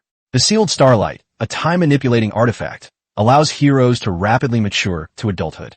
Wang Yi nodded repeatedly. It seemed that these 3 items were quite practical, much better than the beauty happiness cards given by other pantheons. After putting away the Berserker's Heart, Yitong stood up and said, I'll take it. It's getting late, so I'll head back now. Prepare well for the exam, and be sure to perform well and get good results. But be careful not to reveal your full strength. After all, there are still enemies lurking in the shadows, watching you. But don't worry, I'll step in when the time comes. Senior, don't worry about me. Wang Yi quickly opened the door.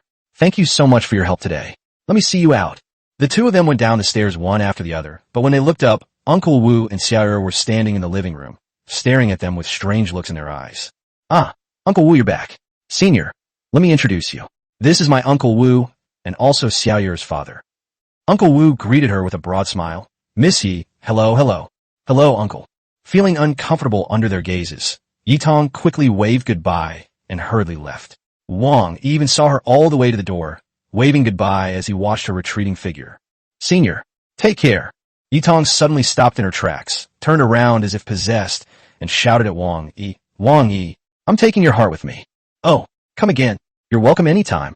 Yitong blushed and walked away quickly, leaving the uninformed crowd completely bewildered and allowing their imaginations to run wild. It seems that Yi, the eldest daughter of the Yi family and one of the most beautiful girls at Tyremere Academy, is about to return to the top of the gossip list.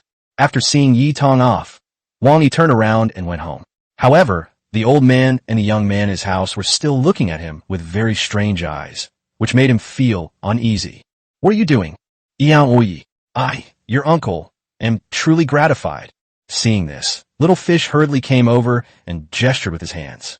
Brother, is that older sister you were talking to my sister-in-law? Of course not. We are partners, allies. Brother, you can't find me a sister-in-law because I want to be my sister-in-law. Please demonstrate again. I feel like I understand, but I also feel like I don't. I disagree. Uncle Wu suddenly jumped up from the sofa and started gesturing with his hands towards Xiaoyer. Xiaoyer also gestured back at Uncle Wu. The father and daughter's hand speed increased rapidly, making Wang Yi's eyes dazzled and a little dizzy. I have an exam in 3 days, so I need to study hard. You two continue. Leaving the father and daughter, whose sign language argument had escalated to a fever pitch, Wang Yi turned and went upstairs to his room. After closing the door and lying on the bed, he immediately summoned the World Stone, and his consciousness went black as he returned to the divine realm beyond heaven. At this time, the Xia divine clan was developing rapidly, and both its resources and combat strength had improved significantly. It is worth mentioning that ever since the Great Elder cleverly transformed the altar of the gods into a temple, the way the members of the clan worshipped has also changed. Besides the fixed days of sacrifice, they also visit the temple regularly to worship, and offerings are made year-round. This behavior is somewhat similar to that of worshippers going to temples to pray to gods. What's amazing is that this temple of destiny automatically melts the offerings and soul fragments into divine power, providing it continuously so that Wang Yi is always in a state of being full of divine power. Even if divine power is consumed, it will automatically and quickly replenish itself, unlike other gods who need to extract divine power every once in a while. Although this kind of thing is not very useful under normal circumstances, its advantage will become apparent when it comes to a real contest of divine power. Moreover, Wang Yi observed that since the last adaptive optimization of the Emperor Xia imprint, the lifestyle, architectural style, dietary habits, and clothing style of the Emperor Xia clan have all leaned towards the ancient style of their hometown. Looking at these ornate and antique buildings, and the family members dressed in armor or long robes, Wang Yi felt an indescribable sense of warmth. The way of incense and deities. I don't know what's so special about it. Ding. Congratulations. Your Temple of Destiny is now flourishing, and the divine talisman lineage has been successfully activated. Chapter 39 Crisis. Weakness emerges. When Wang Yi was a child, he went to the temple to burn incense. Back then, the elders in his family even got him a peace charm, which he has always carried with him. Whether it works or not is irrelevant, but it is ultimately a blessing and expectation from elders. But this suddenly emerging divine talisman lineage is not a placebo. It is a real talisman with divine power. Wang Yi felt a flood of information pouring into his mind from the Emperor Xia's inscription. In the blink of an eye, he had acquired a wealth of information about divine talismans. These talismans range from simple ones that can strengthen the body, ward off evil, and avert disasters, to complex ones that can mobilize the power of nature and possess boundless might, as well as many strange and wonderful methods. They are truly all-encompassing. All my believers can use talismans to cast divine spells? Isn't it only clergy who can borrow divine power to cast divine spells? Then the combat power of my clan will be qualitatively improved. After these days of study and intensive learning, Wang Yi has gained a general understanding of the path to godhood. Their own clan is currently a first-class civilization, possessing military camps and capable of cultivating a fighting population. When they reach the second level of civilization, their own clan will have its own church, and a new unit will appear, the clergy. Clergy are among the most steadfast members of the faith. They're chosen by God to serve in the church. They bear the responsibility of promoting and developing the church, while also possessing a strict internal hierarchy. Most importantly, they can temporarily borrow divine power and unleash corresponding divine skills. The appearance of clergy will greatly change the course of the battle. They can boost the morale of the army, bestow various halos and blessings upon them, and, at the same time, they can severely damage the opponent with divine power and skills. In Wang Yi's view, the so-called church is actually similar to his own temple. The characteristics of incense and religious practices allow them to have a superior alternative to churches even at the level of a first-level civilization. At the same time, the emergence of the divine talisman lineage also gave the Imperial Xia clan the privilege of wielding divine power ahead of schedule. I really got a great deal. Wang Yi suddenly realized that the path of incense and deity worship was significantly more complete and advanced than the path to godhood currently used by these people. If I continue down this path, I might gain the upper hand at every step. Elder, convey my divine decree. Summon all the priests and shamans from each tribe. I have something to announce.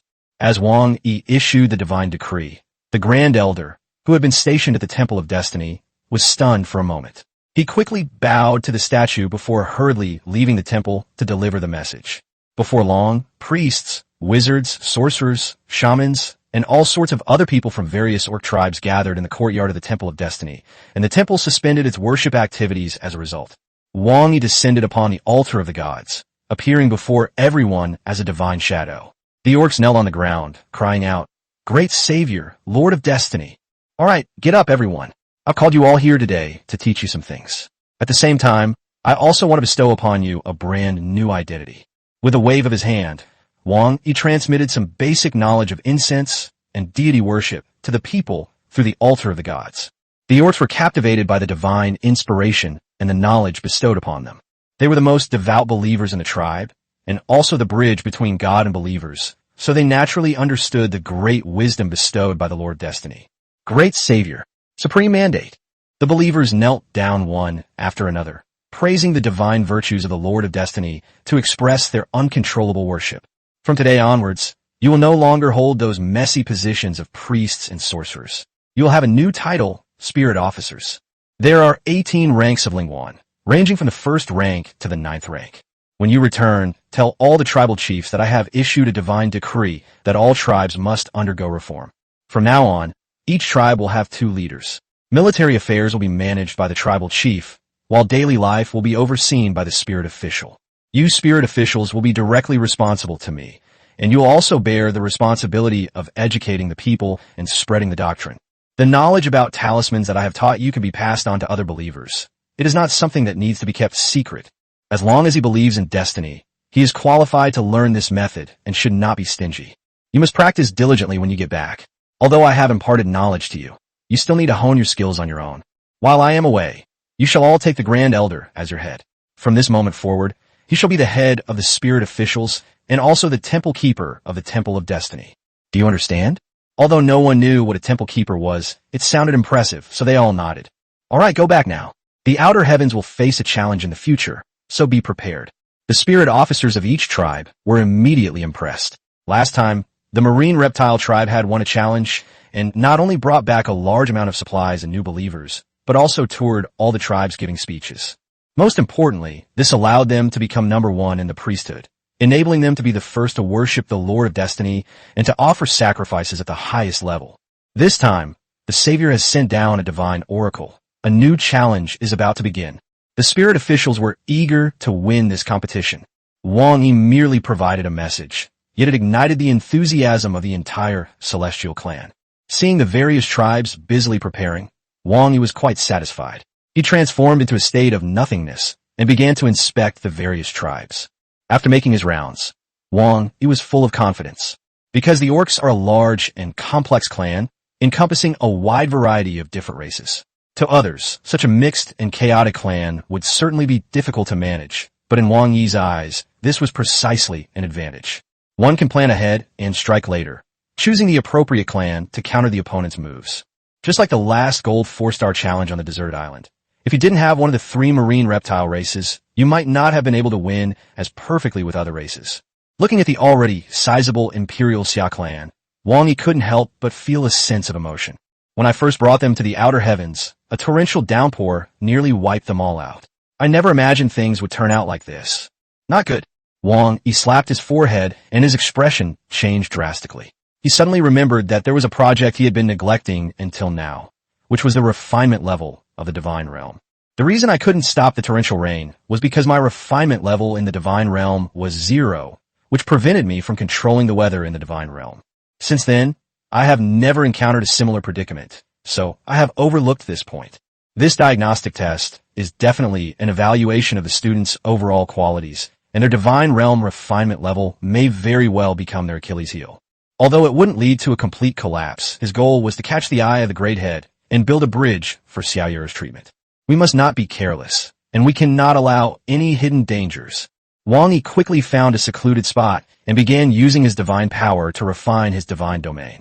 You won't know until you try it, and once you do, you'll be shocked. His own divine realm was far too vast, and with his current divine power as an apprentice god, it was simply wishful thinking to try to refine it.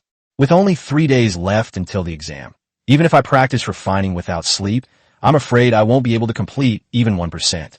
Just as Wang Yi was in a state of extreme distress, a crisp notification sound rang in his ears again. Fight! Chapter 40: The Battle of the Scandalous Girlfriend. While Wang Yi was still in a daze, a familiar notification sound rang in his ears. Ding!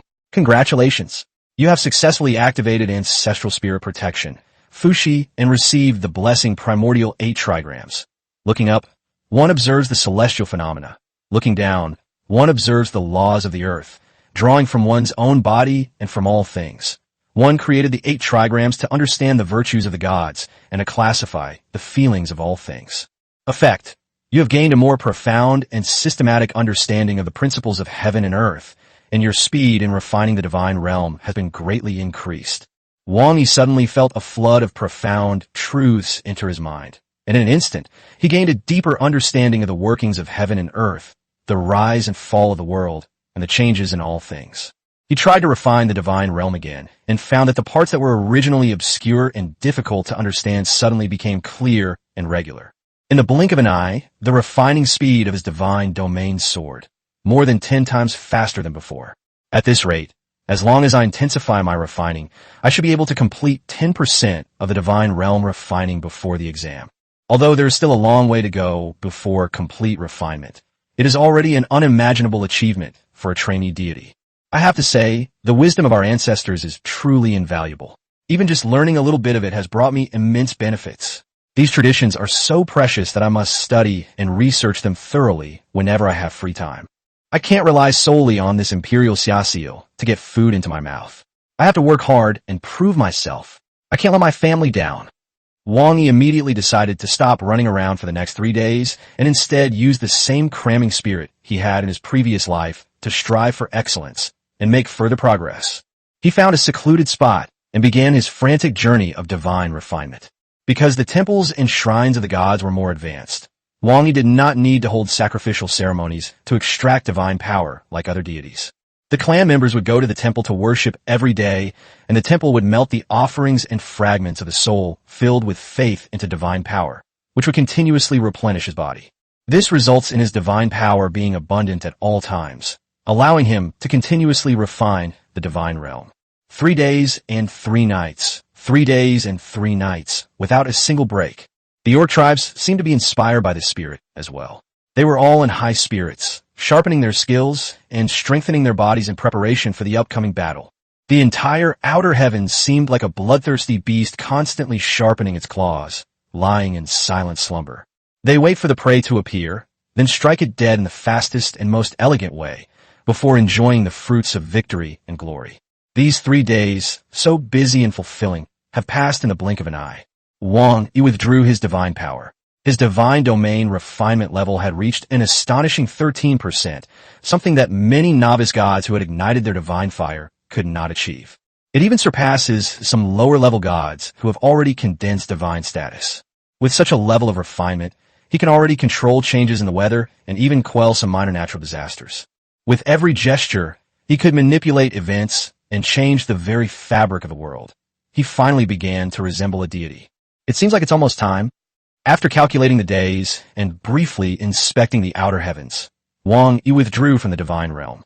He woke up in the big bed, got out of bed to use the bathroom, ate a good meal, and washed up briefly before finally lying back in bed on time. He took out his student ID and the World Stone and entered the school's public sanctuary. As soon as he appeared, someone jumped out from behind him. "Brother Yi, you finally arrived." "Huh? It's Xiaobai." Wang Yi looked at the somewhat dazed girl in front of him and gave an awkward smile.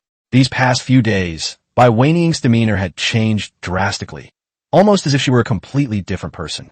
The beautiful undercover agent sent by this unknown enemy to his side has become no threat at all under his crazy manipulation. Probably. What a coincidence. You just arrived too.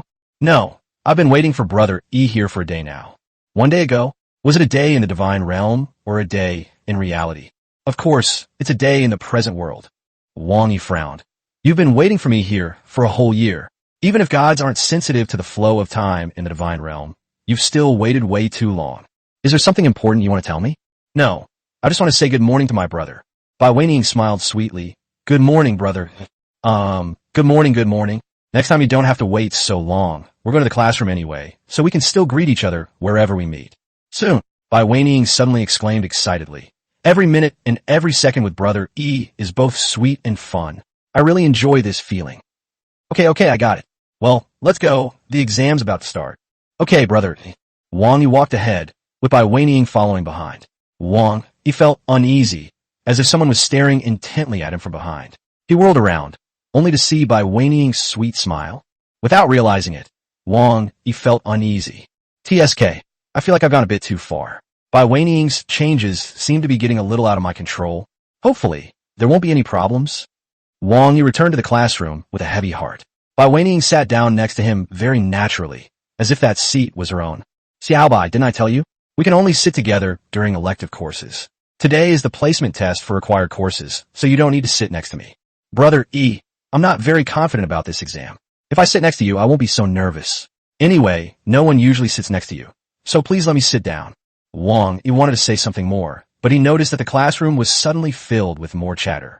What he didn't know was that Bai Weining's persistent pursuit of him, this time, was actually a form of resistance, and even more so, a counterattack. Ever since Yitong, his senior, shouted that when she left his house, the rumors between him and Yitong have once again become the top topic of discussion in the entire university. This put Bai Weining, who had always been rumored to be romantically involved with him, in a very awkward position. By this time, Bai Weining had already earned her a place among the school's most beautiful girls. This latest rumored girlfriend competition was interpreted as a battle for the title of school beauty. Yitong is known as the most beautiful of the 4 campus beauties at Tai Rui Academy, while Bai Weining, who has risen to prominence, is also known as the most beautiful new generation. The gossipy crowd at the university had already been discussing how Bai Weining had squeezed out one of the 4 campus beauties, thus completing the replacement of the old and new hegemons. With an unstoppable rise, she became the 5th most beautiful girl on the Terry Mile Academy's beauty list. However, no one expected that the battlefield whereby Wang Yi and Yi Tong confronted each other would be someone's rumored girlfriend. Now, Wang Yi, as someone's lover, is completely unaware that he has become the eye of the storm of scandal. Just as the discussion was getting louder, our counselor, Teacher Lu, strode into the classroom. All right, students, today we're going to start our first diagnostic test. I don't like small talk, so let's get straight to the test. Today's exam questions were simple yet comprehensive. Their title was The Plague Quartet, Chapter 41, A Duet, The Plague Strikes. Before Teacher Lu finished speaking, the entire classroom began to change. Partitions descended from the ceiling, transforming each seat into a private cubicle. The phantom mirror also became larger, and the seating more comfortable.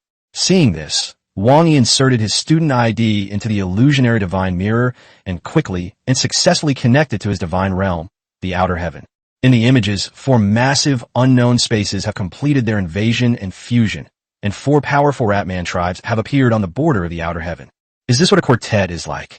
A simultaneous invasion, with a massive number of powerful members, is sure to throw a newbie into a panic. Wang Yi's lips curled into a smile as he summoned the temple keeper, the grand spirit official, from the altar. Which tribe is the strongest right now? Reporting to the savior, each tribe is very powerful and has its own strengths. What about the Ratman tribe? The Ratman tribe is powerful. Although the individual strength is not outstanding, their numbers are huge and their people are numerous. Moreover, they have comprehensive skills and strong teamwork, making them one of the best among all the clans. Wang Yi laughed heartily. Is that so? Very well. Let the Ratmen handle their affairs. Notify all spirit officials that the Ratmen will lead the attack in this battle, while the other tribes prepare. If the Skaven cannot complete the mission successfully, I will have them fill in. The high priest bowed deeply. I will obey the command of my savior. As the high priest conveyed the divine decree of the Lord of Heaven, the Ratman tribe rejoiced. Although the other tribes were unwilling, they also realized that they were not as strong as the Ratman tribe, so they could only watch with envy as the Ratman went to the front line. Wang Yi sat calmly before the illusionary divine mirror. He did not intend to reveal too much of his strength in this test, which was why he only allowed one clan to fight. One race is enough to deal with such an enemy. As the exam began, the classroom gradually quieted down. After making her rounds, Teacher Lu got up and left the classroom, going to a room next door filled with light screens. The teaching assistant, Yi Tong, is adjusting the screen to ensure that all the participants' images can be displayed smoothly. Teacher, everything is ready. About 2/3 of the students took the exam today. It might have been a bit of a chore. Thank you for your hard work. It's all right, teacher. Isn't this part of the teaching assistant's job?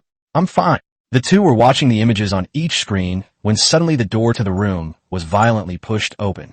A fat man with a bloated belly and a wide smile led a group of people into the room. Ladies and gentlemen, this is the examination monitoring room at Terry Academy. Coincidentally, we are currently conducting an examination. If you don't mind, you are welcome to take a look. Both Teacher Lu and Yi Tong were startled. When they saw who it was, Teacher Lu was very unhappy. Secretary Zhu, what are you doing? Teacher Lu and Miss Yi, could you two come here for a moment? Secretary Zhu led the two men outside, his face full of worry as he clasped his hands together and said, I'm really sorry, but these are some important figures that our Tyremere school is trying to win over. If they could join or support Tyremere College, our school's standing would rise significantly.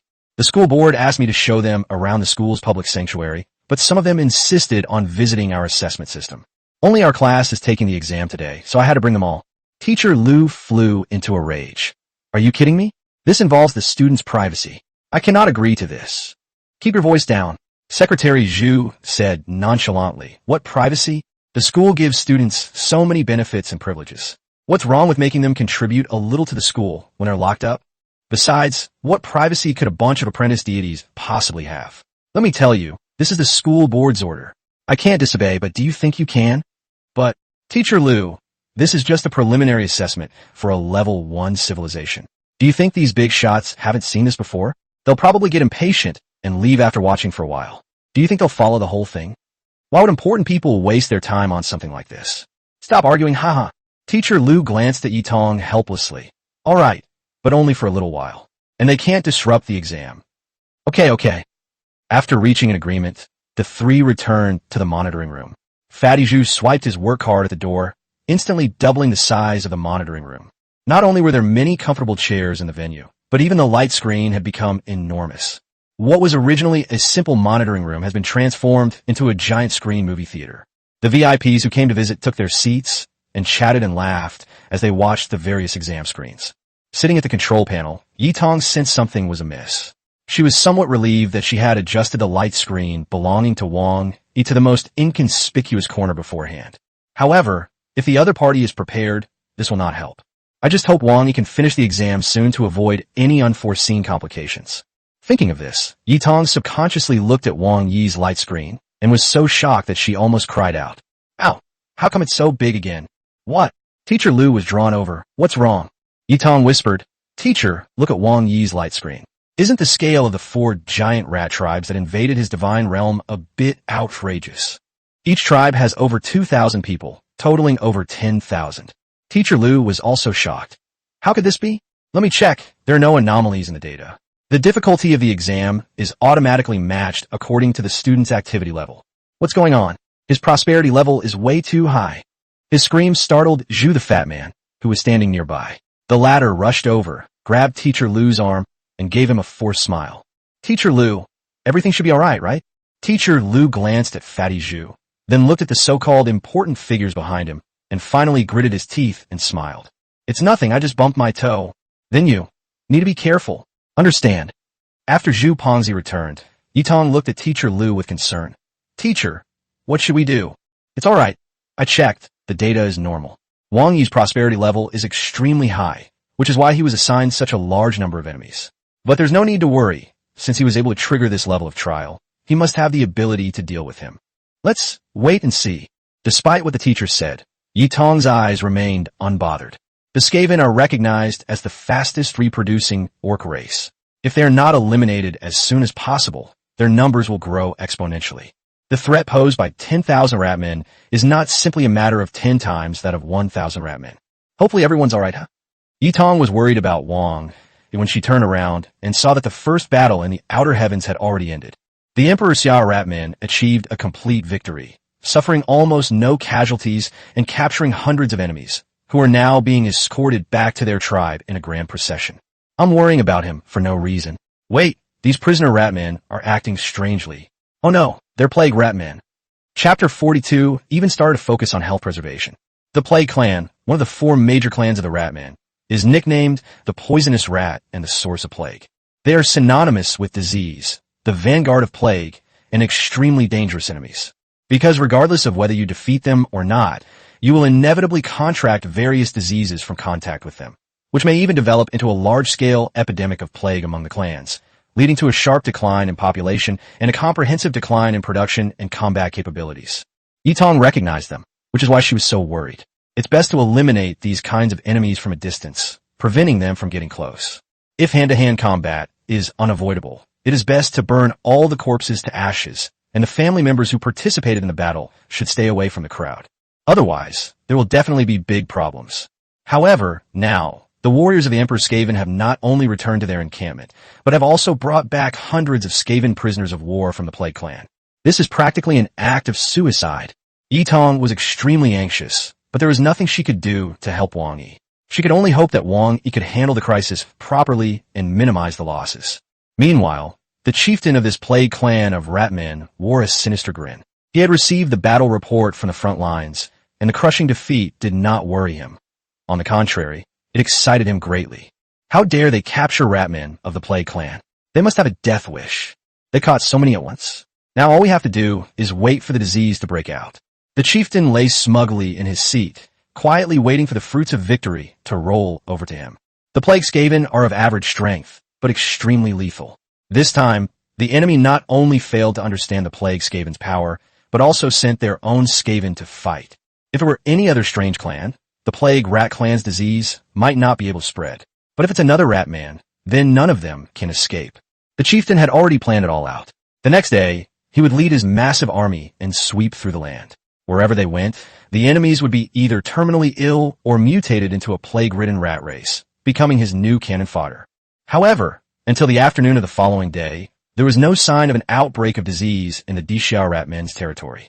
Moreover, in less than a day, the Dixiao's position was reinforced several times over. Its complexity increased several times over, and the difficulty of attacking it increased more than tenfold. The chieftain of the plague looked at the ridiculously fortified front line and felt utterly distraught. What's going on? You said there would be a plague outbreak, and everyone would be crippled? Scouts. Where are the scouts? Get your ass over here. A short, plague-ridden rat man rushed over. Chief, I'm here. What's going on? What happened on the other side?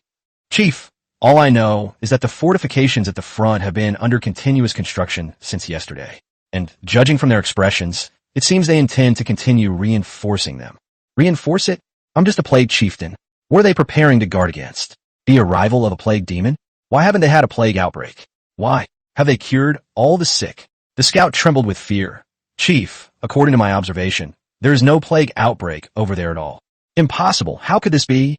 Moreover, I seem to have seen prisoners of war from our plague tribe being captured at the construction site of the front lines. They're all lively and healthy, and now they're helping to reinforce the position. The chieftain's head was spinning. What? Is that so? Take me to see. When the chieftain saw the plague rat men bustling about on the enemy's position, he almost lost his mind. Can anyone tell me what happened? Not only could he not understand it, but Yi Tong, who witnessed the whole process in the monitoring room, also couldn't understand it. She watched as the Emperor Skaven brought the plague-stricken prisoners Skaven into the camp, fed them, and preached to them, easily converting all the prisoners. In the blink of an eye, the Imperial Ratmen have gained more than 400 combat and labor personnel. Of course, this is not the most important thing. Once their disease spreads, the entire Skaven tribe will suffer a devastating blow. Sure enough, the first Ratman soon showed symptoms of the disease, and then a large number of Ratmen were infected. It looked like the situation was about to get out of control. And then, they were all cured. The whole process was so fast that it was easy to miss if you weren't paying attention. But even though Yi Tong checked it frame by frame, she couldn't find anything unusual. Suddenly, this group of Ratmen seemed to have found a way to cure the disease. They gathered some flowers, herbs, and trees, boiled them into a soup, and then the disease was cured. Then everyone acted as if nothing had happened and continued happily building their defensive positions. They were unaware, but Wang Yi, as the person involved, naturally knew. When the first infected Ratman fell ill, Wang Yi realized that the situation might be dire. He immediately issued a series of orders to prevent the spread of the disease, such as protecting vulnerable groups, isolating transmission routes, and finding ways to eliminate the source of infection. The first two are easy to do, but what about the last one? Should we destroy all the potentially infected Skaven, or wipe out all the new Skaven that have already submitted? For other deities, this might be a good way to cut their losses. But Wang Yi was unwilling to abandon them. He didn't want to abandon any of his followers. If a god abandons his tail to save himself without hesitation at the first sign of trouble, or when his interests are threatened, can he still be considered a god? Can he live up to the trust and respect of his followers? That top-tier version is just a giant piece of scum. We must not give up. We must find a way to save them. Even if we can't save them all, we can save as many as we can. Just as Wang Yi was racking his brains for a solution, he heard that familiar crisp sound again. Ding! Congratulations! Your intentions have been recognized by the ancestral spirit Shinnong. The ancestral spirit has protected Shinnong, leading to his evolution and a new blessing. Pharmacology. Your clan has gained vast medical knowledge, significantly enhancing their resistance to disease. Ding! Congratulations! The ancestral spirit Shinnong and the ancestral spirit Xianyuan have triggered a synergy. Health preservation. The physical fitness of your clan has been greatly optimized, and their resistance to disease has been significantly enhanced. Ding! Congratulations! You have successfully collected all the pharmacology and health preservation information and unlocked the ancient wisdom compressed package. Medicine. Ding! Congratulations! The wisdom of our ancestors, the Yellow Emperor's Inner Classic, has been successfully loaded. Ding! Congratulations! The ancient wisdom of the Chinese people, treatise on febrile and miscellaneous diseases, has been successfully loaded. Ding! Congratulations! The ancient wisdom of the 5 animal frolics has been successfully loaded. Ding! Congratulations! Your entry of the ancient wisdom of the compendium of Materia Medica has been successfully completed. Ding! Congratulations! The ancient wisdom of 10-section brocade has been successfully loaded. Ding! Congratulations! The ancient wisdom of acupuncture and Moxibustion Classic has been successfully loaded. Ding! Congratulations! The wisdom of our ancestors. The Barefoot Doctor's Handbook has been successfully loaded. Great!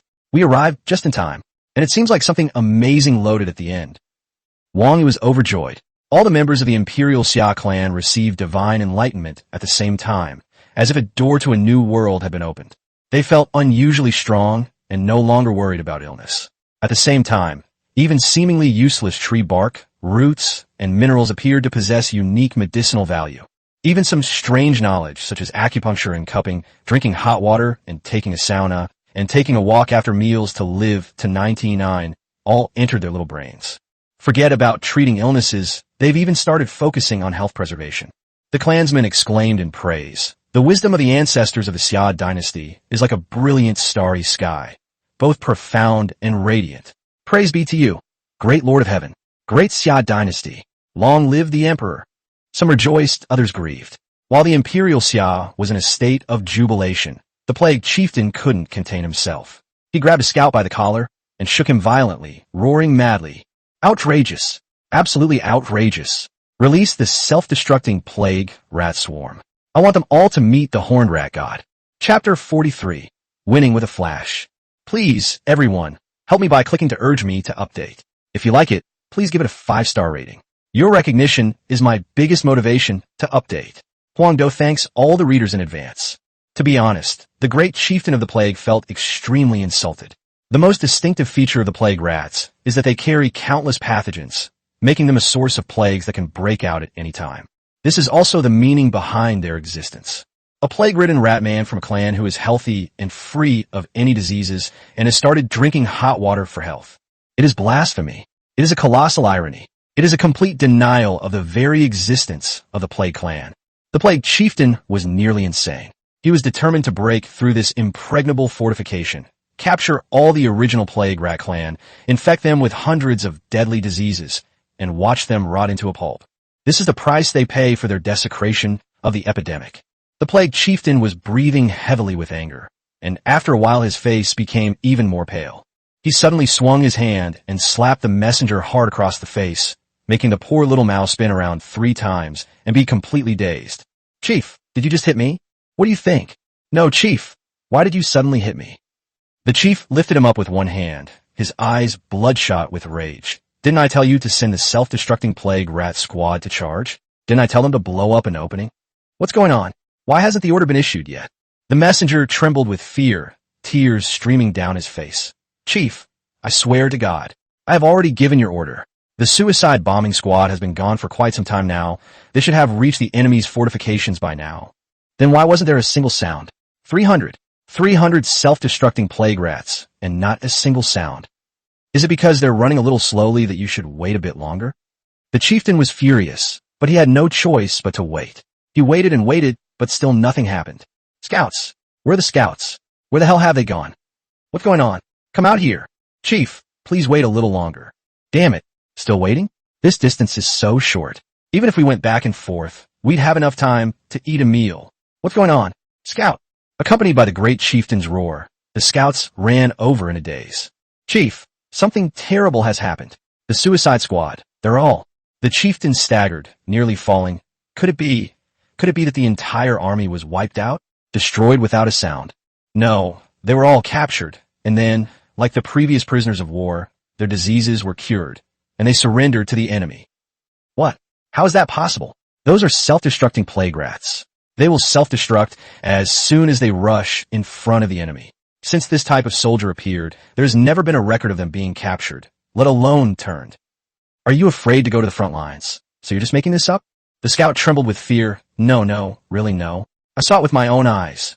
They laid a trap in the path of the self-destructing plague rat convoy, and when they passed by, they suddenly released a large amount of smoke. Our tribe is so resistant to disease and poison, yet they were all knocked unconscious. After the suicide squad was completely knocked unconscious, the enemy rushed out, first sticking a yellow paper with red writing on the foreheads of the suicide rats, and then tying them all up with ropes. The self-destructing plague rats labeled with yellow paper didn't explode at all. Then they threw all the self-destructing plague rats into a large pit filled with medicinal liquid. After taking a medicinal bath, all their diseases were cured. They were all plump, strong, and full of energy. He climbed out of the medicinal bath pit without the slightest hesitation and ran happily towards the enemy. My fellow scouts and I were stunned. In order to observe the enemy more closely, I even led my troops deep into enemy territory, at one point getting extremely close to their position. I could faintly smell the irresistible aroma of food. The aroma, so rich and fragrant, is absolutely irresistible. You just want to put it in your mouth and chew it. The chieftain kicked out. Just say what you want to say. Why are you drooling? Get to the point. I'm starving. Chief, my fellow scouts and I have analyzed the situation, and their delicious food is very likely the reason for our defection. I suggest we plug our noses. That way we can prevent ourselves from being misled. Great idea. Messenger, immediately have the entire tribe plug their noses. You're great. You've done a great job. But, out of so many scouts, why are you the only one who came back? Oh, I see. Are they still observing from the front lines? How dedicated. The scout was startled and turned around to look. Huh? Where are my men? Where are my dozen or so tough men? I clearly had them with me. How could they have disappeared in the blink of an eye? Oh no, they must have been unable to resist the aroma of the food and defected. The chieftain's face turned green with rage. What kind of loyal and upright subordinates would run to surrender just because of the smell of food? Huh, it's because you're not managing your subordinates properly. You should reflect on your actions. Yes, I'll go and reflect on my actions right away. As the scout Ratman walked, he reflected. Why didn't they call me when they left? Was I such a failure as a person? With so many of them, wouldn't they have eaten all the food? If I surrender now, will I be able to get their leftovers? The plague chieftain stood up and drew his cleaver. Messenger, pass down the order. All people, whether combat or labor units, assemble. Everyone, plug your noses. Today we're going to fight them to the death. Yes, chief. The great chieftain of the plague had a clear understanding of the situation. He now had no way out. Their Blight clan's proud biochemical virus technique was completely countered by the enemy. Moreover, if the stalemate continues, the enemy's position will only become more and more monstrous. To be honest, the chieftain really wanted to tell the other side that he was just the chieftain of a tribe of 1,000 or 2,000 people and not some incarnate demon. Even if he had 3 more chosen ones of Hornrat, he wouldn't be confident he could break through this level of defense. Stop reinforcing it. Are you all out of your minds? Please, I beg you. You've made such a big fuss. It makes me feel like I'm unworthy to be your opponent. I feel so guilty. I'm so sorry. The only solution now is to gather all our forces and launch a direct team fight in the middle lane. If the Horned Rat, a mythical creature, grants them a miracle and they can win a team fight, then there's still a chance to turn things around. Even if we're wiped out in one wave, and that's it, it's still much better than sitting here and suffering. The vast plague clan of Skaven assembled and, led by the High Chieftain, advanced toward the fortress-level forward positions. Looking at the approaching enemy army, Wang Yi smiled contemptuously. In this situation, if the opponent were to rush in, it would be like throwing an egg against a rock, and they wouldn't be a threat at all. The fruits of victory were already firmly in our grasp. However, as my senior also said, only by making a good impression on the head of the grade can we have a chance to talk to him about treating Xiaoyer's throat. That's a pleasant surprise. TSK. Then this kind of victory doesn't seem quite right. Oh, I got it. Wang Yi immediately issued a divine decree, and after receiving it, the Great Spirit official immediately dispatched someone to deliver it to the frontline position and into the hands of the Rat Clan Spirit official as quickly as possible. The Ratkin chieftain took it in his hand and looked at it. His expression changed drastically, and he immediately called back the Ratman chieftain who was supervising the battle at the front. What are you doing? The front lines are about to open. I'm in charge of military matters. Have you forgotten? Chieftain, I'm not interfering with your command. It's the great savior who has given us a divine decree. Look. The Ratman chieftain took it and looked at it. Then his expression turned strange. Why does the savior want us to do this? Why are you asking so many questions? How do we fools possibly fathom the wisdom of the savior? We will do whatever the savior commands. Do you really want to defy God's will? Don't talk nonsense. My reverence for the savior is definitely above yours. What you said is also right. Why should we try to figure out the savior's thoughts? We can just do as he says. I'll go prepare right away. The two sides were on the verge of a major battle, with swords drawn at the ready. At this critical moment, a row of plague-ridden rats who had surrendered suddenly climbed onto the top of the wall of the position. The plague chief on the other side was completely bewildered, having no idea what the other party wanted to do. Yi Tong, who had been watching closely from the monitoring room, was also full of questions.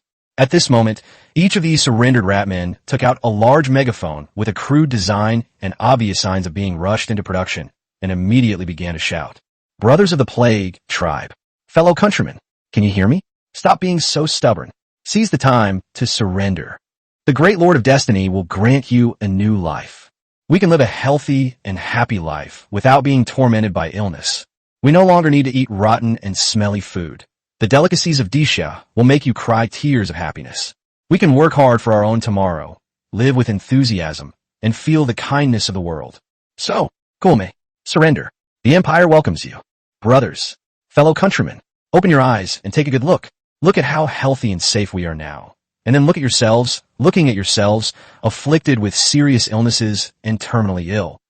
We could have lived healthy and happy lives, but we have been persecuted into this state. The horned rat plague turned us into monsters, but the Lord of Destiny helped us turn from monsters back into humans. They want you dead. We want you alive. Will you choose to continue being enslaved and tormented for eternity, or will you bravely take this step and move toward a new life? This is the mandate of heaven. Why don't you convert? The facts are right before your eyes. Open your eyes and see. Come and join us, and submit to the Lord of Destiny. Since you have seen the mandate of heaven, why not worship it? Voices of surrender rose and fell, and the healthy bodies of the plague rats who surrendered stood there, their words speaking louder than words. More and more plague rats began to waver. The chieftain roared repeatedly, "Don't listen! Shut your ears! What are you looking at? Charge! Charge!" But by this time, he had lost the support of the people. The ratmen of the plague tribe either stood still or pretended to run a few steps. Basically, all of them were passively resisting. Upon seeing this, Wang Yi smiled slightly and immediately issued a divine decree. Move out.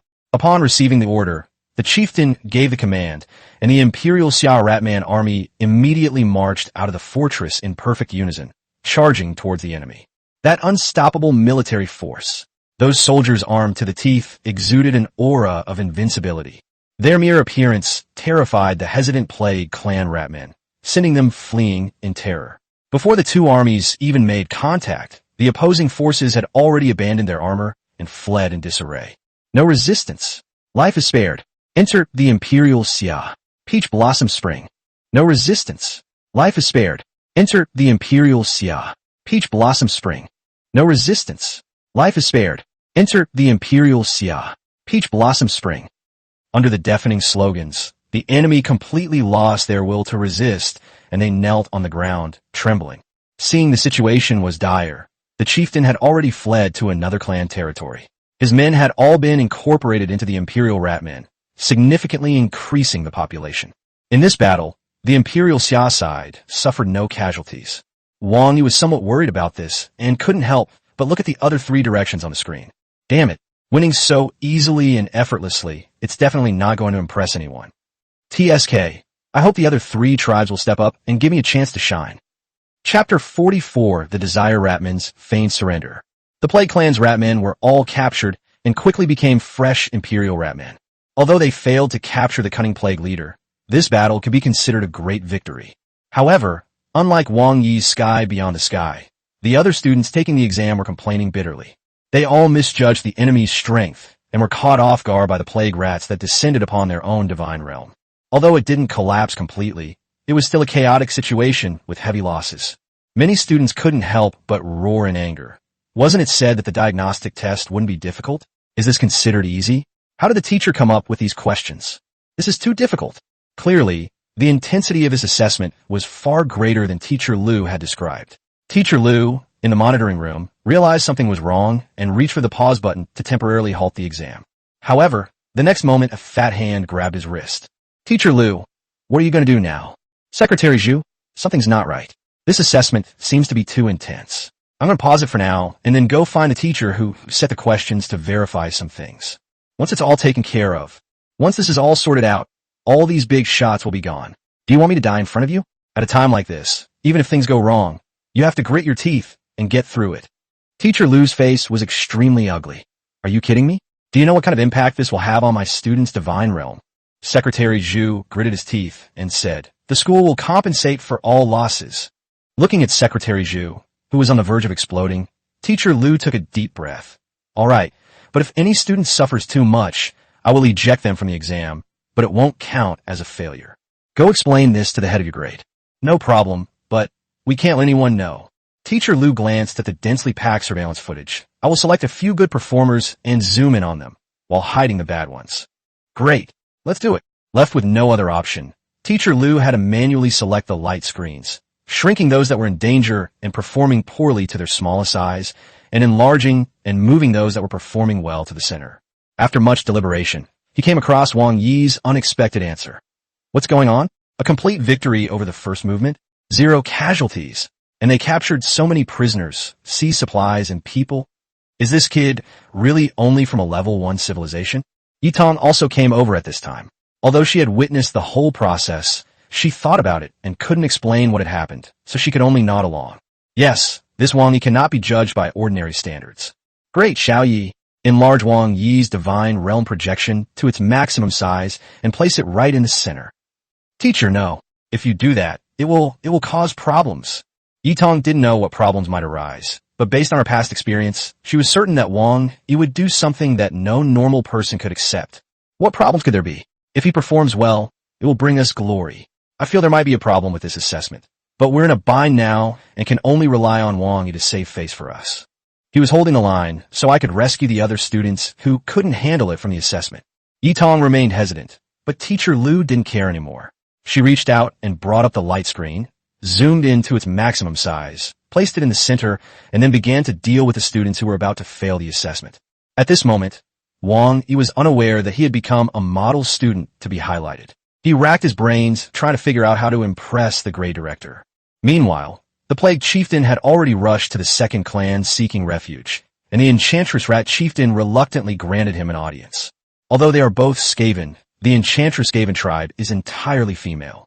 As a half-orc race, like other types of half-orcs, the males are more like humanoid beasts, while the females are humans with some bestial characteristics. Regarding this situation, Wang Yi once thought that the orc race was somewhat similar to the Azura race in his hometown legends. The men were fierce-looking and incredibly ugly, while the women were charming and alluring, each one as beautiful as a fairy. She's more of an orc girl than a female half-orc. The enchanting rat men are a half-orc tribe that embodies allure and charm. While they are weak in combat, each member possesses exceptional mimicry abilities and seductive skills. They are the vanguard of defection and masters of sowing discord. When facing an enemy, if even 1 or 2 Enchantress Ratmen successfully infiltrate the enemy ranks, the enemy will soon fall apart, even turning on each other, and ultimately becoming slaves and vassals of the Enchantress Ratmen. Legend has it that the Enchantress Ratmen are a tribe born from the offspring of horned rats and succubi. Others say that the Enchantress Ratmen were a tribe created by the horned rats specifically for their own amusement. Regardless of their origins, the fact that the Demon Desire clan, despite their low combat strength, could become one of the 4 major clans of the Skaven shows that they still have some skills. The demonic chieftain tapped her beautiful legs, sharpening her bright red and deadly claws, her eyes filled with disdain. Isn't this the Plague Chieftain? Haven't seen you for a few days. What happened to your current state? Stop with the sarcastic remarks. I'm desperate now. I've shed blood for the rat race, and I've rendered service to the horned rats. For the sake of being colleagues, you have to lend me a hand. Chieftain Mayu glanced at the other party with disdain. Look at you, you pathetic creature. I told you long ago, the fighting style of your Plague clan is disgusting, brainless, and incredibly boring. If you happen to encounter someone who can control you, you'll have absolutely no room to maneuver and will be completely dominated. See? I was right. The Plague Chieftain's face was grim, but he had no choice but to submit. Yes, you're right. Send your troops quickly, turn their territory upside down, and reclaim my clan brothers. Unexpectedly, the great chieftain of enchantment smiled and said, Fool, I already sent out troops. What? When? Of course, it's before you send out your troops. The Plague Chieftain was momentarily stunned, but then his eyes widened. You mean, you sent succubi into my tribe? You got it right. You bastard. Don't you know this is crossing the line? Do you know that I could kill you with ease right now? The Plague Chieftain immediately fell silent. It's nothing. I was just asking. But all my men were eaten by the enemy. And what about the ones you sent? Of course, it's our unique, deceptive faith that's characteristic of the Enchantress Ratman. The smug Rat Chieftain said, triumphantly, My men will be absorbed into the enemy's ranks along with your tribe, becoming one of them. Once their guard is down, the opportunity will arise. I calculated the time, and it's almost time. Plague Chieftain, come with me to witness a chaotic carnival. As Chief Enchantress spoke, she led her guards out of the tent and stood on the high platform, gazing at the distant Imperial Skaven camp. Chief Plague, half believing and half doubting, followed her out. A group of ratmen stood there watching, and after a while, even the Plague Chieftain got tired watching. Hey, chieftain of enchantment, where's the revelry? Where's the chaos? All I see is them raising and fortifying their positions to another level. Chieftain Meiyu's expression turned sour. Something's wrong. Could it be that something has happened? Chapter 45, Good News. We've successfully infiltrated. The bustling work scene remained unchanged from beginning to end. The chaotic fireworks promised by Chief Enchantress failed to explode spectacularly, and didn't even manage to take off. How could this happen? This shouldn't be. I sent out a full 20 Enchantress Ratmen, let alone a mere advanced force. They could destroy an entire kingdom. What happened? Not even a ripple appeared. The plague leader suddenly laughed, remembering his original self. Now, looking at it from an outsider's perspective, it was indeed different. I told you, this enemy wasn't as simple as he seemed, right? You didn't believe me, but now you've fallen for it. Chief Enchantress was still not giving up. Don't be afraid, it's all just a technical adjustment. Among the Enchantress Ratmen I sent over, there is one who is a master I personally trained, and he is also my confidant. To prepare for unexpected situations, I once gave her one of the Wind Whisper's magic transmission earrings, and I have the other one. I'll contact her right now and find out what happened. Why didn't you bring this out sooner if you had it? The two chieftains huddled together, and Chieftain Enchantress quickly took off her earring, held it in her hands, and infused it with magic. With a buzzing vibration, the earring indeed connected to the trusted confidant who had infiltrated the enemy camp. Hello. Hey, Chieftain Enchantress asked impatiently. What's going on with you guys? Weren't we told you to cause trouble? Why haven't you made a sound? Did your infiltration go wrong? No, not at all. The other party responded quickly. Our infiltration went very smoothly. Not only did they have no suspicion of us, but they also welcomed us very warmly. They fed us, clothed us, and even helped us find jobs. Finally, they organized a success lecture for us all, which was very inspiring. It's more comfortable here than at home. No, I should say this is my home. Chieftain Meiyu was somewhat bewildered. No, I sent you in to infiltrate them, to sabotage them from within. Why are you telling me this? How did the mission go? Sigh. As expected, you only ever care about whether we've completed our missions. Only our fellow citizens of the Imperial Xia care about whether we're tired or not. What? What are you talking about? A mission. I'm talking to you about a mission. Chief, I should have told you this sooner, but I've been so busy with work and life that I forgot about it. Since you've asked me, I'll reluctantly tell you. We have completely joined the Imperial Xia clan and worship the great Lord of Heaven. Chieftain Meiyu was completely shocked, his voice rising 8 octaves. What? Say what you just said again. Since I came to Xia, I have been happy every moment. Everyone here is talented and speaks so nicely. We all love it here. The cuisine of the Xia is simply irresistible. Their passion for life, pursuit of ideals, and dedication to success are all awe-inspiring. I became so engrossed in it that I didn't even realize when I had become a devout follower of the Lord of Destiny. Chief, I have just been awarded the title of Labor Pioneer and selected as the most progressive person of the month. My sisters and I formed a logistics elite team, which was even recognized as a model collective labor team. A few days ago, Lord Lingguan and the clan chief came to see me and said that I could join the team carrying the offerings when we make sacrifices to the Lord of Destiny next time. Do you know what an honor this is? The demonic desire chieftain smacked his lips. Although I didn't know, I was greatly shocked. Chief, the Lord of Destiny is the true God. Believe in destiny, and you will succeed. The true ruler is the one to whom destiny belongs. Anyone who opposes destiny will not have a good end. I urge you to quickly bring the remaining sisters to surrender, join the great Imperial Xia, and become glorious believers in a mandate of heaven. With my influence, you can join the frontline fighting team that very day. Let's support your dreams. Let's cheer for success.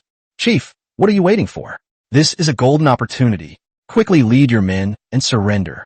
Chieftain Meiyu was so angry that his face contorted.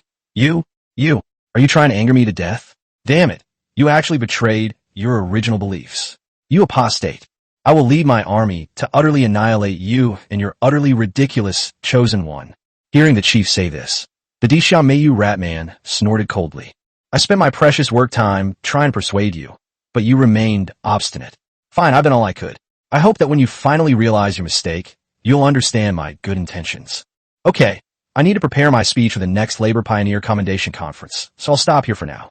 Also, please don't call again in the future.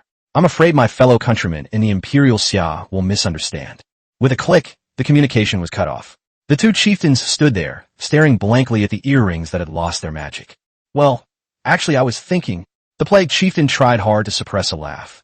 Your subordinates have completed half of their mission, haven't they? The good news is, at least they successfully infiltrated the enemy's ranks. The bad news is, they've now become our enemies. This is absolutely outrageous. The demonic chieftain crushed the magic earring in her hand. This betrayal is unforgivable. I will tear them to pieces. All right, calm down first. Let's go back and think about what to do next. Just as the two chiefs were about to return to their tents, a messenger suddenly rushed over. Chief, good news. We found a member of our tribe who escaped from the enemy camp, but she's exhausted and has passed out. The demonic desire chieftain was overjoyed. Really? Good. Arrange for her to rest first. I don't believe this so-called Imperial Xia has such great magic. They must have used some strange methods. Once my men wake up and reveal the information, I can exploit the loophole and wipe out the enemy in one fell swoop. Wang Yi, watching from outside the light screen, saw the enchanted rat men he had orchestrated escape back to their base camp and couldn't help but smile with satisfaction at his successful scheme. This deceptive belief system is really effective. It turns out that when the plague tribe was destroyed, those enchantress rat men had already surrendered one after another and completely became the subjects of Emperor Xia. After surrendering, they would naturally reveal all their intelligence, and Wang Yi thus learned about the enchantress rat clan's special ability, deceitful faith. This ability to feign conversion while maintaining unwavering faith intrigued him. Out of curiosity, he issued a divine decree, instructing the rat clan's spirit official to learn about this skill and see if it was possible to learn and promote it. So the Ratman spirit officer found one of the enchantress Ratmen. Hey, can you perform that again? You know, the one about deceiving faith. Fellow villager, I'll just take one more look. The seductive Ratman naturally did not refuse and immediately demonstrated how to use deceitful faith. At that moment, Wang Yi heard the crisp notification sound again. Ding! Congratulations on triggering a special event and obtaining the soul of the Xia dynasty, reverse tech tree, and the wisdom of the ancients, learning from the barbarians. Chapter 46 Duet, Ideological Imprint. Learn from the barbarians' superior techniques. Reverse the tech tree. Brilliant. With these two halos overlapping, how can we not be invincible? Wang Yi trembled with excitement. Others might not know how powerful the reverse tech tree skill was, but how could he not? In his previous life, as a mild military enthusiast, he had heard many terrifying rumors about the reverse tech tree. They just took apart someone else's weapon, looked at it, and then copied it. They even made a modified version with increased power. He listened to someone boast a little, then went to great lengths to create a conceptual weapon, scaring the boaster so much that he dared not make any more boasts. It's the kind of situation where you try to find your way across the river by feeling for the enemy, but end up figuring out how to get them all out of control. In the end, you can only find inspiration in the enemy's sci-fi blockbusters. This soul imprint can only be described with one word: utterly depraved. Coupled with the idea of learning from the West, Wang even felt a little reluctant to do so. Am I being too cruel? Fine, let's be even crueler. If we're going to seek thrills, let's go all the way. Their deceptive belief is good, but it could be mine in the next second. As expected, the Ratman spirit official, who was blessed by the two great halos, immediately learned the trick after the seductive Ratman demonstrated the deception of faith. Ding! Congratulations! You have successfully learned a new skill from the barbarians, deceiving faith. Ding! Congratulations! You have successfully reversed the tech tree. Your clan has fully analyzed the principles of the new skill, deceptive faith. Ding! Congratulations! Your skills assimilation and deception of faith have triggered a skill synergy, and the assimilation skill has evolved into a new passive effect, Thought Imprint. Thought Imprint. All members of the Imperial Xia dynasty who have worshipped the Lord of Destiny will permanently bear the Thought Imprint of the Imperial Xia. Even if their faith is changed, the Thought Imprint cannot be erased. Born a citizen of the Imperial Xia, die as soul of the Imperial Xia. Seeing how powerful the assimilation skill's Thought Imprint effect was, Wang Yi smiled. Great! I've come up with a brilliant idea that will win everyone over. He immediately issued a divine decree, instructing the rat spirit officer to send a previously surrendered enchantress ratman back to the enchantress tribe. Then, taking advantage of the enemy's inattention, the rat spirit officer was to secretly convert all the tribe members. Wang Yi's divine decree was to observe the falling rocks as quickly as possible. The rat spirit official quickly selected a suitable candidate and staged his self-inflicted injury to release the seductive ratman. Now, This Imperial Ratwoman has quietly opened her eyes inside the Enchantress Ratwoman's tent. She looked around, then quietly slipped out of the tent to begin her nighttime missionary journey. Do you believe in fate? Do you yearn for success? Do you have dreams? Life is precious. Ideals must not be betrayed. You are just one opportunity away from success. Join the Imperial Dynasty. Believe in destiny. Your life is in your own hands. Success is not a choice. It's a responsibility. You must consider whether this is the only opportunity you'll ever have in your life. Since you are willing to submit to fate compared to the despicable and shameless divine mandate, why not choose the mandate of heaven? God commands you to kneel, but heaven commands you to stand up. I take refuge in the heavenly mandate. I am wholeheartedly dedicated to achieving success. I follow the heavenly mandate. Together we will forge the dream of an Imperial Xia dynasty. On that quiet night, a revolution of thought was breaking out among the tribe of the Enchantress Ratman. The Emperor Xia Ratman, who was released back into his tribe, was like a silent spark that instantly ignited the entire grassland. As dawn broke the next day, Chief Enchantress emerged from her solitary tent, sporting dark circles under her eyes. She didn't sleep a wink last night, frantically thinking of her next move. Although her most prized tactics were no longer viable, she had many more insidious methods up her sleeve. In one night, she devised a sufficiently detailed plan. Reflecting on that vicious scheme, she even began to wonder if she had the blood of the Slippery clan. How could she be so adept at ruthless plots? Messenger, relay my order. All tribesmen, assemble. Messenger? Messenger. The chieftain called out twice, but no one responded. She then realized that her tribe seemed much quieter than usual. No, it was eerily quiet. What happened? Where are they? Where did everyone go? She got up and searched everywhere in the tribe, but the more she searched, the more disheartened, helpless, and terrified she became. The entire tribe was wiped out, and all their strategic resources had vanished along with them. There was no blood on the ground, not even a trace of a struggle. An entire tribe of Enchantress Ratmen simply vanished into thin air. What's going on? What happened? Suddenly, the demon lord saw a familiar figure from behind, the plague chieftain. Great, you're still here. What happened? Where are my men? Hey, I'm talking to you. Answer me. Chief Enchantress stepped forward and patted Chief Plague on the shoulder.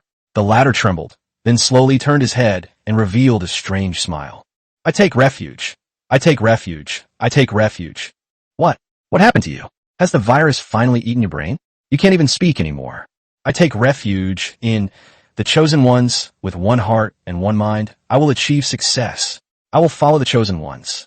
Together we will forge the dream of an Imperial Xia dynasty. Together we will forge the dream of an Imperial Xia dynasty. The plague chieftain shout seemed to have flipped a switch. Several succubi suddenly emerged from the nearby tents, approaching the succubus chieftain step by step. I take refuge in a heavenly mandate sect and wholeheartedly strive for success. I follow the heavenly mandate sect. Together we will forge the dream of an Imperial Xia dynasty. I take refuge in a heavenly mandate sect and wholeheartedly strive for success. I follow the heavenly mandate sect. Together we will forge the dream of an Imperial Xia dynasty. I take refuge in a heavenly mandate sect and wholeheartedly strive for success. I follow the heavenly mandate sect. Together we will forge the dream of an Imperial Xia dynasty. I take refuge. I take refuge. Why haven't you taken refuge yet? Yeah. Chieftain Mayu felt dizzy and nearly converted on the spot. With her last shred of consciousness, she struggled to break free of the tightening encirclement and fled towards the Slippery clan. She didn't know what had happened, but she knew the Enchantress tribe was finished. Judging from the plague chieftain's demeanor, even though she was stronger than the average Skaven, she would eventually be forcibly converted by him. Damn it, why are there such terrifying enemies? The Lord of Destiny is truly so incredibly great. Chieftain Miyu quickly slapped his cheek, thinking how close he had come to disaster. He had almost lost control. She rushed through the chaos and arrived at the Slippery clan of the Third Harmony. Because of her status as the High Chieftain, the Slippery clan ratmen at the entrance led her to the High Chieftain's tent. Chieftain of Enchantment, what happened to you? Why are you in such a sorry state? The short, slippery chieftain greeted her warmly. What happened? This is terrible. This enemy is too strange. We can't just sit here and wait to die. If this continues, we'll all die without knowing why. The Enchantress chieftain, panting heavily, looked back at the Enchantress tribe's former stronghold, still feeling lingering fear. Don't be nervous. Speak slowly. Someone, bring some food for Chief Enchantress. What am I supposed to eat? Slippery Chieftain, don't let your guard down. This enemy is terrifying. I think it would be better if we joined forces with Bloodclaw Chieftain and the two tribes acted together. The Slippery Chieftain smiled broadly and handed over a bowl of meat soup. Here, let's eat and chat. I don't want to eat it. It smells quite good. Not bad, it tastes good. When did your Slippery clan become so good at cooking? The Slippery Chieftain stroked his beard with a proud look on his face. Actually, this is a delicacy from the Imperial Xia dynasty. Alright, I forgot to ask. Chieftain of Enchantment, do you believe in destiny? Chapter 47 Quartet, Head-on Confrontation. What happened? This is probably the question that comes to mind for everyone in the monitoring room. Since Teacher Lu turned the light screen of Wang Yi's divine realm to its maximum size and placed it in the very center, everyone's attention naturally focused on it. But what happened next was utterly inexplicable. From their perspective, the Dixia Rat clan had been diligently building defensive fortifications, managing to construct 3 formidable border fortresses on the Gobi Desert. Before they arrived, this place was a vast expanse of yellow sand. They first built simple fortifications, then upgraded the fortifications into fortresses, then the fortresses into strongholds, and finally the strongholds into citadels. They even started to work on greening and reclaiming farmland. Throughout the entire process, they only sent one Ratman to the Enchantress tribe of the Duet, and by midnight the entire Enchantress tribe had surrendered. Then, before dawn, they dispatched another elite force directly to the Slippery clan of the trio. Everyone originally thought that this team had survived and was preparing to go and join the enemy. As a result, in the middle of the night, the Slippery clan, along with their chieftain, all rebelled. But how did they betray us? And why did they betray us? I have absolutely no idea. Secretary Zhu, what's going on with this exam? It's so weird. This candidate is a bit strange. I can't quite put my finger on it, but he's probably not as simple as he seems. This young man has some skills. Although everyone said that, Secretary Zhu still sensed a hint of dissatisfaction in the other party's tone. Indeed, Wang Yi's performance is currently impeccable, and his rating is likely far ahead of the competition. However, it is somewhat lacking in terms of visual appeal. The ultimate truth of war is to subdue the enemy without fighting. But that would seem meaningless, and the process would be too tedious. Left with no other option, Secretary Zhu approached Teacher Lu and Yi Tong again.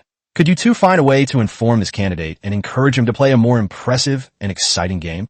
Secretary Zhu, this is an exam, not a performance. Get your facts straight. I know, but you can see that this exam is no challenge for the student at all. Look at him. This man's family was so bored that they built 3 impregnable fortresses on a battlefield. They're even doing landscaping. Ms. Lu, this is a crucial moment for improving the school's overall ranking. Please, I'm begging you. Looking at Secretary Zhu's pleading face, Teacher Lu was in a difficult position.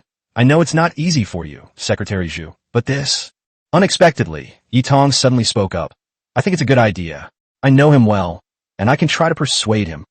Secretary Zhu was overjoyed. Really? Miss Yi is willing to help with this.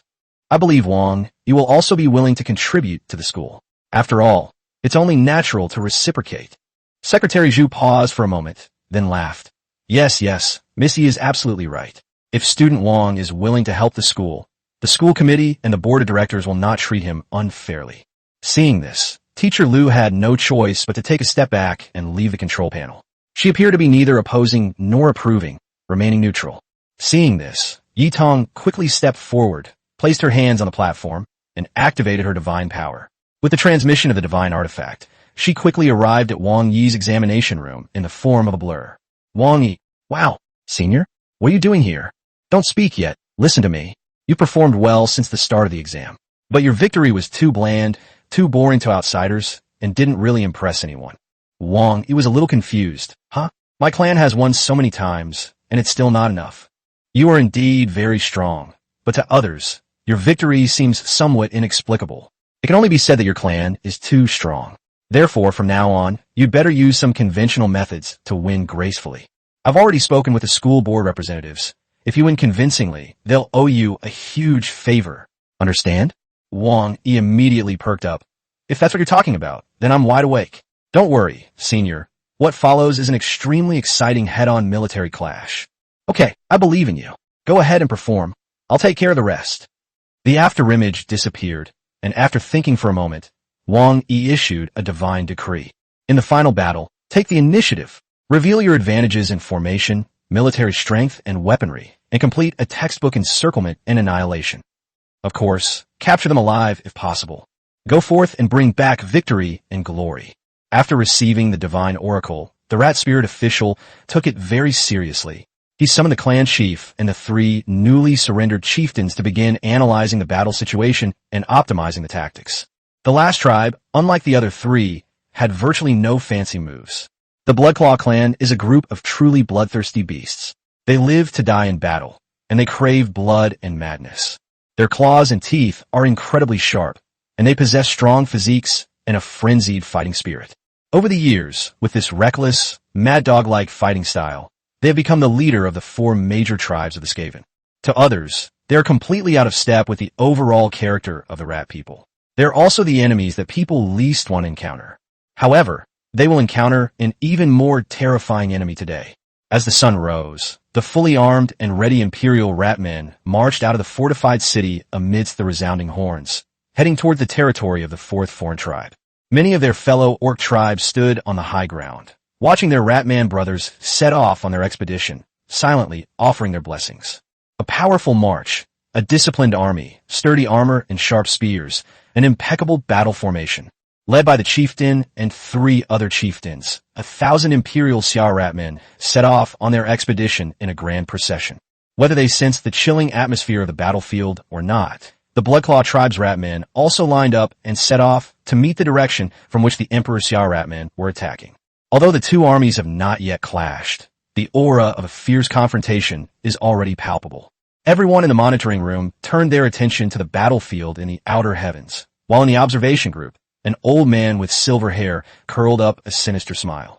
Yitong was also staring intently at the light screen, feeling somewhat puzzled. Based on the previous analysis, someone will definitely sabotage this exam to weaken the strength of Wang Yi's clan, thus giving Wei Tong an opportunity to launch an invited battle and severely damage Wang Yi's divine realm and clan. The exam has already entered its final stage, so why haven't we seen the other side's methods yet? This exam may indeed have been too difficult in terms of intensity, too challenging for ordinary students, but attempting to make things difficult for Wang Yi with such petty tricks is simply too frivolous. Suddenly, Yi Tong had a flash of inspiration, and her face immediately turned pale. Oh no, it's a trap. Chapter 48: The Gaze of the Demon God. Yi Tong felt a chill run through her body and quickly pulled Teacher Lu aside. Teacher, something terrible has happened. What important matter? Do you remember that particularly serious accident that happened to our school many years ago? That was it.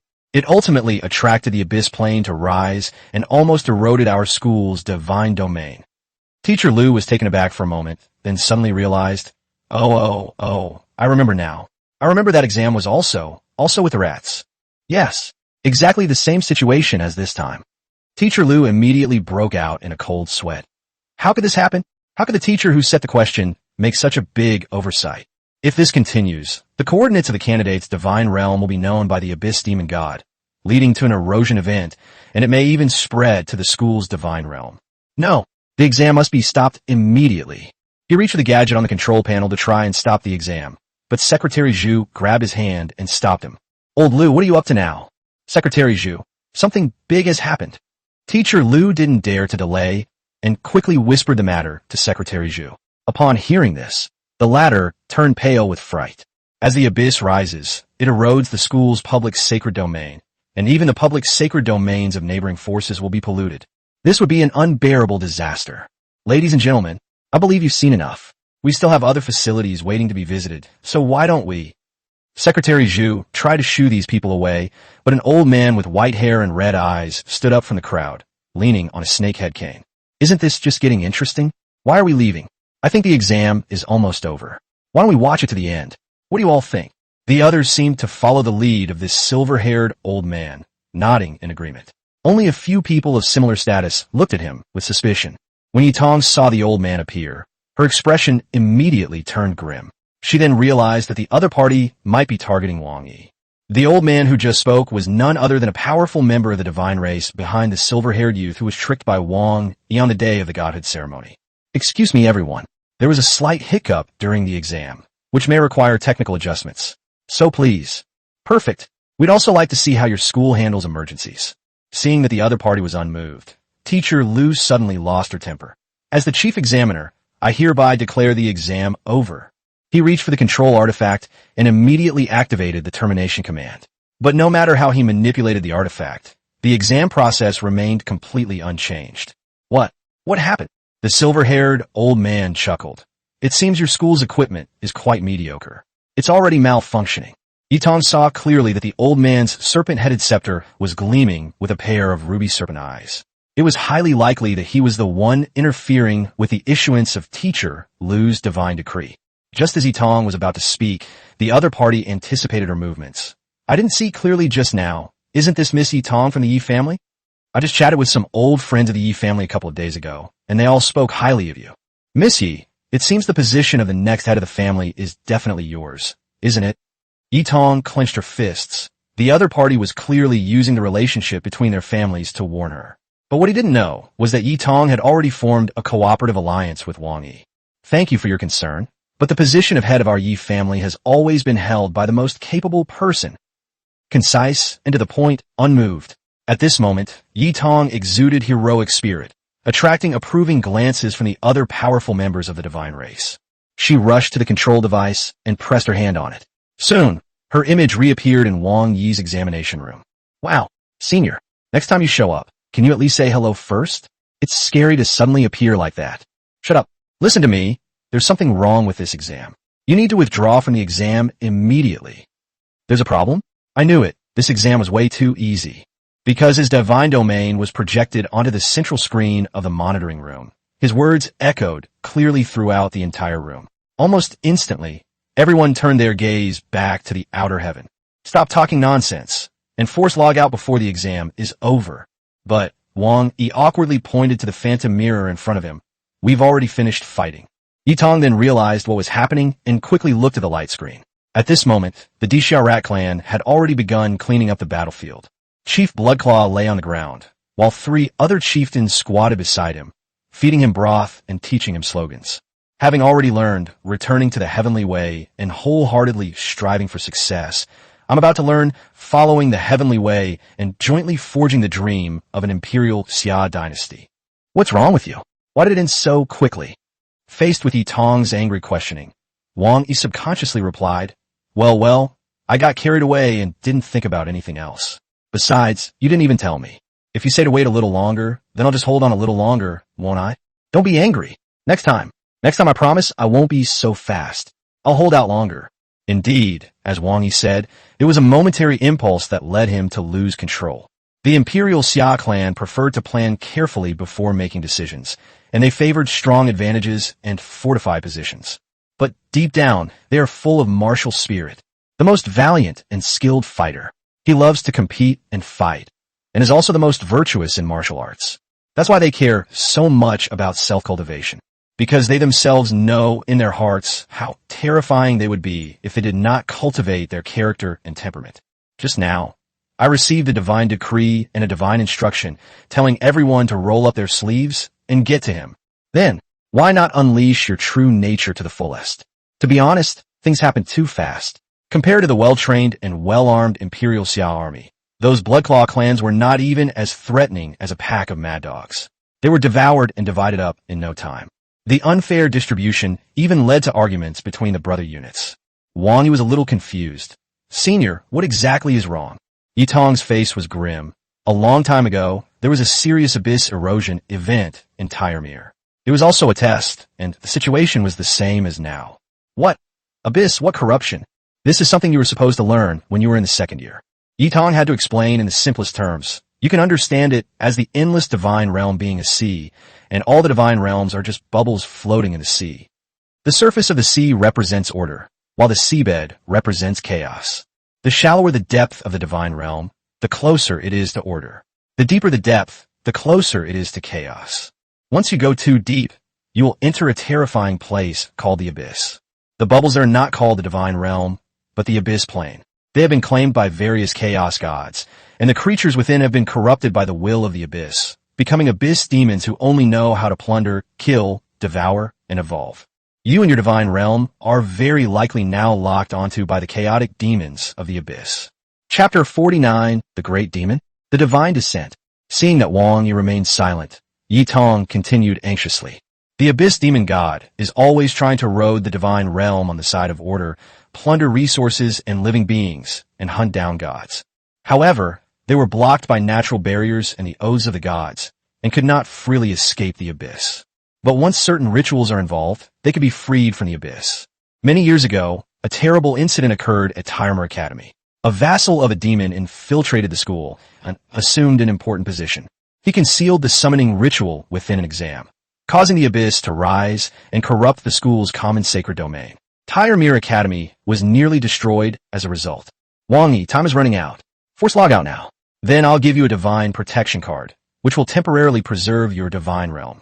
Hurry. Wang Yi asked with some concern. Senior, what will happen to the school if I force myself to withdraw?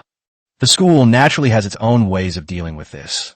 Before Yi Tong could finish speaking, Secretary Zhu suddenly rushed into the frame. You absolutely cannot quit. Wang Yi, you can't quit. If you force yourself to quit now, it's like creating a hole in the heavily guarded walls of the school's divine realm. In this way, the bastards of the Abyss can easily enter through this gap and reach the interior of the school's divine realm. The entire mirror will be completely finished. Wang Yi, I beg you, please hold on for a little while longer, no matter what, so that the school's emergency protective measures can be activated. Please, for the sake of how well the school has treated you in the past, help us. Seeing the other person's anxious expression, Wang Yi knew he wasn't joking. He took a deep breath and narrowed his eyes. How long will it take you? Yi Tong was stunned and immediately shouted at Wang Yi through the afterimage. Are you crazy? You're just a trainee god. You haven't even lit the divine fire. Even if you don't move aside, you can't stop the Abyss Demon and his minions. The school will suffer losses too. Only now you'll be sacrificed in vain. Do you understand? Secretary Zhu waved his hands repeatedly. No.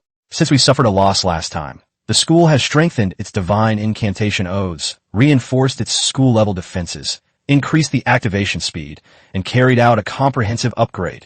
20 minutes. No more than 20 minutes. Moreover, even if the Abyss Plane rises to the surface and borders the divine realm, the strength of the demon god and the demon lord will be greatly reduced. It's not as difficult to contend with as I imagined. Wang Yi, please lend a helping hand. The fate of our school rests on your shoulders. Yi Tong pushed Secretary Zhu away again. Wang Yi, forced withdrawal from the exam. You can't stop it. With the collapse of the divine realm, your path to godhood will be completely cut off. You have a bright future ahead of you. Wang Yi stroked his chin for a while, then sighed softly. Actually, Tyremer Academy is quite good. The dormitory they were assigned was spacious and comfortable, and Uncle Wu and Xiaoyer were very happy living there. The food was much better than in the inferior city district, and there was a wide variety of dishes that suited their tastes. The surrounding environment is also very nice, with pleasant scenery, and they now enjoy going out for leisure time. Yi Tong stamped her feet anxiously. What exactly are you trying to say? Wang Yi chuckled. What I meant was that I would be very troubled if the school suddenly closed down. Moreover, what that person just said was right. Tyremer Academy has indeed treated me well. Yi Tong, try to persuade the other person. Other students have those things. Even if you leave, no one will say anything. Looking at the anxious Yi Tong, Wang Yi felt a warmth in his heart. He understood that she was genuinely worried about him. Senior, if someone has lent money to everyone, including me, can I honestly say that I don't owe them any money? Yi Tong wavered. But this isn't your responsibility. Wang Yi reached out and pressed his hand on the illusion mirror, remembering the reason he had traveled here, and suddenly laughed. There are many kinds of people in the world, but those who can do their job well are truly beyond reproach. But me, I still don't want to be someone who is beyond reproach. People are indeed incorrigible. Senior, 20 minutes, let me try. Hearing Wang Yi's words, Yi Tong sighed softly. She knew that when this man showed that expression, he had already prepared himself for what was to come. I couldn't persuade him the first 2 times, and I won't succeed this time either. Teacher Liu and I will do our best to help you. As Yi Tong finished speaking, she grabbed Secretary Zhu's collar and said, Teacher Zhu, you'd better tell the school security guards to hurry up. If Wang Yi gets into trouble, our Yi family will never let this go. Secretary Zhu was shocked. What is his relationship with your Yi family? Yi Tong gritted her teeth and stomped her foot, her coquettishness tinged with shyness. Because he is my fiancé. Yes, you heard right. Wang Yi is the son-in-law of the Yi family patriarch. He was aware of it, and so was she. An alliance is not just something to talk about. Not only was Secretary Zhu stunned, but the rest of the tour group also cast shocked glances at him. I'm going to school security office, right now, to personally oversee this. What kind of mess is this? Secretary Zhu dared not delay any longer and hurriedly ran out. In the monitoring room, Teacher Liu immediately took out her teacher card and swiped it on the light screen. Wang Yi, listan jarifui. I have used my teacher card to grant you the highest level of access. You and your clan have now received Tyremir's blessing. The entirety of Tyremir will be your support. Wang Yi nodded, but before he could speak, divine light suddenly surged from the territories of the 4 foreign Ratman tribes in the outer heaven divine realm. The 4 divine lights merged together, illuminating the entire divine realm as if it were a lighthouse. Multiple abyssal planes have been detected rising, and their target is Wang Yi's divine realm. Yitong's face was extremely grim as she stared intently at the screen. Within the school's detection device, several abyssal planes emanating chaotic energy roared in, rising continuously like arrows released from a bow. The most powerful abyssal planes were blocked at the insurmountable barrier, unable to advance an inch. They could only bar their fangs and claws across the cage, declaring their unwillingness to accept defeat. Immediately afterwards, the remaining, slightly smaller abyssal planes were blocked by a great wall. That was the oath of the gods, the second line of defense sealing off the abyss. The 2 seals acted like filters, blocking out all the larger ones. Only 2 escaped, finally breaking free from the abyss's control and swimming freely in the order-bound realm. Subsequently, the 2 planes merged into one and continued their journey towards the outer heaven. Suddenly, beams of divine light burst forth from outside the celestial realm, a blessing from the Tyremir Academy. These divine lights, like ripples, crashed into the abyss plane wave after wave, effectively neutralizing a significant portion of the abyss's aura. Ultimately, however, they could not stop this abyssal plane from continuing to rise, and it eventually collided with the outer heaven divine realm. As the abyss plane invaded, the entire outer heavens shook violently, as if an apocalyptic catastrophe was about to strike.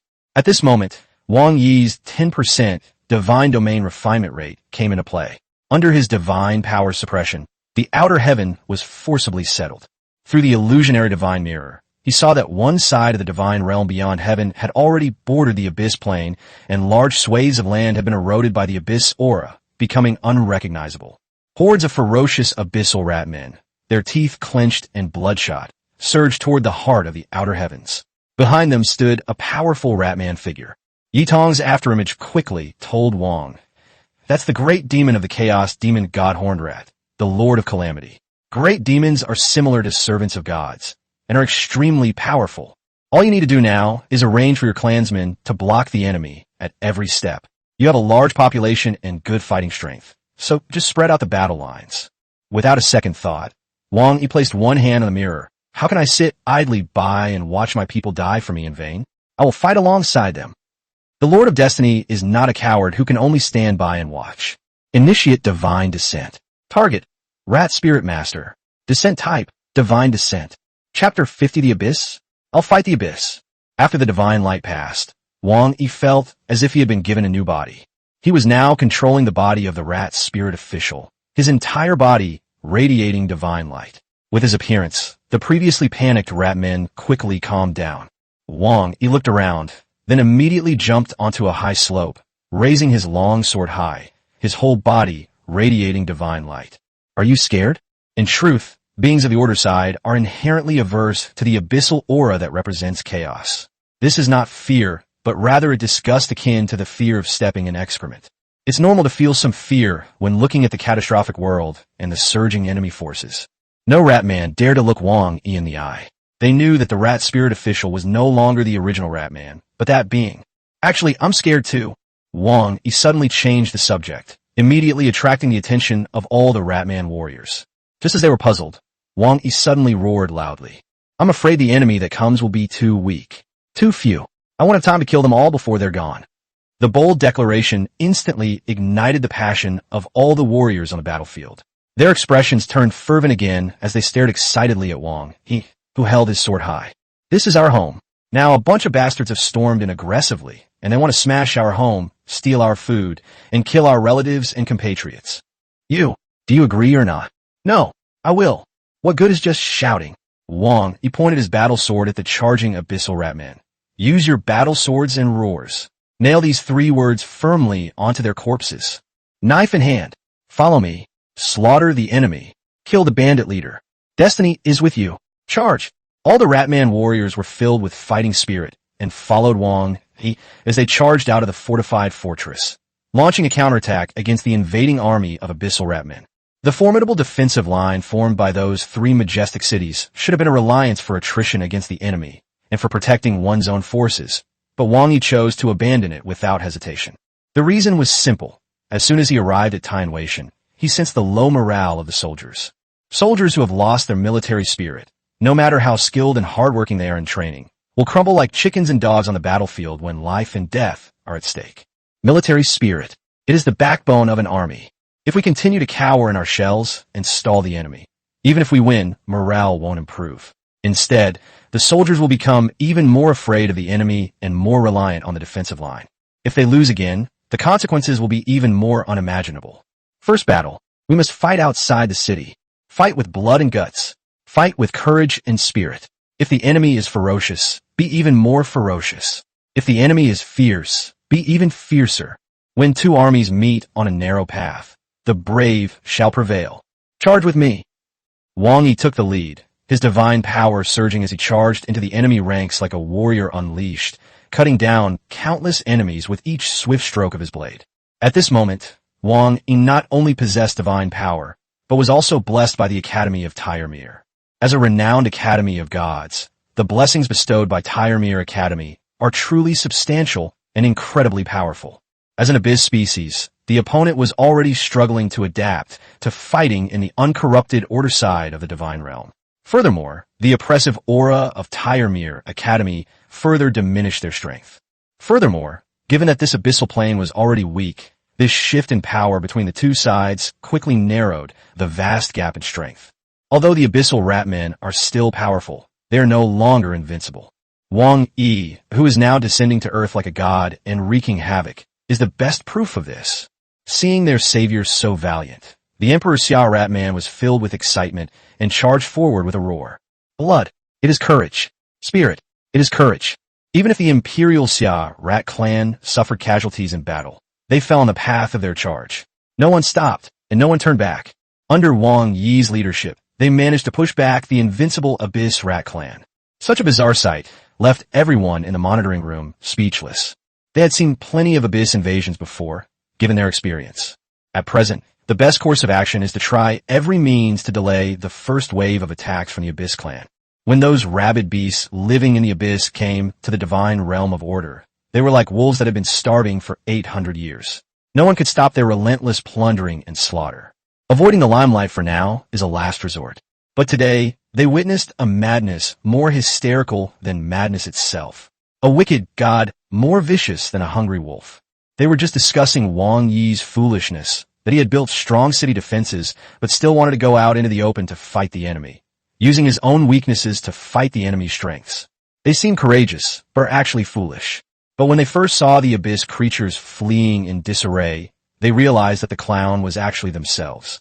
In this battle, although the Xia clan suffered some casualties, they displayed great spirit and dispelled fear.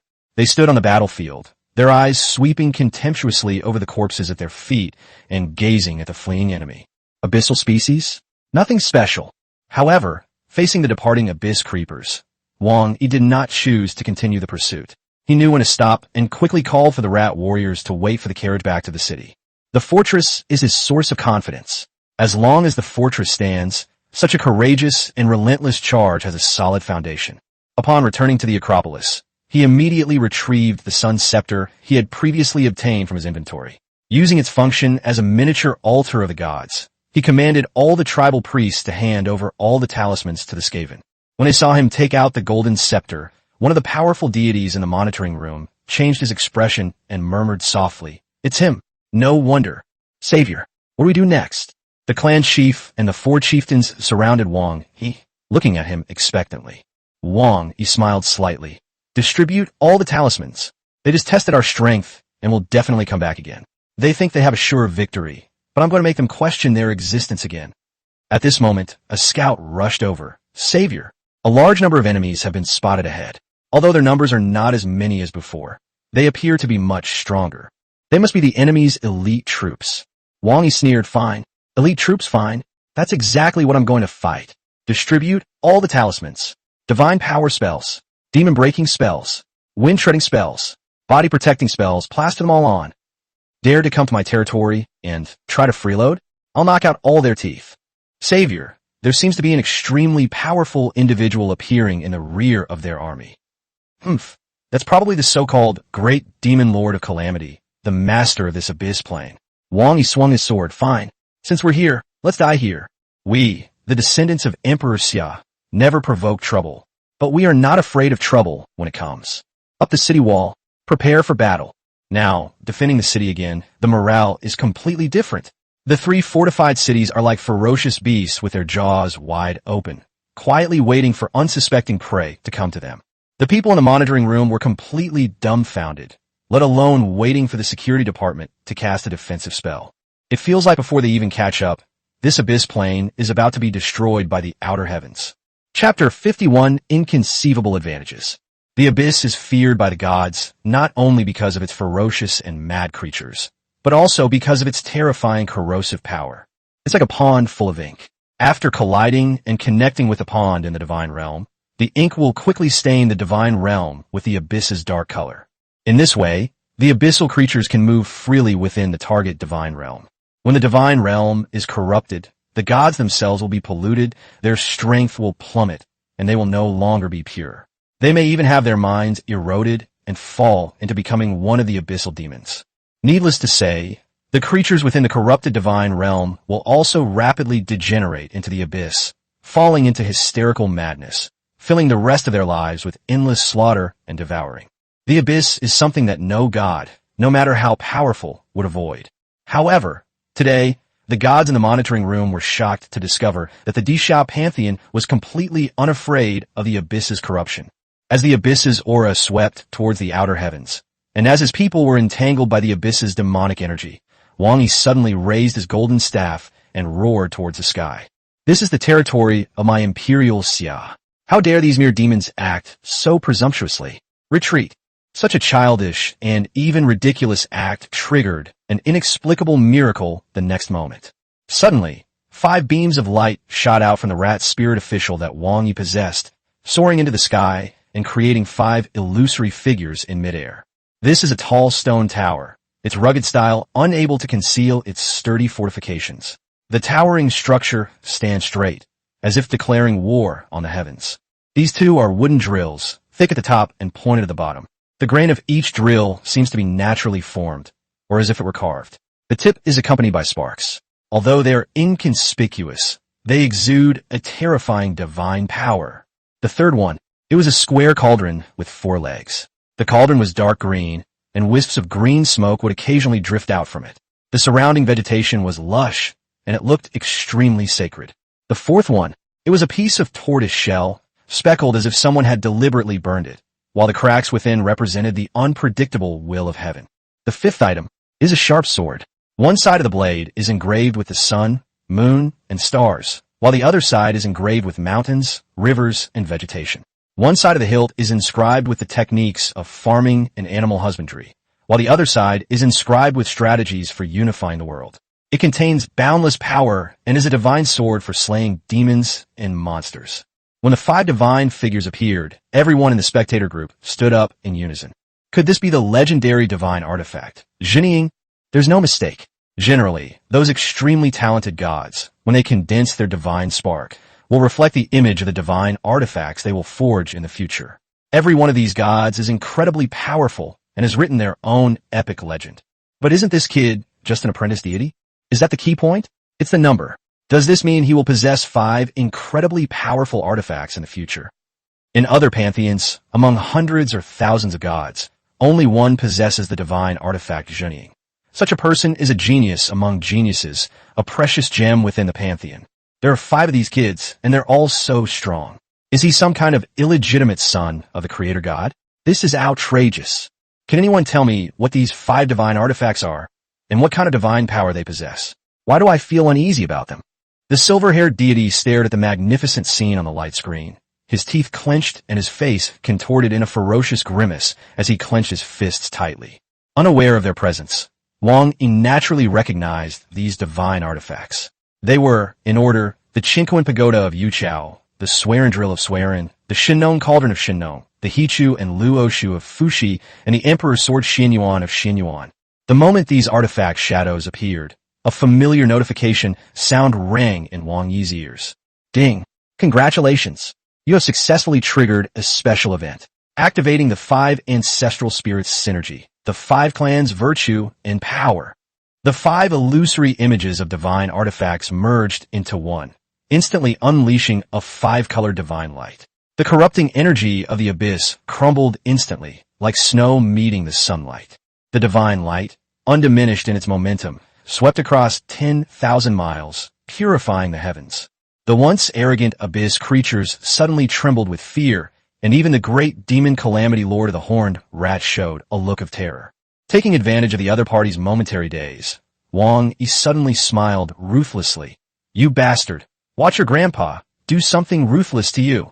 The abyss plane is it? Refine it for me. Under the protection of the ancestral spirit and the blessing of Fuxi, Wang Yi instantly grasped the entire structure of the abyss plane and then began to refine it frantically. In the blink of an eye, he had refined 1% of the abyss plane. It may not sound like much, but the visual effect is absolutely stunning. The abyss plane, permeated with depravity and corruption, abruptly shed its abyssal aura, revealing land and sky identical to those of the divine realm. Such a dazzling act naturally did not escape the observation of the powerful gods in the sightseeing group in the monitoring room.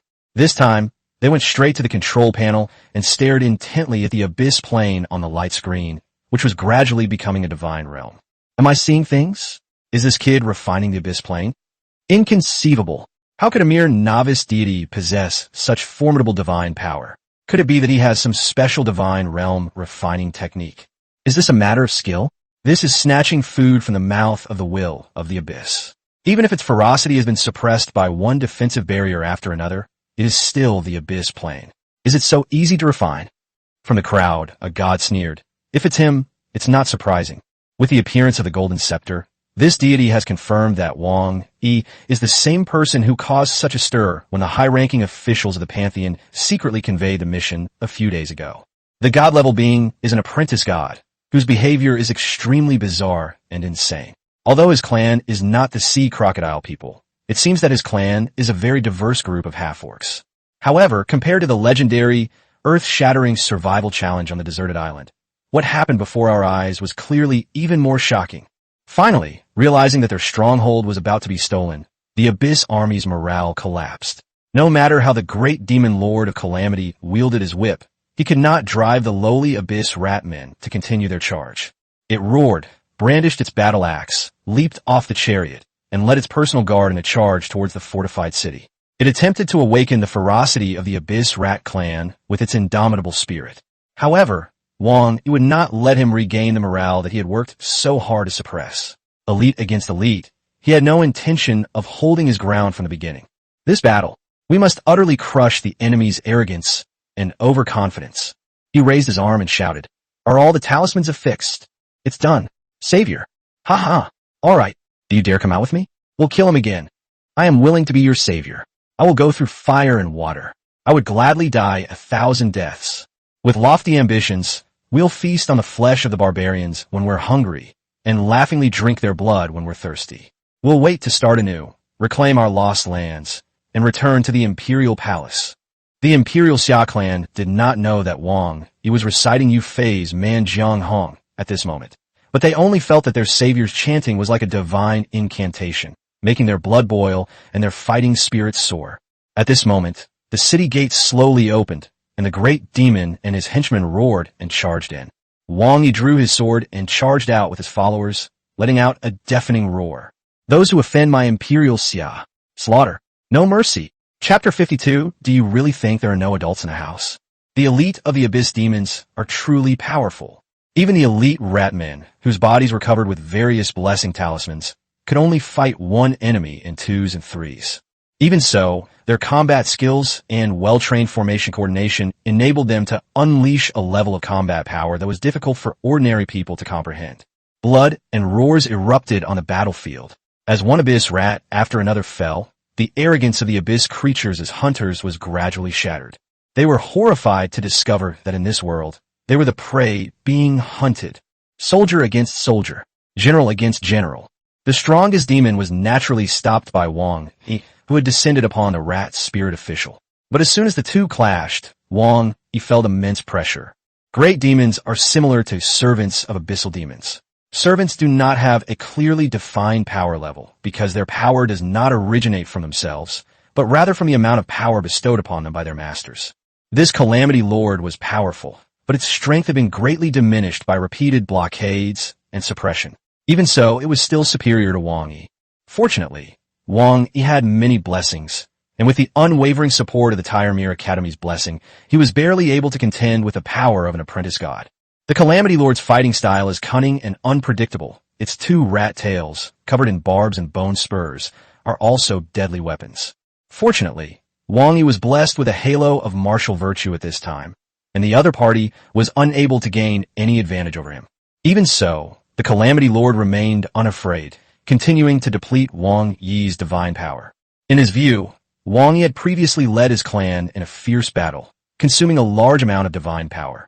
Then, he went so far as to refine the Abyss Plane, which consumed even more divine power. As a mere apprentice deity, he certainly didn't have much divine power stored within him. After all that trouble, it should be almost completely depleted during the battle. As long as you keep him occupied and prevent him from returning to the altar of the gods to receive sacrifices, he will be unable to replenish his divine power. Victory is just a matter of time. Not only him, but the gods in the monitoring room were all seasoned veterans and naturally noticed something amiss. However, no one spoke up, as no one wanted the Abyss to win. However, as time passed, everyone's expressions began to look strange again. How come this kid is getting stronger and stronger as the battle goes on? On the contrary, the great demon of the Abyss seems to be in a period of transition. Little did they know that Wang Yi's path to godhood had already been transformed into a path of incense offerings and deities under the blessing of the Emperor Xia's imprint. The altar of the gods was transformed into the temple of destiny. There was no need for Wang Yi to manipulate the sacrificial ritual. He could provide a small amount of divine power as a supplement 24 hours a day without interruption. Now, while their brothers and brethren are fighting a bloody battle at the front, the other Or tribes are all on high alert, ready to rush to the front lines to join the war at any moment. During this process, the Great Spirit Official had already organized the tribes to take turns worshipping at the Temple of Heavenly Mandate, providing the Great Savior with a continuous stream of powerful divine support. At this time, the Imperial Xia clans were more united than ever before in the face of disaster and invasion. After witnessing Wang Yi's heroic figure after his divine descent, their worship and faith in him became even greater.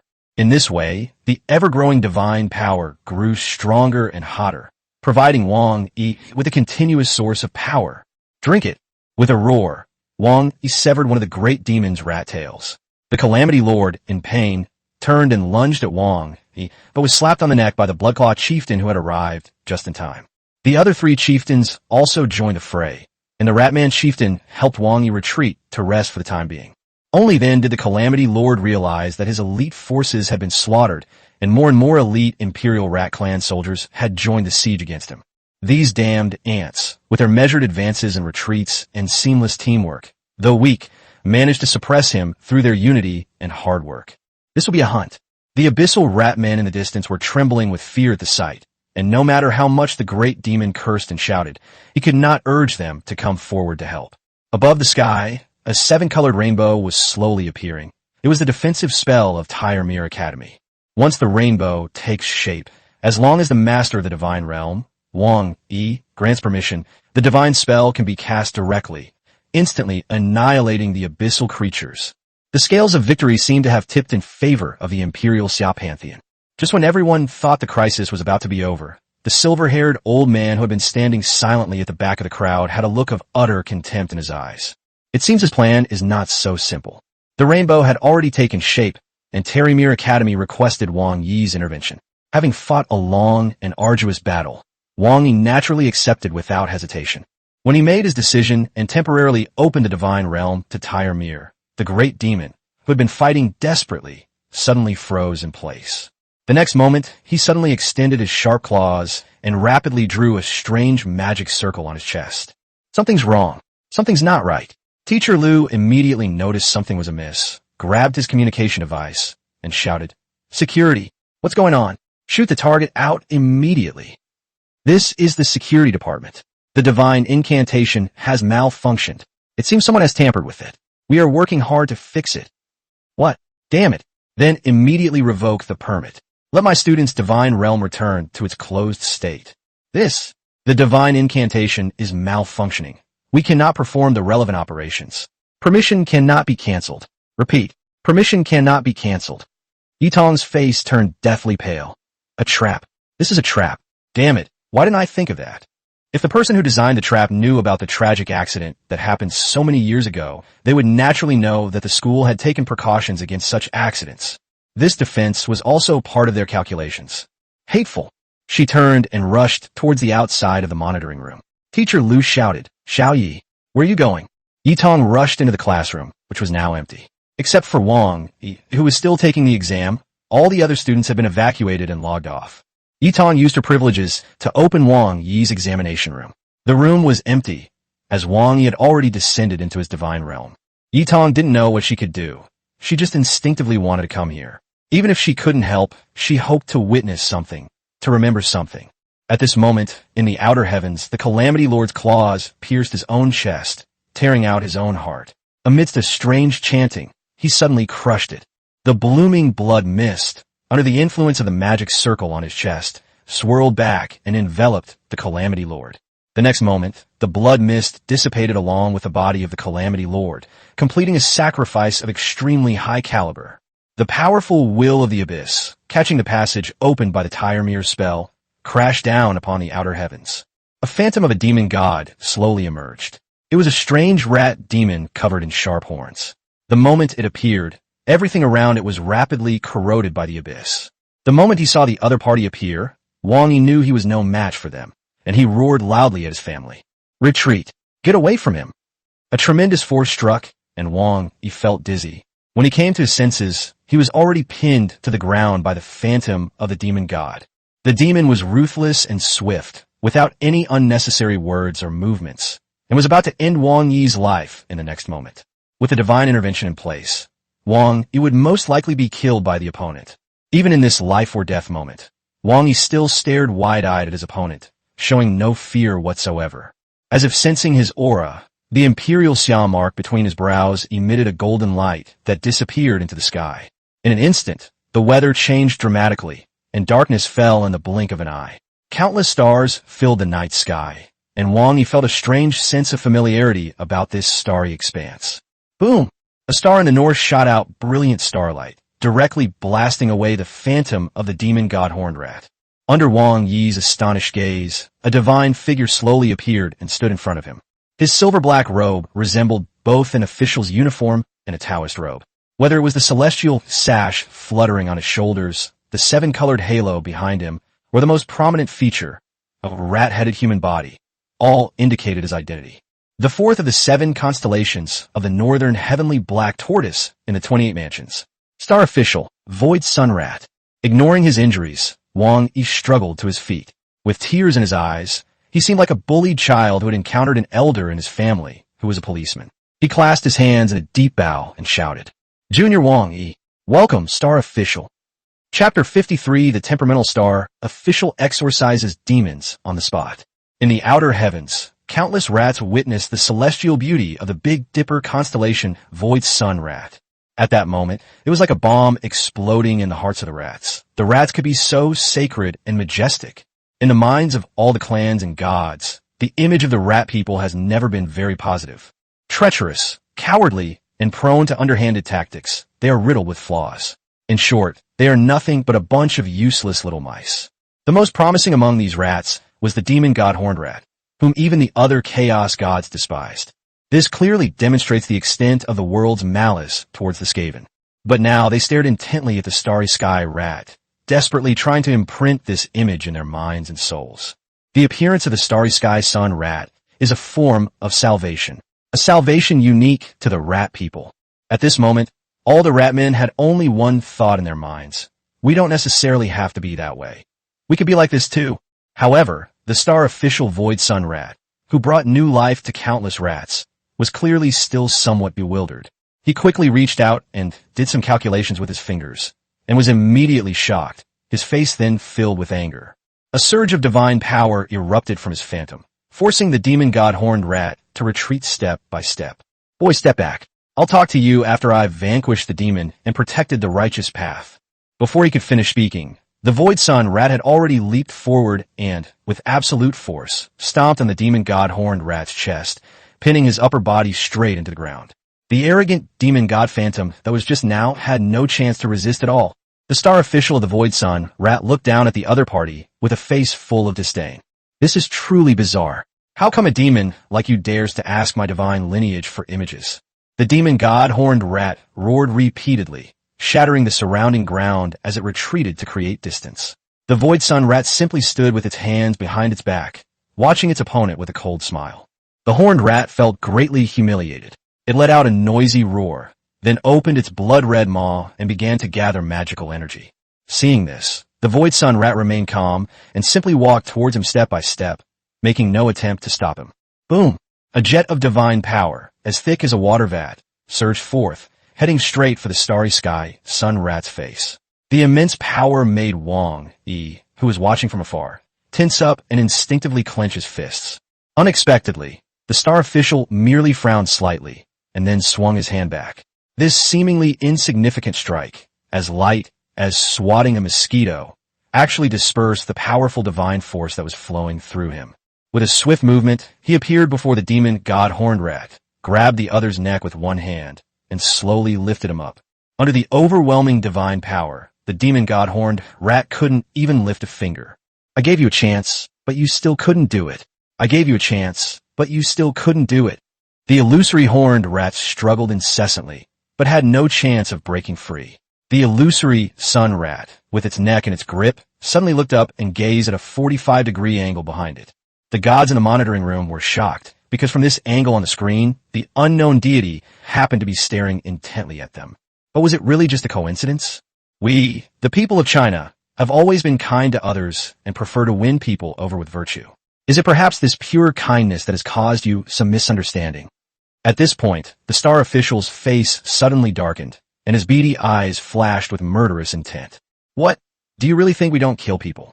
As soon as he finished speaking, the star official was instantly engulfed in blazing sun flames, which gathered on the Horned Rat and enveloped him completely, like a newly risen sun.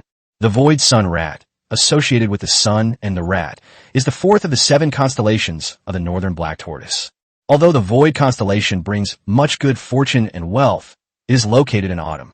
Autumn is the season of slaughter. Boom! As the illusory sun shattered with a deafening roar, the phantom of the demon god Horned Rat let out a mournful cry and vanished into thin air. Unfortunately, this demon god had only launched a partial attack and failed to kill him outright. But where he vanished into thin air, a crystal fragment fell, which looked like a piece of the legendary divine essence. The Void Sun Rat picked it up, tapped it lightly twice, and then chuckled, "Little devil." He looked up at the sky at a 45-degree angle again, and waved his hand dismissively. Barbarians. With a loud crack, something in the heavens shattered. Suddenly, the light screen in the monitoring room malfunctioned, and at the same time, a loud bang rang out behind the gods. My hand! It turned out that the snake-headed staff that the silver-haired deity had been holding suddenly exploded, not only shattering the staff head, but also shattering one of his hands. The silver-haired deity clutched his wrist, trembling all over, the excruciating pain rendering him speechless. Even at his godlike level, a severed arm could regenerate. But the pain and fear would be deeply imprinted on his soul, becoming an eternal nightmare that torments him. Someone was injured, and the monitoring room immediately descended into chaos. Although many deities suspected the silver-haired old man was suspicious, they had to treat him first. In the chaos, the security department sent a divine message reporting that the defensive spells had returned to normal operation, but the connection and permission to the outer heaven had been lost. But at this point, no one cared about that anymore. Witnessing the star official effortlessly dispatch his opponent, Wang Yi was filled with immense excitement. 1,000 words could be summed up in one. Whether it's the methods, the attitude, or the style, everything is so upright. Is this the power of the 28 constellation gods? Wang Yi felt a chill run down his spine. He didn't even dare to think about the countless gods and Buddhas, the 5 elders, the 4 heavenly kings, and the 3 pure ones. After eliminating external interference, the star official Void Sun rat flashed to the side of the somewhat stunned Wang Yi. Wang Yi quickly clasped his hands and bowed again. Star Lord, you are divine and mighty. The Void Sun rat looked Wang Yi up and down, nodding repeatedly with a smile on its face. Hello, how wonderful. You shelter this land and protect countless living beings. You are virtuous to heaven and earth and kind to all living beings. Success should not lead to arrogance, and adversity should not lead to rashness. The name of China has not been tarnished, nor has the majesty of the Chinese empire been diminished. Although I'm a bit hot-blooded, what kind of young person wouldn't be hot-blooded? Ha ha! Excellent, truly excellent. You? The Void Sun rat seemed quite satisfied with Wang Yi's performance and wanted to offer a few more words of praise. However, it was only a divine shadow, and it was gradually fading away. TSK, I can't stay long after all. Oh well, you're quite reliable. Remember, while we may not intervene in disputes among our peers, we will certainly not stand idly by if someone openly bullies you. Therefore, do not be arrogant, nor be afraid. Alright, before you leave, here's one more little gift for you. Take care of yourself. I'm off. Having said that, the star official transformed into a beam of starlight and soared into the familiar and dear starry sky. Wang Yi took 2 quick steps, knelt down and bowed towards the night sky, tears welling in his eyes, and shouted loudly, Young Wang Yi, respectfully bidding farewell to the Star Lord. As night faded, daylight returned to the world. At that moment, a blazing sun gathered in the sky, transforming into a newly risen sun. All the Imperial Summer Rat Clan members exposed to this sunlight let out howls that were both painful and pleasurable. Their bodies grew tall and strong, and they looked quite spiritual, somewhat resembling star officials. Those Abyssal Rat Clan members who remained quickly became Imperial Xia's kin when exposed to sunlight. Even the Abyss Plane quickly became part of the new territory of the Imperial Xia under the sunlight. However, this was not the end. When the sunlight shone on the rat spirit official that Wang Yi was possessing, he was suddenly shaken, and a ball of divine light burst out of his body. Wang Yi stared intently, and his expression changed drastically. The Heart of the Realm. Chapter 54, What You Shouldn't Eat to Avoid Losing Out. Wang Yi dared not make any rash moves. He had heard the head referee and senior student Yi Tong mention it before. The Heart of the Realm is a supreme artifact capable of creating new secondary divine realms, but the conditions for its activation are generally unknown to ordinary people. Although Wang Yi had always kept it in his inventory in the divine realm, he had never been able to find a way to use it. Now it has actually started moving on its own. With a swoop, the Heart of the Realm swallowed the fragments of the demon god horned rat's divine essence, while simultaneously absorbing all the remaining energy of the Void Sun. Then, the Heart of the Realm, shining with dazzling light, flew to the sky above the newly subdued Abyss Plane and suddenly poured out a dazzling divine power downwards. Wang Yi had seen this divine power once before, when it vaguely appeared during the Divine Revelation ceremony, when he created the divine realm beyond the heavens. Now, this power enveloped the entire plane with lightning speed.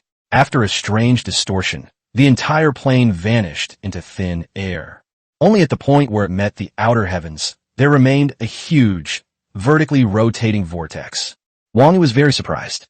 As if he had realized something, he hurriedly rushed into the whirlpool. Sure enough, beyond the vortex lay a hidden world, a completely new realm of gods. Although it is somewhat smaller than the main divine realm, the outer heaven is already the same size as the divine realms of other apprentice gods. The Xia clan is composed of many half-orc tribes.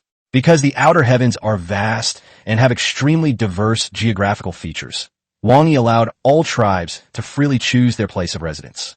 There's nothing we can do about it. Having a large area means we can be capricious. The geographical features of this small divine realm are, if not completely similar to, the area where the heavenly rat people tribe resides. At the very least, they are exactly the same. In short, this place is simply a paradise prepared specifically for the rat people. After Wang Yi entered, the Heart of the Realm, which had been suspended in midair, floated back into his palm. At this moment, the Heart of the Realm was dull and lifeless, resembling an ordinary piece of jade. It seemed to have exhausted its stored energy, and it was unknown when it would be fully replenished. Even if we don't understand the underlying principles, that doesn't stop us from using it first. Wang Yi immediately controlled the rat spirit official's body and returned to the outer heaven, summoning the 4 chieftains and the rat clan chief. Today you have performed a great service and have the honor of meeting the supreme being of our Dishao pantheon. It is your good fortune and blessing that your entire Ratman race has been optimized. Now, I have created such a new home for you. You shall immediately gather all the Skaven and move them all into this new world. From now on, let's rest and recuperate here. Several leaders of the Skaven were so excited that tears welled up in their eyes, and they knelt down and kowtowed repeatedly. They never imagined they would receive such an honor. The great Lord of Destiny had actually created a new world for the Ratman. What a great favor this is. Wang Yi scratched his nose. Although he didn't entirely create this new divine realm, explaining would be too difficult, so he simply skipped the details. All right, you guys go ahead. I'm going back too. Despite the constant support of divine power, Wang Yi was feeling extremely exhausted. It seems that divine descent is not only limited by divine power, but also consumes a great deal of the deity's energy. Now, the exam is over, the divine realm is sealed off, all the invading enemies have been subdued, and the abyss plane has been reforged into the divine realm. Wang Yi finally breathed a sigh of relief and immediately dispelled the divine descent. His vision went black, and he felt as if he were deep in the ocean. The ropes binding him tightened rapidly, pulling him swiftly towards the surface. With a whoosh, he escaped from the illusory mirror and returned to his private examination room. But there was someone standing where he had been standing, and Wang Yi couldn't stop in time. With a thud, he tackled the other person to the ground and pinned her down. Huh, why doesn't it hurt at all? Of course, you're pressing down on me. Wang Yi looked closely and saw a beautiful face right in front of him. Her beautiful eyes filled with anger as she glared at him. Oh, it's you, Senior. Wang Yi now understood. It turned out there was an airbag to cushion the fall, which was why he hadn't been hurt. Senior, what are you doing here?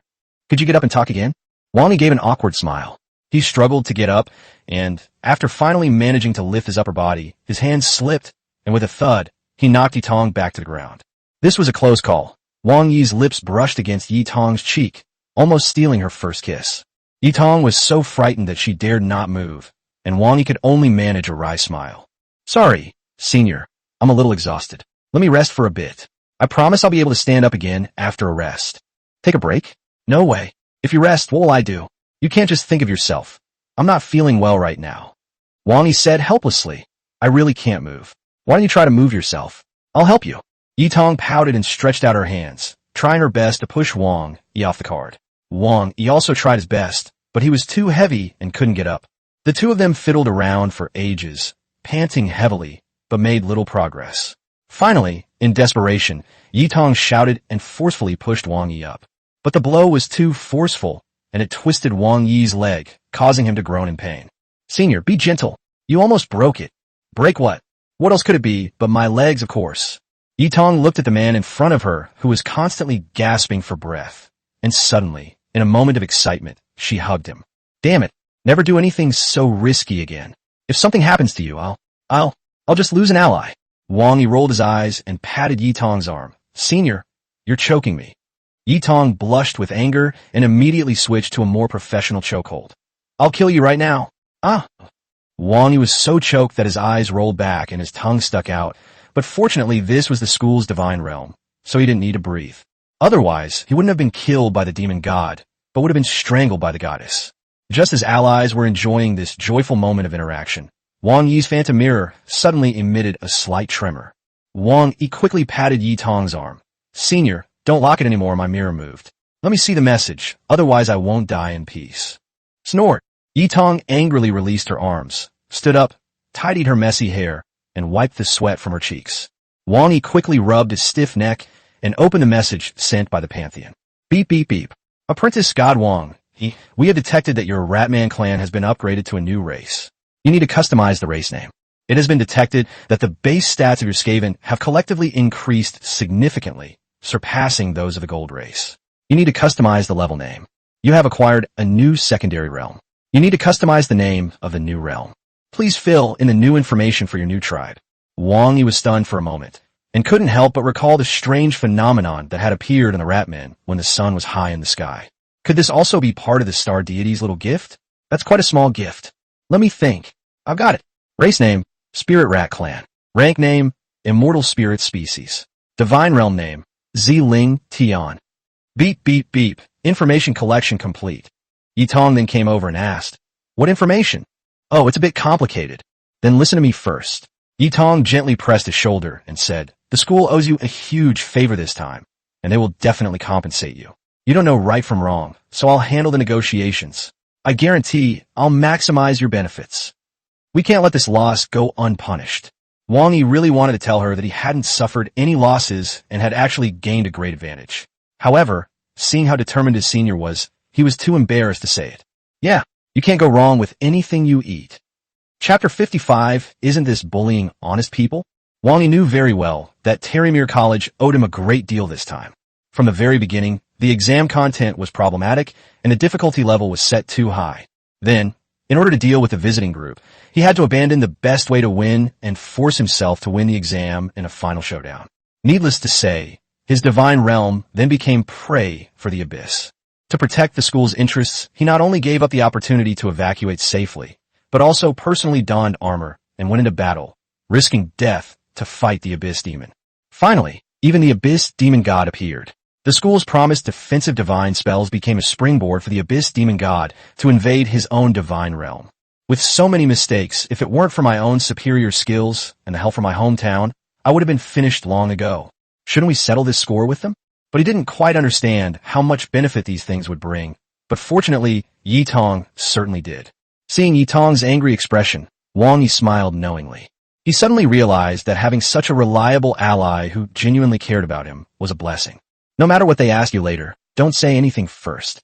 Let me speak first, then you can go along with what I say. These people are very cunning. You can easily fall into their verbal traps if you're not careful. So, I understand. It's about extortion, fighting for your legal rights. I'm a professional at it. Seeing Wang Yi's confident demeanor, Yi Tong couldn't help but laugh out loud. Just then, the wall of the examination room slowly retracted, and Teacher Lu appeared at the door with a group of unfamiliar school leaders. Yi Tong tilted her chin up and said, "Dear teachers, you've arrived." Yi Tong and Wang Yi, come here. School leaders and members of the school board want to ask you about the recent incident. Yi Tong got up to leave, but Wang Yi grabbed her wrist. "Oh dear, teacher, my whole body aches, I'm dizzy and lightheaded, I feel nauseous, and I crave sour foods. I can't walk. If you want to chat, please come over and talk to me." Perfect timing. There are tables and benches here, we can sit down. Yi Tong looked at Wang Yi in surprise, while Wang Yi gave her a reassuring look. As for negotiations, Wang Yi has it all figured out. Although Yi Tong has a good family background and is capable, she lacks experience in political maneuvering. In these kinds of situations, home advantage is very important. As students, the classroom is their home turf. But if they're in a meeting room or office, the other person's presence is definitely much stronger. Moreover, since we currently have the advantage, we should make the other party eager to come to us, even if it's just a few steps. The group looked at each other and finally had no choice but to bite the bullet and go to where Wang Yi was. When they arrived, Wang Yi was in high spirits and showed no signs of dizziness or lightheadedness. "Wang, classmate." "Teacher Lu," Wang Yi interrupted him again. "You just said that this incident was an unexpected event, right?" Ms. Lu looked embarrassed, but finally nodded through gritted teeth. "Teacher Lu, you're a good teacher. I know you have your difficulties, so I won't make things difficult for you anymore, and you shouldn't get involved anymore. Gentlemen, who carries the most weight in this conversation? I like to bypass the middlemen and speak directly." Everyone looked at each other, but no one said a word. Seeing this, Wang Yi quickly covered his head. "Senior, I'm feeling a bit unwell. Should I go first?"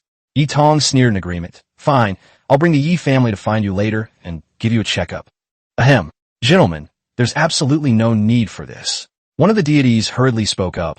"I am Brewster, the chairman's secretary on the board of directors, and this is Vice Principal Qin Guanshan. If you have any health problems, we can have the school doctor take a look at you. There's no need to trouble the Yi family."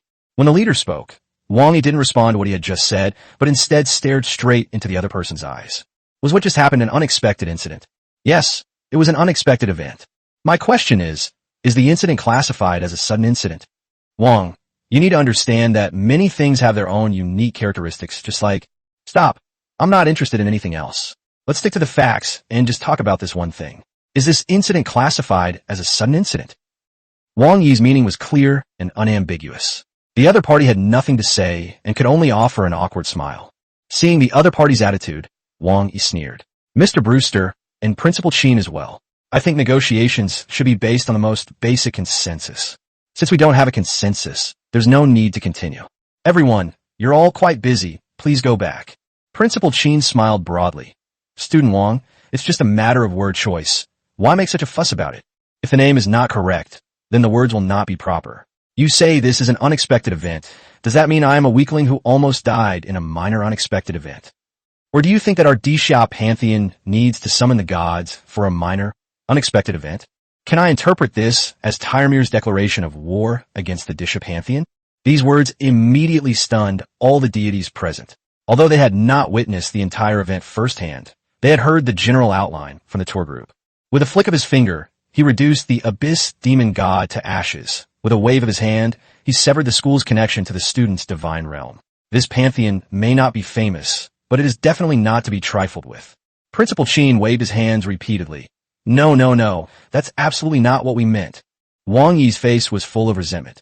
My family and I fought and bled for the school, and this is how the school treats me. Oh, when they needed me, they saved the school from a life-or-death crisis.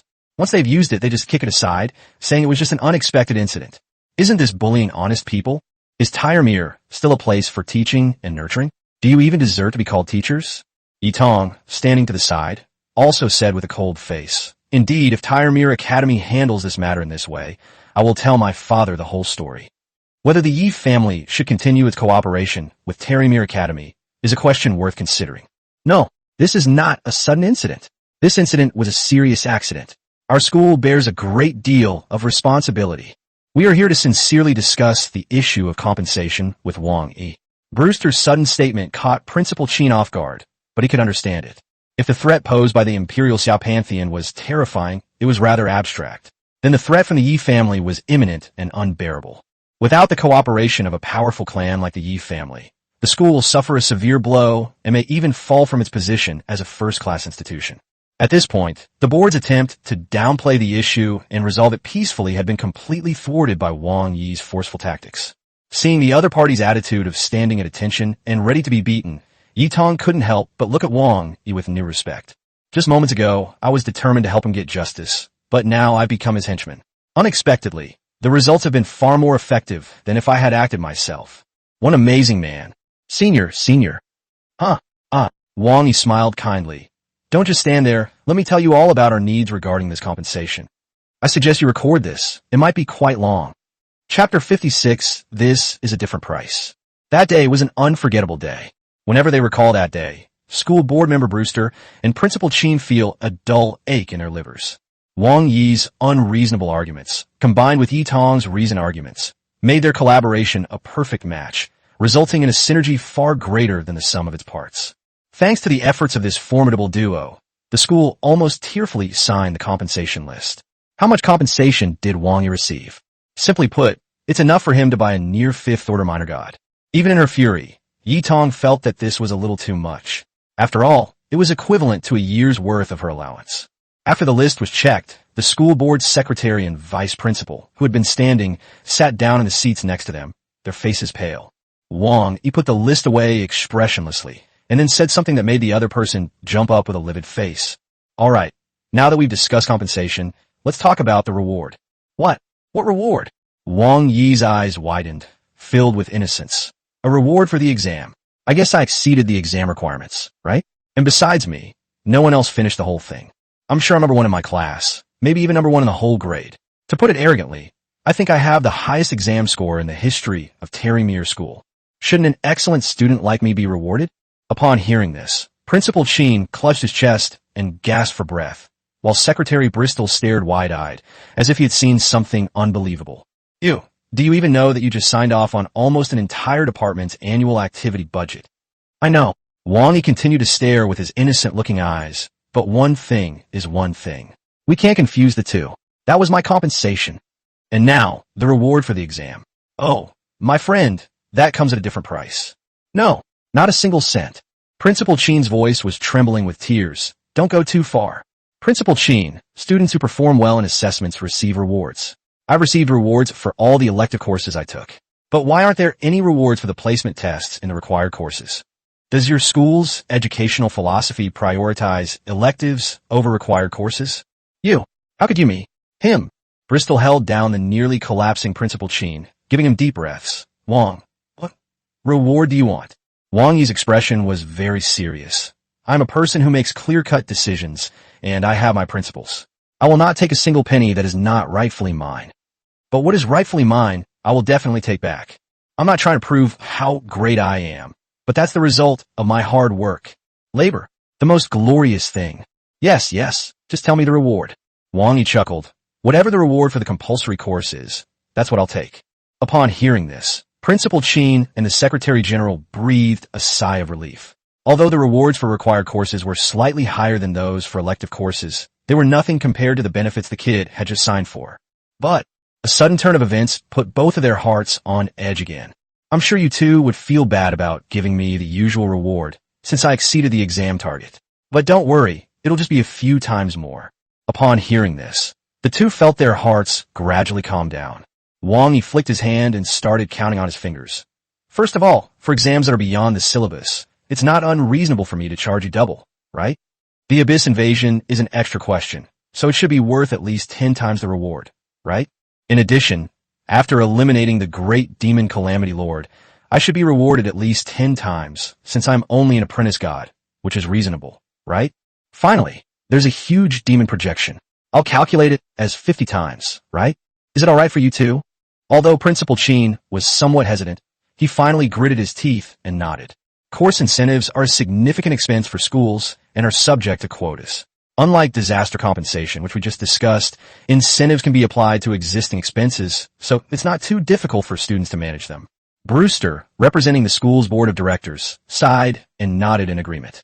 The course rewards themselves are not high, and besides, Wang Yi's explanation was clear and logical, with each point traceable. Besides, it's only a few dozen times the original amount. We can still squeeze it out if we grit our teeth. Seeing how happy the other party was to agree, Wang Yi clapped his hands and said, "Look, isn't that great? Let's sign the agreement quickly. After all, it's a reward of 10,000 times. Hey, a 10,000x reward doesn't require signing an agreement. What 10,000x? Isn't it 72x? Wang Yi shrugged. 2 times 10, then 10 again, and finally 50, that's 10,000. You took the bus. Of course it's multiplied. Do you use addition? Let me ask you, if you mix 4 cups of 25 degrees Celsius water together, do you get 1 cup of 100 degrees Celsius water? The school board secretary and the principal were taken aback, and subconsciously replied, of course not. The probability of having a boy or a girl is the same. If you have 2 children, does that mean you will definitely have both a son and a daughter? It can't be calculated like that. So of course we have to calculate it by multiplication. The 2 big shots felt as if their heads had been tied into a bow by the young man's words. I know perfectly well that there's something wrong with this calculation, but I just can't get past it. Seeing the other person's conflicted expression, Wang Yi suddenly laughed heartily, patted his chest, and said loudly, "Forget it. You two have had it tough too. We're all grown men, so let's not be so indecisive. Okay then, I won't hold the stuff that's beyond the scope of the curriculum against you. But you'll have to accept the rest, right? We've saved you half the price. That's quite something." Yi Tong chuckled to herself at this tactic of feigning retreat, while the school board secretary and vice principal were left speechless with bitterness. Seeing that the other party was stammering and unwilling to admit it, Wang Yi immediately sneered.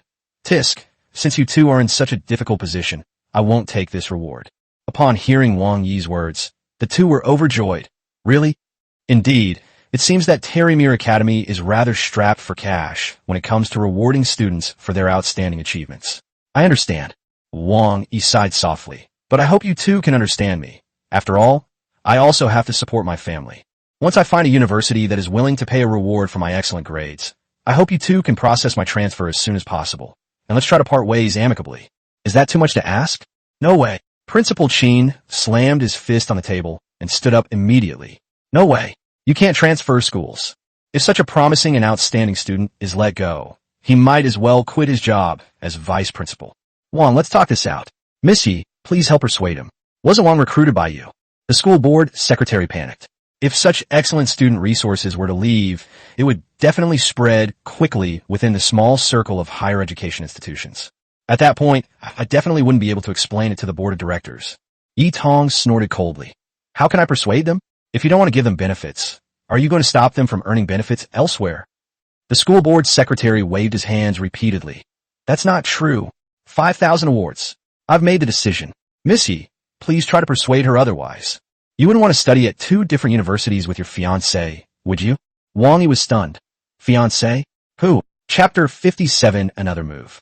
Alright, let's settle this then. The 5,000 reward will be transferred to his account later, and I guarantee he won't transfer schools. Yi Tong blushed, grabbed Wang Yi, and turned to leave. We have some things to do. Goodbye, everyone. The two of them practically fled the classroom, one after the other. They wandered through the school's common areas, turning left and right, until they finally stopped in an activity room. Wang Yi looked at Yi Tong, who was holding his hand tightly, and asked, Senior, what fiancé? Yi Tong blushed. Oh, that was just something I said offhand. It was to make the school pay more attention to you and prevent them from abandoning you. It's all your fault. I told you to come out, but you wouldn't. Luckily, nothing bad happened in the end. Otherwise, Wang Yi suddenly stepped forward and gave Yi Tong a big hug. Yi Tong, who had just been flustered, suddenly froze, her mind going completely blank. Senior, thank you. You went to such great lengths for me. Well, it didn't come at much cost. No, I understand how important a girl's reputation is. I will always remember this kindness. Yi Tong felt a warmth in her heart. In fact, in this era where everyone worships gods, people's minds are more open and they don't care so much about these things. But as a girl, who wouldn't want to be treated like a treasure? Alright. Yi Tong forcefully pushed Wang Yi away. If someone sees this, they'll misunderstand again. Sorry, I got a little excited just now. Neither of them spoke, and the atmosphere gradually became strange again. Wang Yi quickly changed the subject. Oh, by the way, Senior, have you got any leads on the person who caused this trouble? Mentioning this, Yi Tong's eyes immediately sharpened. Not yet, but the school will definitely not let this go. Especially after they compensated you with such a large sum of money. Wang Yi chuckled. So, I should have been a bit harsher just now. Although there is no progress yet, it is certain that this matter is inextricably linked to the Silver Moon Pantheon. The Silver Moon Pantheon? That silver-haired playboy god you tricked on the day of your divine revelation. Wang Yi looked puzzled. Oh, is it a family or a pantheon? Silver Moon is both a divine race and a pantheon. A pantheon can have many divine races. For example, our Yi family is a subordinate divine race of the St. Luo Pantheon. Wang Yi's eyes widened immediately. The St. Luo Pantheon, that's one of the best in the second tier. Yes, that's right. But a god can only belong to one pantheon. There are many small pantheons like Silver Moon, which are composed of a single family. However, a pantheon can also attach itself to a more powerful pantheon, which is essentially an unequal alliance. Wang Yi scoffed. We just exchanged a few insults, and now they're relentlessly attacking me. This pantheon is really petty. No, they are strong individuals in the 4th sequence. After all, they wouldn't bother with you over such a trivial matter. It's very likely that they have their eyes on your potential and want to kill you and steal your divine treasure.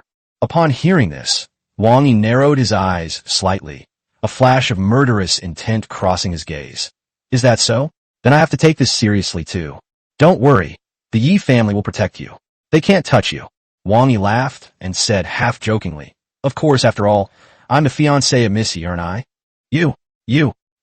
I hate you. I'm ignoring you.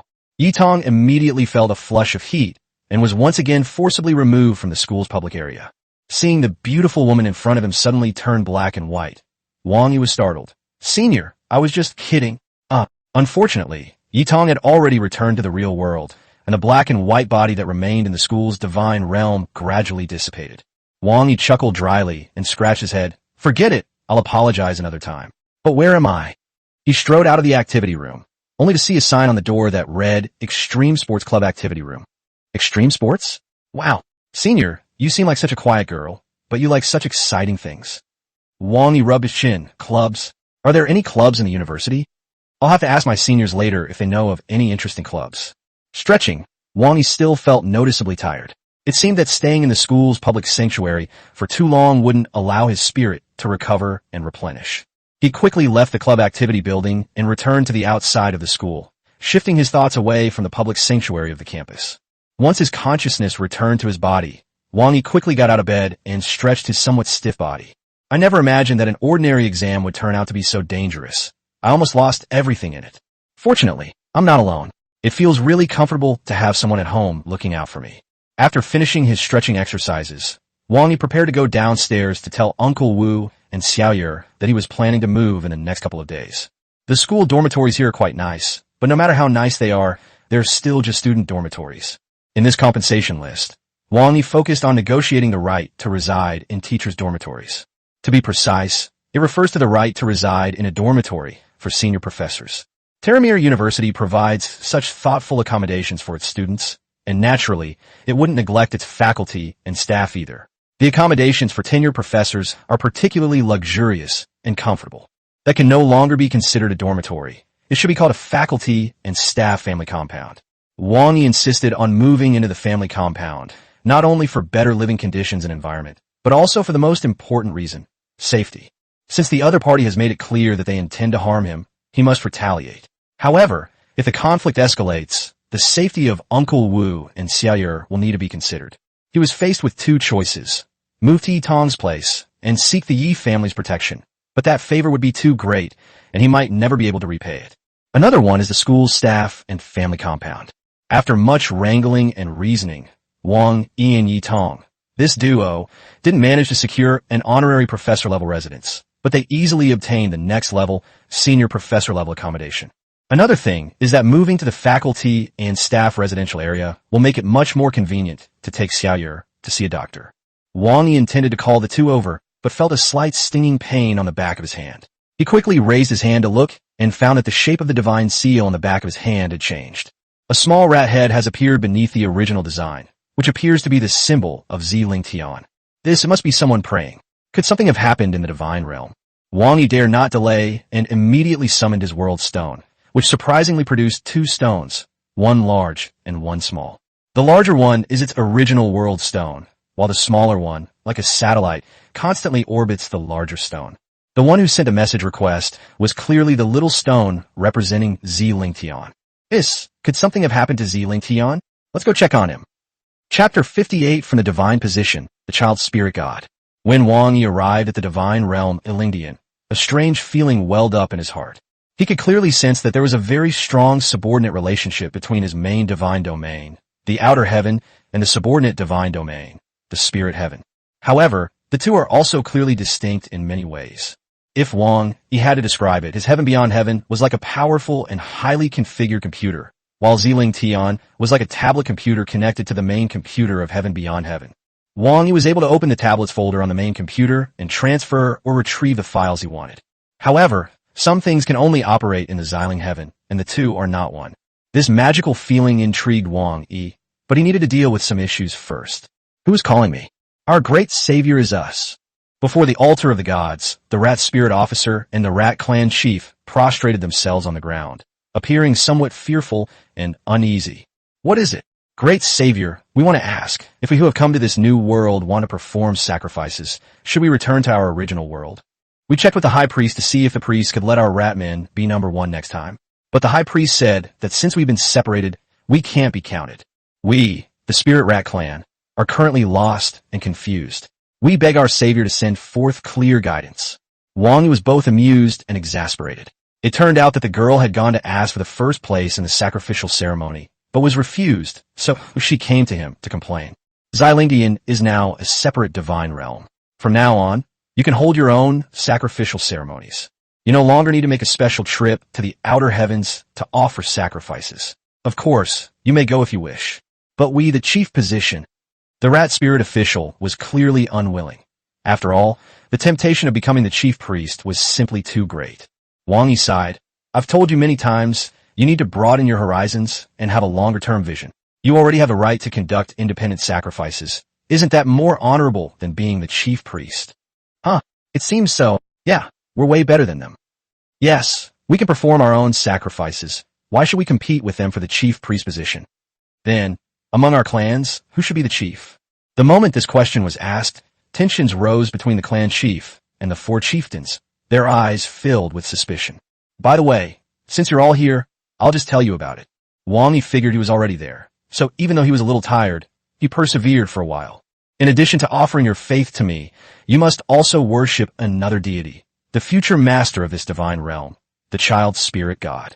Xilingtian is my subordinate god, and also the exclusive savior of your spirit rat clan. When you build a temple, you must make sure there are two statues of deities.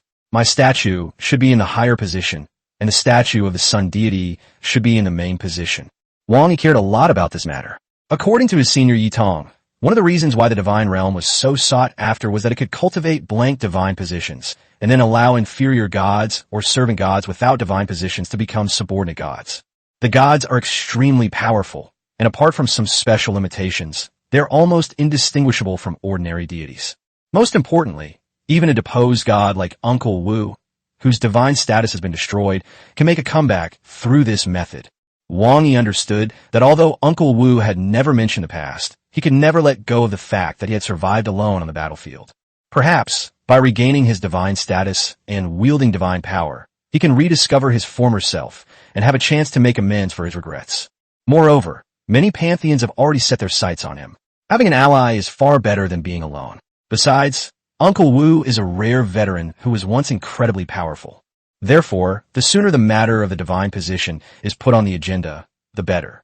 Upon receiving the divine decree, the rat leaders immediately bowed and prostrated themselves, saying, "Yes, we will obey the Savior's decree." All right, that's settled then. Savior, what does the child spirit god look like? How should we sculpt his image? Wang Yi felt utterly exhausted. Take full initiative. Don't always ask for help. Think for yourself. Be your own master. After saying this, Wang Yi hurriedly left Xilingtian, leaving a group of spirit rat clan leaders looking at each other in bewilderment. The chieftain of the spirit rats looked at the spirit rat official. Our savior said we should figure it out ourselves. So what should we do? The rat spirit official stroked his beard. In that case, do you all still remember the supremely handsome rat god who descended from the sky on the day of the great battle in the abyss? I will never forget this in my life. To have met this god, I have no regrets in this life. Then let's just use that deity's image as our model. It'll be a way of expressing our reverence. The four chieftains and clan leaders clapped their hands in approval. Excellent. This is a great idea. Let's do it this way. As they finalized the image of the spirit child, Wang Yi returned to the mortal world. He put away the world stone, got out of bed, walked out of the room, and headed downstairs. Uncle Wu, little fish, come here for a second. As soon as he came downstairs, he saw Uncle Wu carrying a bucket of freshly prepared blood plasma out of the kitchen. The two looked at each other, feeling somewhat awkward. Would you believe me if I said this was freshly made tomato sauce? Take a bite, and I'll believe you. Uncle Wu looked troubled. He scooped up a spoonful, tremblingly put it to his lips, but in the end, he gave up and threw it back into the bucket. Xiaoyi, don't stop me today. I just thought of a really shocking way to die. Fine, I won't stop you this time. It's no use trying to stop me. My mind is made up.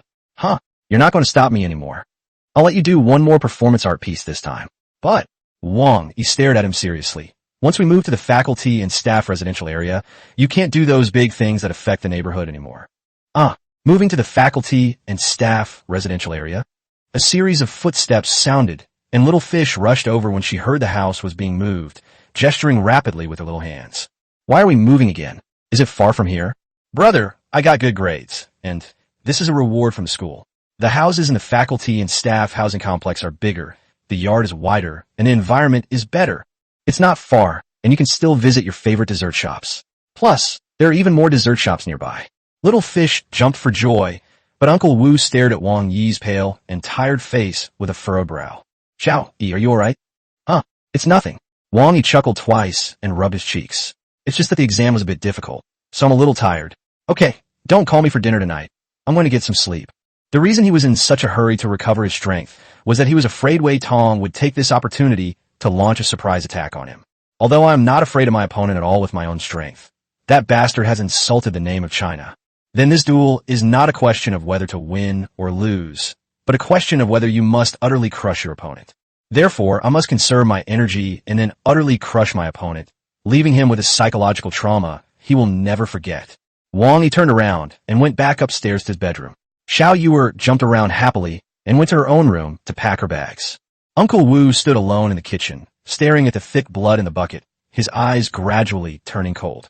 Could it be those guys coming after us? They're really persistent. No, I have to find out who they are. Chapter 59 Good things keep happening one after another. Today is the day the school makes the payment. It's also the day we move. The moving process went smoothly. Both the student dormitories and the faculty apartments were fully furnished and equipped with all kinds of equipment and furniture. All that was needed was to pack clothes and personal belongings. Moreover, the two places are very close to each other. After taking a nap, Wang Yi took Uncle Wu and Xiaoyu to the new home. That was a true manor, more than 10 times larger than the student dormitories.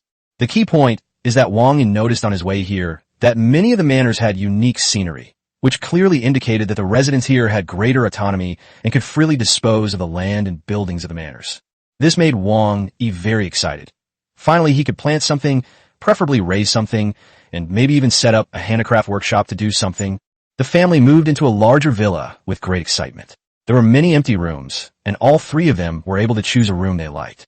After giving the two a few instructions, Wang Yi hurriedly returned to his room, laid down on the bed, and entered the heavenly realm, preparing to receive the school's grand ceremony. This time, there are not only many supplies, cards, and secret treasures, but also 1,000 of the 5,000 reward funds will be redeemed.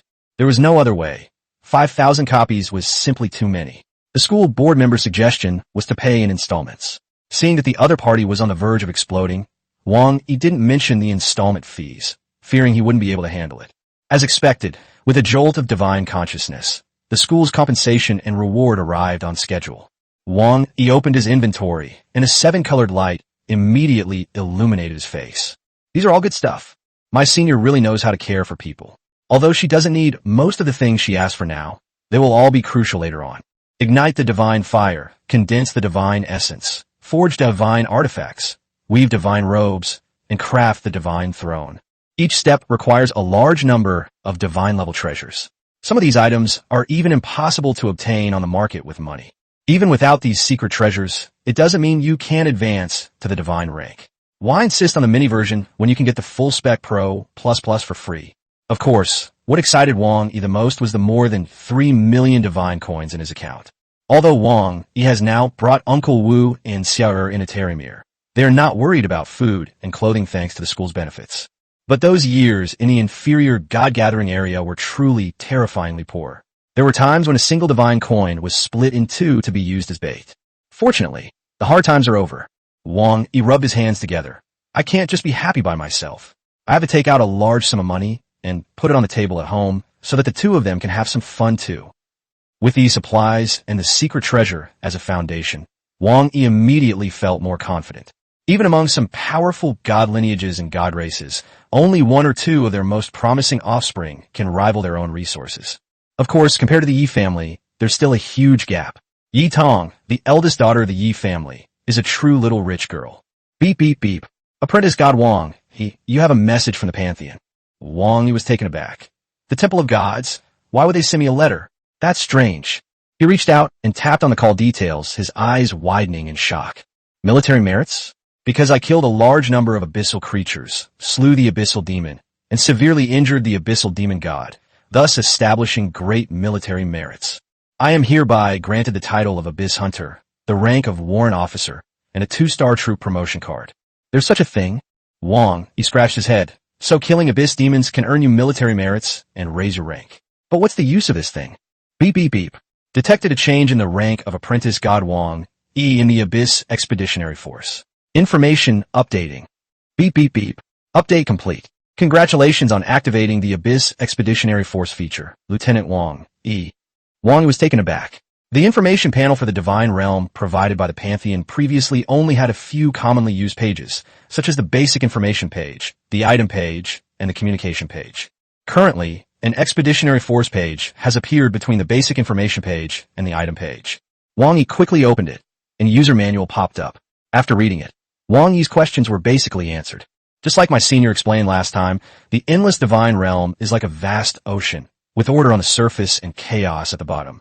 The sea area that is lower than a certain depth is the abyss.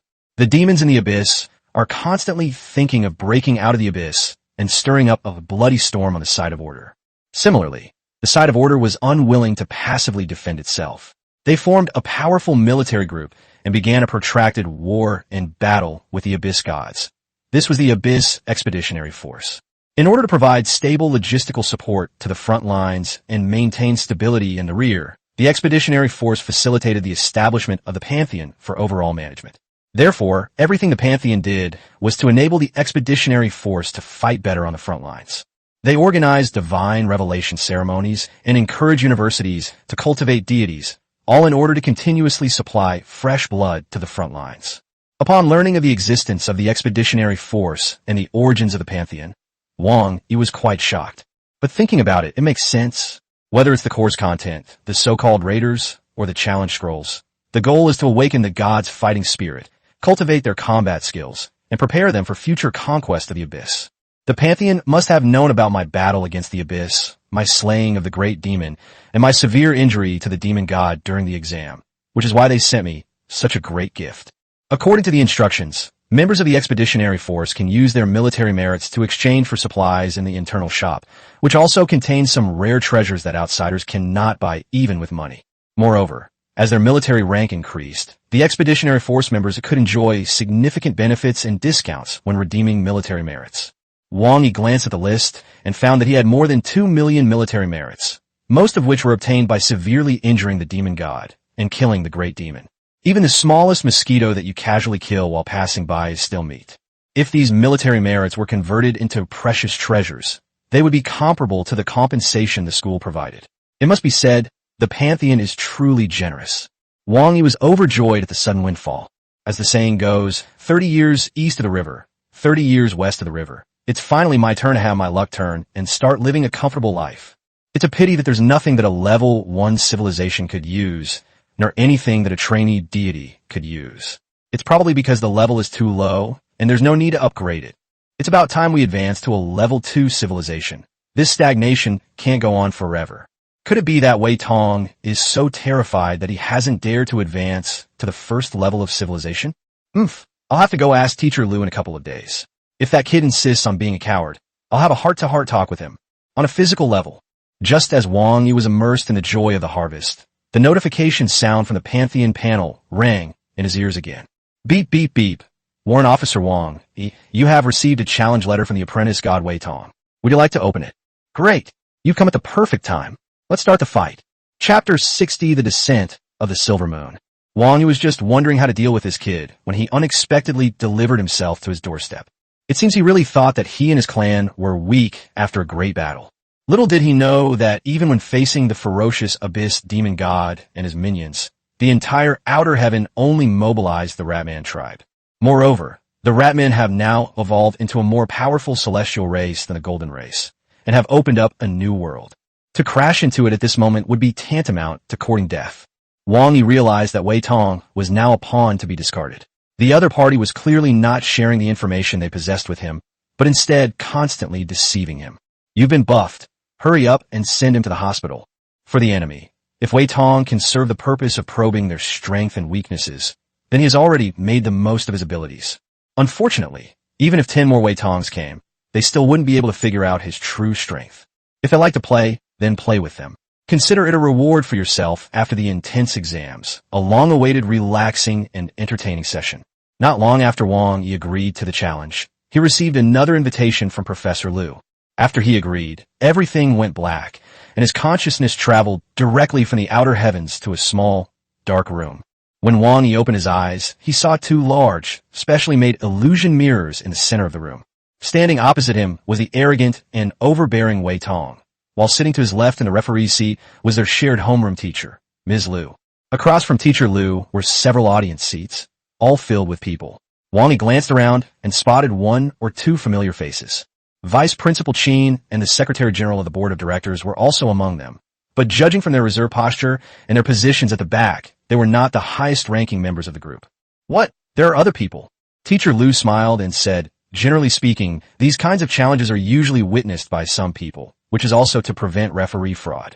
Wang Yi looked at Teacher Lu with suspicion, and the latter awkwardly turned her head away. In fact, what Teacher Lu said is right. A duel between 2 gods definitely needs a 4th party, besides a referee, to witness it in order to ensure fairness. However, it is unusual for so many powerful figures to be present in a battle between 2 apprentice deities of first-level civilizations. It's actually quite simple. Everyone's here for Wang Yi. He's been incredibly popular lately, topping both the campus popularity chart and the campus gossip chart. He's a household name in Tiramir.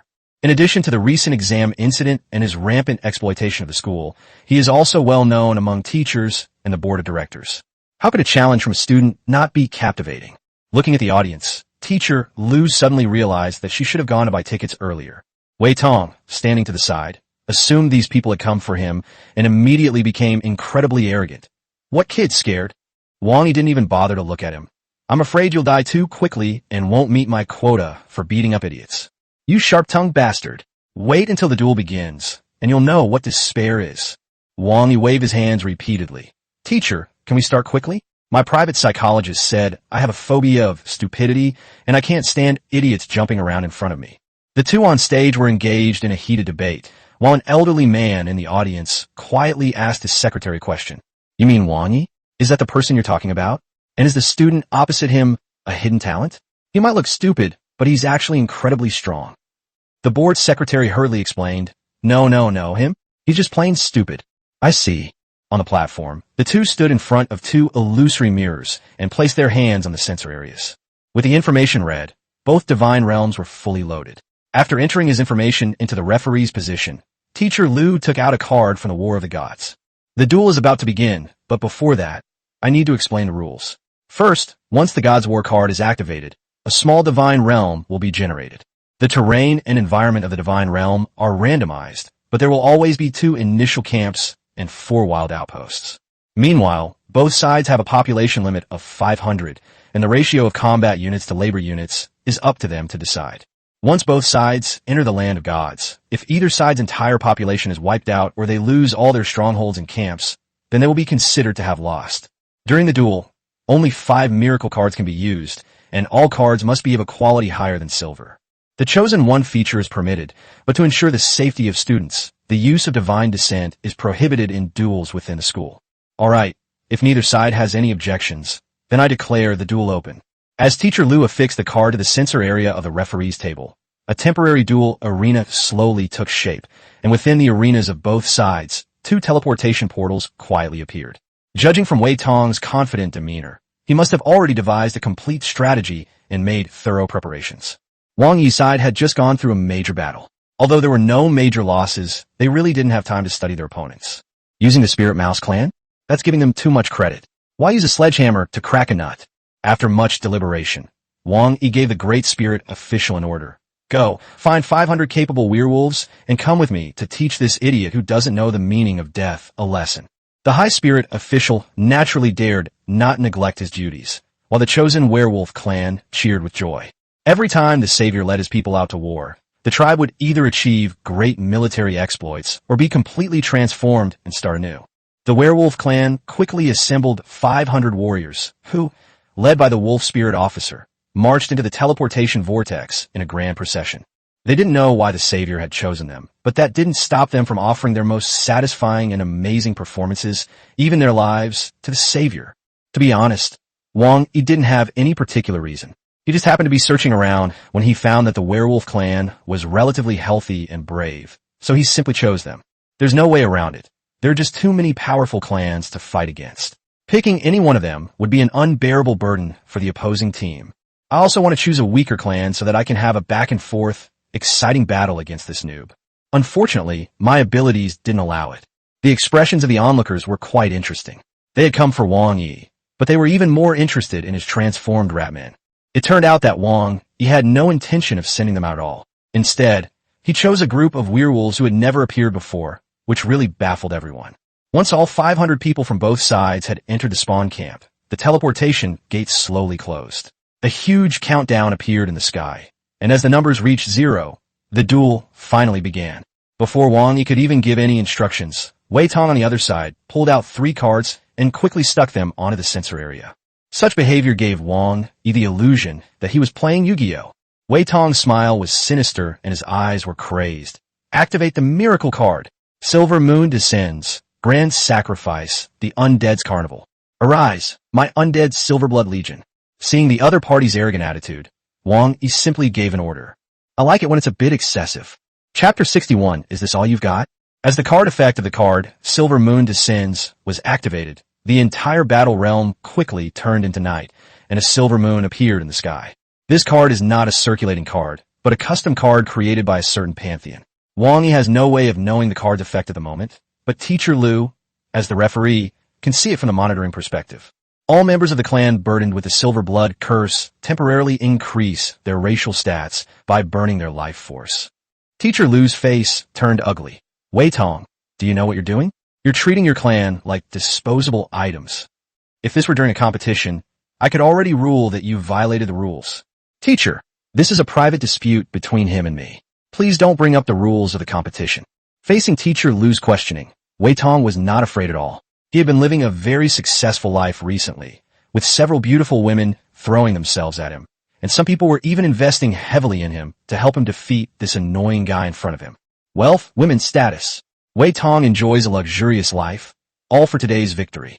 If I fail, all these wonderful things will be gone. What do a few hundred lives matter? As long as I win, with the investment from the forces behind me, I can recover quickly. However, on the battlefield, Wei Tong's clan remained unchanged. The reason was simple. None of his clans were Silverblood clans. Even though the powerful forces behind him invested heavily, they did not include him in their pantheon, presumably because they feared that his status would leave him with no room for maneuver. Therefore, in order to transform the clan into a Silverblood clan, he activated the second card, Grand Sacrifice. The clansmen offered all the supplies they brought as sacrifices to the rising silver moon, hoping that the great silver moon would bestow upon them a noble bloodline. As the synergy effect of the second card and the first card was activated, his resources were instantly wiped out, and his familiars screamed in agony as they transformed in a Silverblood familius in the blink of an eye. Then, under the silver moon's glow, these silver-blooded beings burned their life force and transformed into the golden race, the Silver Moon Vampires. Immediately afterwards, the effect of the third card, Undead Carnival, was activated, transforming all undead creatures into combat units. And for a certain period of time, they no longer required logistical support. Ha ha! Did you see that? This is my combined force. 500 units. 500 gold tier units. All combat personnel. And there's no need to worry about logistics. With such fighting power, what do you think you can use to fight me? Wang Yi's expression at this moment was incredibly interesting. He watched as the opponent's actions were as fierce as a tiger. But now, seeing the result, only two words came to mind. That's it. Not to mention him, even the bigwigs watching and Teacher Lu, who was acting as the referee, all looked like they wanted to say something, but couldn't. They're also in pain. Although Wang Yi's situation was somewhat concealed by a strategy of hiding his weaknesses, some information was still revealed in the last major battle. The bigwigs who are here today have all learned about Wang Yi's known information from other sources. In fact, the gods of the Egyptian pantheon, ever since recognizing the Golden Sun Scepter during the Abyss incident, have recognized Wang Yi as the owner of the heart of the realm and the holder of the record for surviving on a deserted island with 4 golden stars. 500 people, all combat units. Please, that's an inherent attribute they possess. No logistics needed? I've never seen the Imperial Xia clan troubled by logistical issues. Golden Seed? Even Abyss-type creatures are no match for them. It's fortunate they're gold-type. Otherwise, the other side might have been wiped out at lightning speed before the fight even began. Gold is a good investment. At least it can last for a while, probably. Just as Wei Tong finished casting his 3 cards, the werewolf army on the other side had already arrived. There was no other way. At this moment, the Imperial Xia werewolf had only one thing on his mind: to kill the enemy and make meritorious contributions.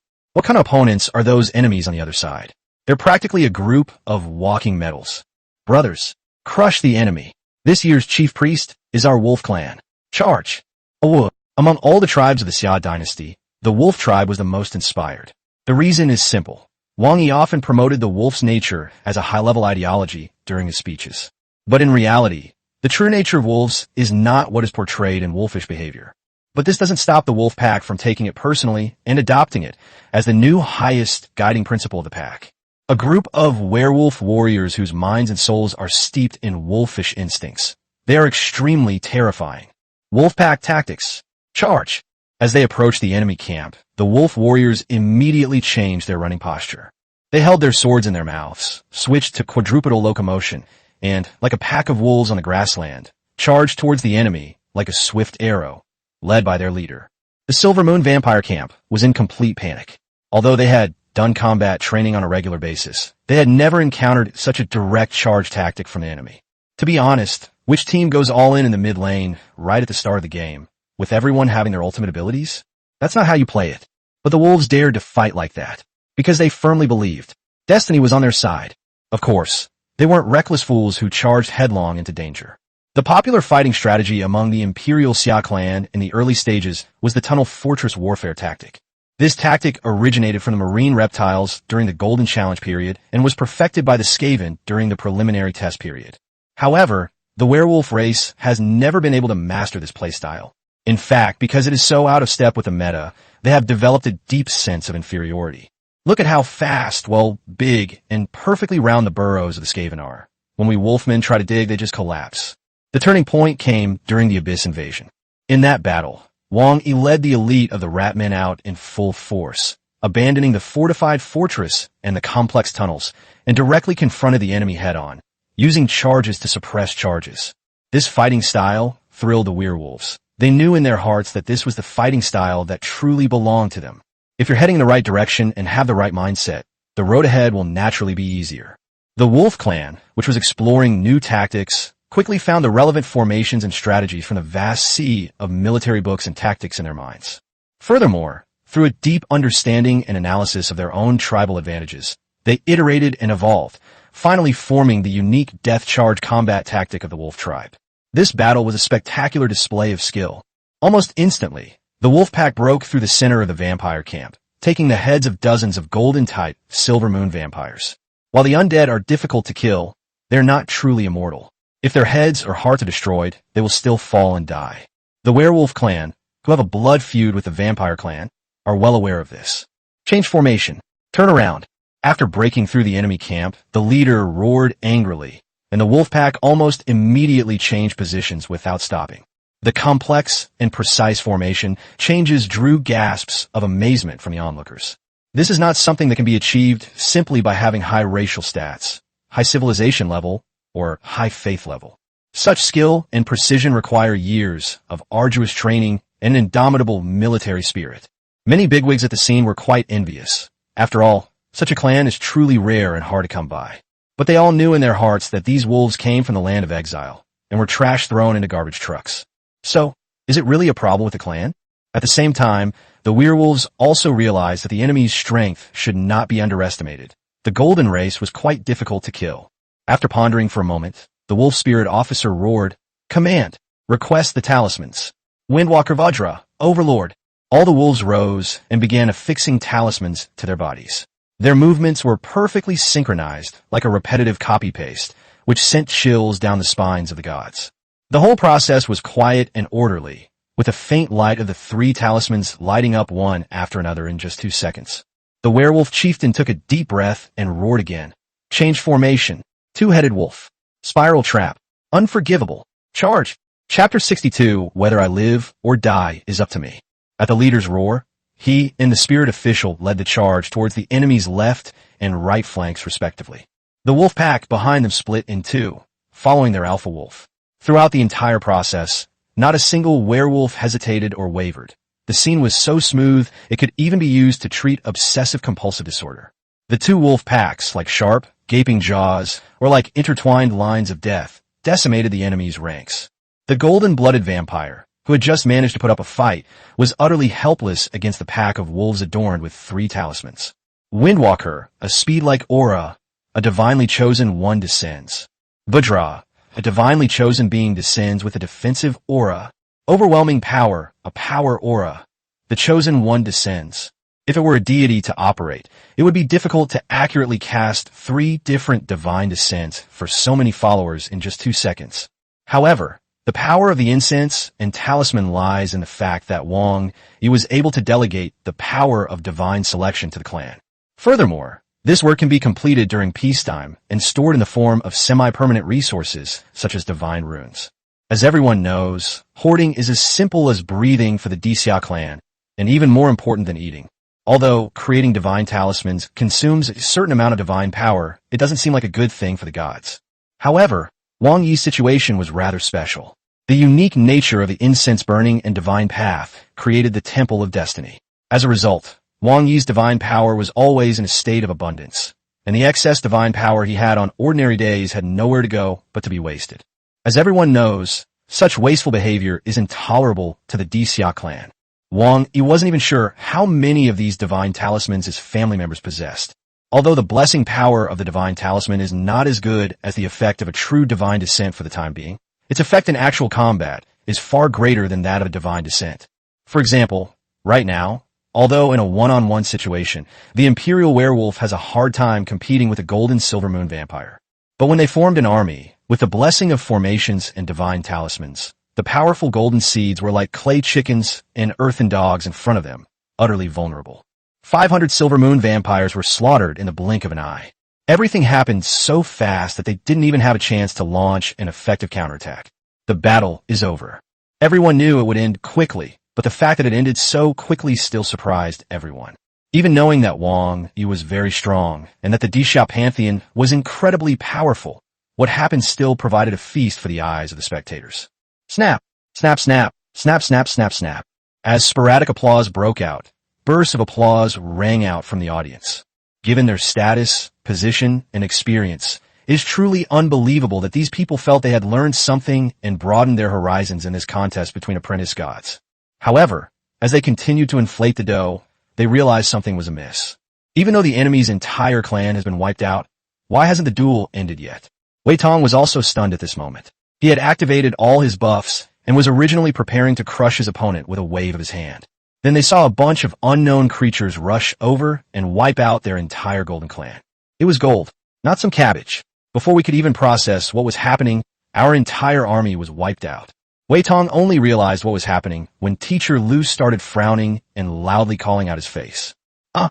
Teacher Lu looked displeased. What? What happened? Why hasn't it been declared a failure, even though the entire clan was wiped out? Is it a problem with your non-circulating self-made card? Yes. My card is still effective. Wei Tong breathed a sigh of relief. My familiar has transformed into a silver blood familia.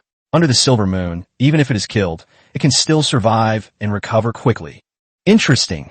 Someone in the audience laughed. Double immortality. This way, even if the silver moon vampire, who is an undead, has his heart and head destroyed, he can still rely on his silver blood and the silver moon to remain immortal. At the same time, under the light of the silver moon, the necrotic head and heart were restored. With the added advantage of double immortality, they will become extremely difficult to deal with. The battle might even drag on until the silver moon aerial effect ends. That's probably the real source of this young man's confidence. After all, no opponent can withstand such repeated battles and attrition. Moreover, the silver moon vampire is a gold seed vampire, and its strength should not be underestimated. Another person nodded slightly.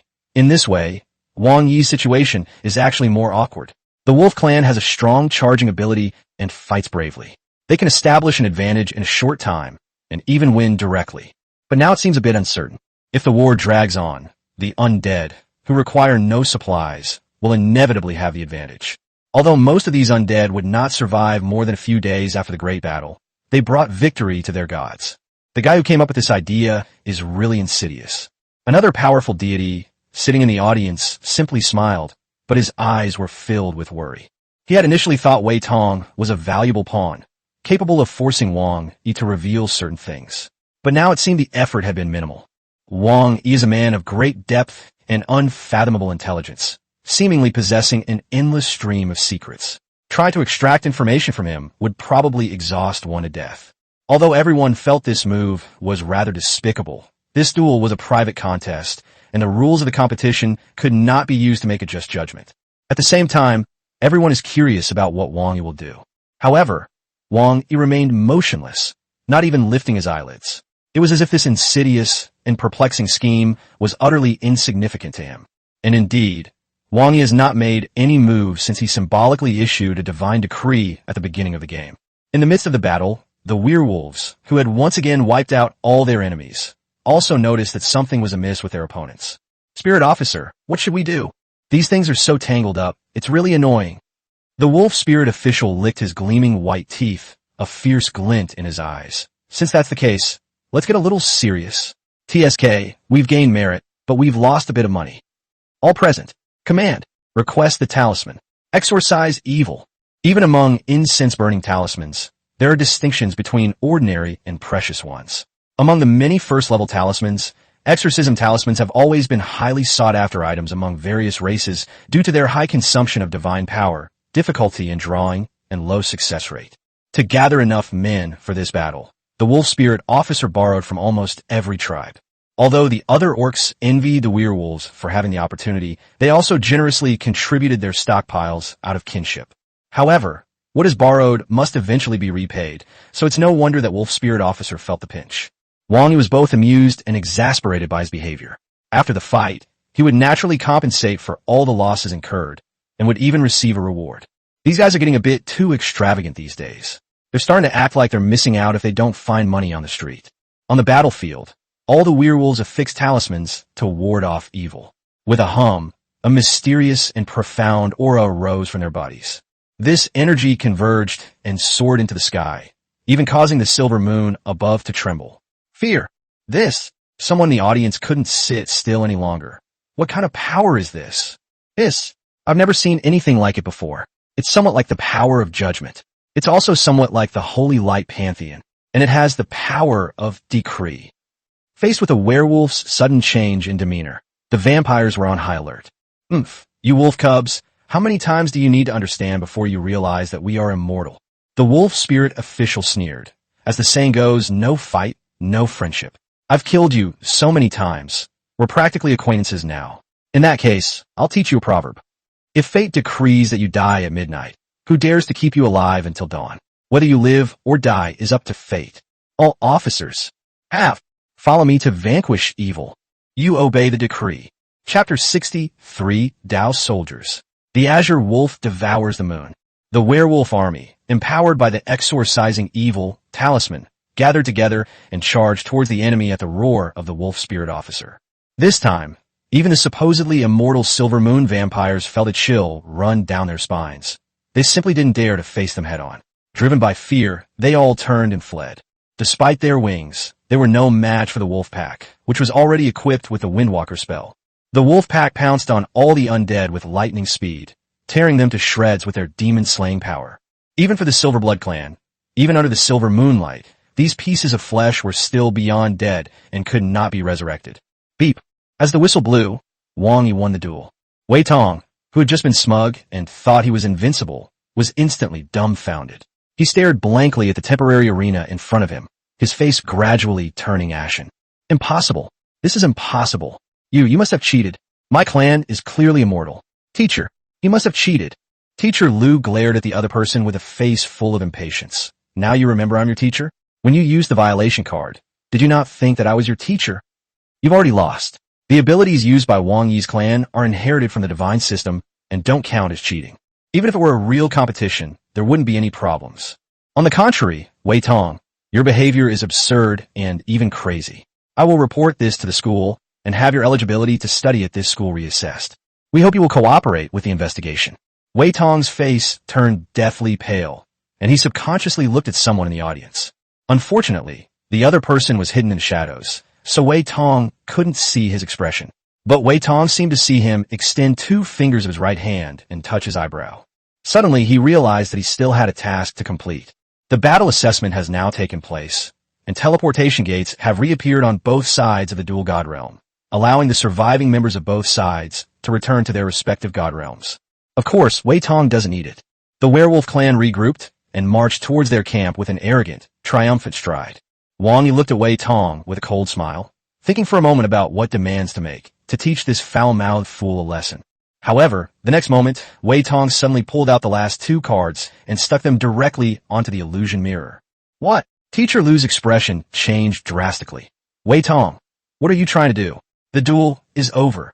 After the duel ends, using the Miracle Descent card should theoretically be useless. However, it's clear that the 4th card was specially designed to handle this situation. Snap! Clang! As the 4th card was activated, the entire god realm of duel began to tremble uncontrollably, and a sound of chains breaking echoed through the air. This is the forbidden card, the forgiveness of the holy fool. Teacher Lu naturally recognized this card. To be precise, it was a forbidden card explicitly prohibited by the pantheon. The power it contained could disrupt the workings of order, and it was even known as the Chaos Evil card. After breaking the rules with an evil card, the 5th card could be activated even if the duel has ended. Silver Moon's Insight. The shattered remains of the silver-blooded creature on the ground spontaneously combusted at this moment, and the crimson flames converged towards the sky, transforming into a blood-red snake eye on the surface of the silver moon. Wang Yi's expression turned unfriendly because he noticed that the eye was staring intently at him. Yes, the crimson snake eyes were staring intently at him through the dual god domain and the illusion god mirror. Then a feeling of being probed welled up inside me. Oh no, the other party is going against the rules to try and gather intelligence on me using this method. Clang. In the critical moment, the Emperor Xia mark between Wang Yi's eyebrows suddenly lit up, and the divine light of concealing one's talents enveloped him, blocking the other party's prying eyes. Seeing that the other party had failed, Wang Yi breathed a sigh of relief, but at the same time, a surge of anger welled up in his heart. At the same time, seemingly realizing that the enemy had just made a treacherous move against the great chosen one, the entire werewolf clan stopped in anger, turned around to look at the silver moon in the sky, bared their teeth, bristled, and growled. The overlapping of the sentiments of the clan and the deity resonated with the Emperor Xia's imprint. Wang Yi had a sudden inspiration and opened his item page, with a 2-star troop promotion card rewarded by the Abyss Expeditionary Force, seemed to be shining brightly. You really don't know how to spell death? Fine, I'll teach you. Wang Yi took out the card. Survival has arrived. As the card was affixed to the mirror, a powerful divine force descended from the sky and poured into the bodies of the 500 werewolf warriors. At that moment, they were bathed in divine light, and their entire bodies underwent a transformation. Ding! Congratulations, host. The incense and divine path has completed the adaptive adaptation of troop functions. Taoist soldiers' mysteries. Ding! Congratulations, host. Your clan, the half-orc, canine, werewolf race, has successfully advanced to the Dao soldier rank of Azure Wolfguard. Rank 9. Wang Yi was also taken aback, not expecting that the functions of the troops could also adapt to the changes in incense and deity worship. And those are Dao soldiers. The Flying Tiger Army, the Crow Army, the 3,000 Fire Dragon Army. Each one possesses extraordinary divine power and boundless wonders. Sure enough, when the divine light dissipated, the 500 werewolf warriors on the scene looked completely different. Golden helmets and armor exuded righteousness. Talismans and incantations adorned their bodies, creating an atmosphere of solemnity and overwhelming momentum. They simply stood there quietly, yet they exuded a chilling aura that compelled people to turn their heads. Seemingly sensing the danger, the crimson serpentine eyes clinging to the silver moon tried to retreat. But how could Wang Yi, already enraged, let him go? Want to leave? Too late. You enjoyed watching so much. Then leave this eye behind. Wang Yi immediately issued a divine decree. Swallow it. Understood. In many legends, werewolves are considered to be companions of the moon. They gain power during the full moon, transforming from humans into bloodthirsty, savage half-human, half-wolf monsters. They are manipulated by the moon, regarding it as sacred, and dare not show it any disrespect. However, the werewolves of the Imperial Xia were not like that at all. The moon? Use it if it's useful. If it gets in the way, why not extinguish it? Whoa!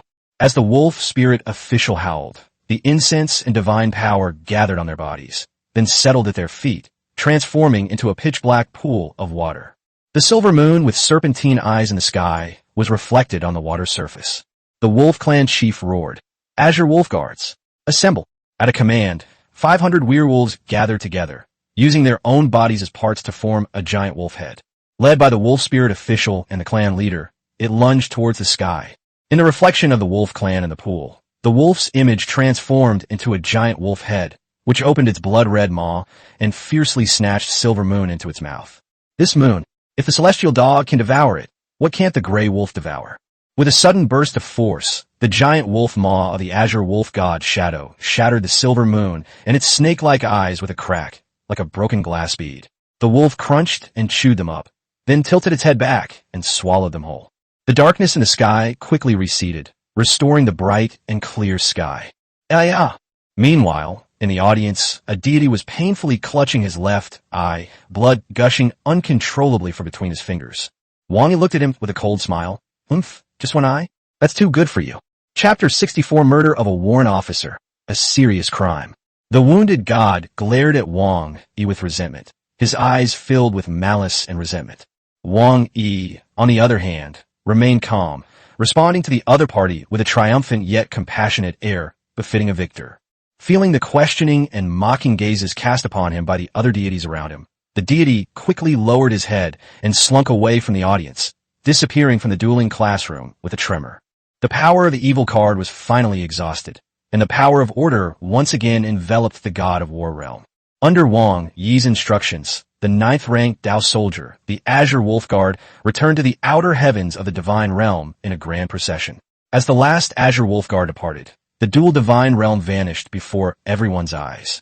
The mirror of illusion gradually dimmed, and Wei Tong's bewildered expression was reflected on its surface. What happened? How could this happen? Those two cards. They were supposed to be the god cards that could turn the tide of battle. What happened? How could this happen? Idiot! Teacher Lu's face was filled with unbearable disgust. You've been used. Do you know the consequences of using forbidden cards? I didn't know it was a forbidden card. You can say that after you're in the military court. A black-robed deity stood up from the audience. With a snap of his fingers, divine light surged onto the dueling platform, and two servant deities resembling soldiers appeared, holding down Wei Tong, who looked bewildered. What are you doing? What do you want to do? At this moment, Wei Tong had not yet realized that things had become serious and was still struggling desperately. Wei Tong, don't move. Teacher Lu was terrified, her face turning deathly pale. They are the enforcement team of the Abyss Expeditionary Force. If you move, they have a right to kill you on the spot. Don't move. Don't move. Vice Principal Qin, who was in the audience, was also frightened. He quickly stood up, walked to the black-robed deity, and forced a smile. Colonel Cole, what are you doing? This is an internal matter of our entire Mir Academy. Can't we handle it ourselves? Even if he used a forbidden card, that's a matter for the Pantheon to concern themselves with. This is such a small matter. Surely you, the Expeditionary Force's law enforcement team, need not trouble yourselves? Unexpectedly, Colonel Cole, dressed in a black robe, remained unmoved and instead sneered. Principal Qin is really too busy with affairs of state to know much about the students in his own school. Open your eyes and take a good look. That outstanding young man on the other side of the dueling platform is a warrant officer of our Abyss Expeditionary Force. Principal Qin was stunned. He looked at Wang Yi in disbelief. Is this true? Wang Yi scratched his head. Oh, I think there was such a thing. That 2-star true card was my promotion reward. Principal Qin's face immediately turned as ugly as could be. How is that possible? You're just a trainee deity. You're still a student. How could you possibly have the rank of warrant officer? That can't be. Colonel Cole, are you sure you're not mistaken? Cole frowned impatiently. What? He wiped out many abyssal creatures, protected the peace of the Order side, and even killed the shadow of the Chaos Demon God Hornrat, severely damaging his strength. Didn't you know about this? I know, I was there at the time. But the Abyss Expeditionary Force gave him the rank of warrant officer just for this? He hasn't even graduated yet. He hasn't even lit the divine flame. Doesn't that further demonstrate his immense potential and bright future? We, the Abyss Expeditionary Force, love rising stars like him. But, Colonel Cole narrowed his eyes, a murderous aura surging within him. Principal Qin, since when has our Abyss Expeditionary Force ever needed to explain itself to you? No. Since you're so eager to get to the bottom of this, why don't you come back to the enforcement headquarters with us? I believe you'll find the answers you're looking for. You definitely will. Principal Qin retreated repeatedly, saying, I didn't say anything. Please continue, please continue. Colonel Cole snorted and strode away from the stands, standing opposite Wei Tong. Apprentice deity Wei Tong, you have used forbidden cards without authorization, which is a serious violation of the rules set by the Temple of Gods. In addition, the Lieutenant Officer Wang Yi had ulterior motives, so your crime is doubled. You're prepared to spend your whole life at law enforcement headquarters. Only then did Wei Tong realize what had happened. Unfortunately, the enforcement team wouldn't give him a chance to regret it. With a flash of light, the officers, including the colonel, vanished from the scene. Wang Yi couldn't help but look at Teacher Lu, who was standing beside him, and asked, Teacher, what will happen to Wei Tong? Teacher Lu swallowed hard. Using forbidden cards is a serious crime. If it were the Pantheon handling it, there would still be room for maneuver. But if it were the Expeditionary Force's enforcement team, they would handle it impartially without showing any leniency. Moreover, taking action against officers is something the law enforcement team absolutely forbids. Now, we'll see if the information Wei Tong provides is useful. Even if he's being used, the punishment will be extremely severe. As for the culprit behind him, they will definitely suffer the consequences. Wang Yi said with some helplessness, but I won, and I still want to teach that kid a lesson. His life is completely over. Believe me, whatever punishment you're looking for, the military's punishment will be 100 times more terrifying. Wang Yi raised an eyebrow. That's not necessarily true. Where we're from, there are many interesting ways to play too. Teacher Lu, having recovered from his shock, quickly bowed to Wang Yi and said, Warrant Lieutenant Wang Yi, I was rude just now. Wang Yi looked at the homeroom teacher's suddenly respectful attitude and was a little uncomfortable. Huh? Teacher, what's going on? It is only right and proper to pay tribute to the expeditionary force. After all, it was the expeditionary force that protected our peaceful life. Wang Yi scratched his head, realizing that he had inadvertently elevated his status. Teacher, I feel very uncomfortable with you doing this. How about this? You continue to call me teacher, and I'll call you warrant officer, and we'll each address each other separately. Wang Yi was both amused and exasperated, and somewhat helpless. It's better if you just call me by my name. It just so happens that Teacher Liu, this duel is over, and I don't plan to linger in a level 1 civilization any longer. If you have time, please tell me how to advance to level 2 civilization. Okay, I'll give you some extra help. The two were engrossed in their studies, while the powerful deities in the audience hurriedly left. Although today's duel was small, the events that occurred and the information it revealed were not insignificant. Those forces that were still observing the situation will likely need to urgently adjust their contingency plans regarding Wang Yi and the Xia pantheon after today's battle. Meanwhile, in the Yi family manor, Yi Qianxing, the patriarch of the Yi family's divine clan, left the divine realm and slowly opened his eyes. When Yi Tong saw her father wake up, she nervously grabbed his arm. Dad, how are you? What a show, Yi Qianxing said with a satisfied smile. Don't worry, with your old man in charge, it'll be handled perfectly. Yi Tong covered her mouth. You attacked the silver blood divine system? The rest of the family will take this opportunity to cause trouble. You underestimate your old man too much. Yi Qianxing stood up from the chair. I just helped Wang Yi get what he deserved and incidentally drew the military's attention to him. What happened next can only be described as someone courting death and bringing about their own destruction. Haha, of course. Your little fiancé is quite impressive too. Yi Tong immediately looked away. What fiancé? I don't understand what you're talking about, Dad. Yi Qianxing grinned mischievously. Daughter, you've finally found a great young man, so marry him. After all, you're 32, divorced and have 2 kids. It's not easy to find someone like that. Dad, you've heard this rumor too? I'm so angry. Yi Qianxing affectionately ruffled Yi Tong's hair. All right, let's talk about something serious. Since you say he's your fiancé, then ask him for help. See if he's willing to help your cousin participate in her family's competition as your fiancé. With him here, Wen will surely win. Our lineage's position will be even more secure. Chapter 65 The School Beauty Senior actually likes excitement.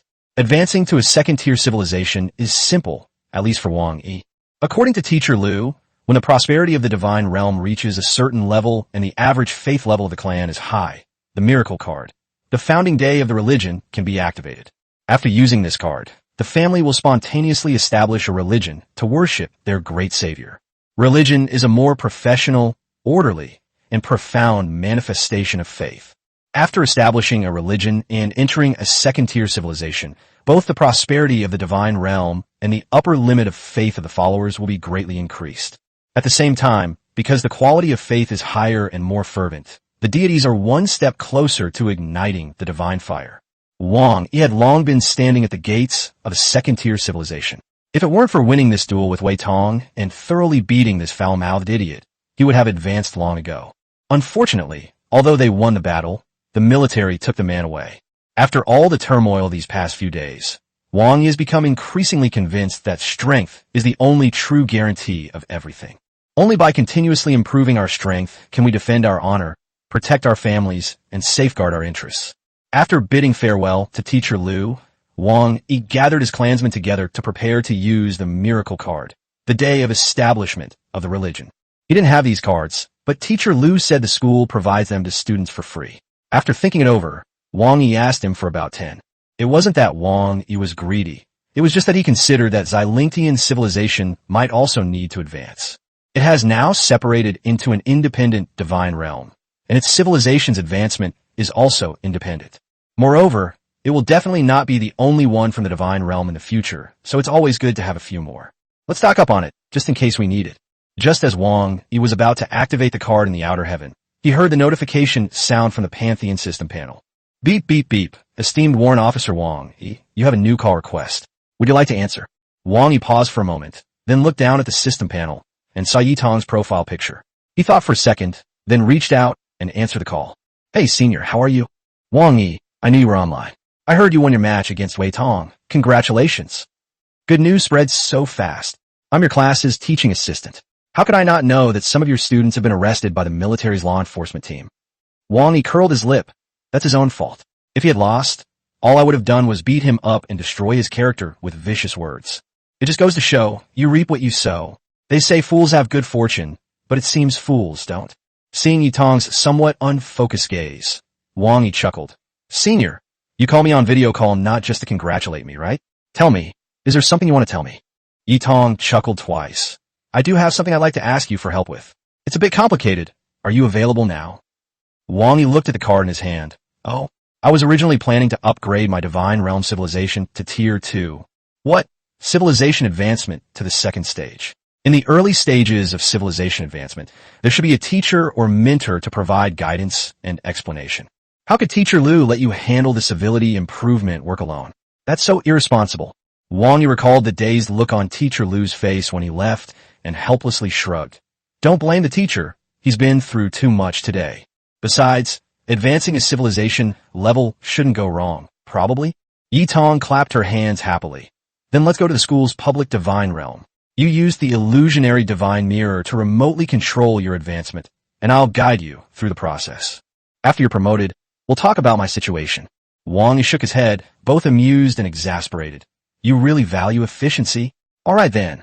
See you at our school. Okay. See you at school. After Wang Yi ended the call, he instructed the Grand Elder to temporarily disperse the crowd and await his instructions.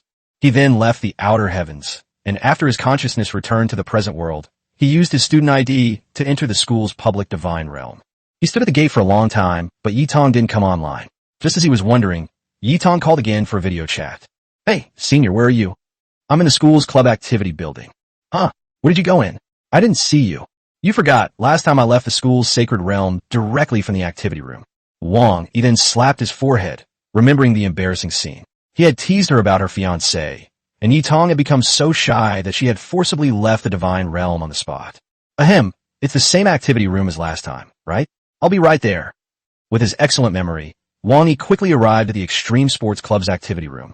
Pushing open the door to the activity room, senior student Yitong was standing in the center of the classroom. Yitong had clearly put a lot of effort into her appearance today, with exquisite makeup and elegant yet glamorous clothing. She truly deserves to be one of the most beautiful girls in Terrymere. Senior, you look really beautiful today. Junior, you're still so direct when you compliment someone. Despite saying that, Yitong's lips still curled into a slightly pleased smile after receiving the praise. Senior, I've been wanting to ask you this ever since. What's the Extreme Sports Club all about? Are you really a member? I never would have guessed that you, so quiet and elegant, would enjoy such thrilling sports. No, that's not true. The so-called extreme sports are actually called Extreme Survival Challenge sports events. As Yitong introduced the items, she led Wang Yi to a corner of the activity room, where several trophies of different sizes and several certificates were displayed. You just fought Wei Tong, so you should understand that there is a lot of room for maneuver in a duel with multiple rules and limited conditions. Therefore, among the gods, many sporting events emerged centered around duels in the divine realm. Wang Yi clapped his hands. Oh, I remember now. During our duel, Teacher Lu said that if it were a competition, Wei Tong would have already broken the rules. I was wondering what kind of competition they were talking about. So, there really are gods who treat duels like competitions? They must have a lot of free time. It's not all just idleness. For example, the extreme survival challenges that our club focuses on refer to challenging the limits of survival under conditions of extreme scarcity of resources, extremely harsh external environment, and extremely limited conditions. It is important to know that survival skills are a basic quality of clan. Surviving under extreme conditions puts a clan's patience, strength, and unwavering faith to the ultimate test. It's incredibly exciting. Some major events are even directly linked to the officer reserve positions in the Abyss Expeditionary Force. Yitong spoke with great enthusiasm, but Wang Yi showed little interest. In addition, the prize money for the event is extremely generous, and there are also some precious treasures from the Abyss as prizes. Upon hearing this, Wang Yi immediately perked up. Is that so? Tell me more. Having money is not a bad thing in the end. After all, a little money is truly sweet. Yitong reached out and opened the large holographic mirror in the activity room. If you're interested, I'll take you to join the club after you advance to level 3 civilization. After all, participating in extreme survival challenges requires at least one hero to lead the clan. However, for now, let's focus on completing the advancement to level 2 civilization. Chapter 66 Advancement. Heavenly Mandate Holy Sect. Wang Yi was genuinely interested, After all, he had great confidence in his family's ability to survive at the extreme. Besides, why not make money if you can? With money, Uncle Wu and his younger sister could live in a bigger and more comfortable house and enjoy a better and more peaceful life. In the future, I'll be able to treat my younger sister's illness more easily. If she also becomes a deity at 16, I can pave a smooth road for her. It's good to be rich. However, one must take things one step at a time. For now, it's best to think about participating in extreme challenges. For now, let's focus on upgrading to level 2 civilization first. As the student card was swiped, the phantom mirror successfully connected to the outer heavens. Wang Yi summoned his inventory, took out a miracle card, Day of Establishment of the Religion, and issued a divine decree, ordering the great spirit official to summon all his followers once again. Yitong then joined in, saying, "Don't worry about your prosperity level and believer faith value. Just activate the card directly." Good. Wang Yi affixed the card to the illusionary mirror, and immediately a beam of light descended from the sky. Just then, the Emperor Xia mark on Wang Yi's forehead also emitted a beam of light, which merged with the light from the card and then fell on the Emperor Xia clan members. Beep, beep, beep. Congratulations, Lieutenant Wang. Your clan has established the church, Heavenly Mandate Holy Church, and your divine realm civilization level has been successfully upgraded to level 2. Ding! Congratulations, host. The incense and divine path has successfully adapted.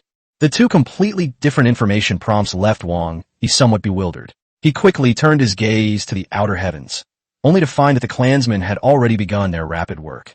They were already gathered around the Temple of Destiny, and after the light of divine revelation fell, the clansmen quickly expanded the Temple of Destiny.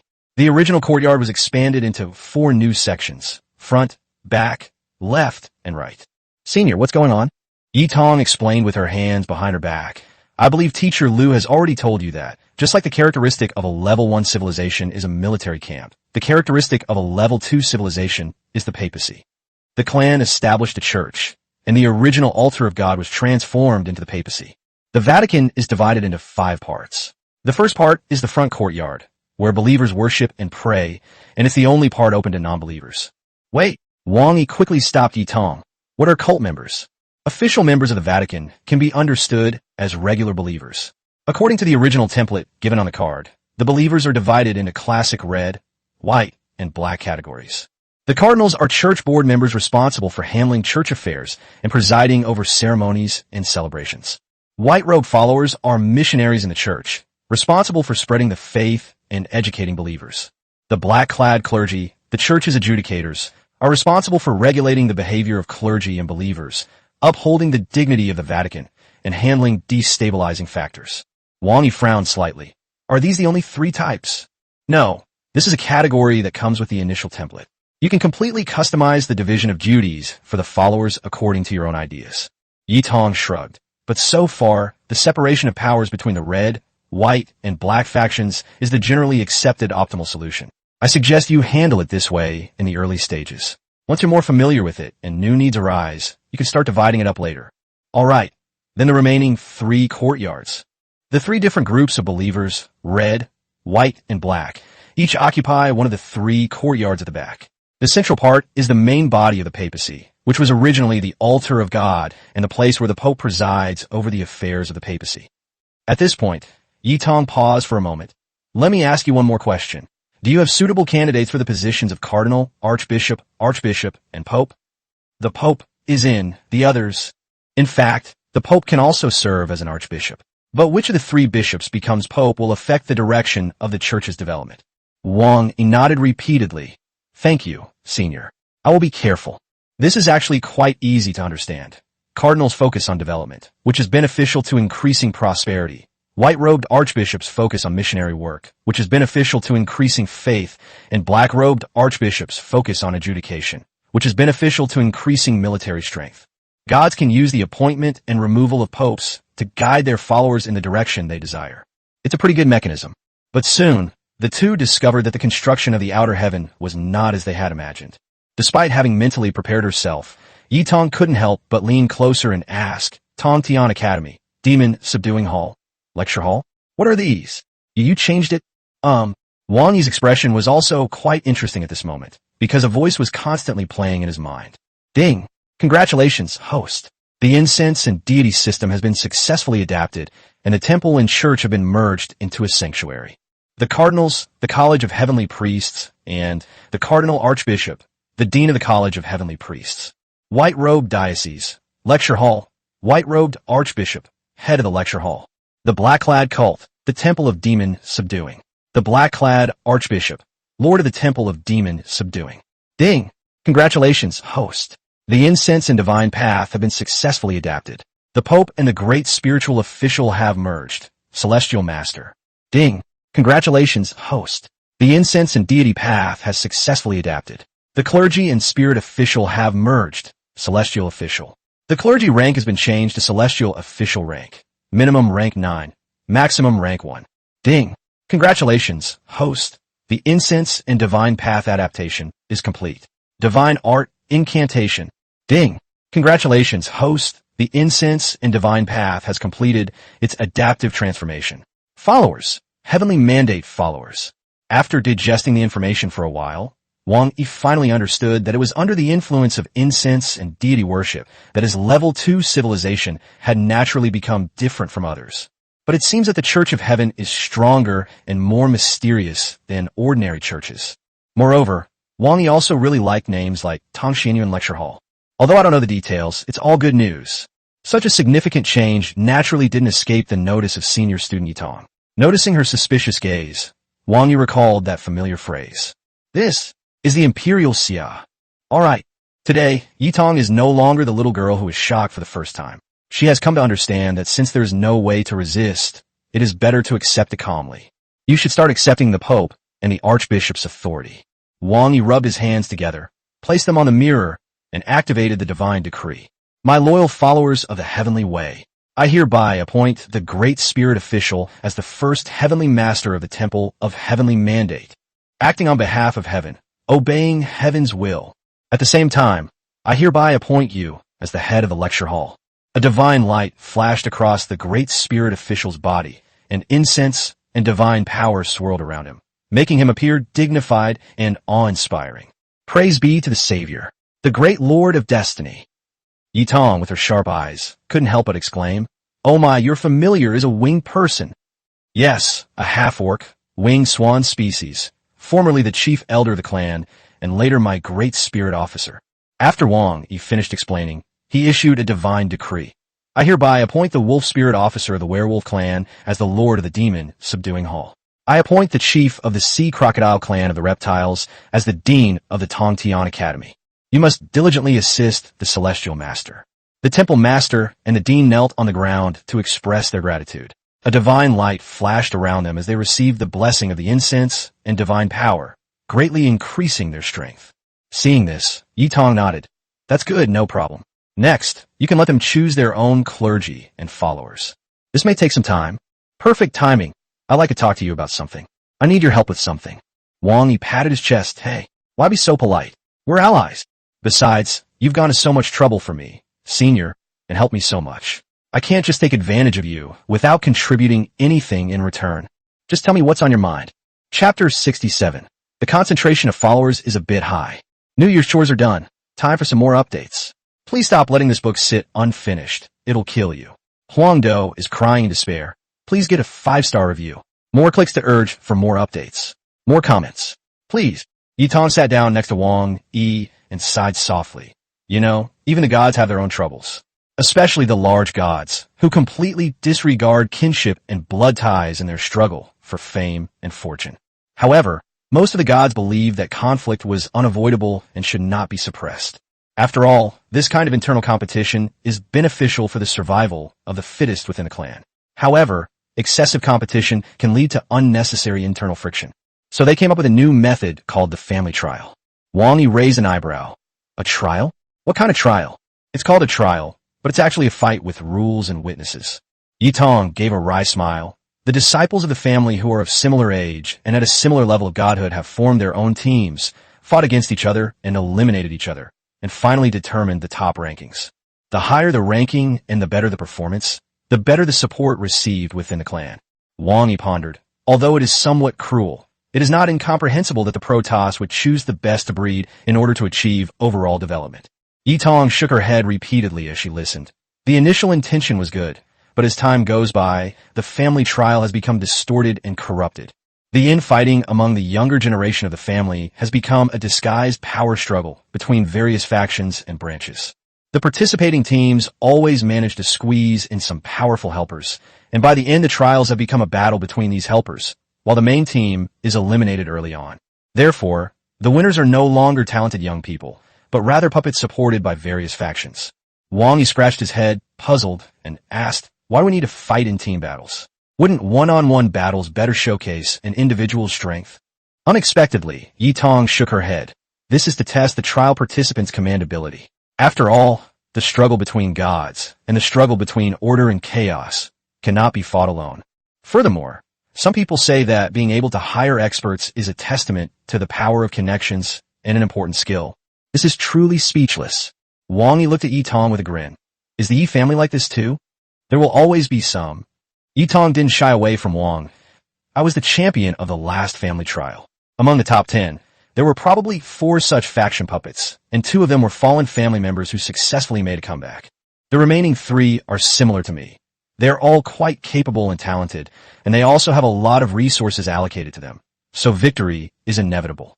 Of course, there are also many outstanding students outside the top 10, and they will receive special treatment as well. Wang Yi nodded slightly. This Billy is still very healthy. No wonder the Yi family is so powerful and deeply rooted. Wait, that's not right. Since you've already completed the family trial. Yi Tong waved her hands repeatedly. No, I don't want you to help me. I want you to help my cousin. Cousin? Yes, to be precise. She's my uncle's daughter. Yi Tong gently tucked a strand of hair behind her ear and continued. My mother also came from a large divine race under the St. Luo pantheon, the Duan family. My cousin's name is Duan Sherwan, and her father, who is also my uncle, is the head of the Duan family. However, the situation in the Duan family is more complicated than that in the Yi family. My uncle's lineage, the head of the family, is in a precarious position for various reasons. If one doesn't achieve good results in this family trial, the situation will become even more critical. Actually, my sister is very strong. If no one interfered or targeted her, she would definitely be the champion this time in terms of strength. I've heard that the largest independent faction in the Duan family has spent a lot of money to bring in several powerful outsiders from the first lineage, intending to work together to eliminate my sister in the early stages of the family trial. So, I'd like to ask you to help my sister and help her achieve good grades. Don't worry, my uncle will reward you handsomely once it's done. Wang Yi stroked his chin. No need for a big thank you, it's just a favor. But senior, I'm just a trainee god, and my strength isn't particularly outstanding. I wouldn't dare to make any big promises about rankings. I'll give my all, okay? Seeing that Wang Yi had agreed, Yi Tong's expression immediately relaxed a lot. Don't worry, there are rules for the trial. Whether you're a participant or an aider, you must be a trainee god at the god level. Otherwise, I'll go with you and help one win too. As for your abilities, I believe you can definitely handle the situation. Wang Yi laughed heartily and patted his chest. Since my senior has said so, I will no longer refuse. Is there anything else I should be aware of? Yi Tong thought for a while and finally looked troubled. It's that. Try to be a little more restrained then. Tone it down a bit. What? Hey, just keep a low profile. This is my sister's trial after all. If you shine too brightly, it'll make her look incompetent, won't it? Wang Yi slapped his thigh. I get it. Isn't it just about being a supporting role, trying to set off the main flower? Oh, I'm so good at that. Yi Tong didn't say a word, but one sentence kept echoing in her mind. No, you're not. Absolutely not. We need to secure victory without being too high profile. That's a skill. While Wang Yi was pondering strategies and tactics, he suddenly had a sudden inspiration and sensed that his kin were calling to him. He looked back at the illusion mirror and saw that the selection ceremony for the heavenly officials and the chosen ones had ended. Cult members are those who have advanced in rank among believers. Clerks, on the other hand, are the elite members who hold positions within a cult. The quantity and quality of the congregation and clergy can largely reflect the strength and vitality of a papacy. The ratio of believers to followers is called the concentration of faith, which is a criterion for judging whether the faith in a deity is healthy. Generally speaking, the higher the level of faith, the stronger the papacy. If the level is too low, there will be serious problems. But when the two looked at the outer heaven reflected in the mirror, they were both stunned. Senior, is my concentration a bit too high? Yi Tong grabbed Wang Yi's shoulders and shook it back and forth. How could this be? What kind of monster are you? Why is the conversion rate from believer to follower 100%? Is your faith a bit too intense? You're completely devoid of it. A pure believer. Yi Tong was excited for a simple reason. There wasn't a single ordinary believer left in the outer heavens. Every single one of them had advanced to become a follower. If we were to use alcohol as a metaphor, it would be more concentrated than 96 degrees O's Devi, and it's 100% solid pure alcohol. Yi Tong's expression was strange. Concentration is the key to the gods igniting the divine fire. If the concentration of faith is too low, even the most fervent faith will not be able to ignite the divine fire. But given your situation, it feels like you could spontaneously combust at any moment. Don't worry, I'll hold out until your cousin finishes. Wang Yi clapped his hands. It's all right, we'll just dilute it with water if the concentration is too high. My outer heaven will attract a lot of wandering raiders, which is equivalent to diluting it with water every day. So, it's no problem. Hey, what's going on? Where are the raiders? Then who will send me people and resources? Chapter 68, The Fallen God Hunting Order. Only then did Wang Yi realize that his outer heaven divine realm had stopped being invaded by raiders. This won't do. The prosperity of Taiwan Weixin is not unrelated to those moths to a flame-like plunderers. Think of these raiders. They brought their own food, their own land, and their own people. They plunged headlong into the outer heavens without hesitation. Train the fighting force of the Imperial Xia clan. Experiment with new traps. Help advance the research and development of various defensive fortifications. How selfless. How great. How could it just disappear like that? Yi Tong covered her forehead, sigh. Didn't anyone tell you?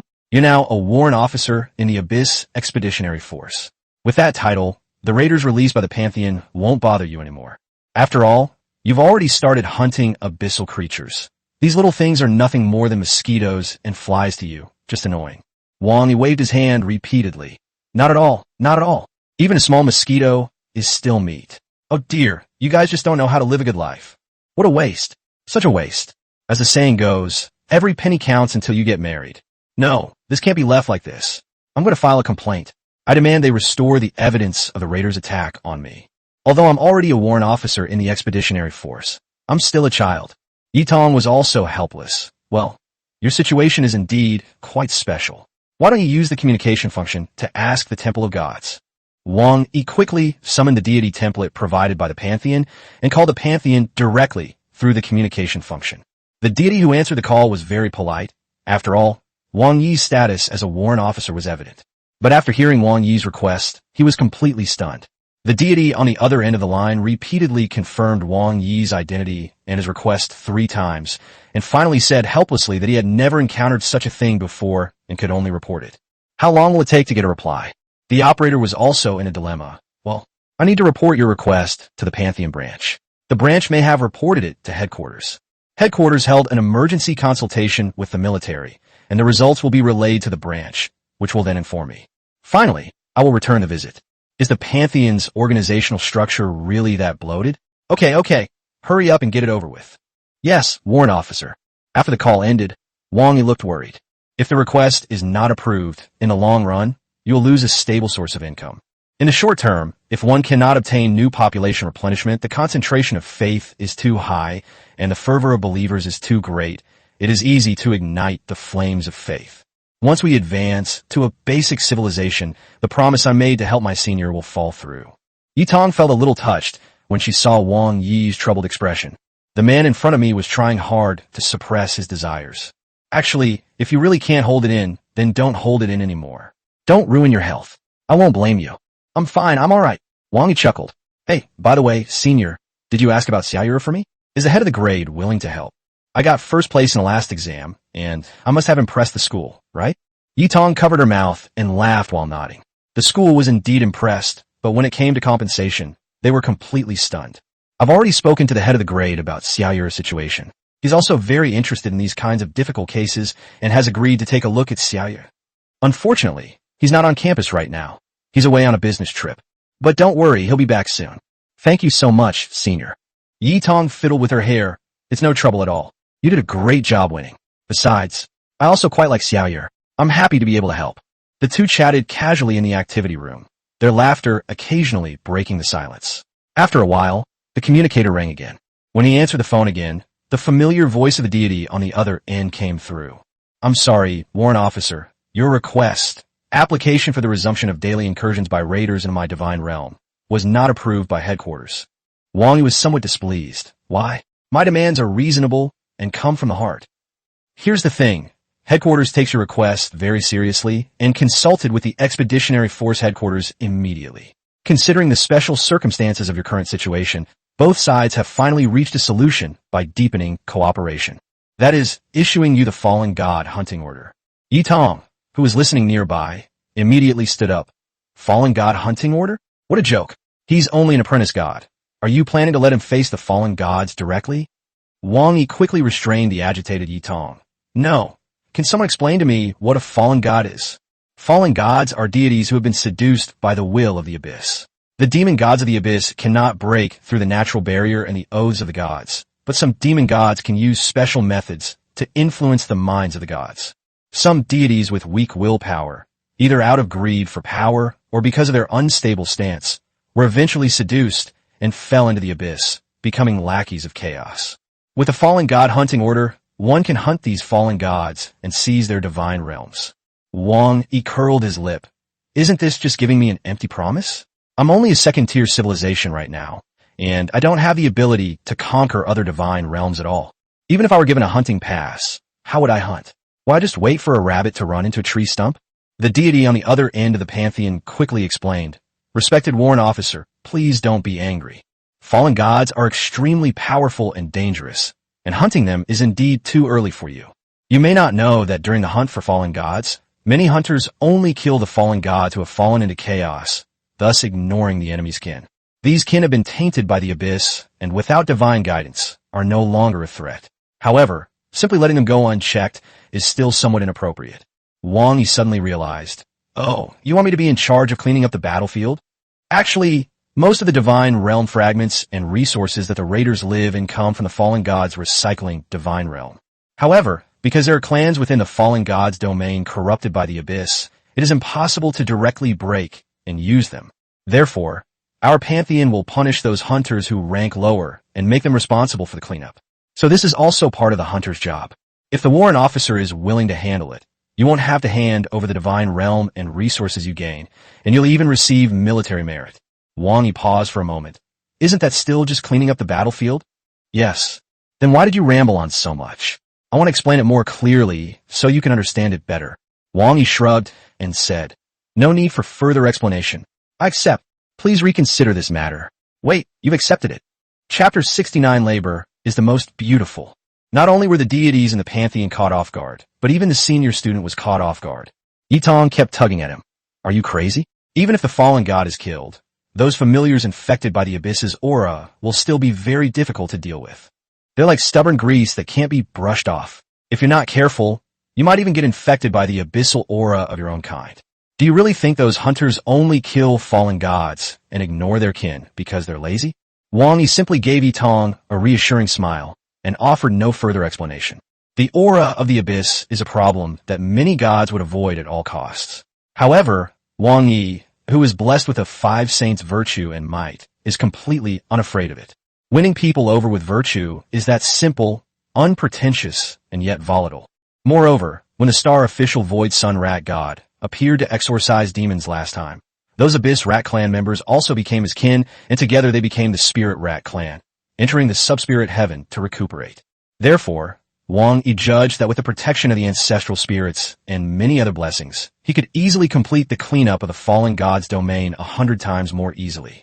Moreover, while other cleansers can only exterminate the relatives of those implicated by the fallen gods, they can use them to fill the population. This job is no different from picking up money. While eating hot pot and singing songs, we got things done.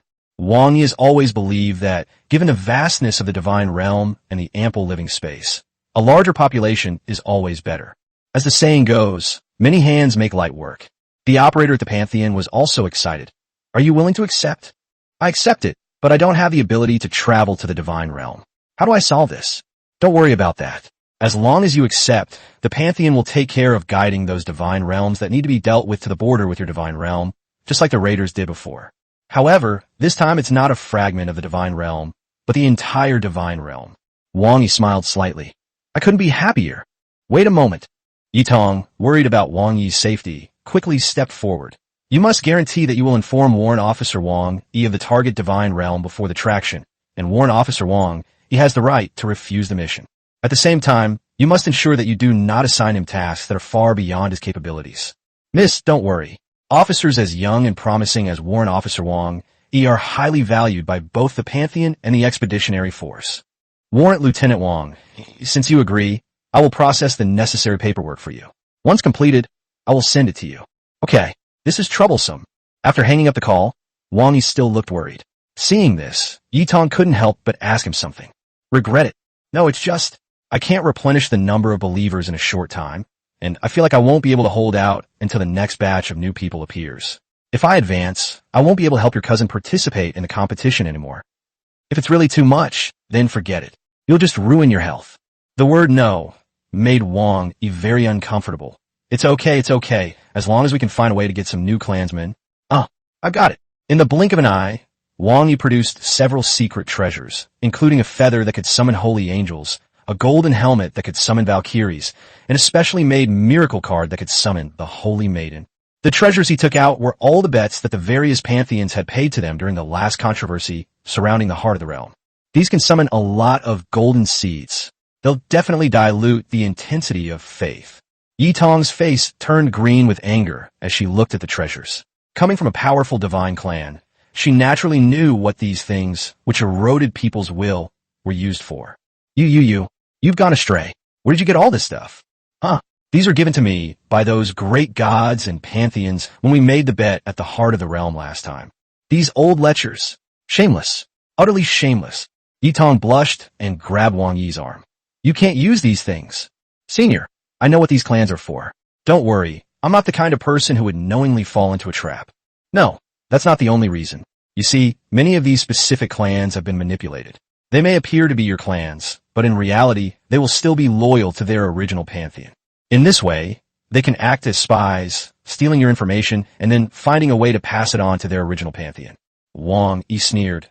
If they really want to convey something back to the original pantheon, then they will only convey one thing, the gospel of the empire.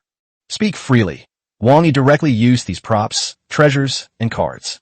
In an instant, the entire outer heaven was filled with seven-colored light. A new group of familiars appeared outside the temple, attracting a crowd of onlookers. Each of them was breathtakingly beautiful, as if they were specially made to interpret beauty in every sense of the word. In an instant, the area in front of the Temple of Destiny was ablaze with color and bustling with activity. There are indeed some tricks to it, but unfortunately not many. A honey trap? A counter-espionage plot? Trying to pull these tricks in front of the Imperial Xia dynasty's legacy is somewhat like showing off one's limited skills before an expert. To deal with this enemy's sugar-coated bullets, you have to eat the sugar coating and then fire the bullets back. However, it must be said that the higher-order pantheons are indeed generous. Even a family that give away everyday items and pets is of the gold rank. It was probably intended to appear more high-end, but it has now done Wang Yi a huge favor. With the addition of this group of golden beings, the concentration of faith in the outer heavens instantly decreased. At least until the next wave of new population arrives, he no longer needs to worry about accidentally igniting the divine fire. However, in the blink of an eye, this group of golden beings had already abandoned their original clans and pantheons, becoming devout followers of the Heavenly Lord. Yitong stood right next to Wang Yi this time, but she still couldn't figure out how he did it. What method did you use to make them abandon their original beliefs so quickly, and all of them betrayed you in such a short time? Wang Yi had just opened his mouth when Yitong interrupted the spell casting. I know, this is Xia, right? Congratulations, Senior. You've even learned how to answer first. In fact, these golden children did more than just betray. As soon as they joined the Imperial Xia, their faith was solidified by the ideological imprint. They then realized that standing there posing and vying for attention would not create any value. They decisively took some farming tools from the Temple of Destiny, carried them on their shoulders, and prepared to go to a distant place to reclaim wasteland. Earn your own food. The Heavenly Emperor Xia does not support idlers. What? This isn't beautiful anymore? Wrong. Workers are the most beautiful people. Although I've become somewhat immune to Wang Yi's bizarre behavior, seeing these holy angels and deities digging up the ground and sowing seeds with smiles on their faces, Yitong was still deeply shocked. She dragged her weary body to her feet. All right, it seems your divine realm has stabilized, so I'm not worried anymore. I'll send you the specific dates for the family trial later. I'll be leaving now. Senior, let me take you. No, I need some peace and quiet to calm down. Senior Yi Tong left in a hurry, and Wang Yi escorted her all the way to the classroom door. He wanted to walk a few more steps, but then he heard a communication message. Beep, beep, beep. Wang Yi had to turn back and open the communication panel. The Fallen God hunting order has been approved? That's great. We already have our first target. Let me see who the next lucky ghost will be. The Inca Pantheon? Chapter 70. Onward to the Fallen God's Realm. A small reminder. The prototype of the Inca Pantheon is the Inca mythology of the Native Americans, not the Indian one. The Inca Pantheon reminded Wang Yi of Bai Wenying, although he was now certain that Bai Wenying's true identity was that of a member of the Silver Moon Pantheon. She had initially approached him using the identity of a member of the Inca Pantheon. After cramming for various elective courses in the past few days, Wang Yi has gained a general understanding of most of the pantheons of this world. The Inca Pantheon, along with the Mayan and Aztec pantheons, was once known as one of the three great pantheons of nature. All three pantheons revere the greatness of nature and emphasize the need for harmonious coexistence with it. Although they are very good at reproduction, they are not very aggressive or invasive. In the current environment of gods vying for supremacy, they have gradually declined because they are not adapted to the current version. The Aztecs are gone, and the Inca Pantheon, in the fourth order, is also in grave danger. Only the Mayan Pantheon, with its ability to predict the future, has managed to maintain its position in the third order. Wang Yi was quite surprised, never expecting that the Inca gods, who revered nature, would also be corrupted by the abyss. But on second thought, it's quite understandable. An honest pantheon that only cares about reproduction and survival, constantly bullied by other pantheons that prefer attack and plunder, is bound to develop a desire for power. A single misstep could lead it astray. Since it's offered to me, I'll reluctantly accept it. Wang Yi couldn't help but look towards the holy angels and Valkyries who were pioneering in the outer heavens. Although they have diluted their current level of followers, it's believed that it won't be long before they become staunch believers. By then, it will be too late to replenish the population and dilute the concentration. Wang Yi immediately took out the hunting order from his inventory and started the cleanup mission of the Divine Realm. Soon, this Divine Realm, which once belonged to a certain deity of the Inca Pantheon, was brought to border with the Outer Heaven Divine Realm under the guidance of the Pantheon. Within the mirror, on the border of the Outer Heavens, a void connecting region appears. At the other end of the region, a dense abyssal aura emanated. It seemed that even though the gods had been punished, the Divine Realm had been almost completely corrupted by the abyss. Wang Yi couldn't help but shake his head. With this level of abyssal aura, ordinary members of the clan would probably be directly corrupted and degraded if they entered without some divine power protecting them. If they are not careful and disturb their own original divine realm again, they may not only fail to achieve their goal, but also get themselves into trouble. No wonder those hunters prefer to kill fallen gods and abandon the divine realm. After all, for them, the bounty and military merit from killing fallen gods are the main things. The divine realm is rather useless. But in Wang Yi's eyes, these people simply didn't know how to cook this delicious ingredient. Just like in some countries in the past, crayfish, wild rabbits, and even oysters were rampant. If we give them to people back home to handle, then it's just a matter of how many there are. How many will be left after they've been eaten? If you add words like medicinal or highly nourishing, then it becomes a question of its level, how endangered it becomes. Therefore, these fallen god realms are like delicious ingredients in Wang Yi's hands. With a little processing and cooking, they can become top-quality delicacies that would make the neighbor's kids drool. The key point is that after eating these delicacies, you'll receive subsidies, wages, and military merits. After you're done, you should say thank you. Wang Yi was even a little embarrassed. Let me see. Who should we send out this time? After scanning the various tribes, Wang Yi finally chose the Minotaur tribe. The reason is simple. Wang Yi wants to cultivate a low-key but powerful team to participate in the family trial of Duan Shirwan, his cousin from the Duan family. The Minotaur appear honest and simple, and since joining the Imperial Xia clan, this tribe has shown amazing agricultural talent, consistently ranking first in resource production. At the same time, the Minotaurs are also quite formidable in combat. Their unparalleled muscles, thick skin and defense, and rapid running speed all prove that the Minotaurs are absolutely qualified to be a first-class combat unit.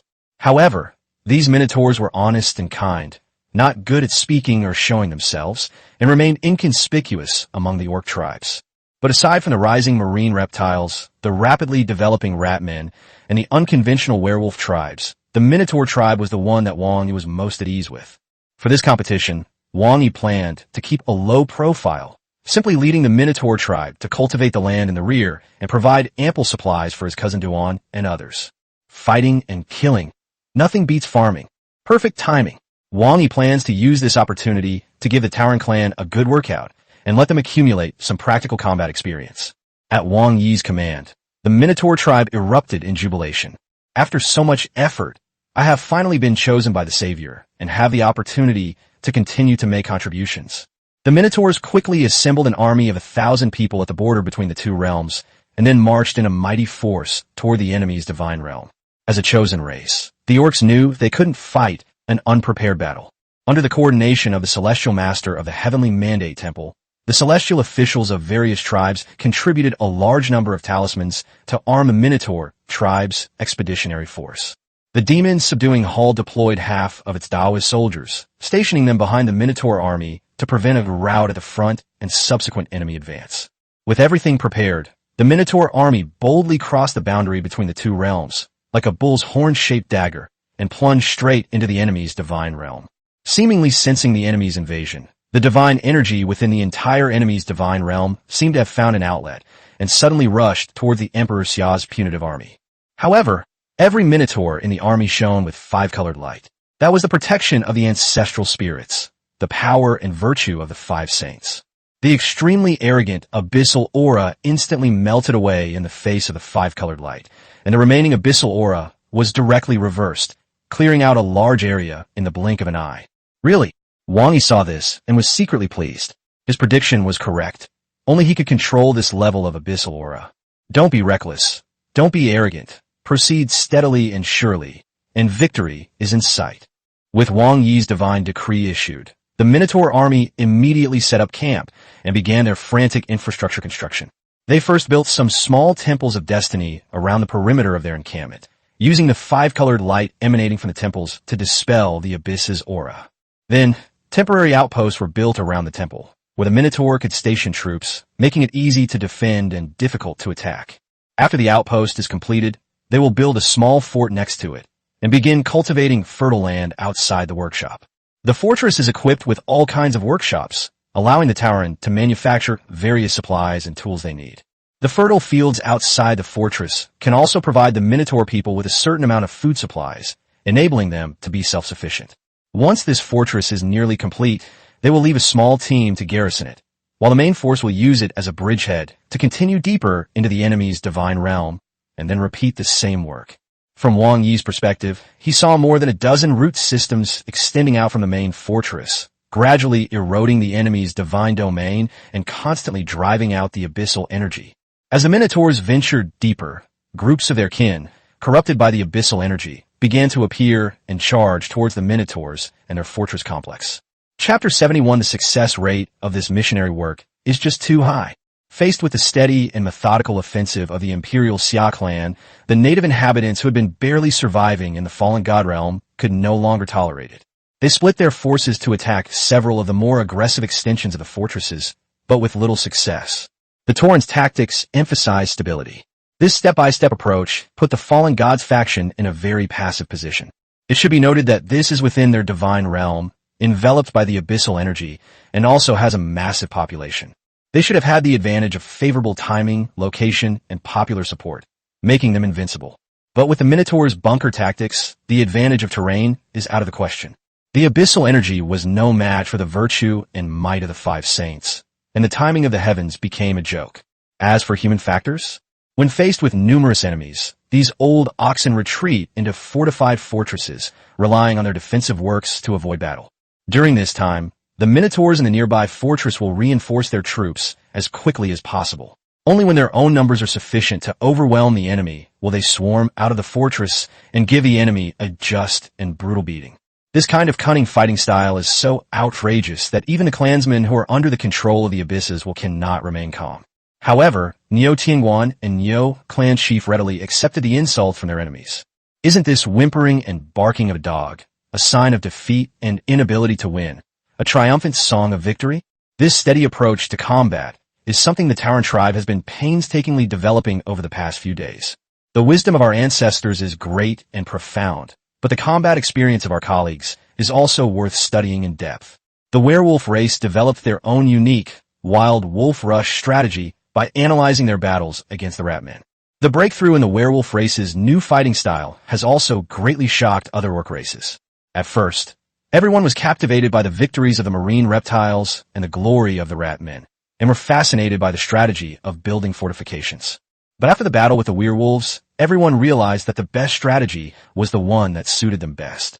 Marine reptiles and ratmen were able to popularize the nest-building strategy because they are naturally suited to digging burrows and building nests.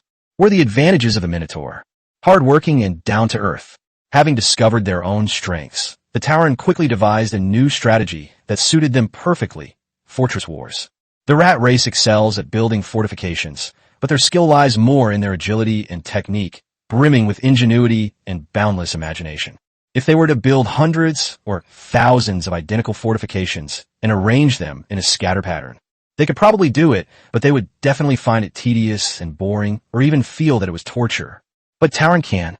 This kind of simple, tedious, and even mechanically repetitive work was something that only the Tauren tribe among the entire orc tribe could complete meticulously and enjoy doing. Fortresses sprang up one after another, spreading like weeds. Although the rate of encroachment is not very fast, anyone who looks at this situation will come to the same conclusion. Victory is already secured. All that's left is to wait. Wang Yi admired the Minotaur's fighting style. One of the reasons why the fallen god's domain was so difficult to clear was because the abyssal energy was too ethereal.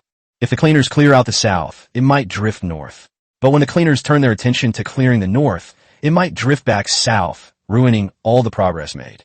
It is precisely this act of carefully placing each piece on the chessboard that leaves the rampant abyssal energy with nowhere to escape, forcing it to be gradually squeezed into a corner.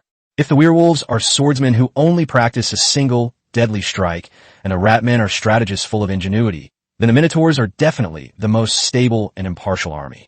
Seeing that victory was assured on the battlefield, Wang Yi gave the Minotaur a new order: capture some of the enemy's family members. His idea was simple: to see if these people corrupted by the abyss could be redeemed and become his followers. It must be said that the strength of the Inca pantheon's kin should not be underestimated. The inhabitants of this divine realm are stone spirits, who, according to legend, were granted life by the chief deity of the Inca pantheon.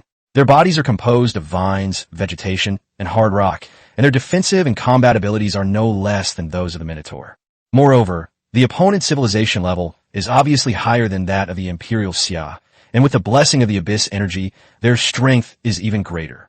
Taking advantage of their fortress-based tactics, the Tauren were able to advance smoothly. But capturing the other party alive will obviously take some effort. Moreover, the stone spirit feeds by absorbing natural energy, so the method of luring it with Imperial Xia delicacies will not work. The most troublesome thing is that Sher Muling has extremely low intelligence and has not developed an effective language system, so he is unable to proselytize. They are only instinctively loyal to the Inca pantheon that gave them life, and there's almost no possibility of them apostasy. Although the Minotaurs managed to bring back a few and used the Five Saints' virtue and power to expel the abyssal aura from them, they still couldn't effectively transform them into Imperial Xia's kin. The enemy will still regard the Minotaurs as invading the divine realm and continue to attempt to attack them. Wang Yi was speechless in the face of such a family. This kind of clan, where no one can fool me as long as I'm stupid enough, is rather speechless. TSK, this is quite difficult. And it's not just the Inca pantheon. Many pantheons have these low IQ, stubborn clans that are impossible to convert to religion. Thinking about it that way, this is actually a minor flaw of mine. Wang Yi kept scratching his head as he looked at the mirror, when suddenly a flash of inspiration struck him, and he slapped his thigh. I've got it. Since the other party's mind is not sharp enough, I'll just fill in the gaps for them. Anyway, after the completion of the contract, they'll still have to submit to me, so it's not a loss for me. Ding! Congratulations, host. You have successfully triggered a special event and gained a new skill: Enlightenment and Enlightenment. Enlightens ignorance and opens the mind. Increases the target's intelligence. Note: the lower the original intelligence, the better the effect. Ding! Congratulations, host. A special event has been successfully triggered, granting you a new skill: Preaching and Instruction, transmitting truth and imparting knowledge. This skill enables the target to acquire knowledge and ideas. Ding! Congratulations, host. Your Imperial Xia soul assimilation has been linked with the skill transmission of knowledge and teachings, and has been upgraded to the level of education. a forced purification of the target's mind, and a baptism of wisdom. Increases missionary success rate by 500% when preaching to individuals of different races. Ding! Congratulations! You have successfully unlocked the ancient wisdom and philosophical insights compressed file. Ding! Congratulations! The wisdom of our ancestors, the 4 books and 5 classics, has been successfully recorded. Ding! Congratulations! The wisdom of our ancestors, the Tao Te Ching, has been successfully loaded. Ding! Congratulations, Xuanzi! The wisdom of our ancient people has been successfully recorded. Ding! Congratulations! The wisdom of the ancient people, Mozi, has been successfully loaded. Ding! Congratulations! The wisdom of our ancestors, Zhuangzi, has been successfully loaded. Ding! Congratulations! The wisdom of our ancestors, Han Fizi, has been successfully loaded. There was just too much data being loaded this time. The dialing sound went on for most of the day, and Wang Yi was holding his head, almost hallucinating. There's no way around it. When it comes to philosophical thought, the mere existence of 100 schools of thought contending is enough to fill a compressed file, not to mention the various trends and ideas that have emerged over thousands of years. My goodness, this is a big one. Ding! Congratulations, host. Your Imperial Soul. Emancipation has received an epic upgrade, increasing the success rate of proselytizing to individuals of other races by 5,000%. It's really hard for me to explain to people that I didn't turn it on. At that moment, a towering stone giant was leading an elite army straight toward the fortress complex. Chapter 72 Advancement. Dao Soldier, Running Bull Guard. Bonus Chapter. The Minotaur was not afraid of the overwhelming enemy. Although they prefer fortress tactics, it doesn't mean they lack the ability to engage in direct confrontation with the enemy. Taking shortcuts doesn't mean you can't fight head-on. But before that, intelligence is always the most important thing. Under Wang Yi's instructions, the Minotaurs used the Enlightenment and Scripture transmission techniques on the captured Shurmuling. Soon, these seemingly foolish stone spirits began to change. Their bloated bodies began to shrink, and large amounts of useless mud, gravel, withered wood, and weeds peeled away, making them more symmetrical and fit overall. Their round heads, like chalk dust, kept falling, and in the blink of an eye, they turned into a head the size of a bucket. Even the vines and branches that clung to them changed from a chaotic mess to something quite orderly. In general, the initial Shurmuling was like a child's prank, while the current Shurmuling is like a work of art created by a master sculptor.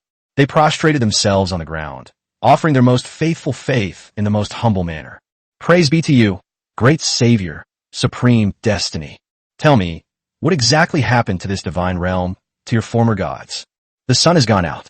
Our gods could not resist the temptation of the abyss. Everything is sinking, an unstoppable sinking. The leader, Shurmuling, kowtowed repeatedly. Great Savior, we beg you to save our people. They are all lost children and should not suffer such misfortune. We beg you. We beg you. Wang Yi frowned deeply. The sun has gone out? Could it be that the chief deity of the Inca pantheon has fallen? Many pantheons have a sun god, and although they differ, they generally enjoy a high status within their respective pantheons. In the Inca pantheon, the sun god holds the position of the lord of all gods.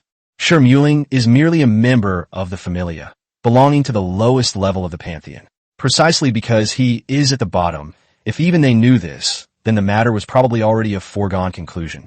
Don't worry, I've come here to save you. Wang Yi calmed Shurmuling down a bit, then asked through the altar of God, how strong is that giant Shurmuling outside? The great Savior is a hero of my people, once the strongest under the command of the gods. Wang Yi couldn't help but gasp in astonishment. Indeed, the previous master of this divine realm was more civilized than he was. Third-rate civilizations produce miracles and ignite the divine fire. Fourth-rate civilizations produce heroes. The other civilization was 2 levels higher than ours. It was fortunate that the fallen god had been killed, otherwise it would have been quite difficult. Wang Yi glanced at the approaching giant stone spirit, estimated its strength, and frowned. If the opposing team has a champion, the Tauren tribe should be able to win in the end, but it will definitely suffer considerable losses. This goes against his original intention of cleaning up this divine realm. However, if we avoid battle, given the enemy's strength, they will definitely be able to destroy a large number of fortresses, causing a delay in our progress. Wang Yi couldn't help but zoom out the mirror image to the rear, wondering whether he should ask the Dao soldiers, the Azure Wolf Guards, stationed there, to make a move. With their strength as 9th-ranked Dao soldiers, Taking down this fallen hero who has no divine protection should not be difficult. However, this could severely impact the Terran race. Suddenly, Wang Yi's eyes lit up, and he thought of a brilliant idea. Why not just get another Taoist army? He immediately took out his hunting pass, which listed his current achievements. Without saying a word, he clicked submit. Cleaning up the realm of fallen gods is a tedious and lengthy task. Instead of waiting until the entire cleanup is completed before the military merits and rewards are settled, it is designed to be submitted and settled in real time. You can receive the military merits as soon as you do the work. At this moment, most of the divine realm had been cleared, and Wang Yi easily earned more than 3,000 military merits. He quickly opened the exchange interface of the Pantheon and directly used his military merits to buy a 2-star troop promotion card from the special shop. Just before the enemy troops were about to reach him, Wang Yi affixed the card to the phantom mirror and shouted, "Ultimate control." Ding! Congratulations, host. The Dao Soldier Mystic has been successfully activated. Your Minotaur, a half-orc race, has been successfully promoted to Dao Soldier, Bullguard, rank 9. In an instant, rays of light shone everywhere, and 1,000 auspicious colors appeared. A rich, incense-infused divine power surged from the altars of the gods in each fortress and enveloped the Minotaur. Under the influence of the mystical effects of the Dao soldiers, 1,000 Minotaur warriors began to evolve into Dao soldiers of the 9th rank, the running Bullguard. Such a strange sight immediately stunned the attacking hero Shi Muling and the soldiers of his clan behind him. They stared blankly at the fortress complex until all the light faded. Then, one by one, the immortal soldiers, dressed in talismanic armor and draped with flowing ribbons, slowly walked out of the fortress and completed a small-scale assembly in front of the position. They simply stood there silently, and a terrifying pressure rose up, forcing the enemy to retreat. As an outstanding individual among his clan, Ingjia's inherent qualities far surpassed those of ordinary individuals. Sure, Muling Ingjia had long possessed remarkable wisdom, and he realized that his opponent was extremely formidable. But emboldened by the Abyss's aura, he was still blinded by his instincts and charged towards the direction of the Bullguard, wielding his enormous stone hammer. Faced with the enemy's charge, Niu Tingguan's orders were simple and brutal. Earth-shattering.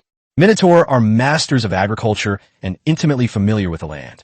After advancing to become Dao soldiers and acquiring the divine power of incense offerings, this ability is amplified even further. At a command, all the Bullguards stomped rhythmically on the ground. A powerful wave rippled outwards, and with the support of the formation, it quickly reached the feet of the charging Stonewood Spirit clan. With a cracking sound, the earth split open, and all the Shi Mulings who were charging forward were stuck in place. Raid! At another command, all the Bullguards lowered their heads, their muscles tensing. The surrounding incense and divine power seeped into their bodies, providing them with enhanced strength, defense, and speed. Rush! A deafening roar followed, and dust billowed into the sky. With the blessing of the incense and divine power, 1,000 Bullguards charged toward the trapped enemy. If the charge of the Azure Wolf Guards was like a sharp sword being drawn from its sheath, swift and deadly, then the charge of the running Bullguards was like countless mountains crashing down upon them. The sheer force of that charge, so overwhelming and utterly crushing, sent chills down Wang Yi's spine as he watched from outside the mirror of illusion. It was incredibly powerful.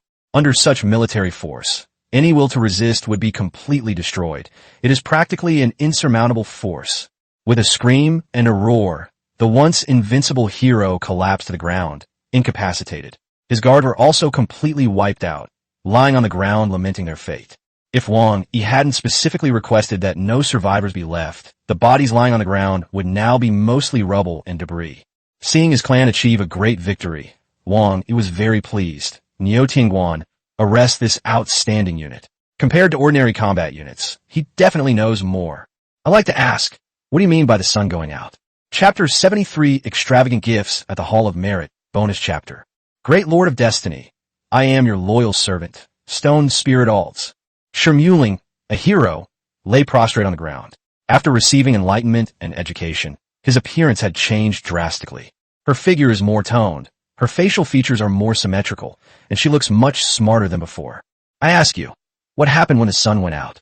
When faced with Wang Yi's question, Aldez visibly shuddered, as if he had recalled something terrifying.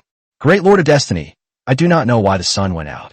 I only know that on that day, which was like the end of the world, the great deity suddenly went mad, shouting that the sun had fallen and that eternal darkness was about to come.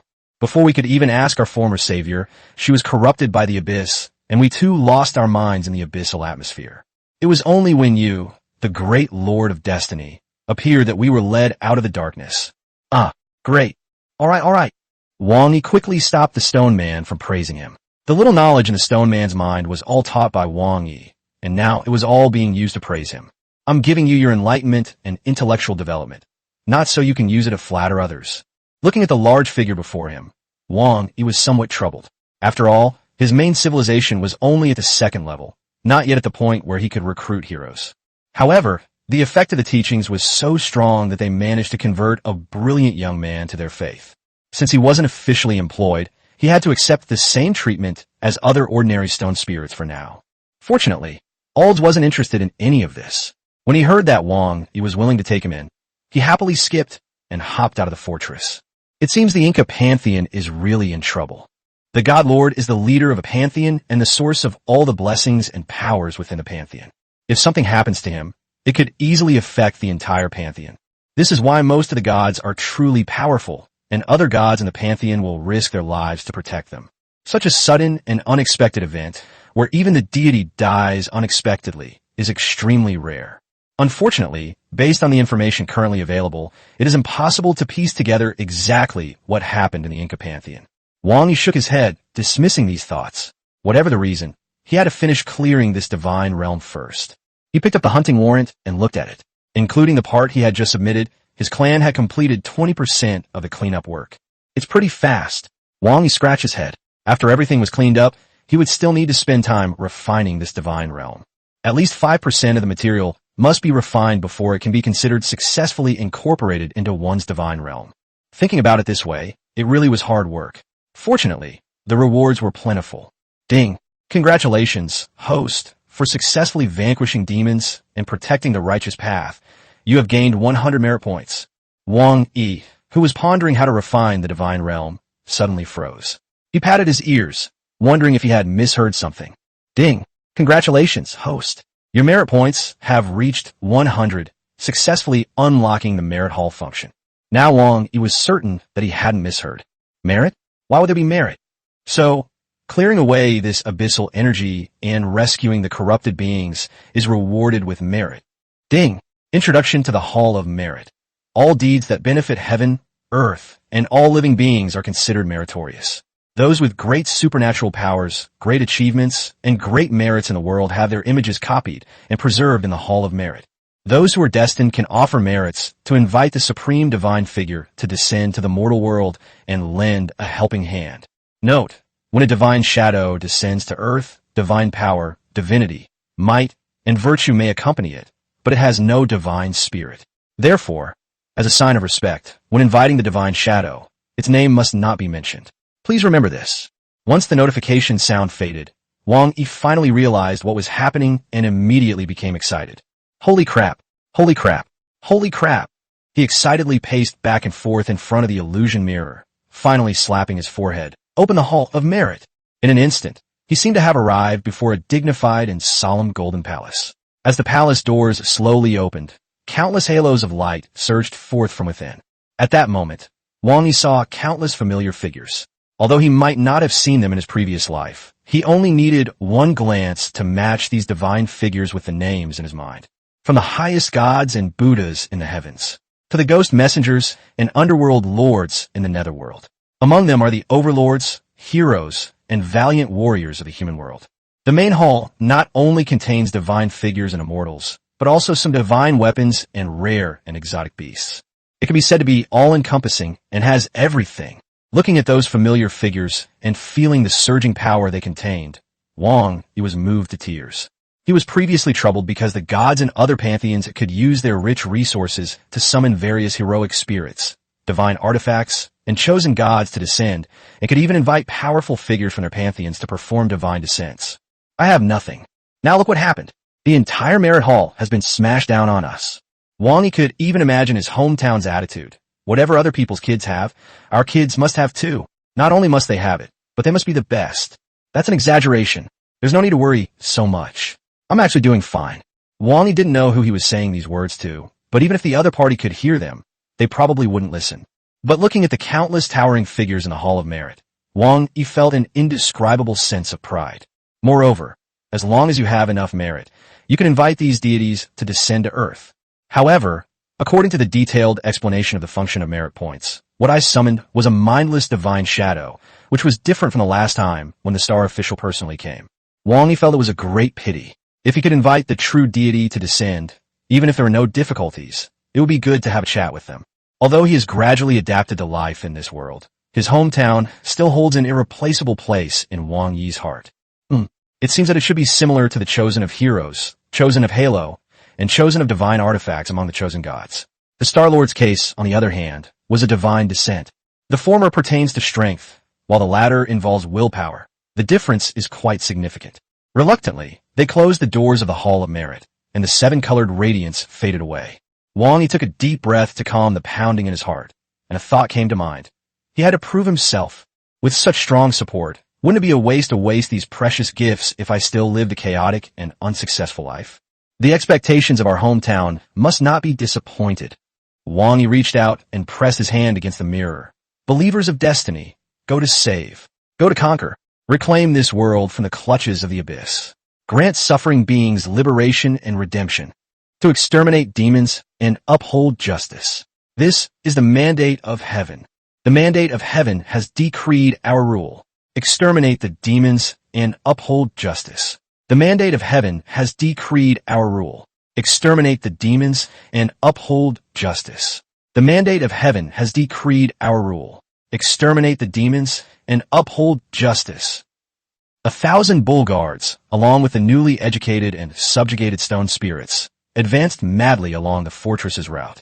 After evolving into Dao soldiers, the bull guards' efficiency increased tenfold. It seems that it won't be long before the entire divine realm is completely wiped out. In addition to reaping a large number of people, divine realms, and resources, there are also rewards from the pantheon, military merits from the expeditionary force, and merit points for eliminating demons and protecting the righteous path.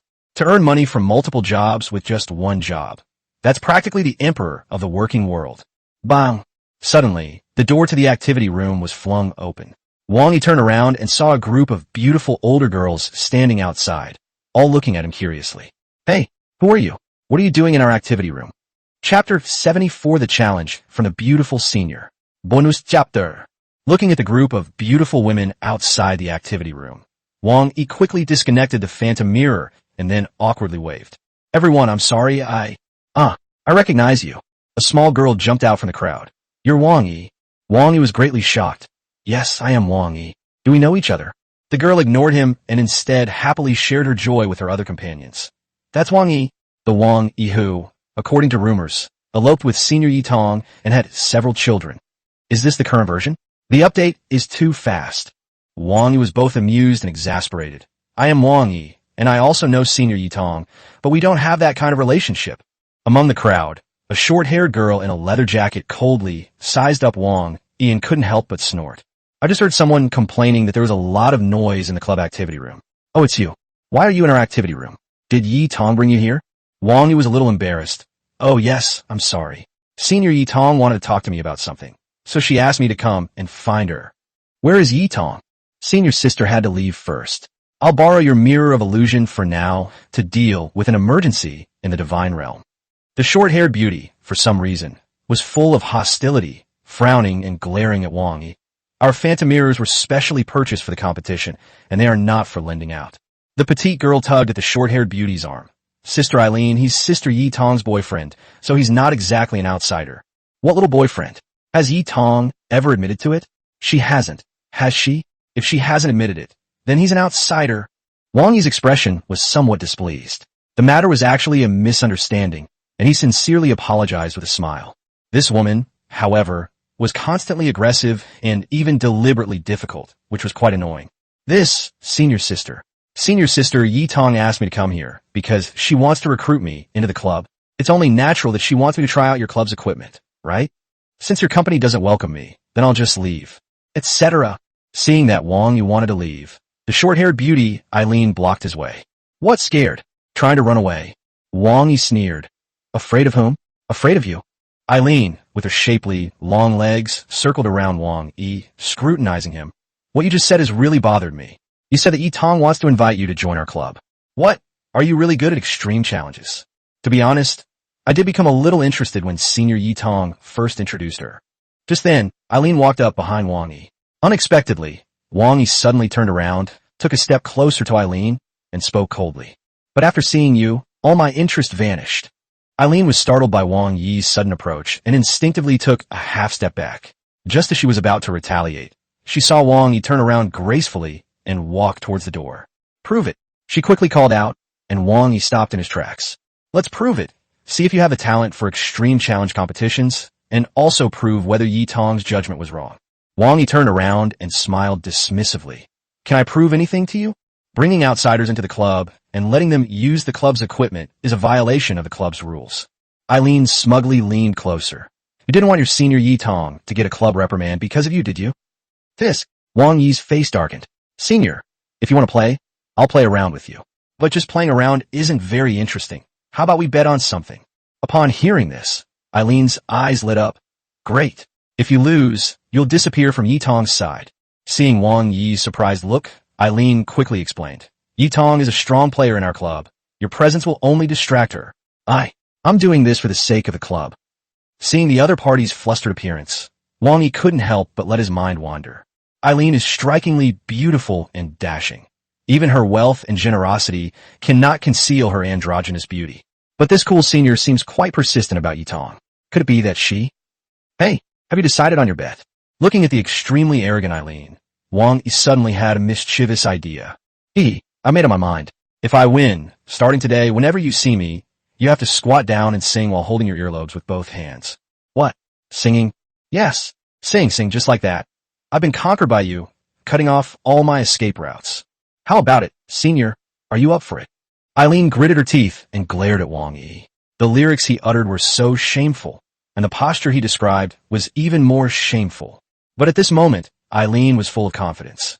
How could a player like herself from a secondary league possibly lose to an outsider? How could this be? He's just a first-year student, an apprentice god who hasn't even ignited his divine fire yet. How could he possibly defeat me instantly? Let's gamble. Eileen snorted and beckoned to the little girl next to her. Xiao Wei, explain the basic rules of extreme challenge to this junior, so he won't cheat later. Oh, the petite girl Xiao Wei ran to Wang Yi's side. Junior, come over here. The rules are very simple. I'll explain them in a moment. Wang Yi responded with a hearty smile. Thank you for your trouble, senior sister Xiao Wei. It's okay. Senior Yi Tong took good care of me. Wang Yi said with a wry smile. My relationship with my senior is really not like that. Chill. Xiao Wei nervously pulled Wang Yi aside and whispered, don't talk nonsense. My best friend, and I made a bet that you two are definitely up to something. You can't make me lose money. Wang Yi was speechless for a moment, then followed Xiao Wei to the bookshelf next to him and listened to her explain the basic rules of the extreme challenge. The other girls also flocked into the activity room. They turned on the huge projector on the wall so that they could see the battle situation more clearly. They even skillfully divided the roles of director, host, and commentator. They even invited the presidents of other clubs from the activity room next door to act as temporary guests. Suddenly, it felt like a major, official war was about to begin. The rules are indeed very simple, even a bit rudimentary. Since extreme survival challenges are inherently full of restrictions, it's more accurate to say what's allowed rather than what's forbidden. After listening, Wang Yi briefly summarized the information. Only 50 units can enter the game at the start. The dual battlefield is a resource-poor place, and some unknown disasters will occur from time to time. If you want to increase the number of your dependents, you must sacrifice a certain amount of resources. Both miracle cards and chosen ones can be used, but they require the sacrifice of certain resources by your clan to exchange for the opportunity to use them, and the effects will be halved. This not only tested the survival skills of the clans, but also the gods' ability to utilize resources and their judgment of the situation, which determined the outcome. It's possible that the clan had such a wonderful start, but it was wasted by a foolish god. Or it's possible that the clan had a bad start, but through the god's management, it eventually came back to life. Overall, it's quite competitive. Wang Yi looked at Eileen, who seemed confident of victory, and couldn't help but sneer. This kind of competition is practically tailor-made for the Imperial Xia clan. Whether he wins or loses, Wang Yi certainly doesn't know how he could lose. Chapter 75, The Minotaur is Too Cautious, bonus chapter. Once everything was ready and both sides activated their battle domains, the entire activity room fell silent. By this time, the audience wasn't just the beauties from the Extreme Survival Challenge Club. Several other clubs from surrounding areas had also joined in. The club activity room was expanded again and again, almost reaching its maximum capacity. The decisive battle will take place in the permafrost region, an area of extreme cold where the ground is as hard as rock. The two sides of the challenge were assigned to two small basins. The sunken terrain could provide some shelter from the wind and snow, which could be considered the last bit of gentleness in the face of extreme natural disasters. The portal opened, and the initial 50 members of both sides stepped into the god realm of the final battle. All right, we can see that both sides' familiars have entered the arena. Senior Eileen has sent out our familiar elf team, while her opponent, Wang Yi, has sent out 50 Minotaur. The three girls on the commentary platform stared intently at the public viewing angle. This race is extremely rare in the extreme survival arena. Another girl quickly chimed in. Indeed, as far as I know, the Minotaur doesn't have any outstanding survival skills. Perhaps Wang Yi has his own considerations. At this point, we need to introduce the extreme survival competition to other students who are not familiar with it. In survival competitions, the choice of familia is extremely important.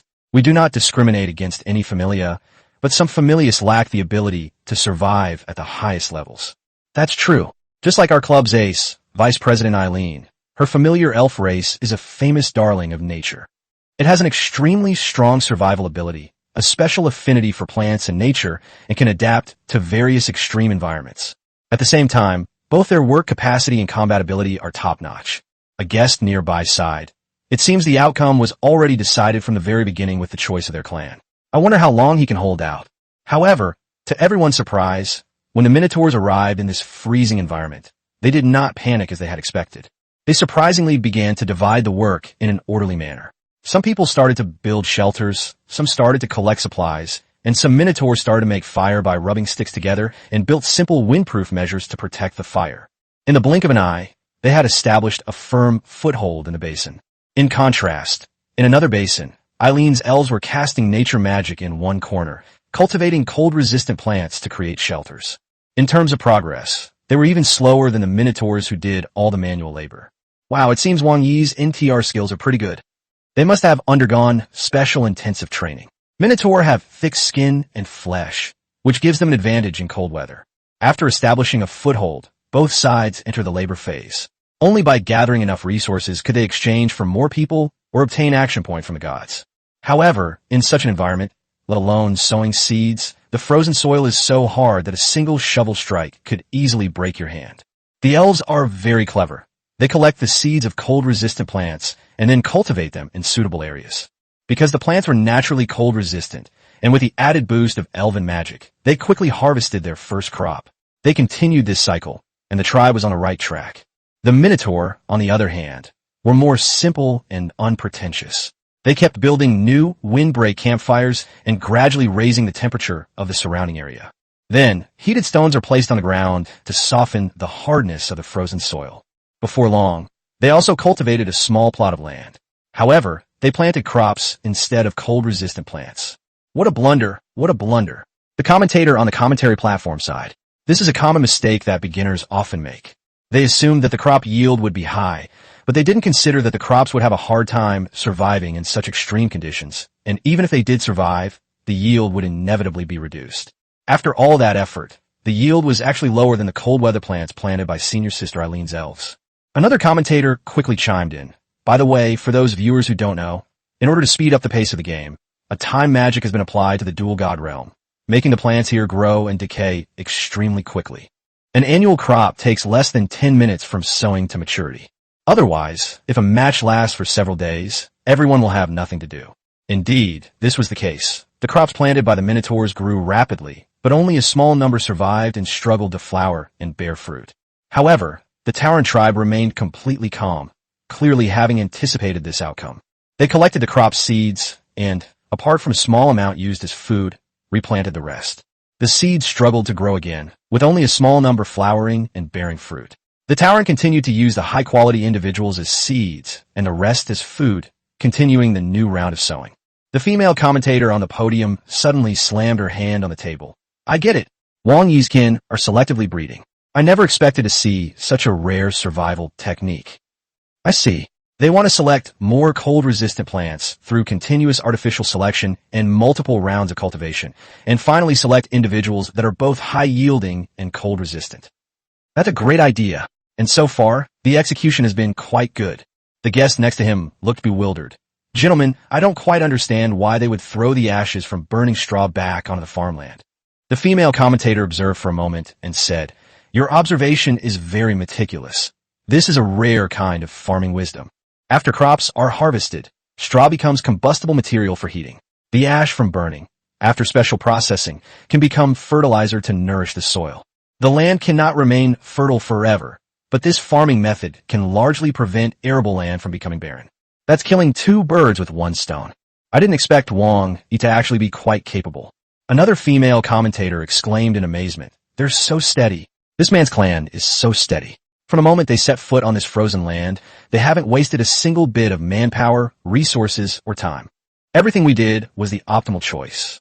The methods we used were the most cost-effective, yet most efficient. Look, the amount of farmland they have cultivated is already 5 times that of the elves. And if this trend continues, there will only be more. As arable land increases, the pace of selective breeding will accelerate. Once they find the cold-resistant plants they want, the cold external conditions will no longer threaten their food supply. Their production speed is also far greater than that of the elves." "Oh, an audience member would like to speak. Please go ahead." The girl in the crowd stood up. "You're all too focused on the farmland. Look at other places. Look at the Minotaur's buildings. They built a strange complex of buildings in the basin. It feels like they've already won half the battle just by looking at that architectural complex." Upon hearing this, the 3 commentators on the platform quickly signaled to the director beside them. The director belatedly shifted the main camera's focus to the area at the other end of the farmland. In an instant, a solid building emitting heat appeared before everyone's eyes. Everyone present was dumbfounded. When did this appear? Chapter 76, Nature's Gifts, bonus chapter. Once the camera focused on the Minotaur's buildings, everyone's eyes were glued to them. It was a large-scale complex of buildings, with most of the houses partially embedded in the ground and attached to the rock face, which greatly reduced the difficulty of construction. The exterior of the room was covered with moss and lichen, using the most primitive methods to ensure the room's airtightness. Inside the room, the Minotaurs constructed a second layer of insulation using straw and wood ash, separating the warm room from the cold rock walls and earth. In the center of the village, there was a roaring furnace, with thick smoke billowing from its tall chimney. The ashes from the burning wood and grass were sent to the fertilizer processing workshop next door. While continuously providing fertilizer to the farmland, heat is also being delivered to every room. What is this? Faced with the crowd's astonishment, Wang Yi smiled slightly. "It's central heating. I'm inside, and they've added central heating." "What? You guys haven't even heard of that term before." Unfortunately, both the audience and the judges were drawn to something else. Next to the boiler room, and next to each of the sweltering rooms, there is a small plot of farmland where crops are growing vigorously. Although these farmlands are small in area and have no discernible pattern, their sheer quantity makes them a valuable asset. The combined area is comparable to the farmland that the Minotaur carved out in the frigid frozen soil. The key point is that because these farmlands are backed by warm houses, they are planted with normal crops. These crops are more productive than cold-resistant crops and are almost unaffected by the cold environment. The female commentator stood up excitedly and questioned loudly, Since you can grow normal crops here, why waste manpower and resources to clear land in the frozen ground outside, and spend time breeding crops?" Wang Yi looked at the other party with a cold gaze. "I believe that the fundamental purpose of the extreme survival challenge is to make everyone be prepared for danger in times of peace and pay more attention to how to deal with danger efficiently and comprehensively in times of crisis, instead of winning for the sake of winning or playing for the sake of playing. If I just wanted to win, I could take the victory in a minute. But I value more how to survive in an apocalyptic environment. If we can grow normal crops, then we don't need to clear land. We don't need to select the best varieties for breeding. What if the fire goes out? What if an even bigger cold wave hits? What if there are other crises?" After a barrage of questions, the female commentator, who had just been excited, sat back down with a face full of shame, turning her head away and not daring to look into Wang Yi's sharp eyes. "If everyone in your company has this kind of awareness, I think you are not qualified to participate in the extreme challenge competition. This is a purgatory of life and death, not your playground." The entire club activity room fell silent instantly, everyone stunned by Wang Yi's imposing presence. Even Eileen, his rival, began to look at Wang Yi with new respect. "Junior, you've got some skills. Senior, if this is all you've got, you might as well just admit defeat. I'm arrogant. Now, I'm gonna unleash my full power. If you can't handle it, don't hold back. In the realm of divine duels, 3 pillars of light suddenly appeared on the elf side, symbolizing that they had sacrificed enough resources to grant Eileen, as a deity, 3 opportunities to act. Eileen immediately took out a card. Activate Divine Descent, Earth's Revival. As divine power descended, countless rays of light fell from the sky into the farmland of the elven territory, instantly nourishing the barren soil. The land, which had just been overwhelmed by the magical exploitation of the elves, has once again been revitalized. Initiate the Divine Descent, Divine Artifact Descent. The Scepter of the Goddess of Spring Blossoms. A phantom scepter radiating immense divine power descended from the sky and landed in the center of the basin. Its divine radiance flowed into each elf's body, dispelling the cold. Increase the population cap by 50. The teleportation gate slowly opened, and another 50 elves emerged. However, 20 of these elves were clad in light armor, with quivers and bows hanging from their backs and swords at their waists. The commentator on stage quickly seized the opportunity to ease the awkwardness. Their combat units. Senior Eileen has summoned 20 combat units. It seems she has some other ideas for this competition. Another female commentator quickly added, not necessarily. In such extreme environments, there's a possibility of attacks from other creatures. Especially with abundant resources or improved living conditions, it's very likely to attract unwanted attention. Summoning some combat units at this point is also a precaution. Swish, swish, swish, swish. 5 beams of light shot into the sky from the Minotaur's side, signifying that they had also completed their sacrifice and earned 5 opportunities to act for their savior, Wang Yi. As expected, in the first phase, the Tauren tribe was actually more wealthy and powerful. So what choice will Wang Yi make? Let's wait and see. Wang Yi raised his eyelids and placed his hand on the mirror. Increased the population cap 5 times. With a whoosh, the portal opened and 250 Minotaurs emerged, joining the original 50. The total population suddenly surged to 300. This choice sparked much discussion. Even those who don't participate in extreme challenges know that simply increasing the population is not a wise choice.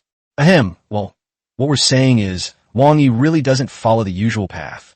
Has Wang Yi forgotten that your activities are confined to the basin? This area is only so big. Too many people would only lead to a labor surplus and a surge in food consumption. The guests next to me were very excited. Never mind that. Look, a Yeti. It's a Yeti.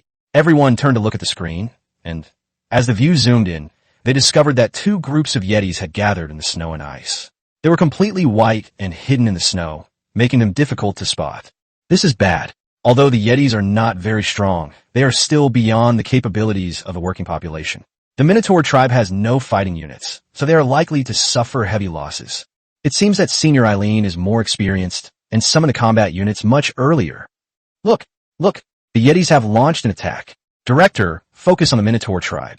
The elves have combat units and should be able to easily eliminate these monsters. But the Minotaurs are in trouble. Naturally, everyone's attention is on them. Everyone's hearts were in their throats.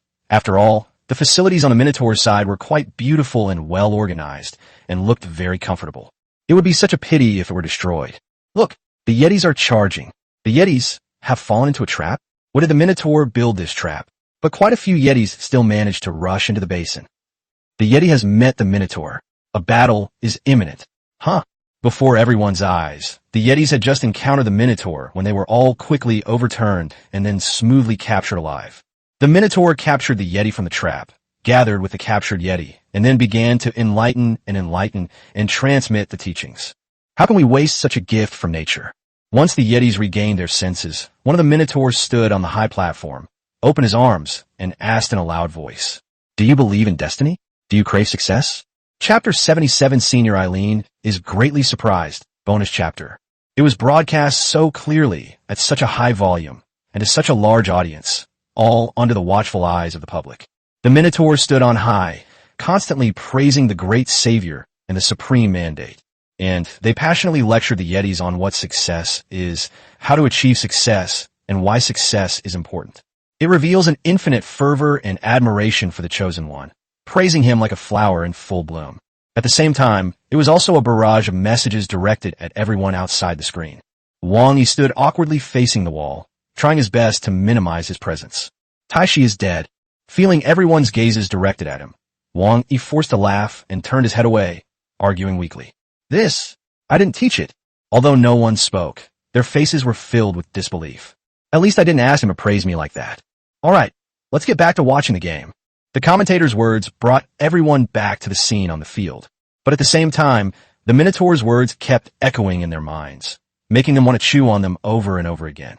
Putting aside the exaggerated and crazy praise, the parts about success and dreams aren't entirely without merit.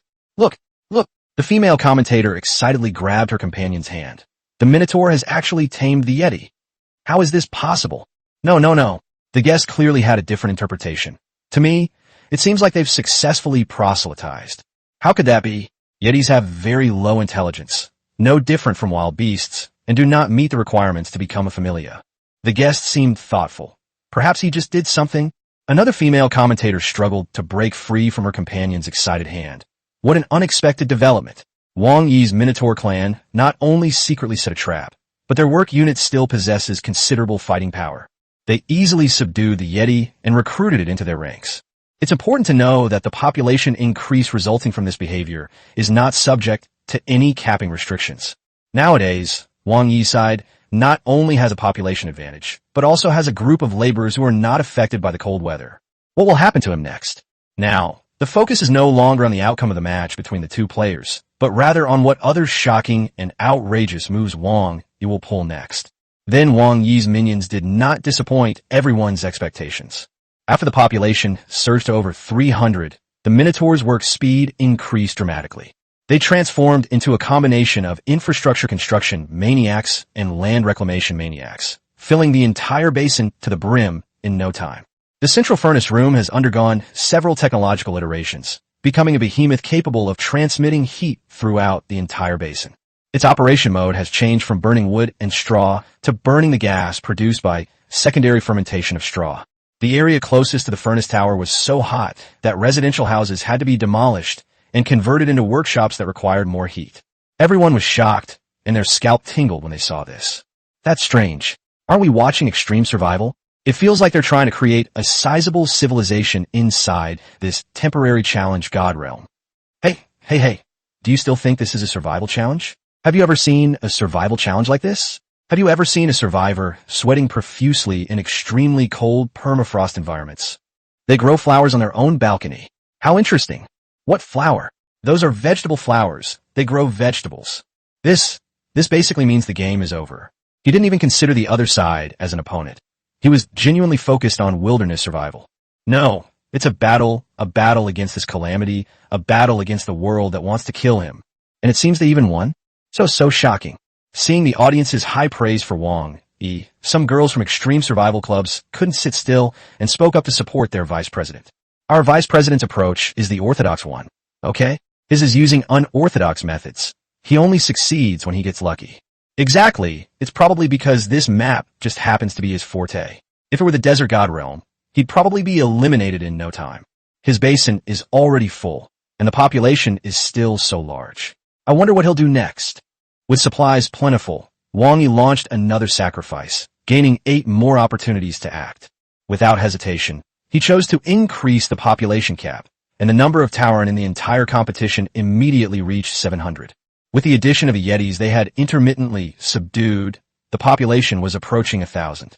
As some have said, this small basin cannot hold 1,000 people. If we stay here any longer, we'll all be on a downward spiral together. At this moment, 5 mixed groups of Minotaurs and Yetis appeared. They emerged from the basin and headed in different directions, attempting to find new places to live. 3 teams returned empty-handed, while the remaining 2 teams found 2 relatively suitable areas for development. The entire campsite immediately became lively. Large quantities of supplies and personnel were continuously transported out of the basin, accelerating the development of the 2 new camps. Meanwhile, exploration in other directions has not stopped. They already had the means to live a comfortable life, but they still resolutely ventured into the wind and snow. For survival, for development, for hope, for a good life, not just a mediocre existence. And more importantly, to say no to this world that has been struck by calamity. Upon seeing this, everyone felt a deep sense of awe towards these Minotaurs. They looked disheveled as they struggled to survive the disaster. but their resolute determination to live was incredibly admirable. Was it all worth it? Worth it. Absolutely worth it. The hymn to humanity is a hymn to courage. Is there anything more courageous than saying no to natural disasters? Looking at the indomitable figure in the wind and snow, and feeling the envious and admiring gazes of others, Wang Yi straightened his chest and proudly uttered those words. This is the Imperial Xia. Compared to the glamorous Wang Yi, Eileen's face was ashen at this moment. Eileen was also taken aback, realizing that she had really underestimated the other party. Although my operation and the performance of my clan were perfect throughout the entire competition, I did not make a single mistake. Unfortunately, the opponent's strength was not in the same league as his own. Oh no, we're really going to lose. This is going to be so embarrassing.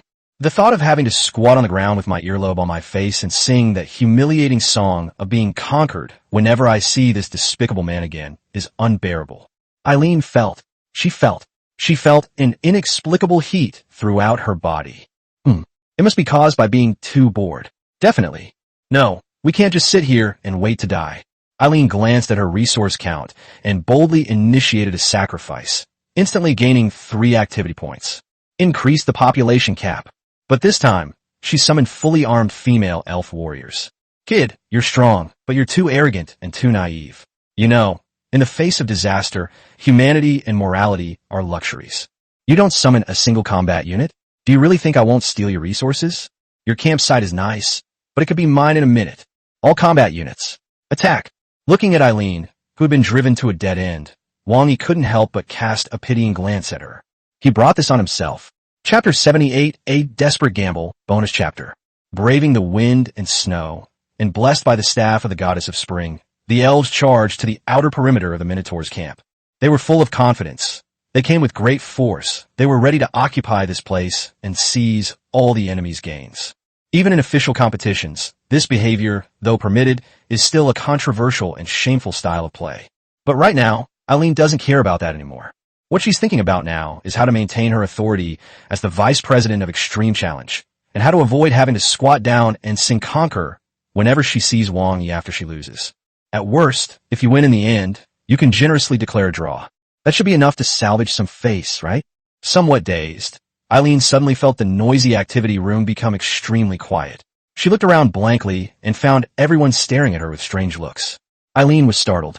Had she accidentally blurted out what was on her mind? She breathed a sigh of relief after she turned her gaze to the illusion mirror. Hey, I didn't accidentally blurt out my true feelings. The reason everyone's giving me those weird looks is because my entire Pokemon battle team has been wiped out. Now, there's no need to worry about the company dying. Wait, the entire army wiped out. Eileen felt like her brain had been tied in a bow. She stubbornly checked her data again and again, and the total population displayed on it had indeed decreased sharply. What happened? Where is my combat battalion? Such a large combat battalion. It was just here. How did it disappear? Eileen frantically searched the map for her missing elven warrior. She couldn't understand it. Could be a trap set by the Minotaurs? Impossible. Every elf is a born ranger, druid, and archer. If they were to fall into a trap, they would truly be unworthy of the favor of the goddess of nature.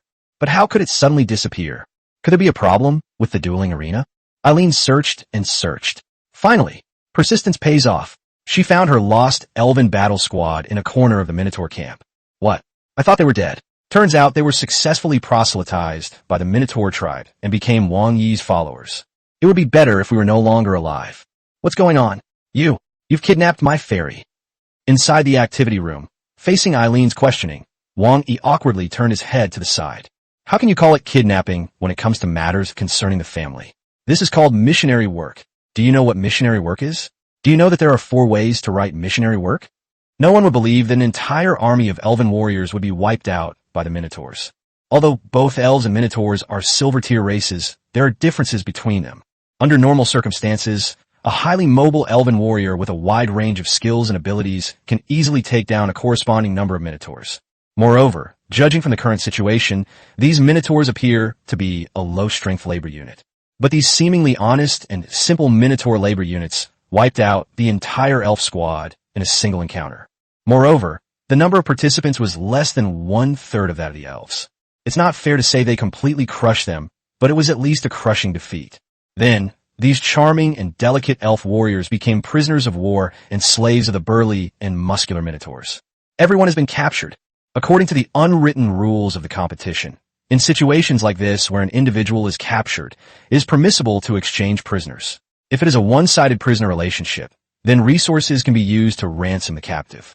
The minotaurs, being kind-hearted, couldn't bear to see these elves shivering in the cold wind, clad in their icy armor. They took the elves to a relatively warm place, and one of them fed them a bowl of steaming white porridge. At first, these female elves naturally refused to drink it. It kept saying strange things like "goo, kill me," but refused to cooperate. But food is essential for life. You'll get hungry if you skip a meal. The elven race's resources had all been sacrificed, leaving them with meager rations. Meanwhile, the delicacies of the Imperial Xia, even a simple bowl of plain porridge, were incredibly tempting. Finally, one of the elves couldn't resist the delicious temptation and took a small bite. With just one small sip, she was completely captivated and naturally defected to the opposing camp. Her ravenous eating naturally swayed the hearts of the others. Before long, all the elves had succumbed to her charm. In the end, they even started fighting over the porridge, getting it all over themselves. Without exception, all of these elves became believers in destiny. This infuriated Eileen. Although the competition rules didn't explicitly forbid proselytizing against prisoners of war, that was because the organizers hadn't anticipated someone being so ruthless as to successfully proselytize within the limited time allotted for the competition. Ahem, this behavior is going too far. The female commentator on the commentary stage also spoke up for her vice president. So many combat units, and they even showed them off in front of the gods. I hid them all. The other female commentator next to her rolled her eyes at her. Which side are you on? The guest gave an awkward smile. In short, this fighting force of the elves has now become a sharp sword in the hands of the minotaurs. If Wang Yi were to turn around and try to occupy another basin at this point, then the game could be considered over. In fact, I think it's time to declare it over. After all, the other side's attack was a desperate gamble. Unfortunately, it was easily thwarted by Wang Yi. The guest was the president of the neighboring club, whose understanding of the show was only slightly better than that of the average viewer. If she could tell the outcome was already decided, everyone else naturally knew the competition was over. However, Irene, still unwilling to give up, had no intention of surrendering. She gathered all the resources of her clan and completed her final sacrifice. After this sacrifice, the elves had no food, not even a place to live or seeds for the next harvest. With her last action point in hand, Eileen boldly activated a high-level card. I initiate God's salvation. A beam of light descended from the sky, and Eileen's actions suddenly surged to 10. Wow! The guest exclaimed excitedly. What's going on?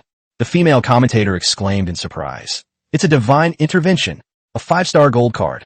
Senior, it's just a friendly spar. Did you really need to go to such lengths? Another commentator quickly explained. For those who don't know, Divine Salvation is a special card for the Extreme Challenge competition. After using this card, the deity immediately gains 10 action points. However, within a certain period of time, the deity needs to complete 13 sacrifices and will not gain action points. In other words, it's equivalent to the deity borrowing 10 action points and having to repay 13. The guest's eyes widened. Borrow 10 and return 13? No, to be precise, it's borrowing 10 and getting 9 out of 10 back because activating this card itself consumes 1 action point. Therefore, this card is jokingly referred to as 9 out 13 back. At this moment, Eileen's eyes were filled with madness. First, summon the hero. Come forth, Empress of the Flame Elf, Ursula. Chapter 79, You Dare Call Yourself the Emperor of Flames? Bonus chapter. At this moment, the Minotaur tribe was unaware of the impending danger. The entire tribe was enveloped in a strong atmosphere of learning. The surrender of the elven warriors was a great treasure to the entire Minotaur tribe and even the entire Imperial Xia clan. Don't let their slender arms and legs fool you. These tiny elves are truly nature's darlings. They wield powerful life and nature magic. At the same time, he has profound knowledge of disciplines such as magical plants and magical potions. Unlike Shermuling, the former's talents and abilities were innate, which the Minotaurs could only watch with envy. However, the abilities of elves can be passed on to other tribes through knowledge. How could the Minotaurs possibly let this opportunity pass? They eagerly absorbed the delicious knowledge from the elves, racing against time. The skills learned from the barbarians and reverse tech tree kept triggering, and the clanging sounds made Wang Yi feel dizzy and disoriented, even ignoring Eileen's crazy actions at that moment. With 10 action points in hand, Eileen disregarded any semblance of seniority and summoned her hero directly. It should be noted that Wang Yi's level of civilization is only level 2, therefore he cannot possess the title of hero. Even with the loyalty of the Stone Spirit hero, without a hero quota, he could only treat it as a powerful combat unit. Originally, in a spirit of openness, fairness, and impartiality, Eileen did not intend to send her own hero to the field. If I concede this move, and then win, no one will say I'm bullying the weak. But now, Eileen, desperate to win, has long since disregarded all that and is determined to snatch the fruits of victory. She used 1 point to summon heroes, and the remaining 9 points were not idle either. She used them all to increase the population. Soon, more than 400 elves entered this frozen world to engage in what was called a survival battle. The Flame Elf Empress is a powerful elven hero. Although she is slender and even somewhat short, she wields a broadsword of flame the size of a door, making her a formidable combat unit. Under her command, the fighting power of the more than 400 elven warriors will far exceed that of the elves who just attacked the Tauren tribe. Eileen couldn't care less about anything else at that moment. As long as she could take down the opposing camp, she would have enough resources to repay the card loan she had just taken out. Let's go! The Flame Empress swung her great sword, and a powerful wave of heat surged forth, instantly clearing away all the snow in front of her and revealing the mechanism buried in the snow. Shameless. Despicable. The Empress was furious and unleashed another flaming sword strike, shattering all the mechanisms once more. The remaining elves were greatly encouraged, and they charged toward the Minotaur tribe along the path, cleared by the Flame Empress. Then, under everyone's watchful eyes, they naturally rushed into the trap area and were immediately captured, with 1/3 of them being captured. Seeing the battle unfold, Eileen screamed, "What? Weren't all the traps and mechanisms destroyed?" Wang Yi remained calm. Huh? Setting up another trap beneath the existing one. Isn't that common sense? If we weren't short on time, we'd probably have 3 more layers of camouflage and 4 more as backups. Eileen gritted her teeth in hatred, and the Flame Empress was also furious. She charged forward alone, triggering all the traps and mechanisms, and destroying them with brute force. Only after confirming that the cleanup was truly complete did he wave to the remaining Pokémon and continue towards his destination. However, after their recent mistake, the elves lost all their vigor and cautiously followed behind the Flame Empress, finally arriving at their destination. But when they saw the whole place, they were all stunned. As members of their own clan, they too possessed thoughts. Seeing such a magnificent sight, and then recalling the impoverished state of their own side when they first arrived in this world. The elves suddenly felt ashamed, even thinking that the guys in their camp were wasting such great resources and that they should have just given up their basin for the other side to develop. What are you daydreaming about? Has your faith in God begun to waver? The petite Flame Empress hoisted the great sword over her shoulder, pointed ahead, and shouted, "Take this place. Let victory be ours first, for the great God. Charge!" Just as they charged downhill using the terrain, 300 Minotaurs gathered together, forming a strange battle formation, and also charged towards them. As the Minotaurs ran faster and faster, rune-encrusted armor began to appear on their bodies, and ribbons emerged from their backs. The entire tribe's aura changed instantly, transforming from an honest and simple old ox into celestial soldiers and Taoist warriors descended from heaven. Are they trying to steal the fruits of everyone's labor? The 9th-ranked Taoist soldier, Bin Yo Wei, won't tolerate you. The moment the two sides clashed, the elves were utterly routed. If it weren't for the Flame Empress's desperate resistance, they would likely have been completely defeated immediately. Even so, this collision rendered nearly half of the elven race's combat units incapable of fighting. Elves are not typically a frontline unit, but due to the frozen environment, Eileen had to summon the Flame Empress. And this Flame Empress's fighting style is head-on confrontation. Adding the two together results in a situation where 1 + 1 is less than 2. In no time at all, the minions were wiped out, leaving only the Flame Empress struggling to hold on. It must be said that Ingjia's strength far surpasses that of ordinary members of the clan.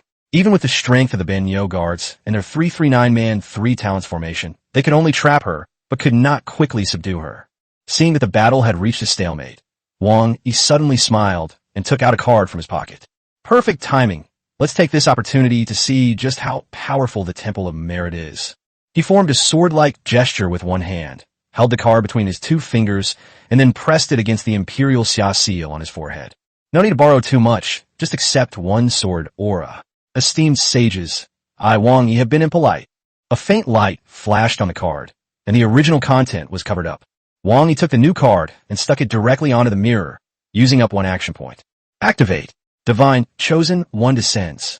Divine Artifact descends. Summon the sword. The Crimson Sky Imperial Sword. The Imperial Sword Crimson Sky was the sword that Emperor Gaozu of Han, Liu Bang, wielded when he launched his uprising by slaying a white snake. It was this sword that ushered in the 400-year history of the Han dynasty. This sword is imbued with the imperial aura of Liu Bang, the Red Dragon King. Red represents heat. A crimson dragon shadow descended from the sky, churning and roaring before transforming into a sword shadow that hovered in front of Niu Tianguan. Before the Emperor Sword Qi Shao, who dares to claim the title of Emperor with flame, and who dares to defy authority with their sword. Ursula, the flame empress of the mere elf race, felt completely suppressed by the tiny sword shadow before her. She even had to prop herself up on the door panel and the great sword on the ground to prevent herself from kneeling down. It was at that moment that she realized how foolish she had been. She had thought that the wider and heavier the sword, the more imposing it was. But now, even the great sword made of countless precious metals in his hand is no match for this sword shadow. Only one word flashed through her mind: ridiculous. Niu Tianguan first bowed deeply, then, wielding his sword, suddenly swung it in front of him.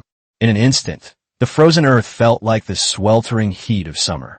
Though it was only a single sword strike, and only for a fleeting moment, it easily blasted the flame empress against the wall, nearly turning her into charred remains.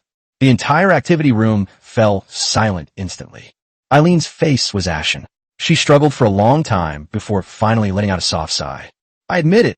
Before the word defeat could be uttered, a cold wind suddenly howled in the divine realm, followed by countless wisps of cold air gathering above the elven camp, and a super blizzard descended without warning. The commentator shouted urgently, "Oh no, the divine salvation card wasn't used to repay the debt immediately. The negative effect has activated, and divine punishment is coming." Chapter 80. Let's throw a big party. Bonus chapter. The effect of divine salvation is strong, but so is the effect of divine retribution. Even if you can't repay the entire loan, but only repay a portion, the intensity of the retaliation will be reduced. But Eileen is penniless right now, with absolutely no action points, so she has no choice but to accept the full amount of God's punishment. The raging blizzard destroyed the elf camp almost instantly, and the remaining elf labor units were completely covered by the blizzard.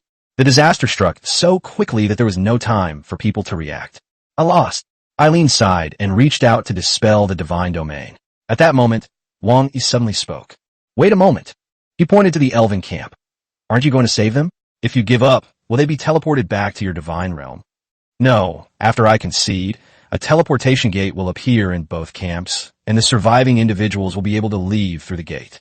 They have been buried under the heavy snow and will never return. Wang Yi frowned slightly. As our ancestors once said, heaven cherishes life. One should not be merciful to enemies, but these elves are at most competitors, far from being enemies to the death. It would be unnecessary to sacrifice the bloody lives of these elves for a mere squabble. Senior, we were just having a normal conversation. There's no need to make it so dramatic, is there? This is not your fault. It is my own doing. Eileen had regained her composure by now, and she sighed softly. I will remember this bloody lesson. No, I can send my clansmen to the rescue. Ang Yisrugit. Like I said, it's just communication. There's no need to make it so tragic. What do you think? Really? You're willing to help my clan escape this predicament? In fact, my tribe is already gone. Everyone looked at the screen, where more than a dozen Minotaur tribes had set off, led by Yetis and guided by elves, heading towards the elven camp in a grand procession. Such a large rescue team is truly astonishing. Is it necessary to send so many people? Wang Yi chuckled. Saturation rescue. You wouldn't understand even if I explained it more. A guest in the stands couldn't help but voice a question. But, Wang Yi, I think the elves' chances of survival are probably not high in this situation. Even if you find them, they'll likely be severely frostbitten, practically dead. Wang Yi scoffed. As long as they have a breath left, my clan can bring them back. Don't believe me? Just wait and see. Following the direction Wang Yi pointed, everyone saw a familiar figure.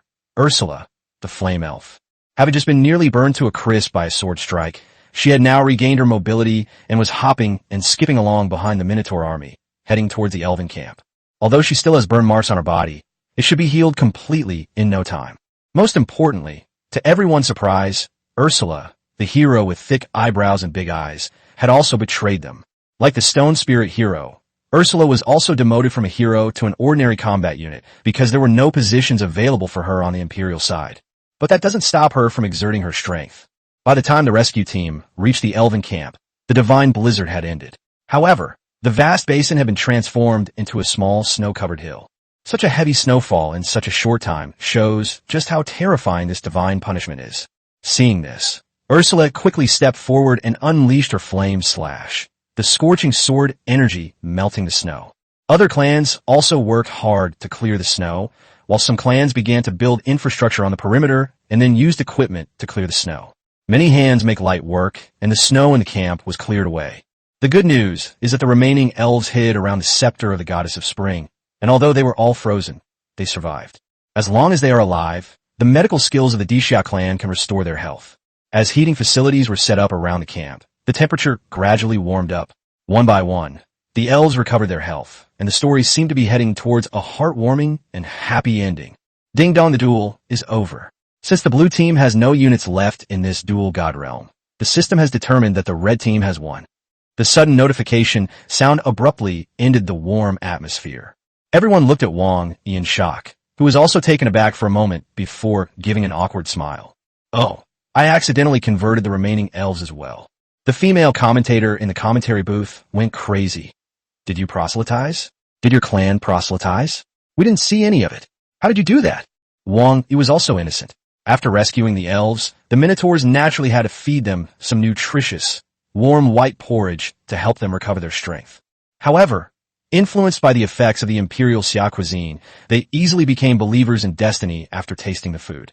At this moment, the audience below began to discuss among themselves, with some even believing that Wang Yi's kindness in helping with the rescue was actually motivated by his desire for Eileen's family.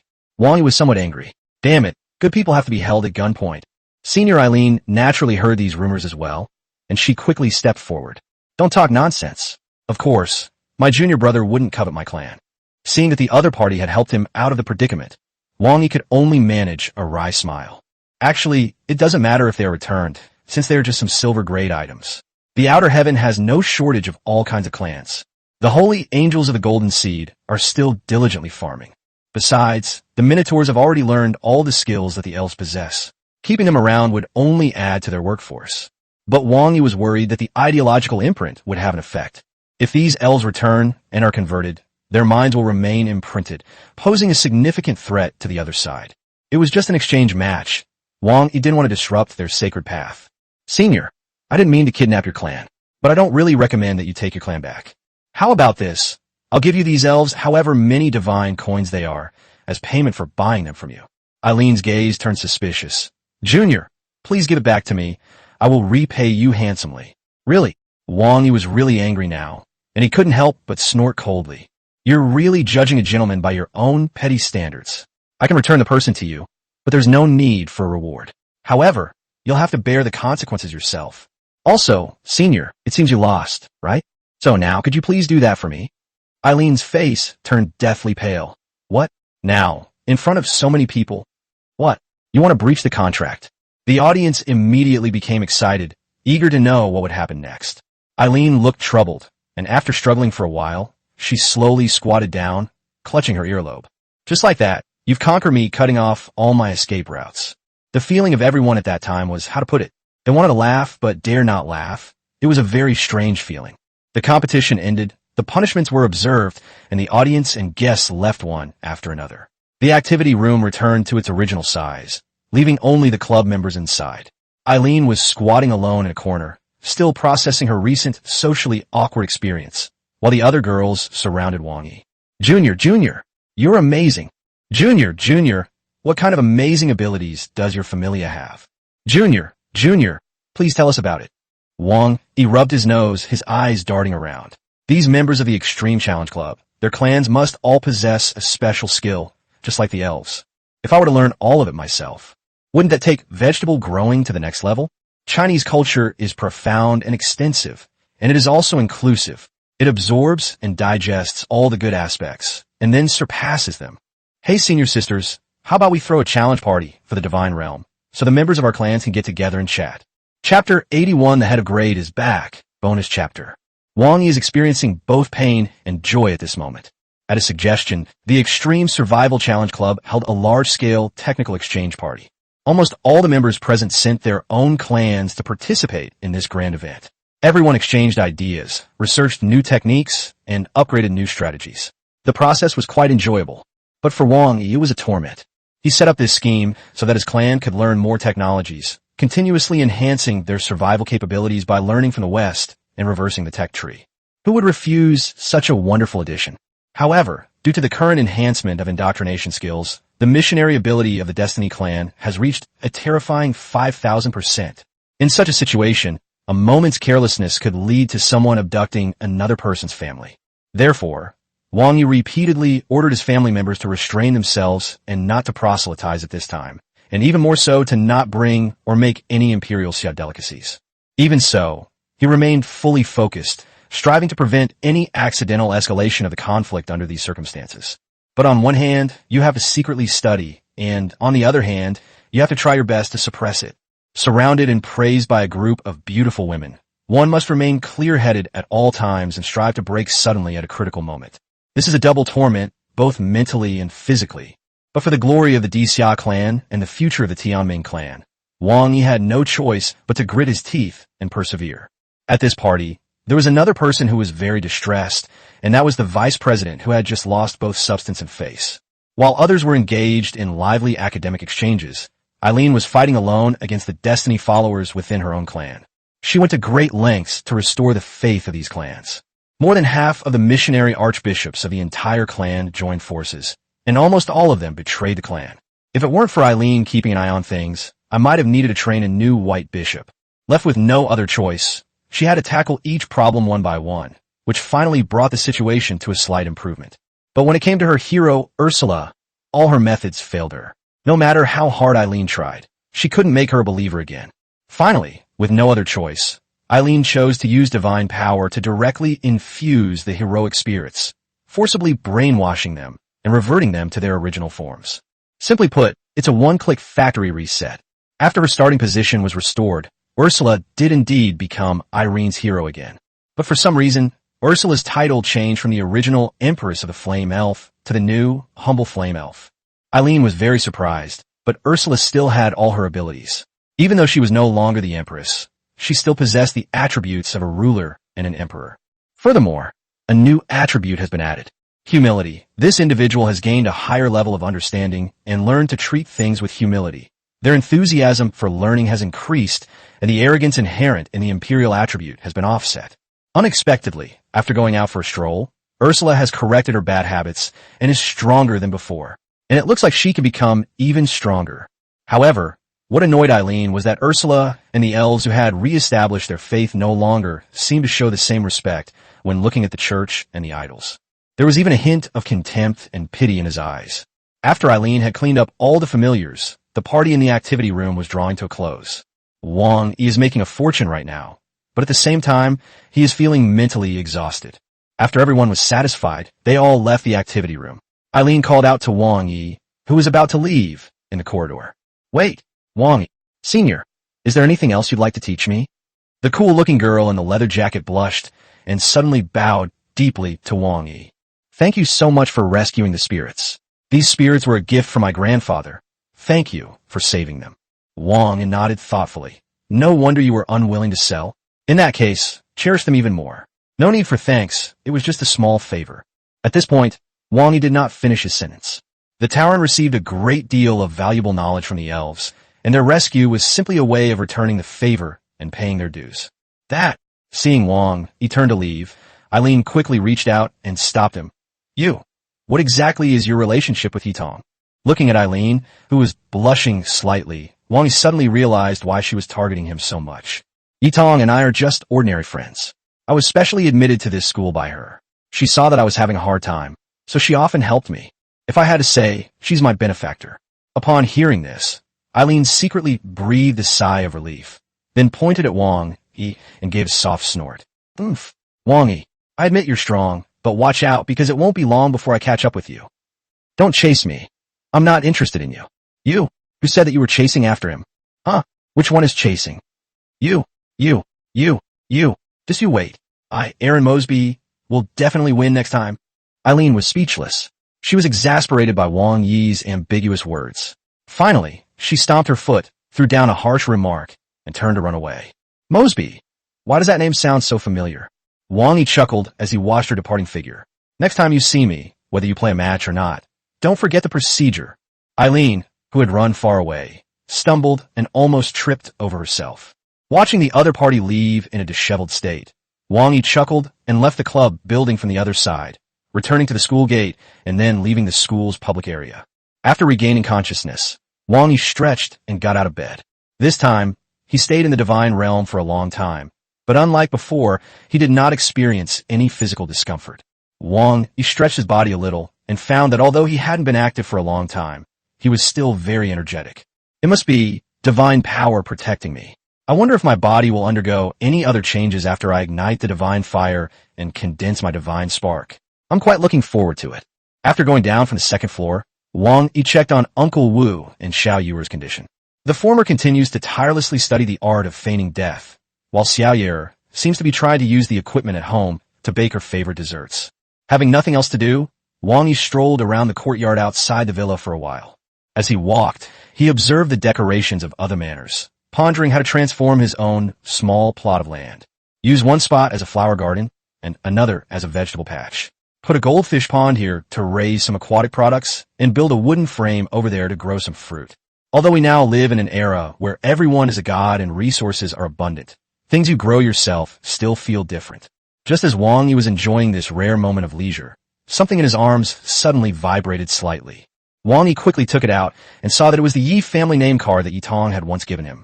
He opened the name card, and Yi Tong's call was clearly displayed on it. After Wang Yi connected the call, Yi Tong's face appeared on the name card. Senior, Wang Yi, I never thought that someone as hardworking as you would have times when you're not in the divine realm. I just left, taking a break to relax. I didn't expect the name card you gave me to be a communication device. What's wrong, Senior? Is something the matter? Oh, could it be that the date for the Duan family's trial has been set? No, not yet. I'm looking for you because your great head has returned. Chapter 82. The scene was quite awkward at one point. Bonus chapter. Early in the morning, Wang Yi took the sleepy-eyed Xiao Yuer and left the manor, boarded the campus shuttle bus, and headed towards their destination. According to senior student Yi Tong, the grade director, who was away on a business trip, has returned. At Yi Tong's request, the director reluctantly agreed to help Xiao Yuer with the diagnosis. So, at Yi Tong's invitation, Wang Yi prepared to bring Xiao Yuer to visit him. Therefore, Wang Yi took Xiao Yuer to the director's house early in the morning. After arriving at the school leader's estate, Wang Yi got out of the car with Xiao Yuer and met Yi Tong, who had been waiting for them. As soon as the yawning little fish saw Yi Tong, its eyes widened and it ran up to hug her. A little fish, you missed your big sister, didn't you? With a wronged expression, Xiao Yuer gestured with both hands, and Yi Tong nodded repeatedly. Wang Yi, watching from the side, couldn't help but laugh and say, Senior, do you understand? Just nod. Yi Tong looked at him triumphantly. Of course I understood. Xiao Yuer told me that you, as her older brother, disturb her sweet dreams by waking her up early in the morning without even giving her breakfast. Now it was Wang Yi's turn to widen his eyes. You actually know? When did you learn sign language? It's not difficult, and I happen to have some free time recently. Yi Tong reached in the bag at her feet and took out some snacks for Xiao Yuer. If I don't study and you talk bad about me, Xiao Yuer, I don't know what to do. Isn't that right, little fish? Little Fish's eyes lit up at the sight of food, and after nodding a few times, he accepted the delicious snacks. Wang Yi noticed a small box next to her and immediately asked curiously, Senior, what's this? A small gift for Mr. Bob. Wang Yi scratched his head. Senior, I'm so sorry. I should have prepared this gift. You've gone to so much trouble again. It's nothing. Director Bob was my teacher too. I haven't visited him in a long time, so I was just passing by. Yi Tong picked up the box and placed it in Wang Yi's hands. Besides, Mr. Bob has a rather eccentric temper. If you go to prepare, you might just annoy him instead. It's almost time, let's go. Yi Tong led Xiao Yuer ahead, while Wang Yi carefully carried the box behind them. The three of them passed through an even more luxurious manor and finally arrived at their destination. The manor's servants clearly recognized Yi Tong. Upon her arrival, they opened the door without asking any questions. Miss Yi, Mr. Bob is waiting for you in his study. Okay, thanks. As the three walked through the front yard of the manor, Wang Yi was immediately drawn to the strange and lush vegetation around him. Seeing him like this, Yi Tong couldn't help but laugh and said, Professor Bob's god race belongs to a life god system, and he himself has made great achievements in the laws of life. That is why he is the most likely deity in the entire academy to cure Xiaoyu. The pantheon of life. Wang Yi felt that the name sounded familiar, as if he had overlooked something important, but he couldn't remember it for a moment. In a daze, the three of them entered the villa and went up to the second floor. Yitong told Wang Yi and Xiaoyu to wait outside, and then she knocked on the door and went inside. After a short while, the study door opened again, and Yitong waved to the two of them. Wang Yi took a deep breath and, with a mix of trepidation and excitement, led Xiaoyu into the study. There was a large desk in a room, and a somewhat balding old man was sitting behind the desk, flipping through a huge ancient book. Hearing someone come in, the old man didn't even raise his head, but merely lifted his eyelids to size up Wang Yi. Yitong took the box from Wang Yi and placed it on the desk. "Teacher, this is a small gift that Wang Yi prepared for you. Please accept it." The old man picked up the box, opened it, and couldn't help but laugh. "Did he prepare this? Or did you prepare it?" Yitong smiled, but didn't say anything, while the old man looked at Wang Yi. "Young man, you've caused quite a stir at school lately. Even I, the head of the grade who's away on a business trip, have heard of you. Sir, you flatter me. I didn't want to stand out, but sometimes I have no choice. I hope the director will forgive me for causing so much trouble." Director Bob slowly closed the ancient book and nodded slightly. Neither humble nor arrogant. It seems that Xiaoyu is a good eye. Yitong suddenly blushed. "Teacher, we are allies. Please don't say such things." "Really? I heard you even have a child. Haha." "Oh dear, teacher." Yitong was filled with shame and indignation. Wang Yi was somewhat embarrassed, and Xiaoyu looked at Wang Yi in horror, then at Yitong, her little head filled with great shock. After Bob finished laughing, he looked at Xiaoyu beside him and said, "Xiaoyu, is this the little girl you were talking about, Wu Qingyu?" "Yes, teacher." Yitong's blush hadn't faded yet when she quickly pulled Xiaoyu forward. "This child is quite pitiful. It seems like he's missing a soul. My skills are still lacking. Please take a look, teacher." "No." Upon hearing this, Wang Yi immediately tensed up. Bob stood up with his hands behind his back. "You are my disciple, so I know your skills. If you can't see this flaw, I might disown you as my disciple." "Teacher, do you have any way to cure this?" "I do have a way, but..." Director Bob sighed. "What I hate most in my life is treating people. I've always believed that a person without medical ethics is not fit to practice the ancient and sacred profession of medicine. Unfortunately, I lack medical ethics." Wang Yi was completely confused. "Director, what exactly do you mean?" Yitong sighed. "What the teacher means is that if he agrees to treat Xiaoyu, other people with connections will inevitably flock to him, begging him to cure the illness and save lives. He didn't want to be a doctor because he knew he lacked the necessary moral character and didn't want to possess it. After all, being a noble person is very tiring. So, Wang Yi rushed to the table and asked, "Director, I beg you, please reconsider." Bob held up his palm, signaling Wang Yi not to get agitated. "Don't worry, I didn't say I wouldn't treat you. It's just that I'll set a threshold for you. You need to complete some challenges and meet my requirements before I will take action. This way, some other rash requests can be blocked." "A challenge? No problem. As long as you're willing to treat my sister, I'll agree to any challenge." Director Bob was very satisfied. He was about to continue speaking when he heard a knocking sound coming from outside the door. "Grandpa, I heard Yitong is here. Is it true?" Yitong's expression changed upon hearing the voice, and she instinctively hid behind Wang Yi. Wang Yi, on the other hand, felt a strange sense of familiarity upon hearing the voice. Suddenly, Wang Yi remembered the owner of the voice, and all the seemingly unrelated fragments of information in his mind suddenly connected. Upon realizing how things were going to turn out, Wang Yi's expression changed drastically, and he wanted to find a place to hide. Unfortunately, it was all too late. The person outside showed no respect, kicked open the study door, and rushed in excitedly. "Shout on, what are you doing here when I came to find you?" Their eyes met, their emotions a jumbled mess. Wang Yi quickly reached out and tried to stop the tragedy from unfolding. But the newcomer was a woman of her word. Ms. Erin Mosby, blushing, slowly squatted down in her grandfather Bob Mosby's study, clutching her ears, and began to sing. Just like that, I'm conquered by you. Wang Yi felt that all his escape routes had been cut off. Chapter 83, The Mystery of Little Fish's Origins. Wang Yi had considered using the inheritance within the Emperor Xia seal to help his sister get medical treatment. But this is the last resort.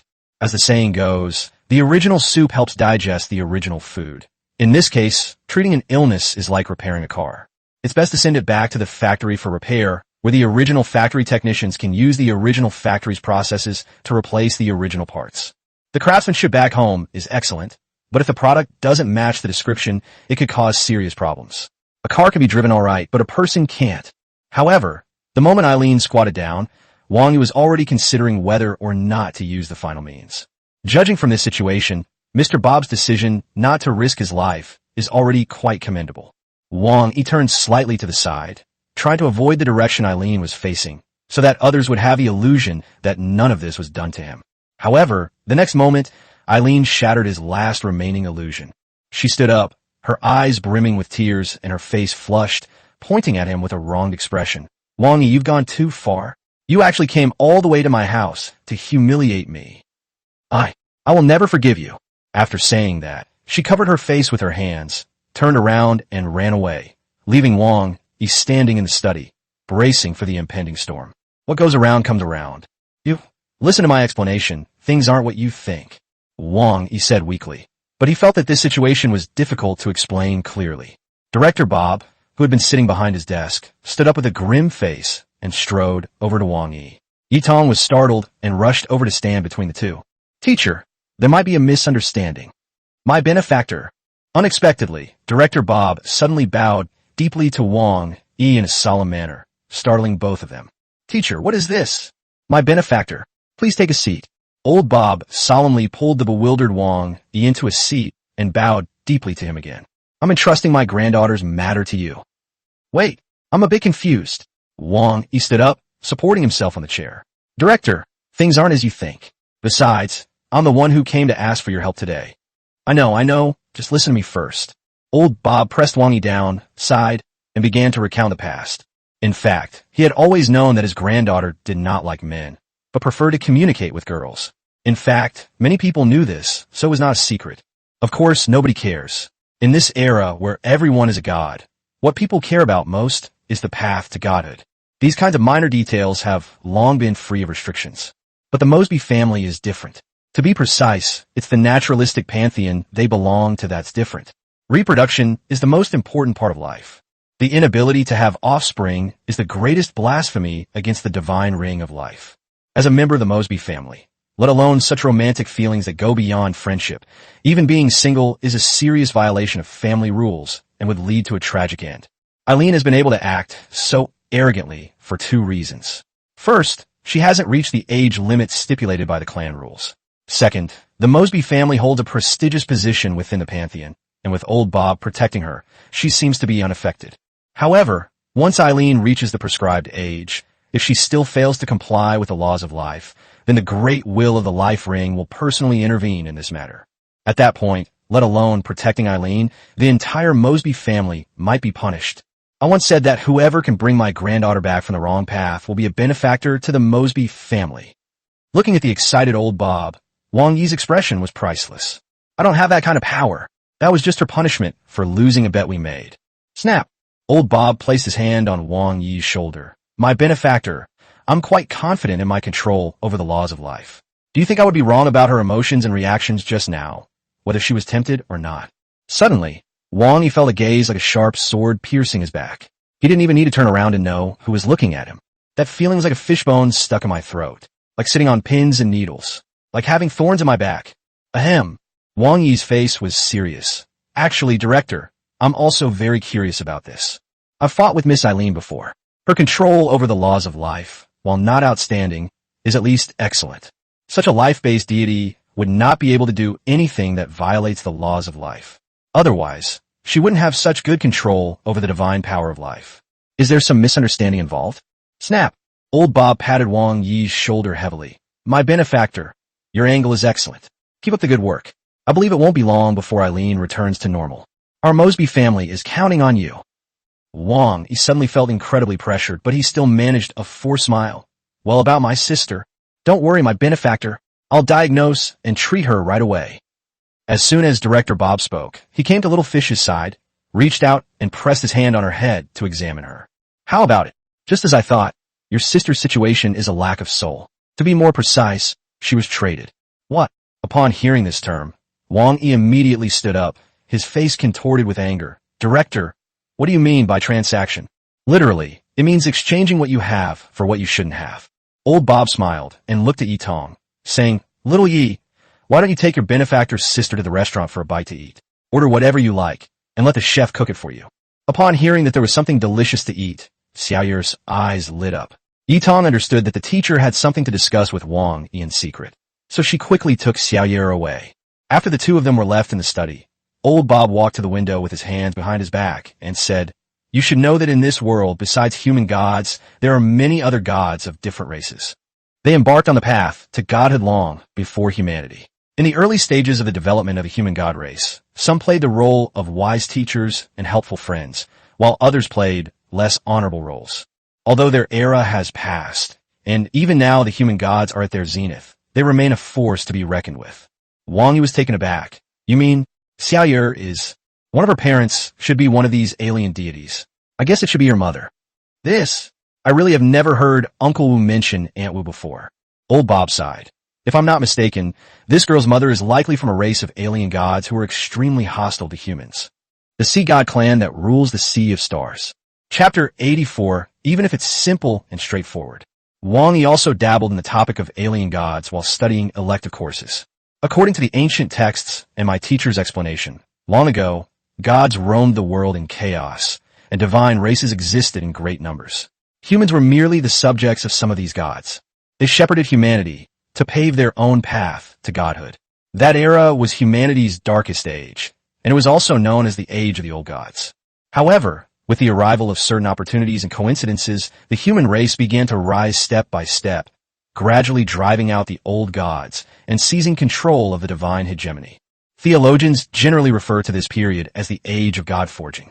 After gaining control of the gods, humanity banished the old gods and ushered in an era of universal deities, which continues to this day. At the same time, this stage is also known as the New Gods era. The Sea God clan is a typical example of the ancient gods, and also one of the gods with the most acute conflicts with human deities. Male individuals of the Sea God clan are born as kings among water deities, able to control powerful water laws solely through their innate talent. Women, on the other hand, are born with heavenly voices, which can easily command all aquatic creatures with their singing. Without the rise of human deities, their leadership among the gods would have been unshakable.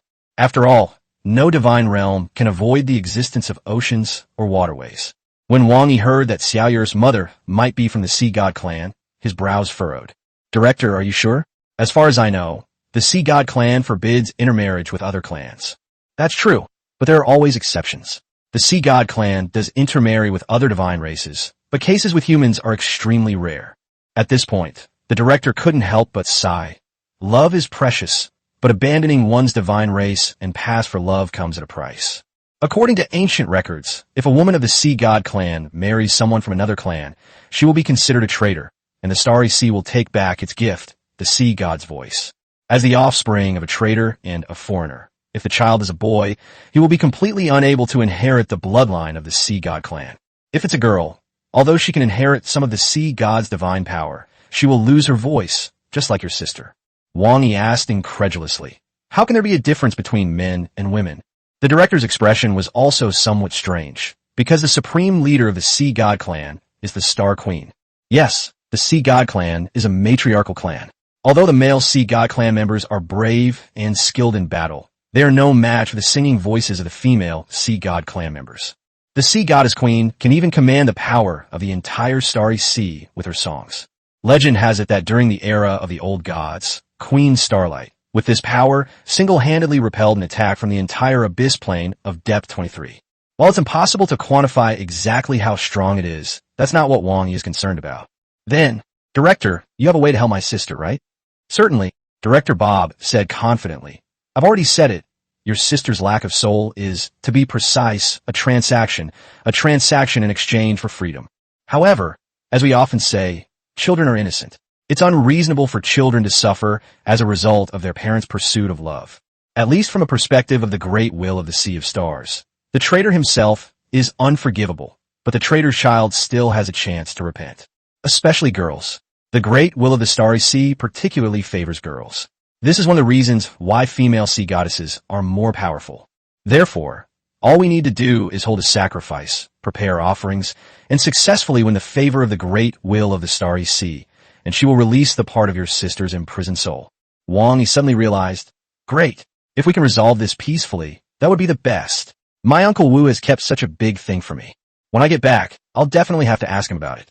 My benefactor, listen to me.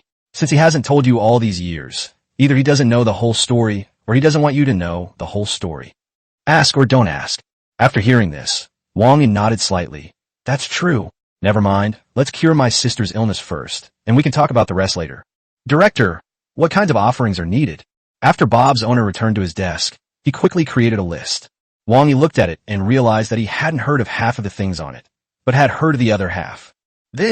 Don't worry, my benefactor. I will prepare 70% of the items for you. You only need to find a way to get the top 5 divine treasures. Wang Yi's lips twitched. So this old man wrote it specifically for him to see, hoping to gain some favors. That's true.